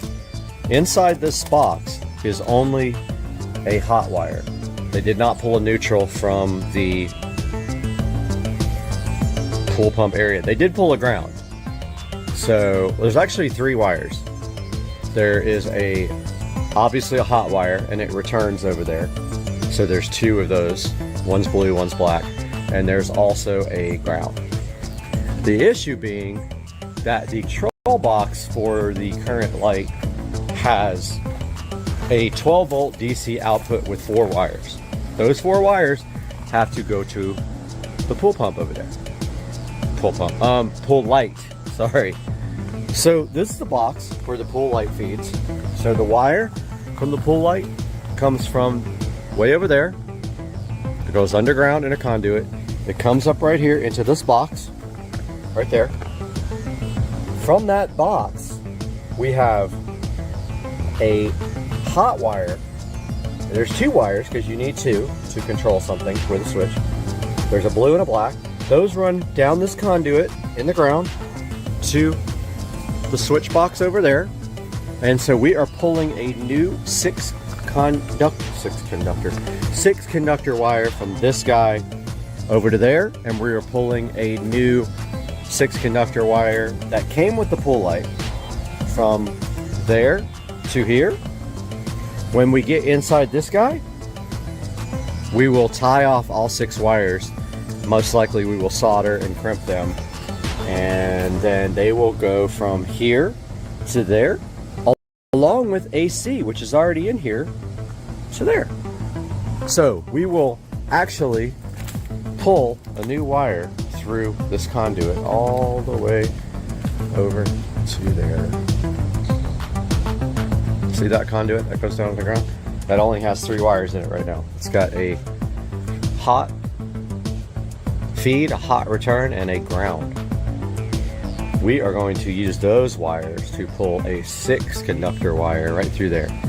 4 wires for DC, 12 volts, 2 wires for AC, and we will leave the ground in there. That's what we're gonna do. Shouldn't be too hard, okay? And once we get over here to this guy, we will probably wire nut the 12 volt wires, but I'm not 100% sure yet how I'm gonna secure that connection. Wire nuts should be fine. I don't know. I might order some of those solder crimp things, but I kind of want to get this done and I don't have any, and wire nuts is what's in there now. You use wire nuts for AC all the time. Usually use like crimps or whatever for DC, but it doesn't really matter what you use. But yeah, inside this box here, that's where the pool light existing 110 volt wire comes from the pool light, and it ties in here to the switch over there, and it ties into the electrical system as well. So don't forget, when you have a switch, all you really need is hot wire. One in, one out, goes to the actual device. The neutral wire goes to the device, and that's all you need. So the next part of this video is going to be us actually trying to pull this 6 conductor wire from way over there to way over here. And now I'm kind of pleasantly surprised about how thin this wire is. I was a little worried about it getting through this conduit here, but I can see now that that's not going to be an issue, because there's only really, we really only need to keep the ground wire. We'll pull out the existing 2 neutral wires, and we will actually leave the ground wire in there so we ground everything properly. And that will be the next step. So we're going to turn the power off to this guy here, and then we are going to actually tie our 6 conductor cable to the 2 hot wires that are in here now, and go on the other end of this, disconnect the wiring, and get a pair of pliers. I have a big set of pliers. We're going to pull that wire right through. In the process, I'm going to have somebody here helping me on this end to feed the wire down through the conduit, and then we're going to go from there. Hey guys, good morning. Supercar Street Racing here, and today we are working on our pool project, and we got in the wire which I showed you on the previous video here. So this is 6 conductor wire. We're going to be pulling it through the conduit today, and 2 of the wires will be for AC current, and the other 4 will be for DC connection to the pool light. But first things first, we have to turn off the breaker for the pool equipment, which is behind this shelf here. So I am going to move this shelf a little bit, enough to open the door. That's the one bad thing about having the shelf here, but I put it here for a reason. So here is the breaker panel, and pool is down here in the corner. Hopefully that shuts off all the power. Let's go ahead and do that now. It says pool right there. Let's go outside and make sure that there's no power to the pool equipment anymore.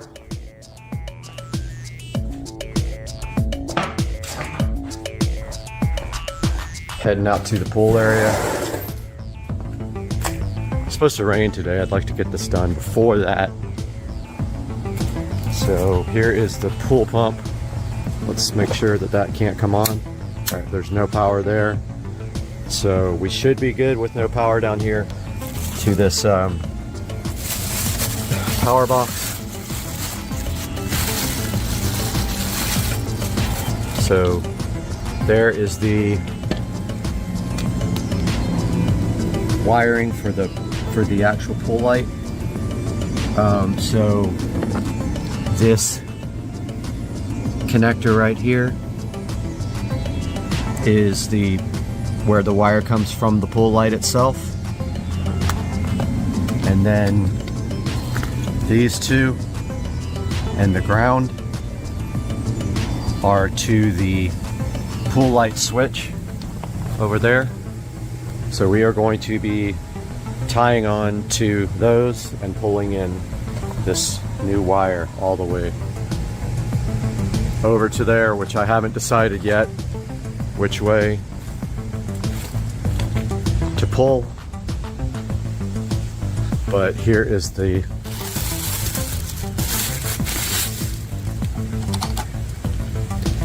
here's the wire. We want to try to keep the ground, but these should be dead now. There shouldn't be any power going to these now, but I'm going to get my wire tester real quick and check that out. All right, guys, we got our electrical tester here. Oh, there's still wire, power going to that wire. That is interesting. Okay, I got to figure out why. Be right back. All right, guys, so I went ahead and pulled the ground wire out because there is not enough room in this pipe for 3 wires to go through and the bundle. I'm going to attempt to tie off to these guys and pull this wire through, but it is going to be close. If it won't pull through, if it gives me problems, I'm going to actually put some lube on the wire to get it to go through, hopefully. But if it gives me issues, then I am probably going to have to take the outer insulation off of the wire and feed the wires through individually, because even with this and electrical tape, I don't think the wire is going to fit through there. So I'm going to go ahead and try that now and see if I can tie off the wire. So I'm going to grab the bundle.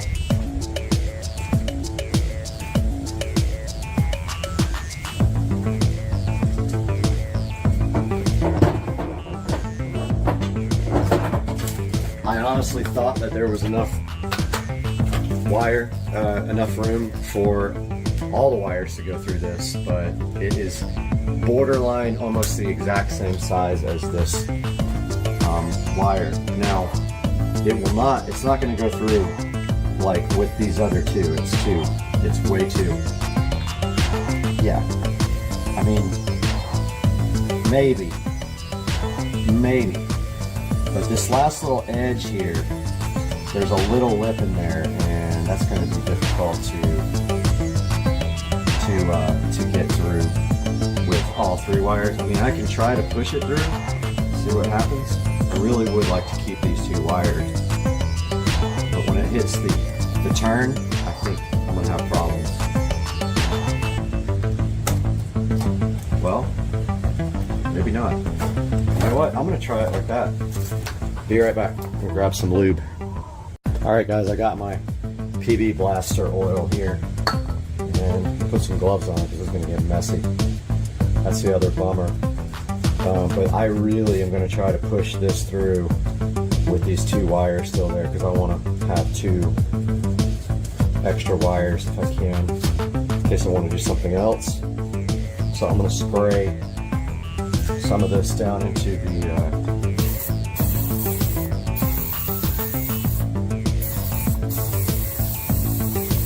spraying this down into the hole. Try to lube up these wires a little bit. And this is pretty stiff cable, so I'm going to attempt to push it through. And if it works, it's a miracle. Definitely going in better now with the PV blaster. There is a turn, a couple turns that it may not make it through.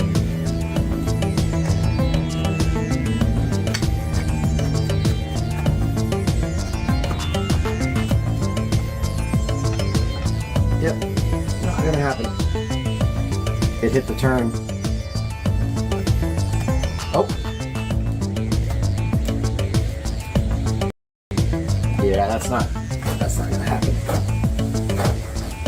Now, of course, the wire is all slippery, and I gotta put tape on it to pull it through with this other one. Need to grab a rag real quick. I'll be back.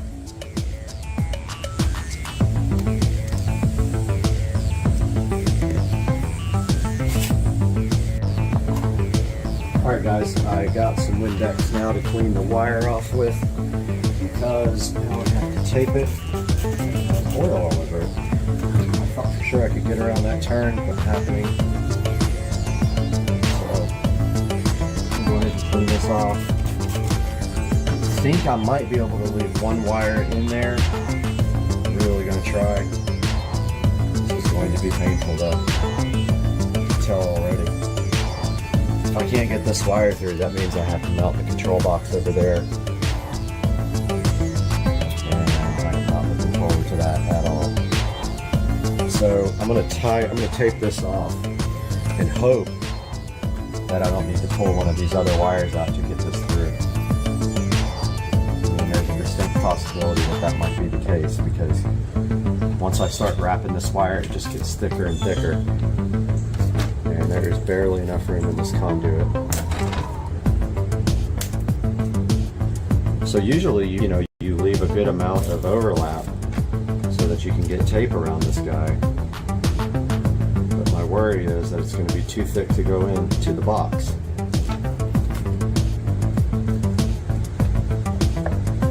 Oh yeah, and don't pull too hard on this side, because you'll pull the existing wire out.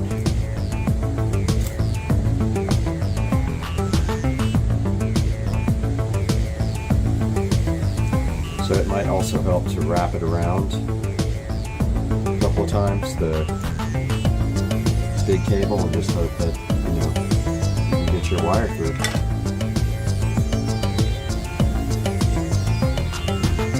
And hope you don't pull off the other wire. I'm leaving the blue. I'm going to go ahead and pull the black through, I think. I really need a second person for this, honestly.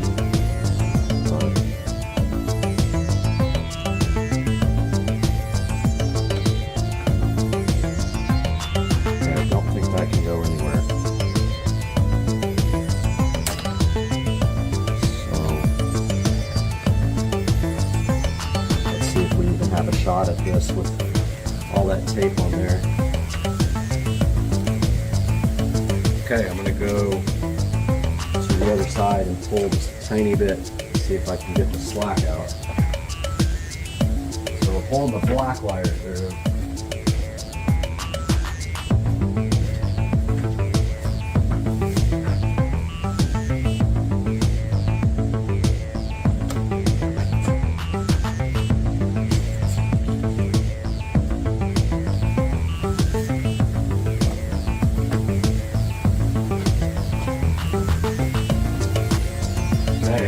Move.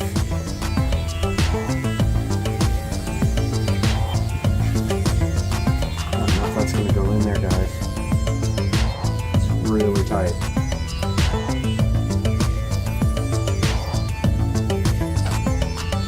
Yep, I'm going to have to pull the other wire back out. There's no way that's going.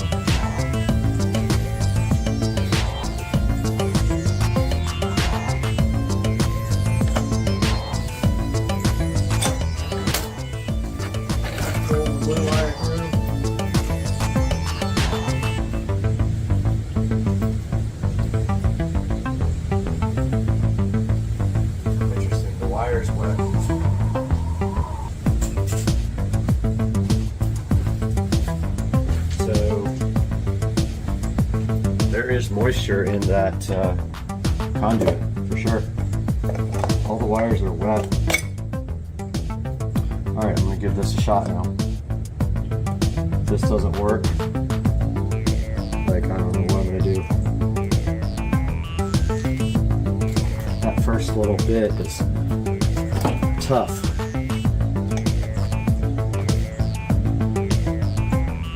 Okay, wow, I need a second person for this so bad. Man, I don't know if that part's gonna go through. All right, here I go. I'm gonna try to pull.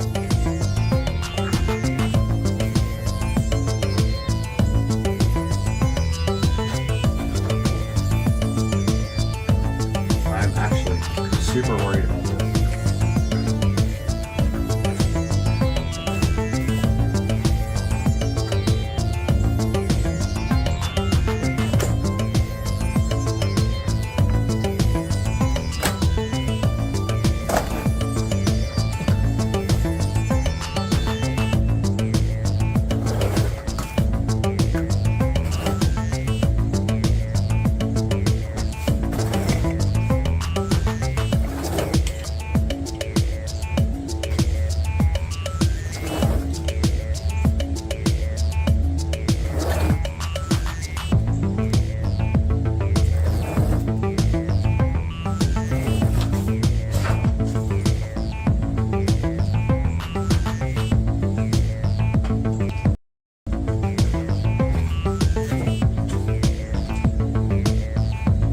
So guess what?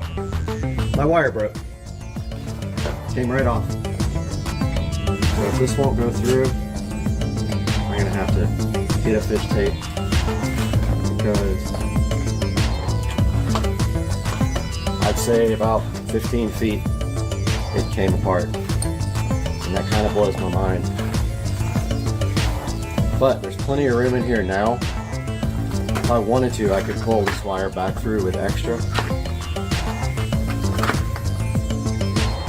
Hopefully it got around the curves, but if it has to make a turn upwards, we might have a problem.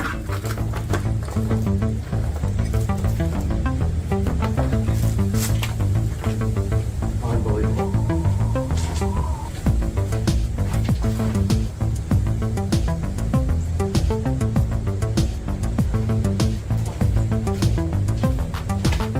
I think I see it over there, which is good. I think it's right at the top.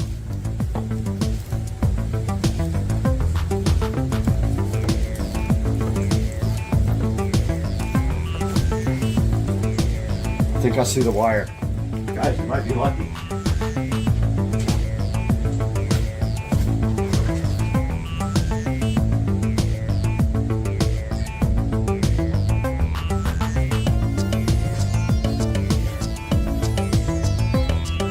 I saw it, but there's definitely water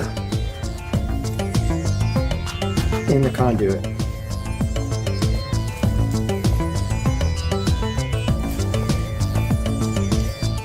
It's really tough.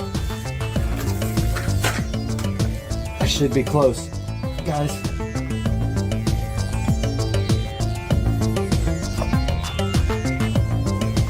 Go see if that went through.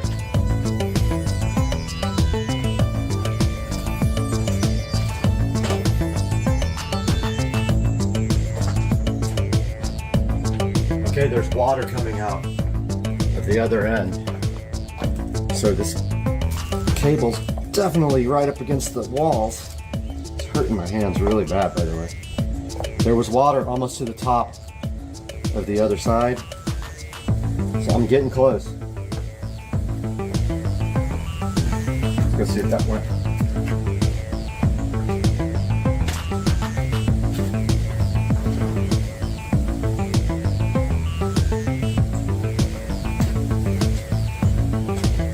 Alright, so there's actually water coming out of the other side now. I believe I'm getting there. Just hope I don't have to make another turn. I don't remember how much cable I pulled out with the black wire. It wasn't very much. Should have put the gloves on before.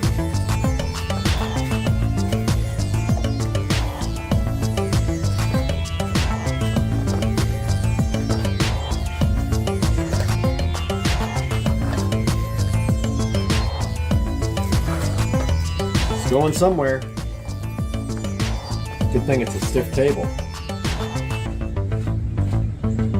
Aha! Yes! Guys, I can't believe this. So stoked. This just saved my life.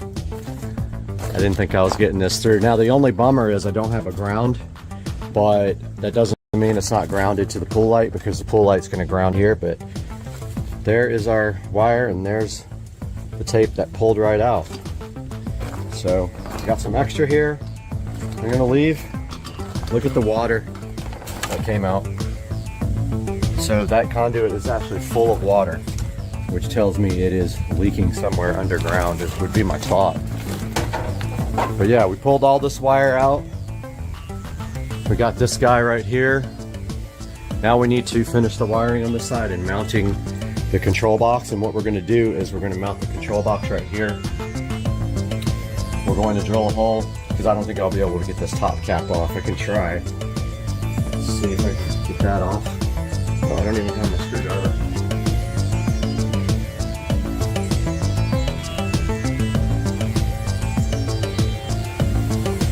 Alright, got my screwdriver.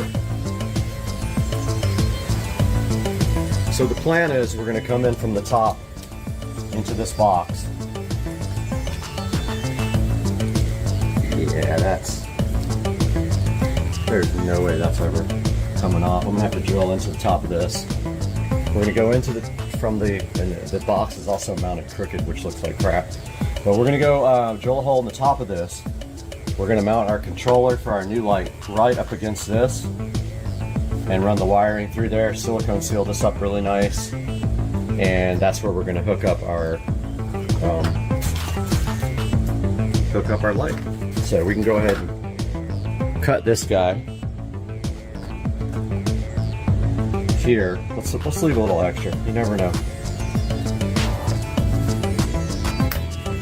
All right, got my workman's pliers for this, guys. There's the 6 conductor, and now let's grab the drill a hole through the top here, and then we'll work on everything else.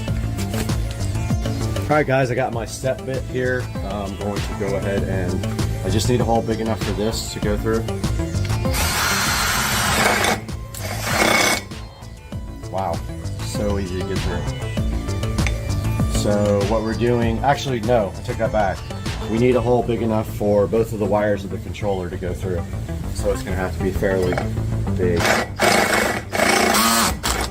So I got the torque too low. So that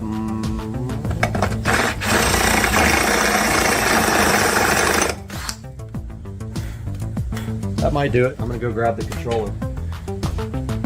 Alright, we got our controller box here. Here's the 2 wires that come out of the controller. One of them is for AC, the other one is for the light itself. But notice on the back of this guy that they come out on opposite ends. We want to change that. We want them to come out on like the center. So hopefully this wire comes out.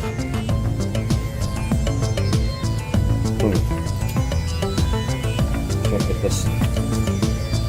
Okay. Guess it comes out. Oh, no it doesn't. Well, that's a problem. Bummer. So I can't get the wires disconnected. They're permanent right here, so I don't think I can push this through. Wait, yes I can. Okay. Alright, so hopefully I didn't just break this wire, but I did crimp it. So first step is pulling the wires through their existing holes. Now we need to drill right there to let the wires come through the center. So let's grab our step bit. So basically we're gonna drill right through here.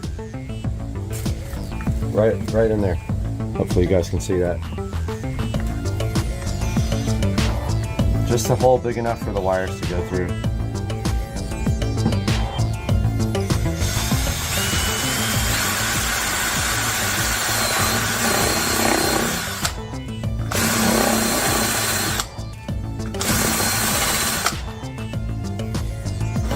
Alright, so we got our hole drilled.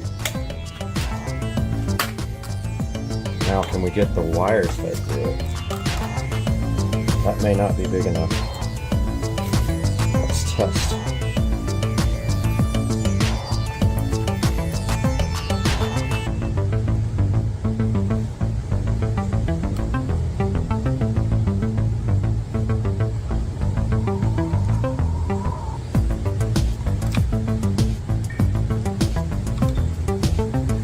So I'm trying to feed this power wire through and the installation's getting caught. Alright, so we got our power wire mostly fed. Let's see if I can get it all the way through. I think that's going to work, guys. Until I start breaking the wires from bending them so much. So I've got the power wire through. Now I'm feeding through the DC voltage wire. Alright, success. So this is what I did. Drilled a hole in the center of that so that these wires could feed through. Now we need to put these into the box.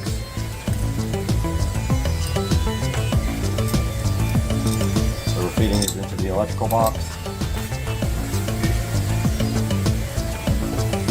And just so you guys understand exactly what's happening here, this is how it's going to mount. Now, actually, there's a lip in the way. That's a bummer. The mounting lip is in the way, so I think I'm going to get a small piece of PVC to put between there. So I'm going to go grab my PVC, take you guys with me, and we're going to cut a little piece of PVC off to make a little conduit for the wires to travel through.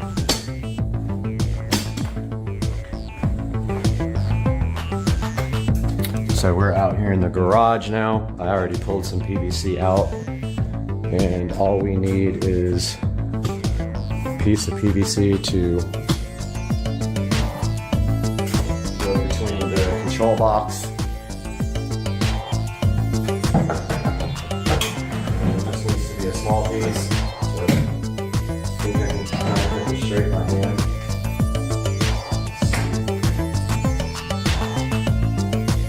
I don't really have a vise or anything to hold it on, but really my miter saw would be perfect for this, but I have to break that all out.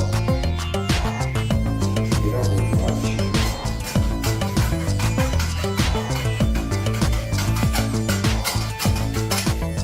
Wow, solid.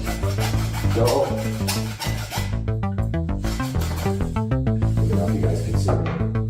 Yes, I'm cutting my gas cans.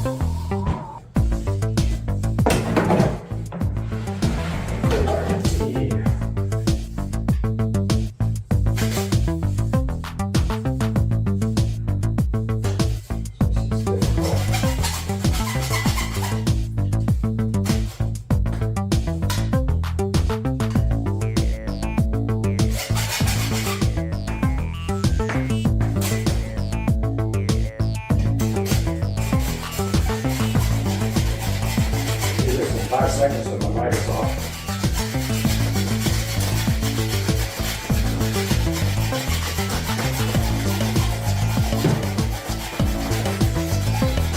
Quicker too.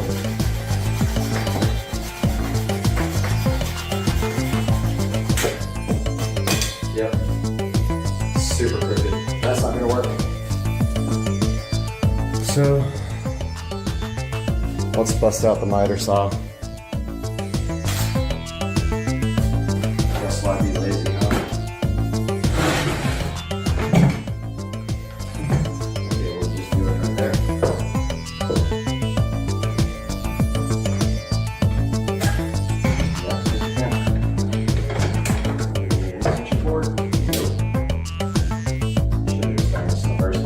Try not to be lazy like I am.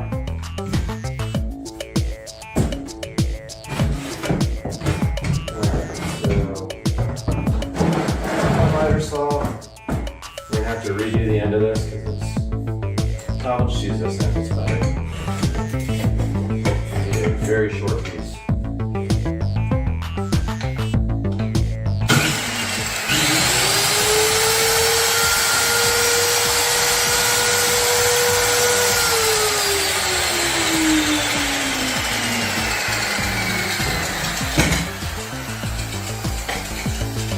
That is about to be a disaster.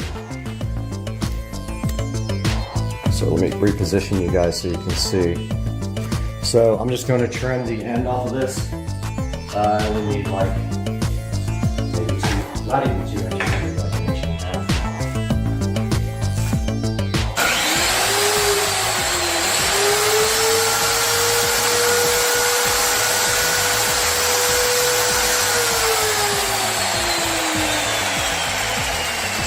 All the block.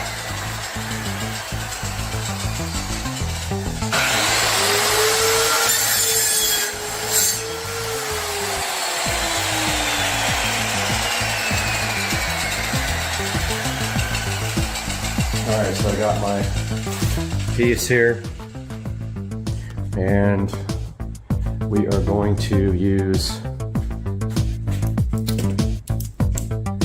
this clear caulk when we mount this. We're going to also need mounting screws. Let's find some mounting screws. Some wood screws.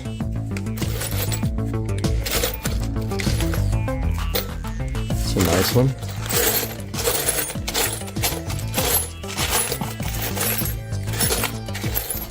Got my screw assortment here. Kind of wish they weren't all just like everywhere. I'm gonna find 4 screws. I'll be right back. All right, guys, we got our mounting screws. We got our silicone sealer. Let's head outside. You guys are with me.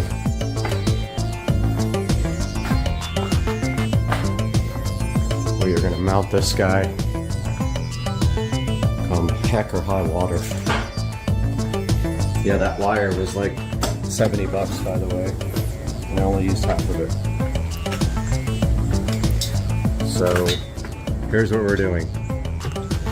So we are going to use this here and mount the controller right above it, run the wires through the conduit. This is wood, so I can use wood screws on that guy, but I want to get a level. But I probably don't need a level because, well, actually this guy's crooked. So if I level the top guy, if I put it up against this at the bottom, it's going to be crooked. So I'm going to level the top one. It looks stupid without it. But basically this is how it's going to work. So we're going to put this conduit here. Just like this. These guys are going to run through the conduit, the PVC. It's going to go all the way up against the bottom of the unit, like this. And we're going to feed these wires through. We're going to mount our controller to the wall, like this. Just like that.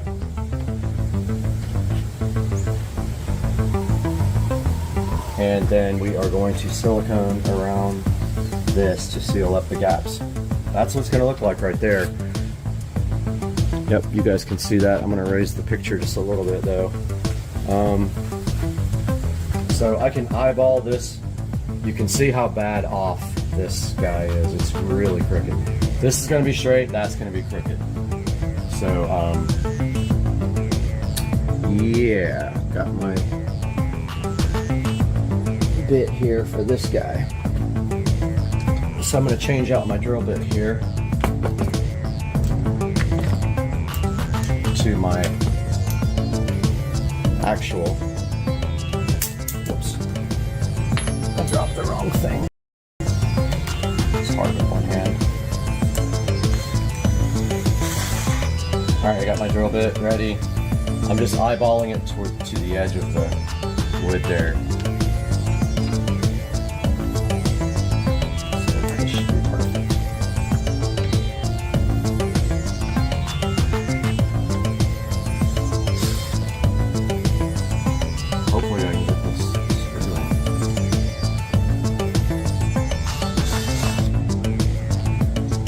it already tried to lock on me.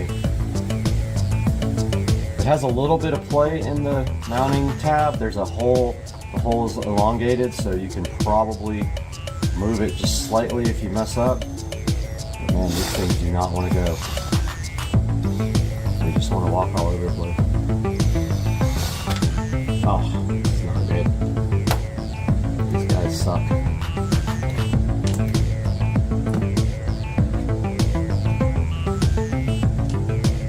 Yeah, these screws are not trying to start.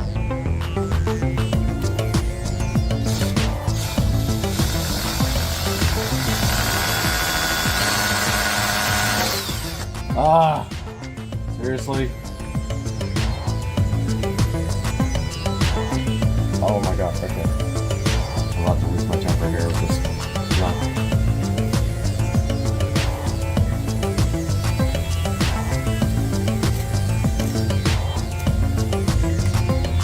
Try the little sleeve thing.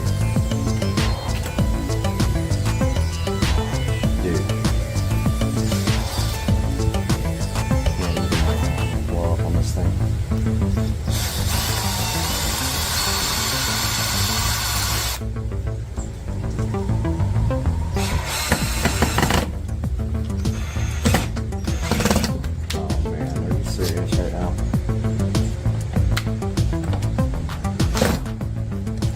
Well, I guess that's fine. It looks level.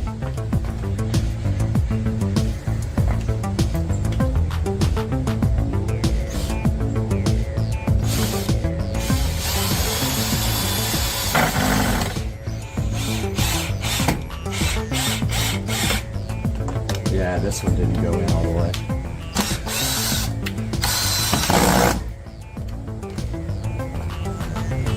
Okay, that's fine.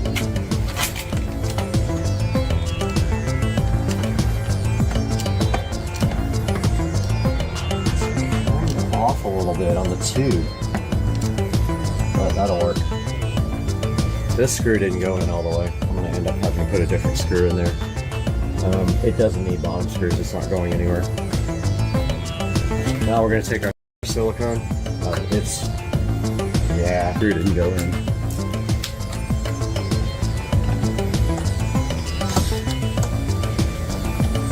Not sure why. But this side is giving me a problem. So I'm going to try the bottom screw down here. There might be like metal in there or something that it's not liking. Ugh. Okay, it's still straight.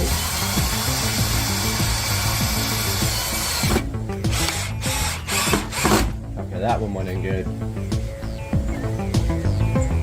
See if I can get this guy to go in. Just so it looks better.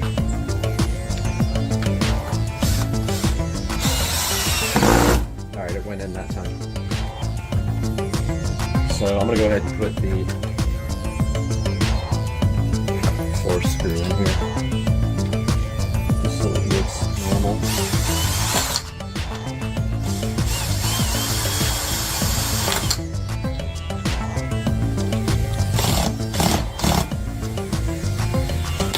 Boy, it hates this.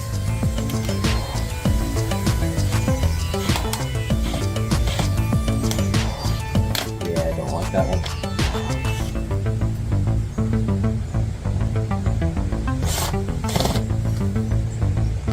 Like, at all.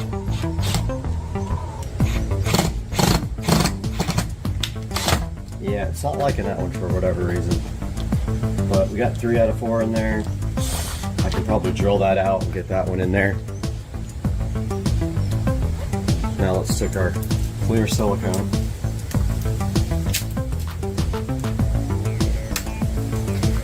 Here's a tip, by the way, when you have these reusable ones, if you put tape over the lip, it will not harden up on you. It comes out white, but it dries clear.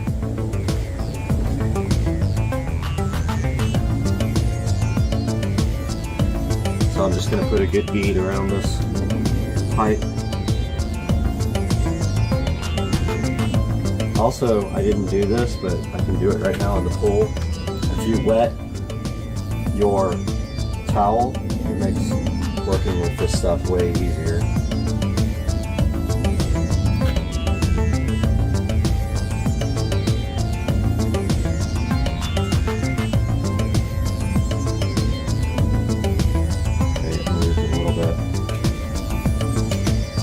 So paper towels work better. So I got this rag. Then you just run your finger around that.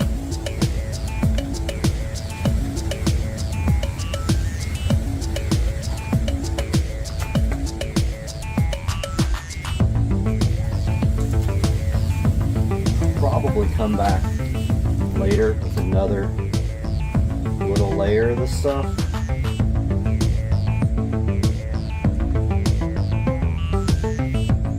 The little pipe is wanting to move.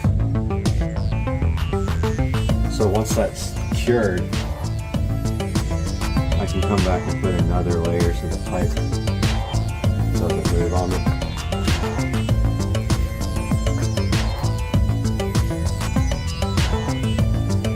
Oh, that's perfect. Can't get like up in the back.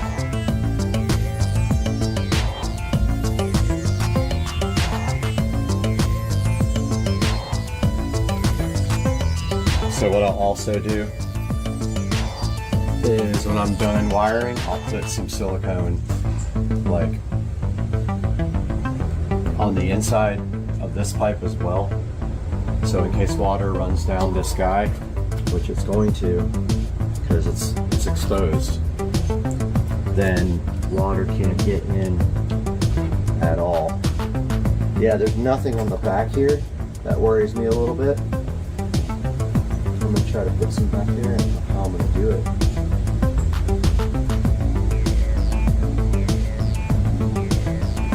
Can't get back there.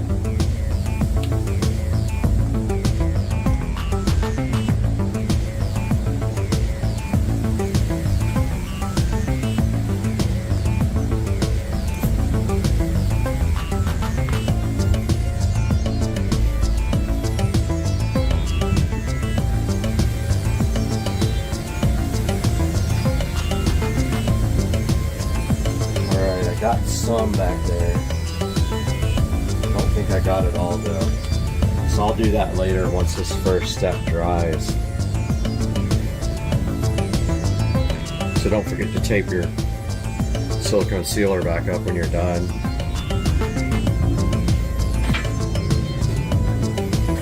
Just get some tape and wrap it around the opening here so it doesn't dry up.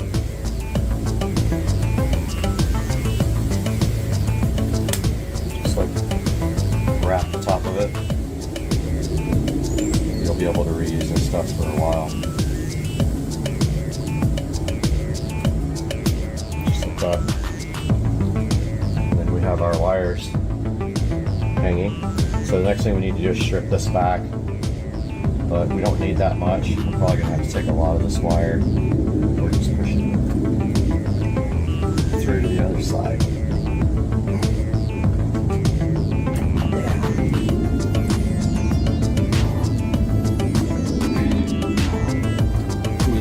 Can't use all that wire. We have to have enough just to get into the box.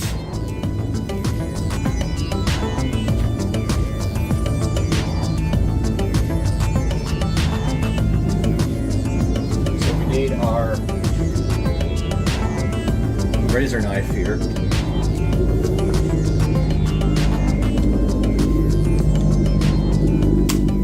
We're going to try to slice open the external sheath without breaking. Woo, almost got myself. Would have been good.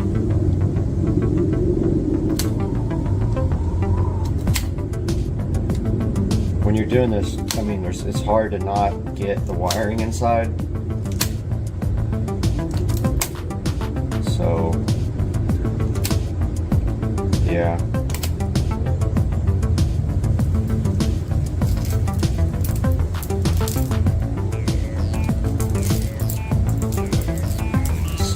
we need enough to wiring nut it.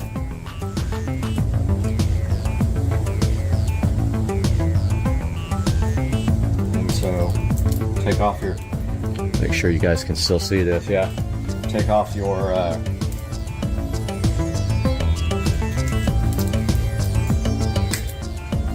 so that should be enough there. Should have 6 conductors in here. Now we're gonna have to design our own wiring code if the wires colors don't match from the control unit here. But I haven't looked yet to see really what we have. So we need to know this also on the other end so we don't wire it incorrectly to the actual pool light. So it looks like we need, all right, so they have, yeah, this isn't gonna, the colors aren't gonna match. So we're gonna design a new color code for this. We don't have a lot to work with here. I don't want to take too much of this out, but at the same time, we need to put a switch in this box. So we can't have too much extra or the switch won't go in.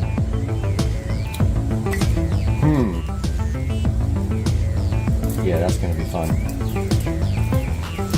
All right, so red, black, red, black. These actually are for AC power. We can't use them for the DC red and black. Totally different. So the red and the black for our wire we ran are actually going to go to AC power here. So we're going to use that. And we're going to try to ground this inside this box if we can. Possible. Alright, so we got yellow, orange, blue, and brown to match up with basically red, black, green, and blue. So the only one that really matches is blue. So I'm going to design a map for this and I will be back. Alright guys, I got my wire strippers here. Beware, these suck for solid wire. They're only good for stranded wire. I got my wiring nuts. These would be perfect for this. So if it turns out we don't have enough room in here to put in a switch, then we will just not have a switch. But my plan was to put a smart switch here and leave this on, and I could turn the smart switch on with Alexa. Because this guy is not controllable with Alexa. So first of all, I need to probably cut some of this wire off. Honestly, I hate to do it. Oh, I don't like doing this. It gets me nervous, but there's plenty of wire, so whatever. So keep in mind, after this, I've got to strip some section back. And so this is, I'm really literally cutting the wire off the thing right now. The wire that came with the actual box. I left a little pigtail here. I'm going to try to strip this back now without cutting through the individual wires and without cutting my hand off.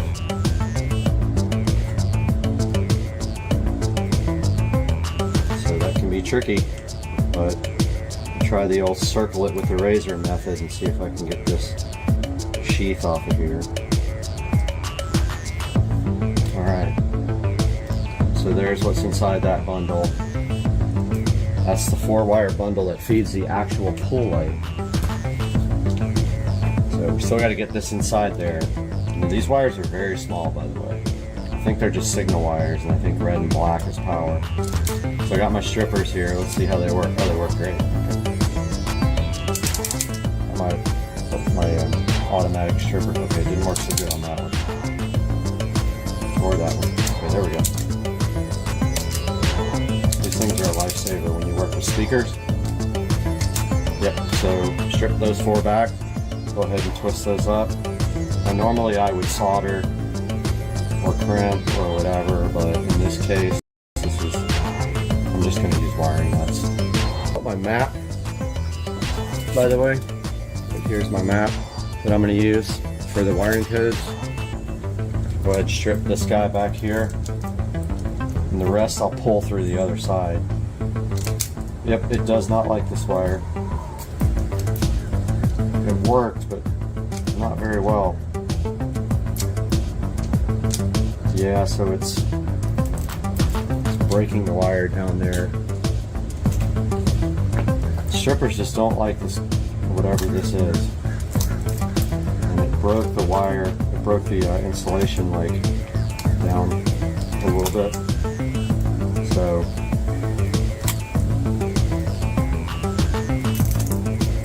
I'm gonna go ahead and strip it manually, I guess. This wire has some kind of like plastic coating on it. Yeah, see, it broke the insulation down here.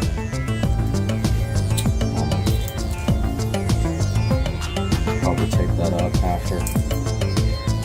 But yeah, it doesn't like. It's ripping the wire further down the chain, which I hate that. It's this coating on the wire, it's like slipping. Maybe I can hold the wire. Yeah, that worked. So I held the wire, didn't let it slip.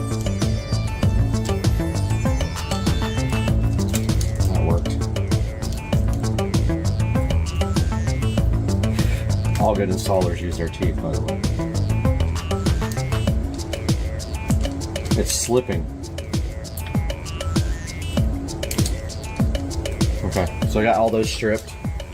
First things first, red, black are for AC 110. They're a little bit thicker.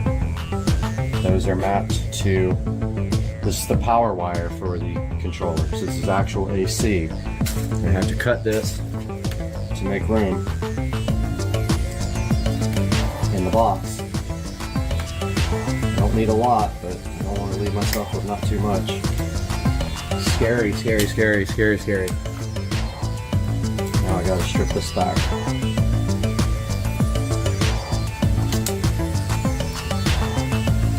So, got my, really, you can strip it as much as you want now because the rest is inside the box. So here's our AC power for the controller. And I think my wire strippers will knock this out because it's braided.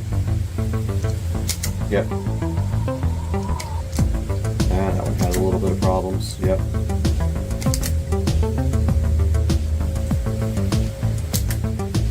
Need a little bit more on the white. And the white kind of short. Okay, that works. Got that stripped. Hopefully you guys can see this with no problem. Let me zoom in a little bit for you. Okay, wiring. Remember, we got to fit all this stuff back in the box too. So I got my wire nuts here. First things first, we know red and black from our wire that goes over to the electrical box goes to red and black. Let's go ahead and get that wired up.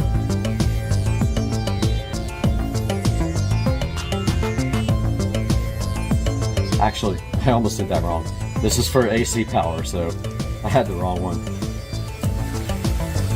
Let's push this down as much as I can in the box.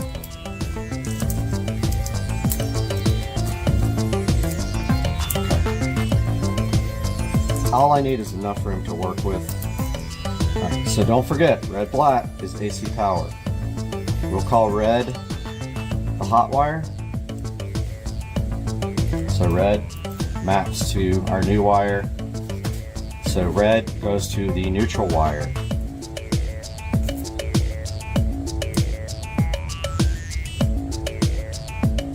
And that's the one where there was some insulation that got stripped off. Take one wrap with tape around this bad boy.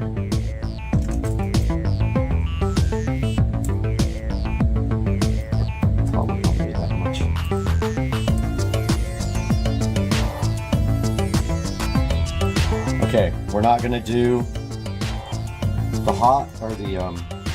hot because we don't have a switch yet. I gotta order it. I'm gonna do a smart switch. So these two guys will go through the switch. That will turn this on. We'll leave this power on. These two guys will switch it. We will be right back. We're back, guys, with the wiring of the switch. We got our map. Let's try to blow away in the wind. It's way over here now. We need this for when we wire the opposite side to the pool light. So if we look at our map here, we're gonna map red from the controller. Oh, did I just do that wrong? Yeah, I think I did that wrong.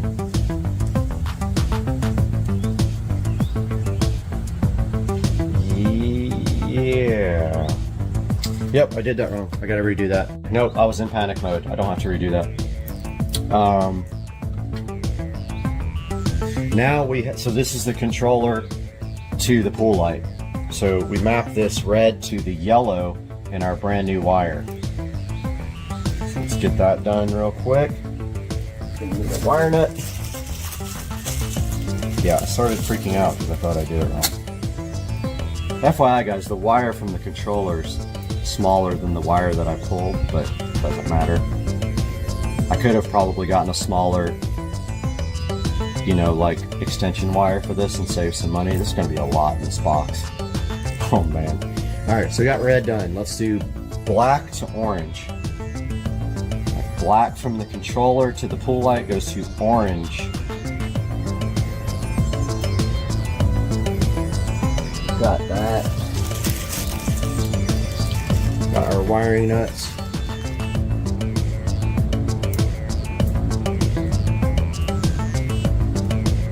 Works great, man. Those are perfect. Green is going to go to brown. Green to brown.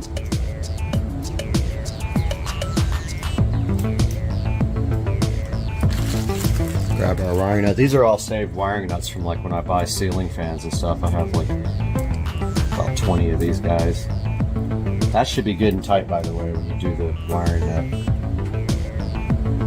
Alright, now blue goes to blue. That one was easy.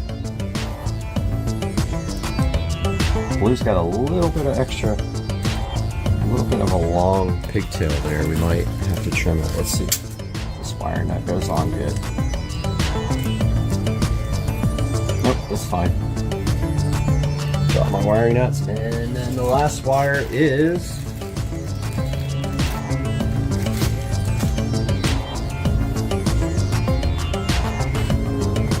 last wire. We're done. We just need to tape these up. Make sure you save your map of the wires because you're going to need that on the other end if you do an extension like I did. Let's get some. This is ground, so this is going to go to the ground on the box.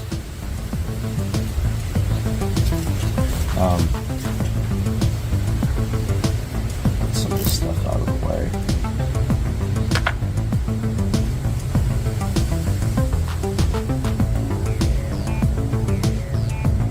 So I'm just putting a little piece of tape over each one of the wiring nuts.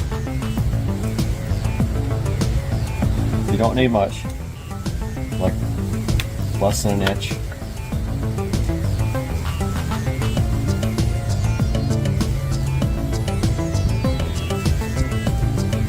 It's just kind of a little assurance that I like to do when I wire electrical switches up.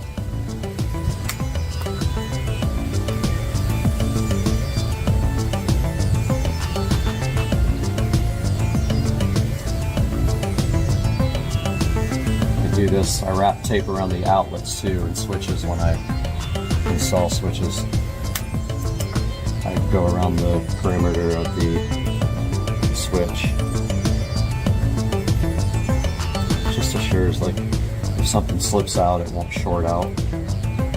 And you know, this is an expensive pool light, so you definitely don't want that guy shorted. Now that we're all wired, all we have left is a ground we have a ground and we have a hot wire for our switch. So this will go to the switch. I gotta order it. This ground, we need to ground right there, even though there's no ground coming up through the wiring anymore because I had to pull it out. I don't think I can get a ground through this. Let's see if I can get a ground stuff back through there.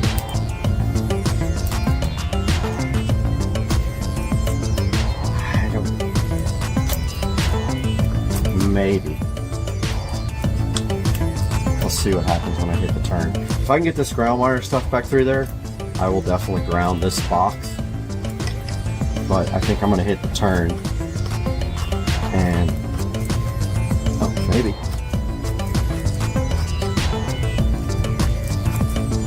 Well.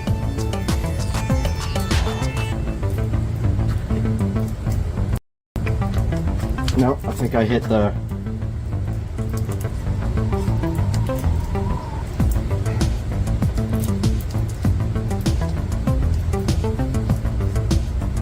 Nope, it won't go past that part.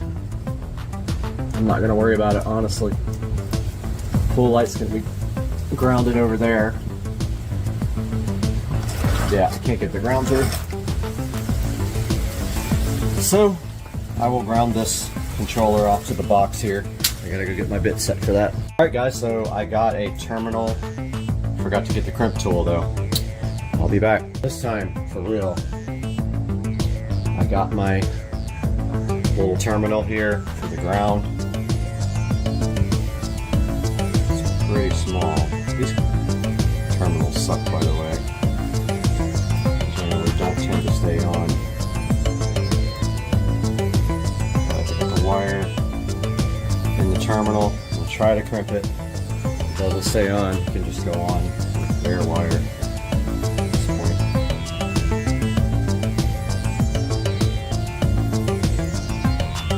Alright, so I crimped on the ground. Seems pretty legit. Screw. That was on it before. Go ahead and screw that back in. Couldn't find my... It uses like a cabinet type screw bit, but I was able to get a flathead to just do the same thing. Alright, I got my ground attached, guys. So this is the old switch. I mean, I hate to use this because it's a dimmer. I think I'm just going to order like a regular switch. But for now, we can actually just put these wires together. The neutral, I mean not neutral, the hot. Just until we get the switch so that we can test out the power to this guy. So we got neutral to black. We got, sorry, this is hot, black is hot.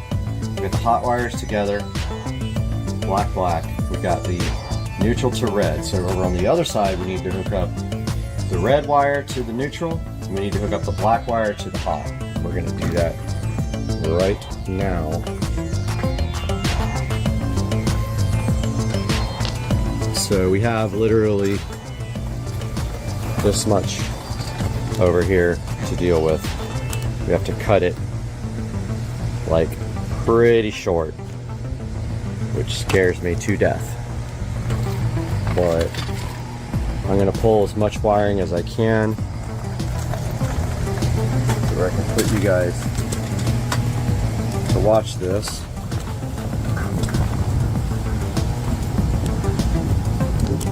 Alright guys, we are over by the electrical box for the pool.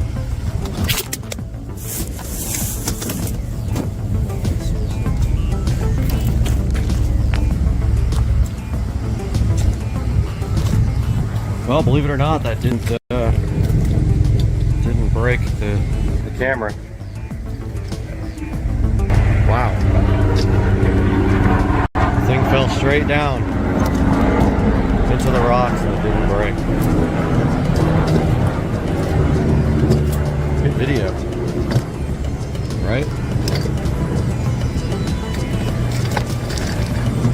So we got this wire and stuff in the way down here.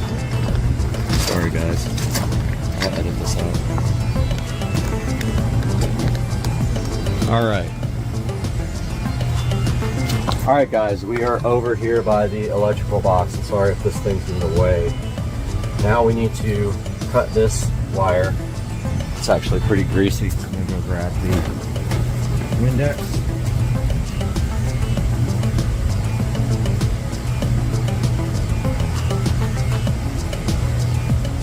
All right, guys, got the Windex.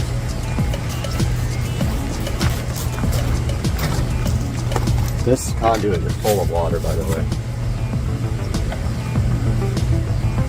So yeah, it's still greasy from the oil that I put on it to get it to come through the thing. So got this clean. Now we're going to cut it. I don't know. I'm gonna leave some extra, I think. We gotta get this inside the housing too. So I don't know. We gotta do a lot of wiring nuts and stuff. Yes. We only have this much room. Try this.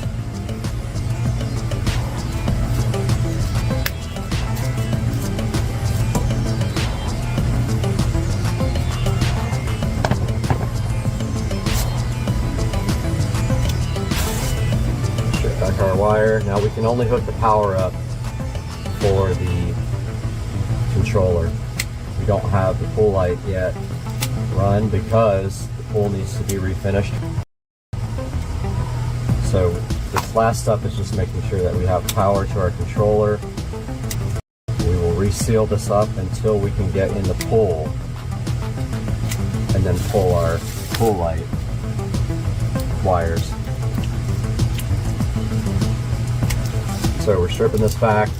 All these are going inside the electrical box.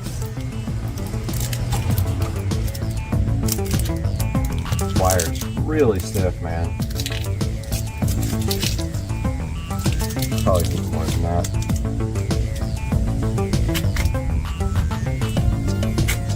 Glad I got a new knife.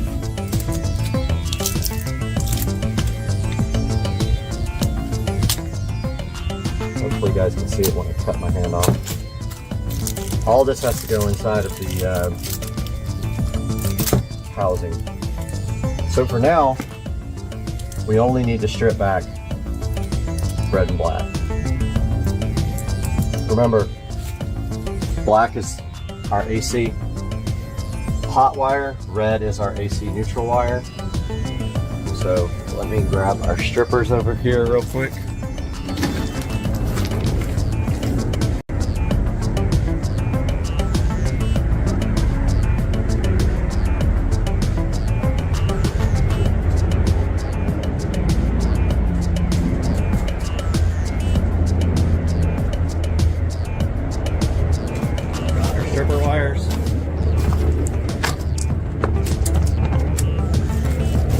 Make sure we do this correctly. This is the wire that doesn't strip very well.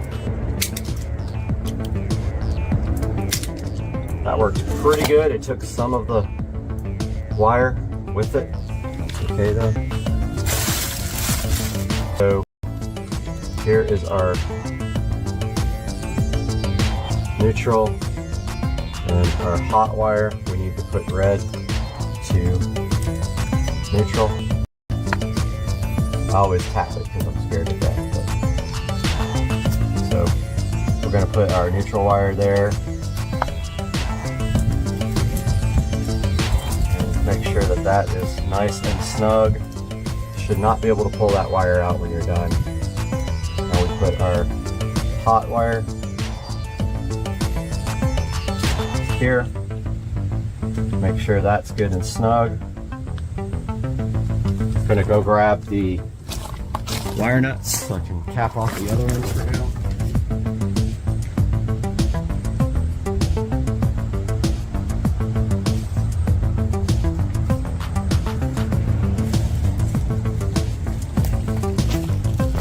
I'm just putting temporary caps on these for the pool light. Now remember, we can't do these because the pool light is not yet wired and the wire is not yet pulled. So actually,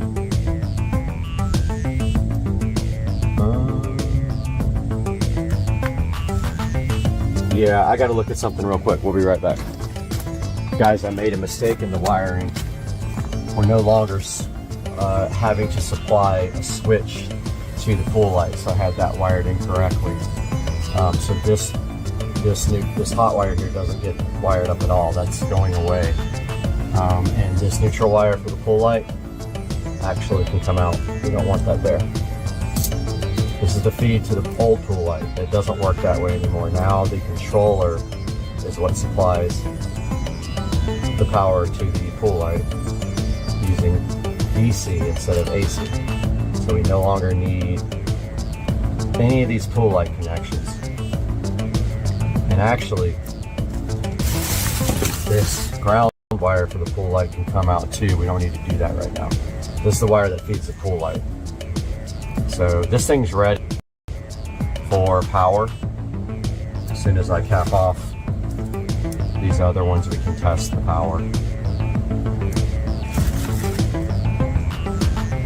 Those guys are getting capped. So these are the 4 that are going to feed the pool light wire once it gets pulled, but the pool needs to be resurfaced first. And then we'll pull the new pool light wire using this guy. So let's turn the power on and see what happens. All right, guys, so I turned the breaker back on. We are going to go over here and check out if we explode the planet when I hit this button. All right, so it looks like we have power. Manual control, white, red, yep. So this thing's working fine. We are good to go. I just need to order a switch for this guy. I'm gonna get an RGB switch like I have all the other ones, and hopefully it will fit inside this box with all these extra wire nuts here. But yeah, we are good to go. So that's gonna conclude the second part of this pool light installation. However, it's the third part of the pool project videos. Hope you guys enjoyed it. If you guys need help with this, let me know, and I will hook you guys up. Have a good day, guys. We have a bunch of goodies sitting here, this not being one of them. This is, though, for the new 5.1 surround sound setup for the living room. And part of the goodies are right here in this box. We got a lot to open up. Let's get busy.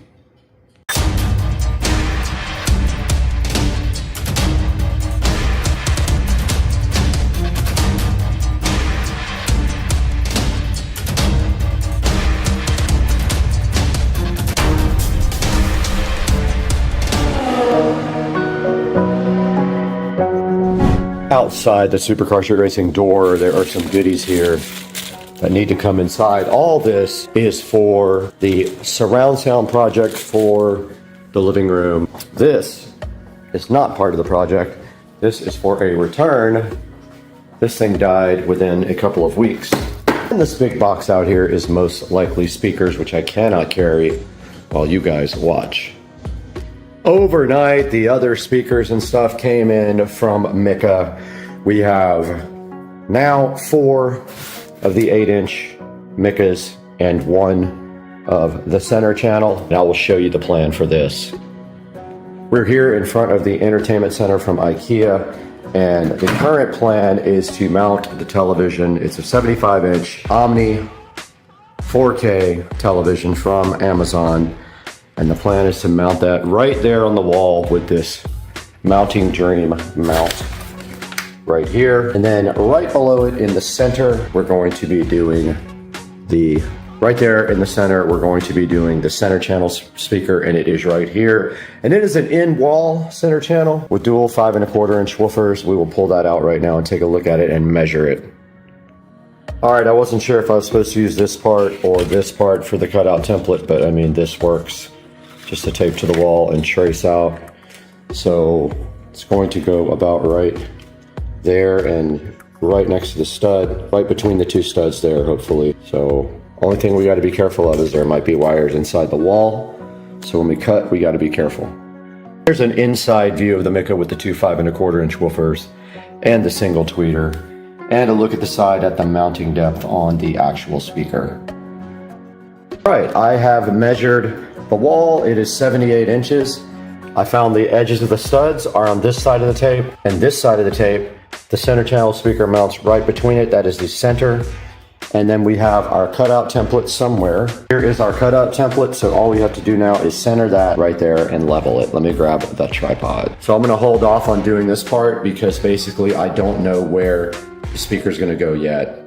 And I don't know if the amplifier is going to go on top of this or under till I get it, and it hasn't even shipped and I bought it 2 days ago. So I messaged the seller on eBay and said, where's my amplifier? And I'm just waiting to hear back when they're gonna ship it. If they don't ship it by the end of the day today, I'm gonna go ahead and cancel the order because I need that sooner than they feel like they're gonna ship it to me.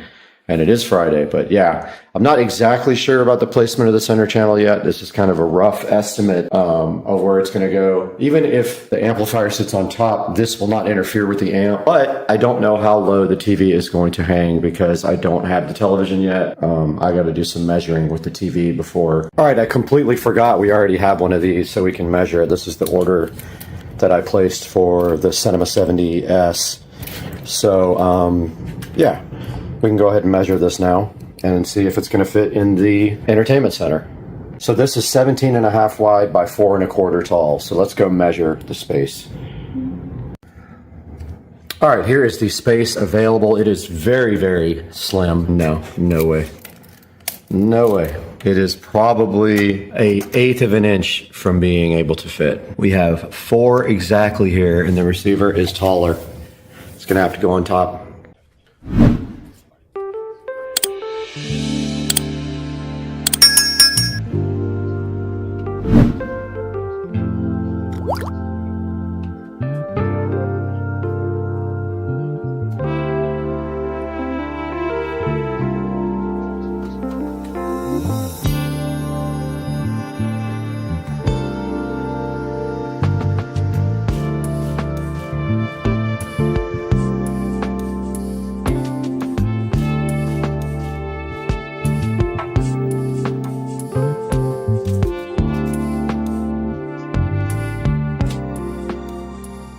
We did get the outline for our center channel speaker done, and we are going to attempt the first cut ever with my brand new oscillating tool in drywall, but I want to get out the vacuum cleaner and also put a big towel right here or comforter so that it soaks up all of the drywall dust.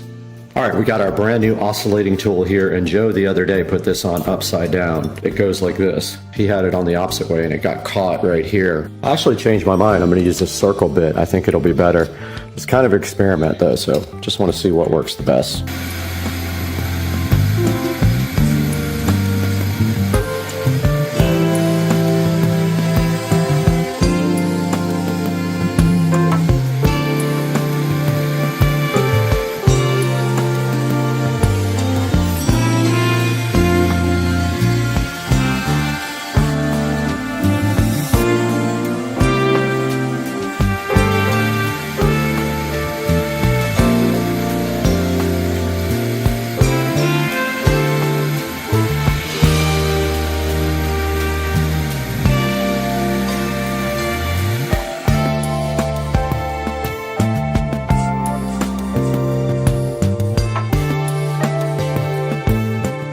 Okay, I'm going to try to mount this low voltage electrical box.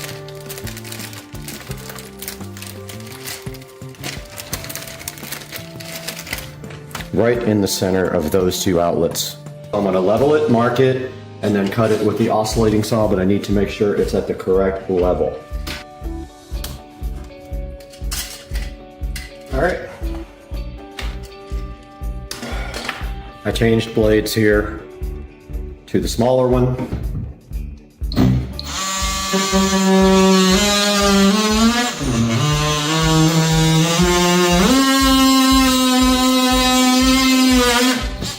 That's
Alrighty then. Made a mess, but it's in. Alright, taking a look at this mounting Dream TV mount. So basically it looks like this. It's two pieces that you join together. There is a building step in here right now. So we can't attach the brackets to the TV because we don't have the TV. So step one is there. Step two is attach the wall plate to the wall, but you have to assemble the wall plate first. So you get parts 4 and 5 out. These are the wall brackets. Or the TV brackets. We don't need those yet. So this is 4 and 5. And I'm gonna get something to put on this thing to protect it. So you put 4 here and 5 here. And they slide together just like that.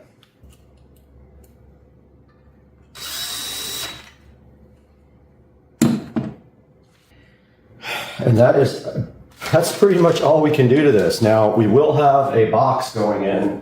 That box is going to sit as far over as we can, maybe even on the outside, but maybe just like that in between the mounting bracket there. So we can actually cut that hole once we get the TV where we think we're going to get it. But the whole point of this is to make sure that we can get wiring dropped through here. So I'm not mounting a center channel speaker yet because I think it will get right in the way of dropping the speaker wires and the HDMI and everything from the TV. So now we just need to see where the TV is going to mount.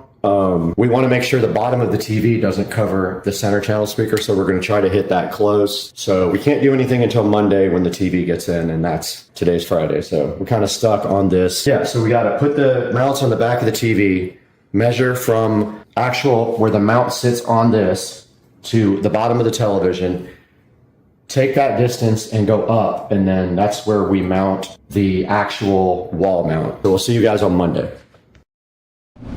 In the Supercar Street Racing kitchen, and today we have a project to clean the fence again. It is time to do it again. It needs to be done about once every 3 months. And you see we did break out our ortho sprayer to mix up a combination of goodness to go and clean the fence. What we're going to do is mix a tiny bit of Dawn and some cleaning vinegar, spray it on the fence, and then use a scrubbing brush to brush the fence off and then rinse it off, and that should do it. And so I have my ortho here ready to go, so let's get busy.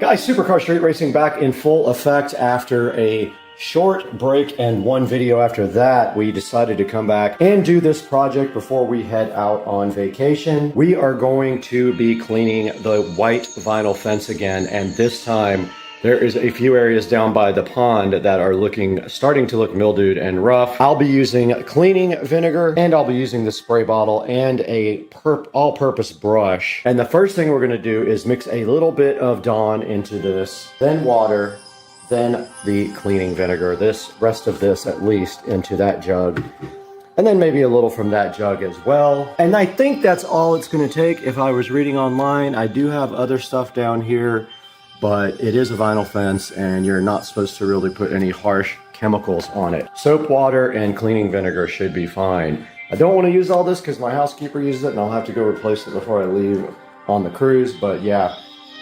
Let's go ahead and get this stuff mixed up. I know you guys noticed that my appliances are all gone. They will be here on the 28th, but let's go ahead and get this bottle full of some soap and vinegar. I am going to put very little soap because it will foam up a lot. And then I'm going to pour this vinegar in there. This is cleaning vinegar. This is White House All Natural Cleaning Vinegar. We're going to follow that up with cold water because I don't have hot water in here because it is turned off because the dishwasher is disconnected. Cold water's fine though, I think. Should be alright. I'm going to do it slowly because I don't want it to foam like crazy. And if it doesn't look like it's enough soap, I will add a few more drops. Okay, it's not foaming real bad, so let's put a couple more drops in there. And I am doing it slowly simply because I don't want soap bubbles pouring out the top. Go all the way up to about right here. Because when you put the plunger in, it raises the level up. And I have about 2.5 hours to get this done before I have to work. All right.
All right, we did get the entire fence cleaned except for the one around the pool equipment. That one is much newer, but it still needs to be cleaned. They all do every 3 or 4 months, and it is about a 2-hour job if you do it alone. And you can see the fence looks awesome, especially down here by the pond. It was really bad because it sits under trees and closer to the water and everything. But yeah, it came out awesome. The mixture really didn't help. It was just really soap and water. Probably would have done the same thing. But I hope you guys enjoyed the video, and I'm gonna jump in the pool. Hey, what's going on, guys? It is Wednesday evening, about 7:50, and I wanted to talk to you guys a little bit about some of the things I've been checking out today. I've been pretty much on the phone and on Instagram with Chris Rudnick, Ricer Miata, helping him with his 135i tune. I was letting him know in the beginning to go with MHD initially. The cost and the ease of tuning is amazing compared to JB4. So I helped him with that. We talked a little bit today about what happened after he tuned it. Basically, the weakness in the N54 engine. So the 135i has, and the 335i actually, both have the N54 up until 2011. And then they switched to the N55 single turbo. And with the exception of the 335IS, which still had the N54 after 2011. So anyway, long story short, when you tune the N54 with anything that increases the boost pressure, there are going to be some issues that show up here. You're going to expose the weaknesses in your car. Some of the things that you're going to see are coil packs that are going to be inadequate and spark plugs that are going to be inadequate. the increased load on the ignition system and the fuel system and the increased boost pressure will expose those things. So Chris has a couple of misfires, one on cylinder 6, one on cylinder 3. And so first step is to get those spark plugs replaced, which is very cheap, and see if the misfire is still there. If it is, move on to the coil pack. 99% of the time that fixes every problem with misfires on the N54. So let's move on to what's going on with the SL65 and the BMW 335i. So the 335i, funny story related to the same thing. The 335i is actually having the same issue. However, I am running 60% ethanol. So a 60% mix of E85, 40% of 93. So it might be related to that. It might be that the fuel system can't handle the fuel pressures. E85 has a different specific gravity and puts extra load on the fuel system. And sometimes the fuel pressures cannot be delivered. So I don't have quite as bad of an issue as Chris does, I don't think. Mine's sporadic, but I still want to get in there and see maybe if I have a foul plug on cylinder 6 or a bad coil pack. Coil packs are cheap. I want to say they were $30 on Amazon, but I can't remember. SL65, I haven't driven it this week at all. I have detailed it, and in anticipation of going to a car meet, maybe one night this week, kind of like a drive, like a Cars and Coffee, but they have pretty much every night of the week there's something going on in Jacksonville. So I'm thinking I might hit that up. Secondly, I started ordering all the parts for the audio. Now the thing about the SL65 is the audio system is fiber optic. It uses this thing called MOST in Mercedes, and it is the entire system's fiber optic. So you can forget about taking out the head unit and replacing the head unit and using the factory amp unless you want to spend $500 on a MOST fiber optic converter. So that's not going to happen. So what we are going to do, however, is I have already bought a new head unit. You're going to love it. And I will be purchasing an aftermarket 5-channel amplifier. And initially we will be using the factory Bose speakers, but that will be removed within the next month or so. What did I get? You're gonna find out right now, because it's amazing. Party people, so ignore this battery charger in the background. That's actually my power supply. So this is the Joying, Joying, Joying JYUL 135N2 head unit. Probably the most amazing head unit that I have seen. And I did a lot of research on this, and basically this head unit here is the tits. This is a Android 5.1 head unit. You're not going to find a 6.0 head unit. If you do, it's going to be junk. This is the best thing out there. This is a 2 gigabyte unit, meaning it has, I believe it has, I want to say it has 16 gigs of RAM, and then the 2 gigabytes for everything else. Basically, this unit will do everything that your phone will do or an Android tablet. And the best thing about it is you've got, to me, for a car guy, you've got this torque application. And so the way this works is when you press this button, you have a Bluetooth adapter that you can purchase on eBay for $3, and this will read your engine in real time. Now, this is configurable, so you can move these around. You can do statistics, you can do measurement, you can add and remove gauges, you can do different kinds of gauges simply by pressing them and moving them and changing them out. You also can download custom theme packs. This one is called Racing Meter Pro, and it has a bunch of different settings. Very, very cool. So that's the one thing I like about it. The other thing, of course, I like about it is that you can use anything you want to from the Android Play Store. You can use the built-in iGo navigation, or you can use Google Maps. Excuse me. It also will Bluetooth to your phone. It'll do screen mirroring to your phone. It is quite an amazing device. So, there's a little look at that and some of the things it can do. It does have a phone browser. It has built-in Wi-Fi. It has two USB ports. Here is one of them. It has two micro SD card slots there. Both of them are in use right now. I have two SD cards in there. It will, like I said, it will screen mirror your Android phone. It's just an amazing, amazing box. Right now it is connected to my Wi-Fi, and literally probably the best head unit I've ever seen created for a car. That is the Joying JYUL 135N2. We'll get it. You can get that for about 280 bucks, and it is a deal of a lifetime. So that goes with the double DIN unit kit that I received yesterday from Scosh, and it has all kinds of nice outputs, front, rear, subwoofer. It's got a input for a backup camera. It has you can use a digital radio via USB.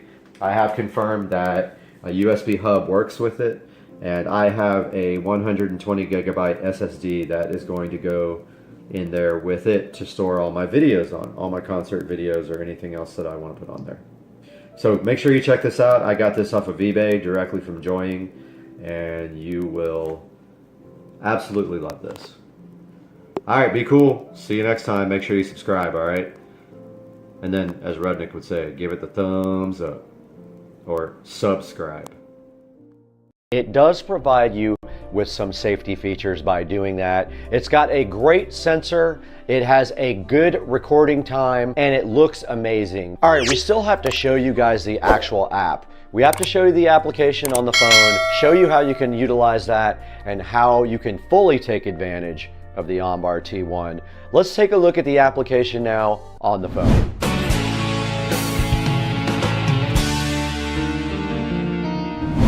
Okay, we're on the phone now, and we're going to download the Road Rec application for the OnBar T1 dash cam. So let's go to the store, Road Rec, and there's Road Rec. It's the one with the purple R on it.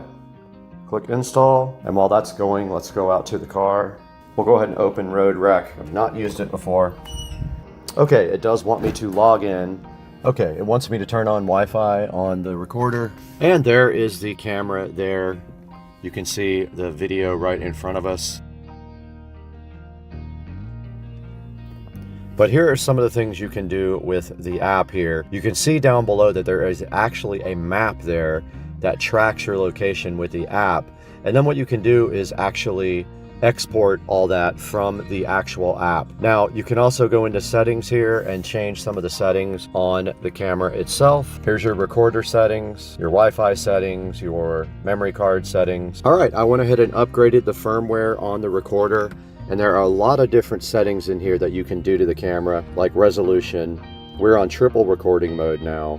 You can mirror flip, meaning you can flip it upside down if the video is upside down. You can set the frequency, and of course we are in the UPS. The GPS setting is on mile per hour. The screensaver, I'm going to put on always on, and you can reset your volume, your sound recording, your time zone, wants to know your car plate number, and that's all on that page. And then the next page, there is a fatigue alert setting, a G sensor setting, and a parking monitor setting. Okay, I just wanted to show you guys how you can get video off of the actual camera onto your phone. We're gonna go ahead and hit playback here. All right, there is a clip there that is 58 seconds. Let's go ahead and download it to our phone. We're gonna pause it right there and hit the download button. Let's see how long this takes over their 5G Wi-Fi. It's 180 megabytes. We're already at 10% almost. Pretty fast.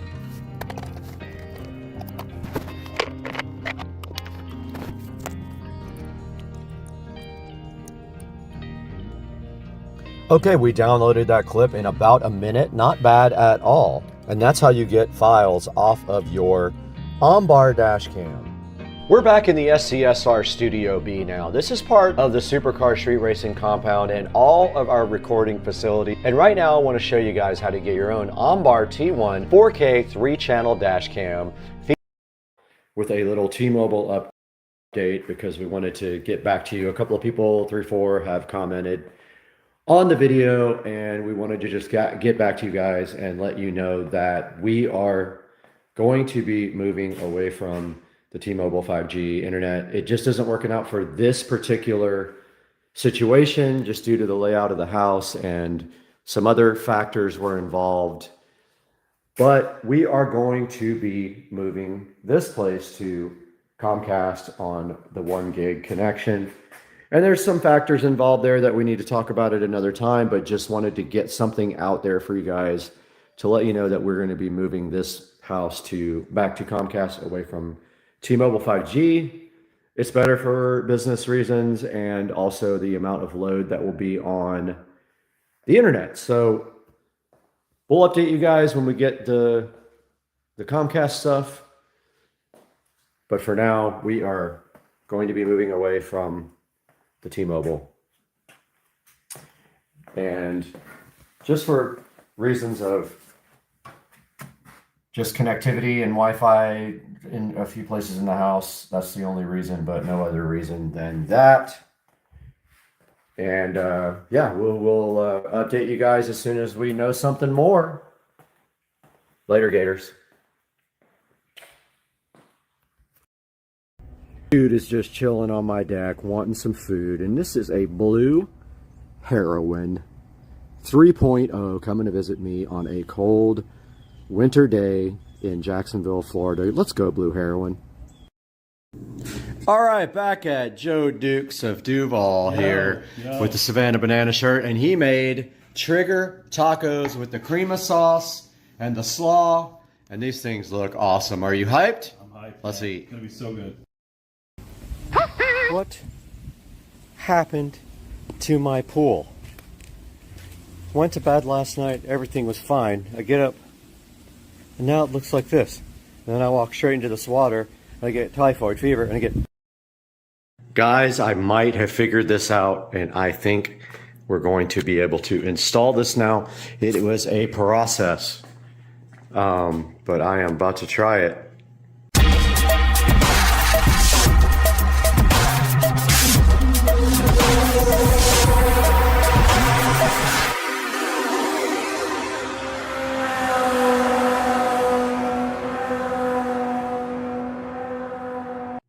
Hey guys, welcome back to the channel, and today we're going to show you how to install Kodi on a show device. That's right. You didn't think it was possible. You thought you were locked down, but guess what? If you got one of these, you can put it on there. Back in front of the Show 15 now, where we're going to show you guys how to install Kodi on this device. So the first thing you have to do this is a Show 15. I'm not going to say the name because it will wake up. Once you have the Show 15, you will get a prompt that asks you if you'd like to upgrade your experience to the Fire TV experience. You go ahead and upgrade this device to the Fire TV experience, where you will come back and you will see this little dot right here. See that? Right there. Once you have that, then you're well on your way to getting Kodi. So guys, what is Kodi?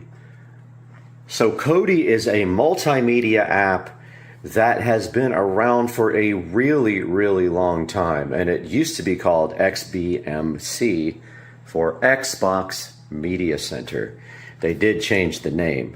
Now, what is important about this Kodi app is that people write add-ons for it, and you can actually download add-ons to watch certain things. I won't tell you what, because obviously we're not going to be breaking the law here, but a good app like this might assist you in watching certain things. It has all kinds of apps. You can also actually just play multimedia from a server.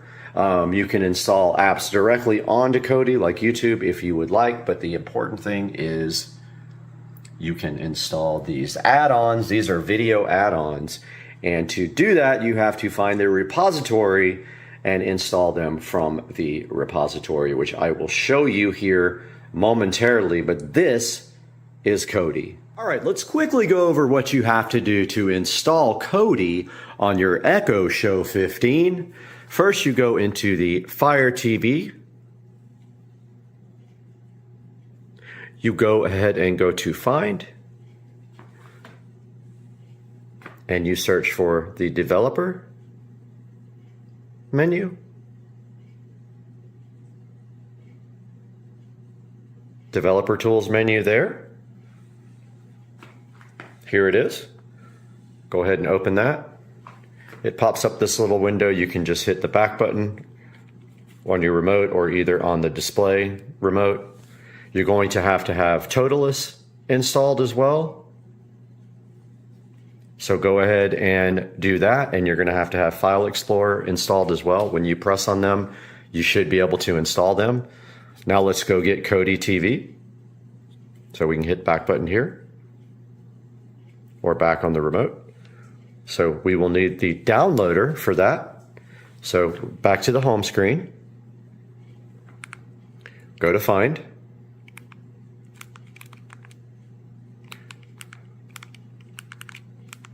Try that again. Find, search for downloader.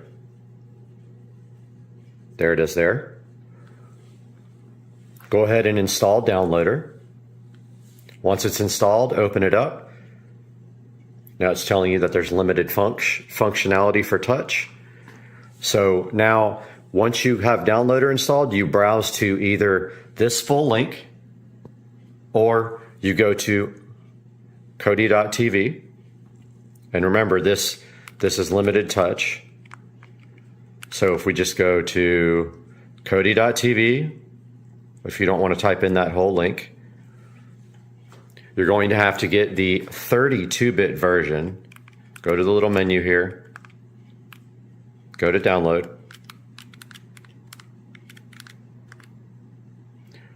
Go to Android, the little Android robot.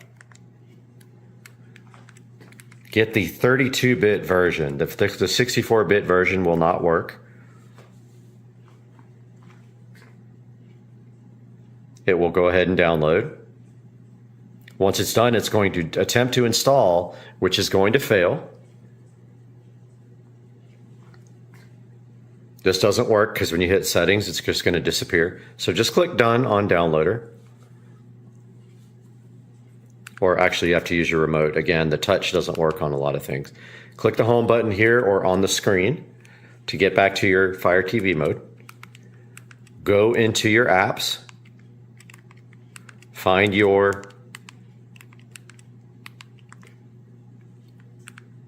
developer tools menu, open that. Just hit the back button to get out of that. Now on File Explorer, you have to use your remote. Again, see how it says limited touch? You're going to want to go to your downloader folder where you downloaded that Kodi. Select the one you just downloaded. I have a couple in here. So just select it with the middle button or on the screen. Click Cut. Hit the back button either here or on the screen remote. Go to Download and paste it. Once that's pasted, go back again, go into Toolless, right there. Toolless, or whatever it's called. Open that. Find your download folder. Find the app you just copied. It's one. These are old. I've done it a couple of times now. But open up the Kodi app. It will then say continue, and it will install, and it will finish. And then once it's done, you will see that if you go to the home screen now, and you go to all your apps, you have this wonderful Kodi. There is proof that Kodi works on the show 15. And then now we will show you how to put a good app like the Crew into this. Okay, now that we have this installed, you're going to want to put something in it. So to do that, you need to get a add-on. So if you go to Settings, File Manager, Add Source, Browse, click enter a name for this, call it Crew, and then click none where it says path. Okay, so here is the path, https://team-crew.github.io. Click OK, click OK, click back. I'm just going to use the remote because it's easier. Go to add-ons, the touch works. Install from zip file, yes. You'll have to enable unknown sources. When it gives you the warning, you can enable unknown sources. Come back here, click on the Crew. There's the repository. It is installing now. There we go, add-on installed. Now install from repository. Click the Crew repo. Click video add-ons. Click the Crew, install, and then OK. It is installing now.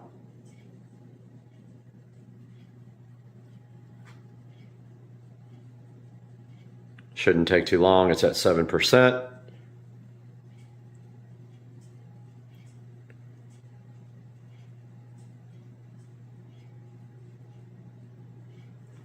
At 20.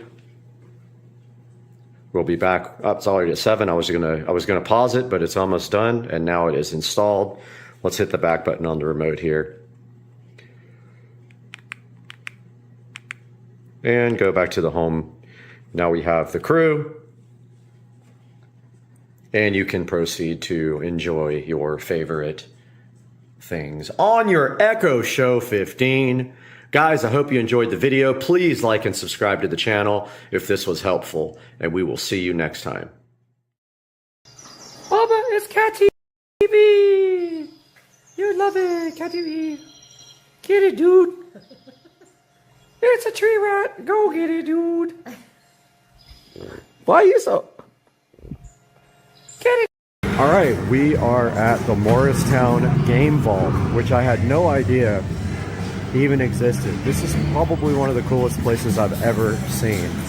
And if you go back here, there's the Tron in the vault. So awesome. This place is amazing. Look at it. Unreal. Every old video game you can think of. And I just happen to be staying a block away from this. Check this out, guys. Unbelievable. Morristown Game Vault. Morristown, New Jersey. This place is amazing. Oh, they got Xenon. I am definitely coming back here later.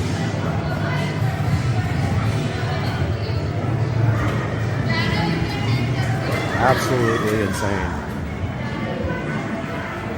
The Morristown Game Vault. A good look at it.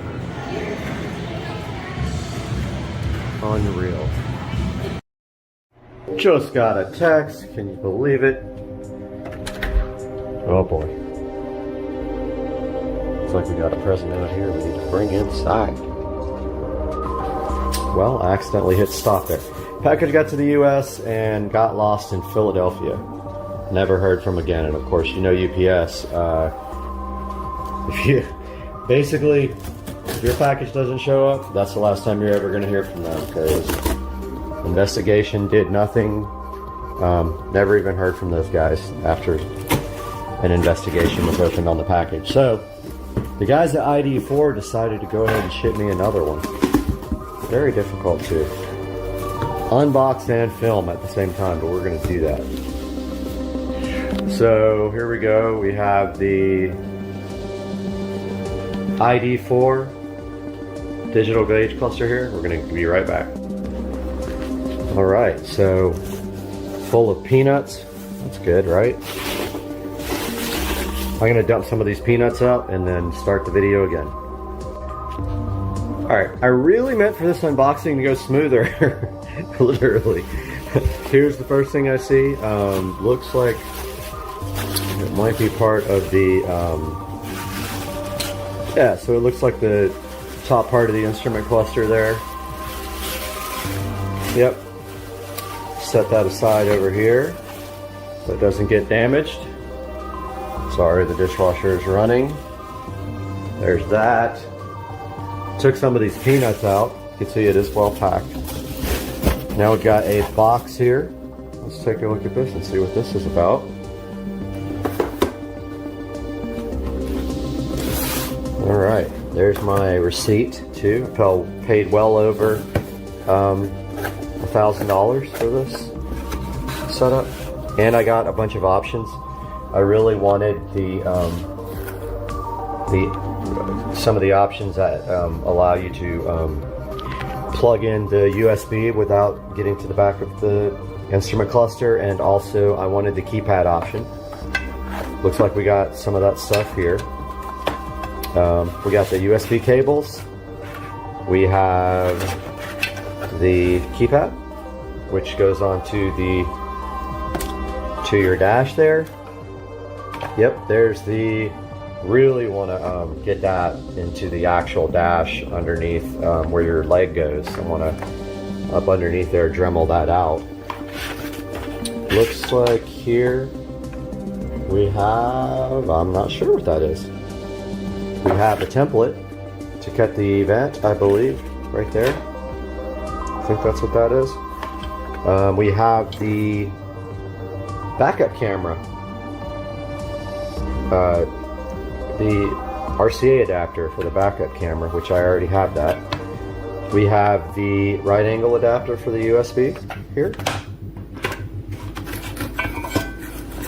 And not sure what that is, but I'm gonna figure it out. Oh, that's for the keypad.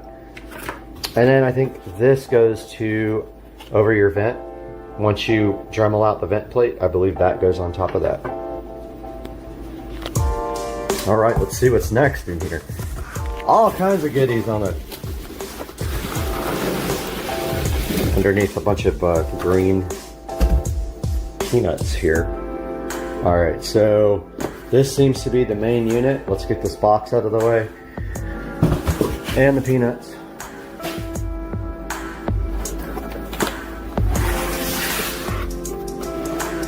Yep. So yeah, I really felt bad for these guys because they had to make me a new one after UPS lost it, and hopefully they get all their money back. I'm gonna go ahead and unbox this and restart.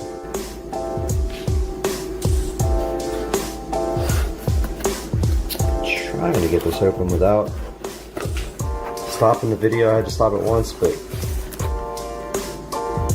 all right, I'm trying this one more time. All right, got this beautiful packaging undone. Here is the actual digital gauge cluster by ID4. This is probably the most exciting modification I've done to the car yet, or am going to do. Take a look at the back of it. So there it is. There's all the connectors, the USB, the little fan. Yeah, so this thing does not fit without trimming the plate from the back. I'm assuming there's instructions somewhere or a video for me to watch, but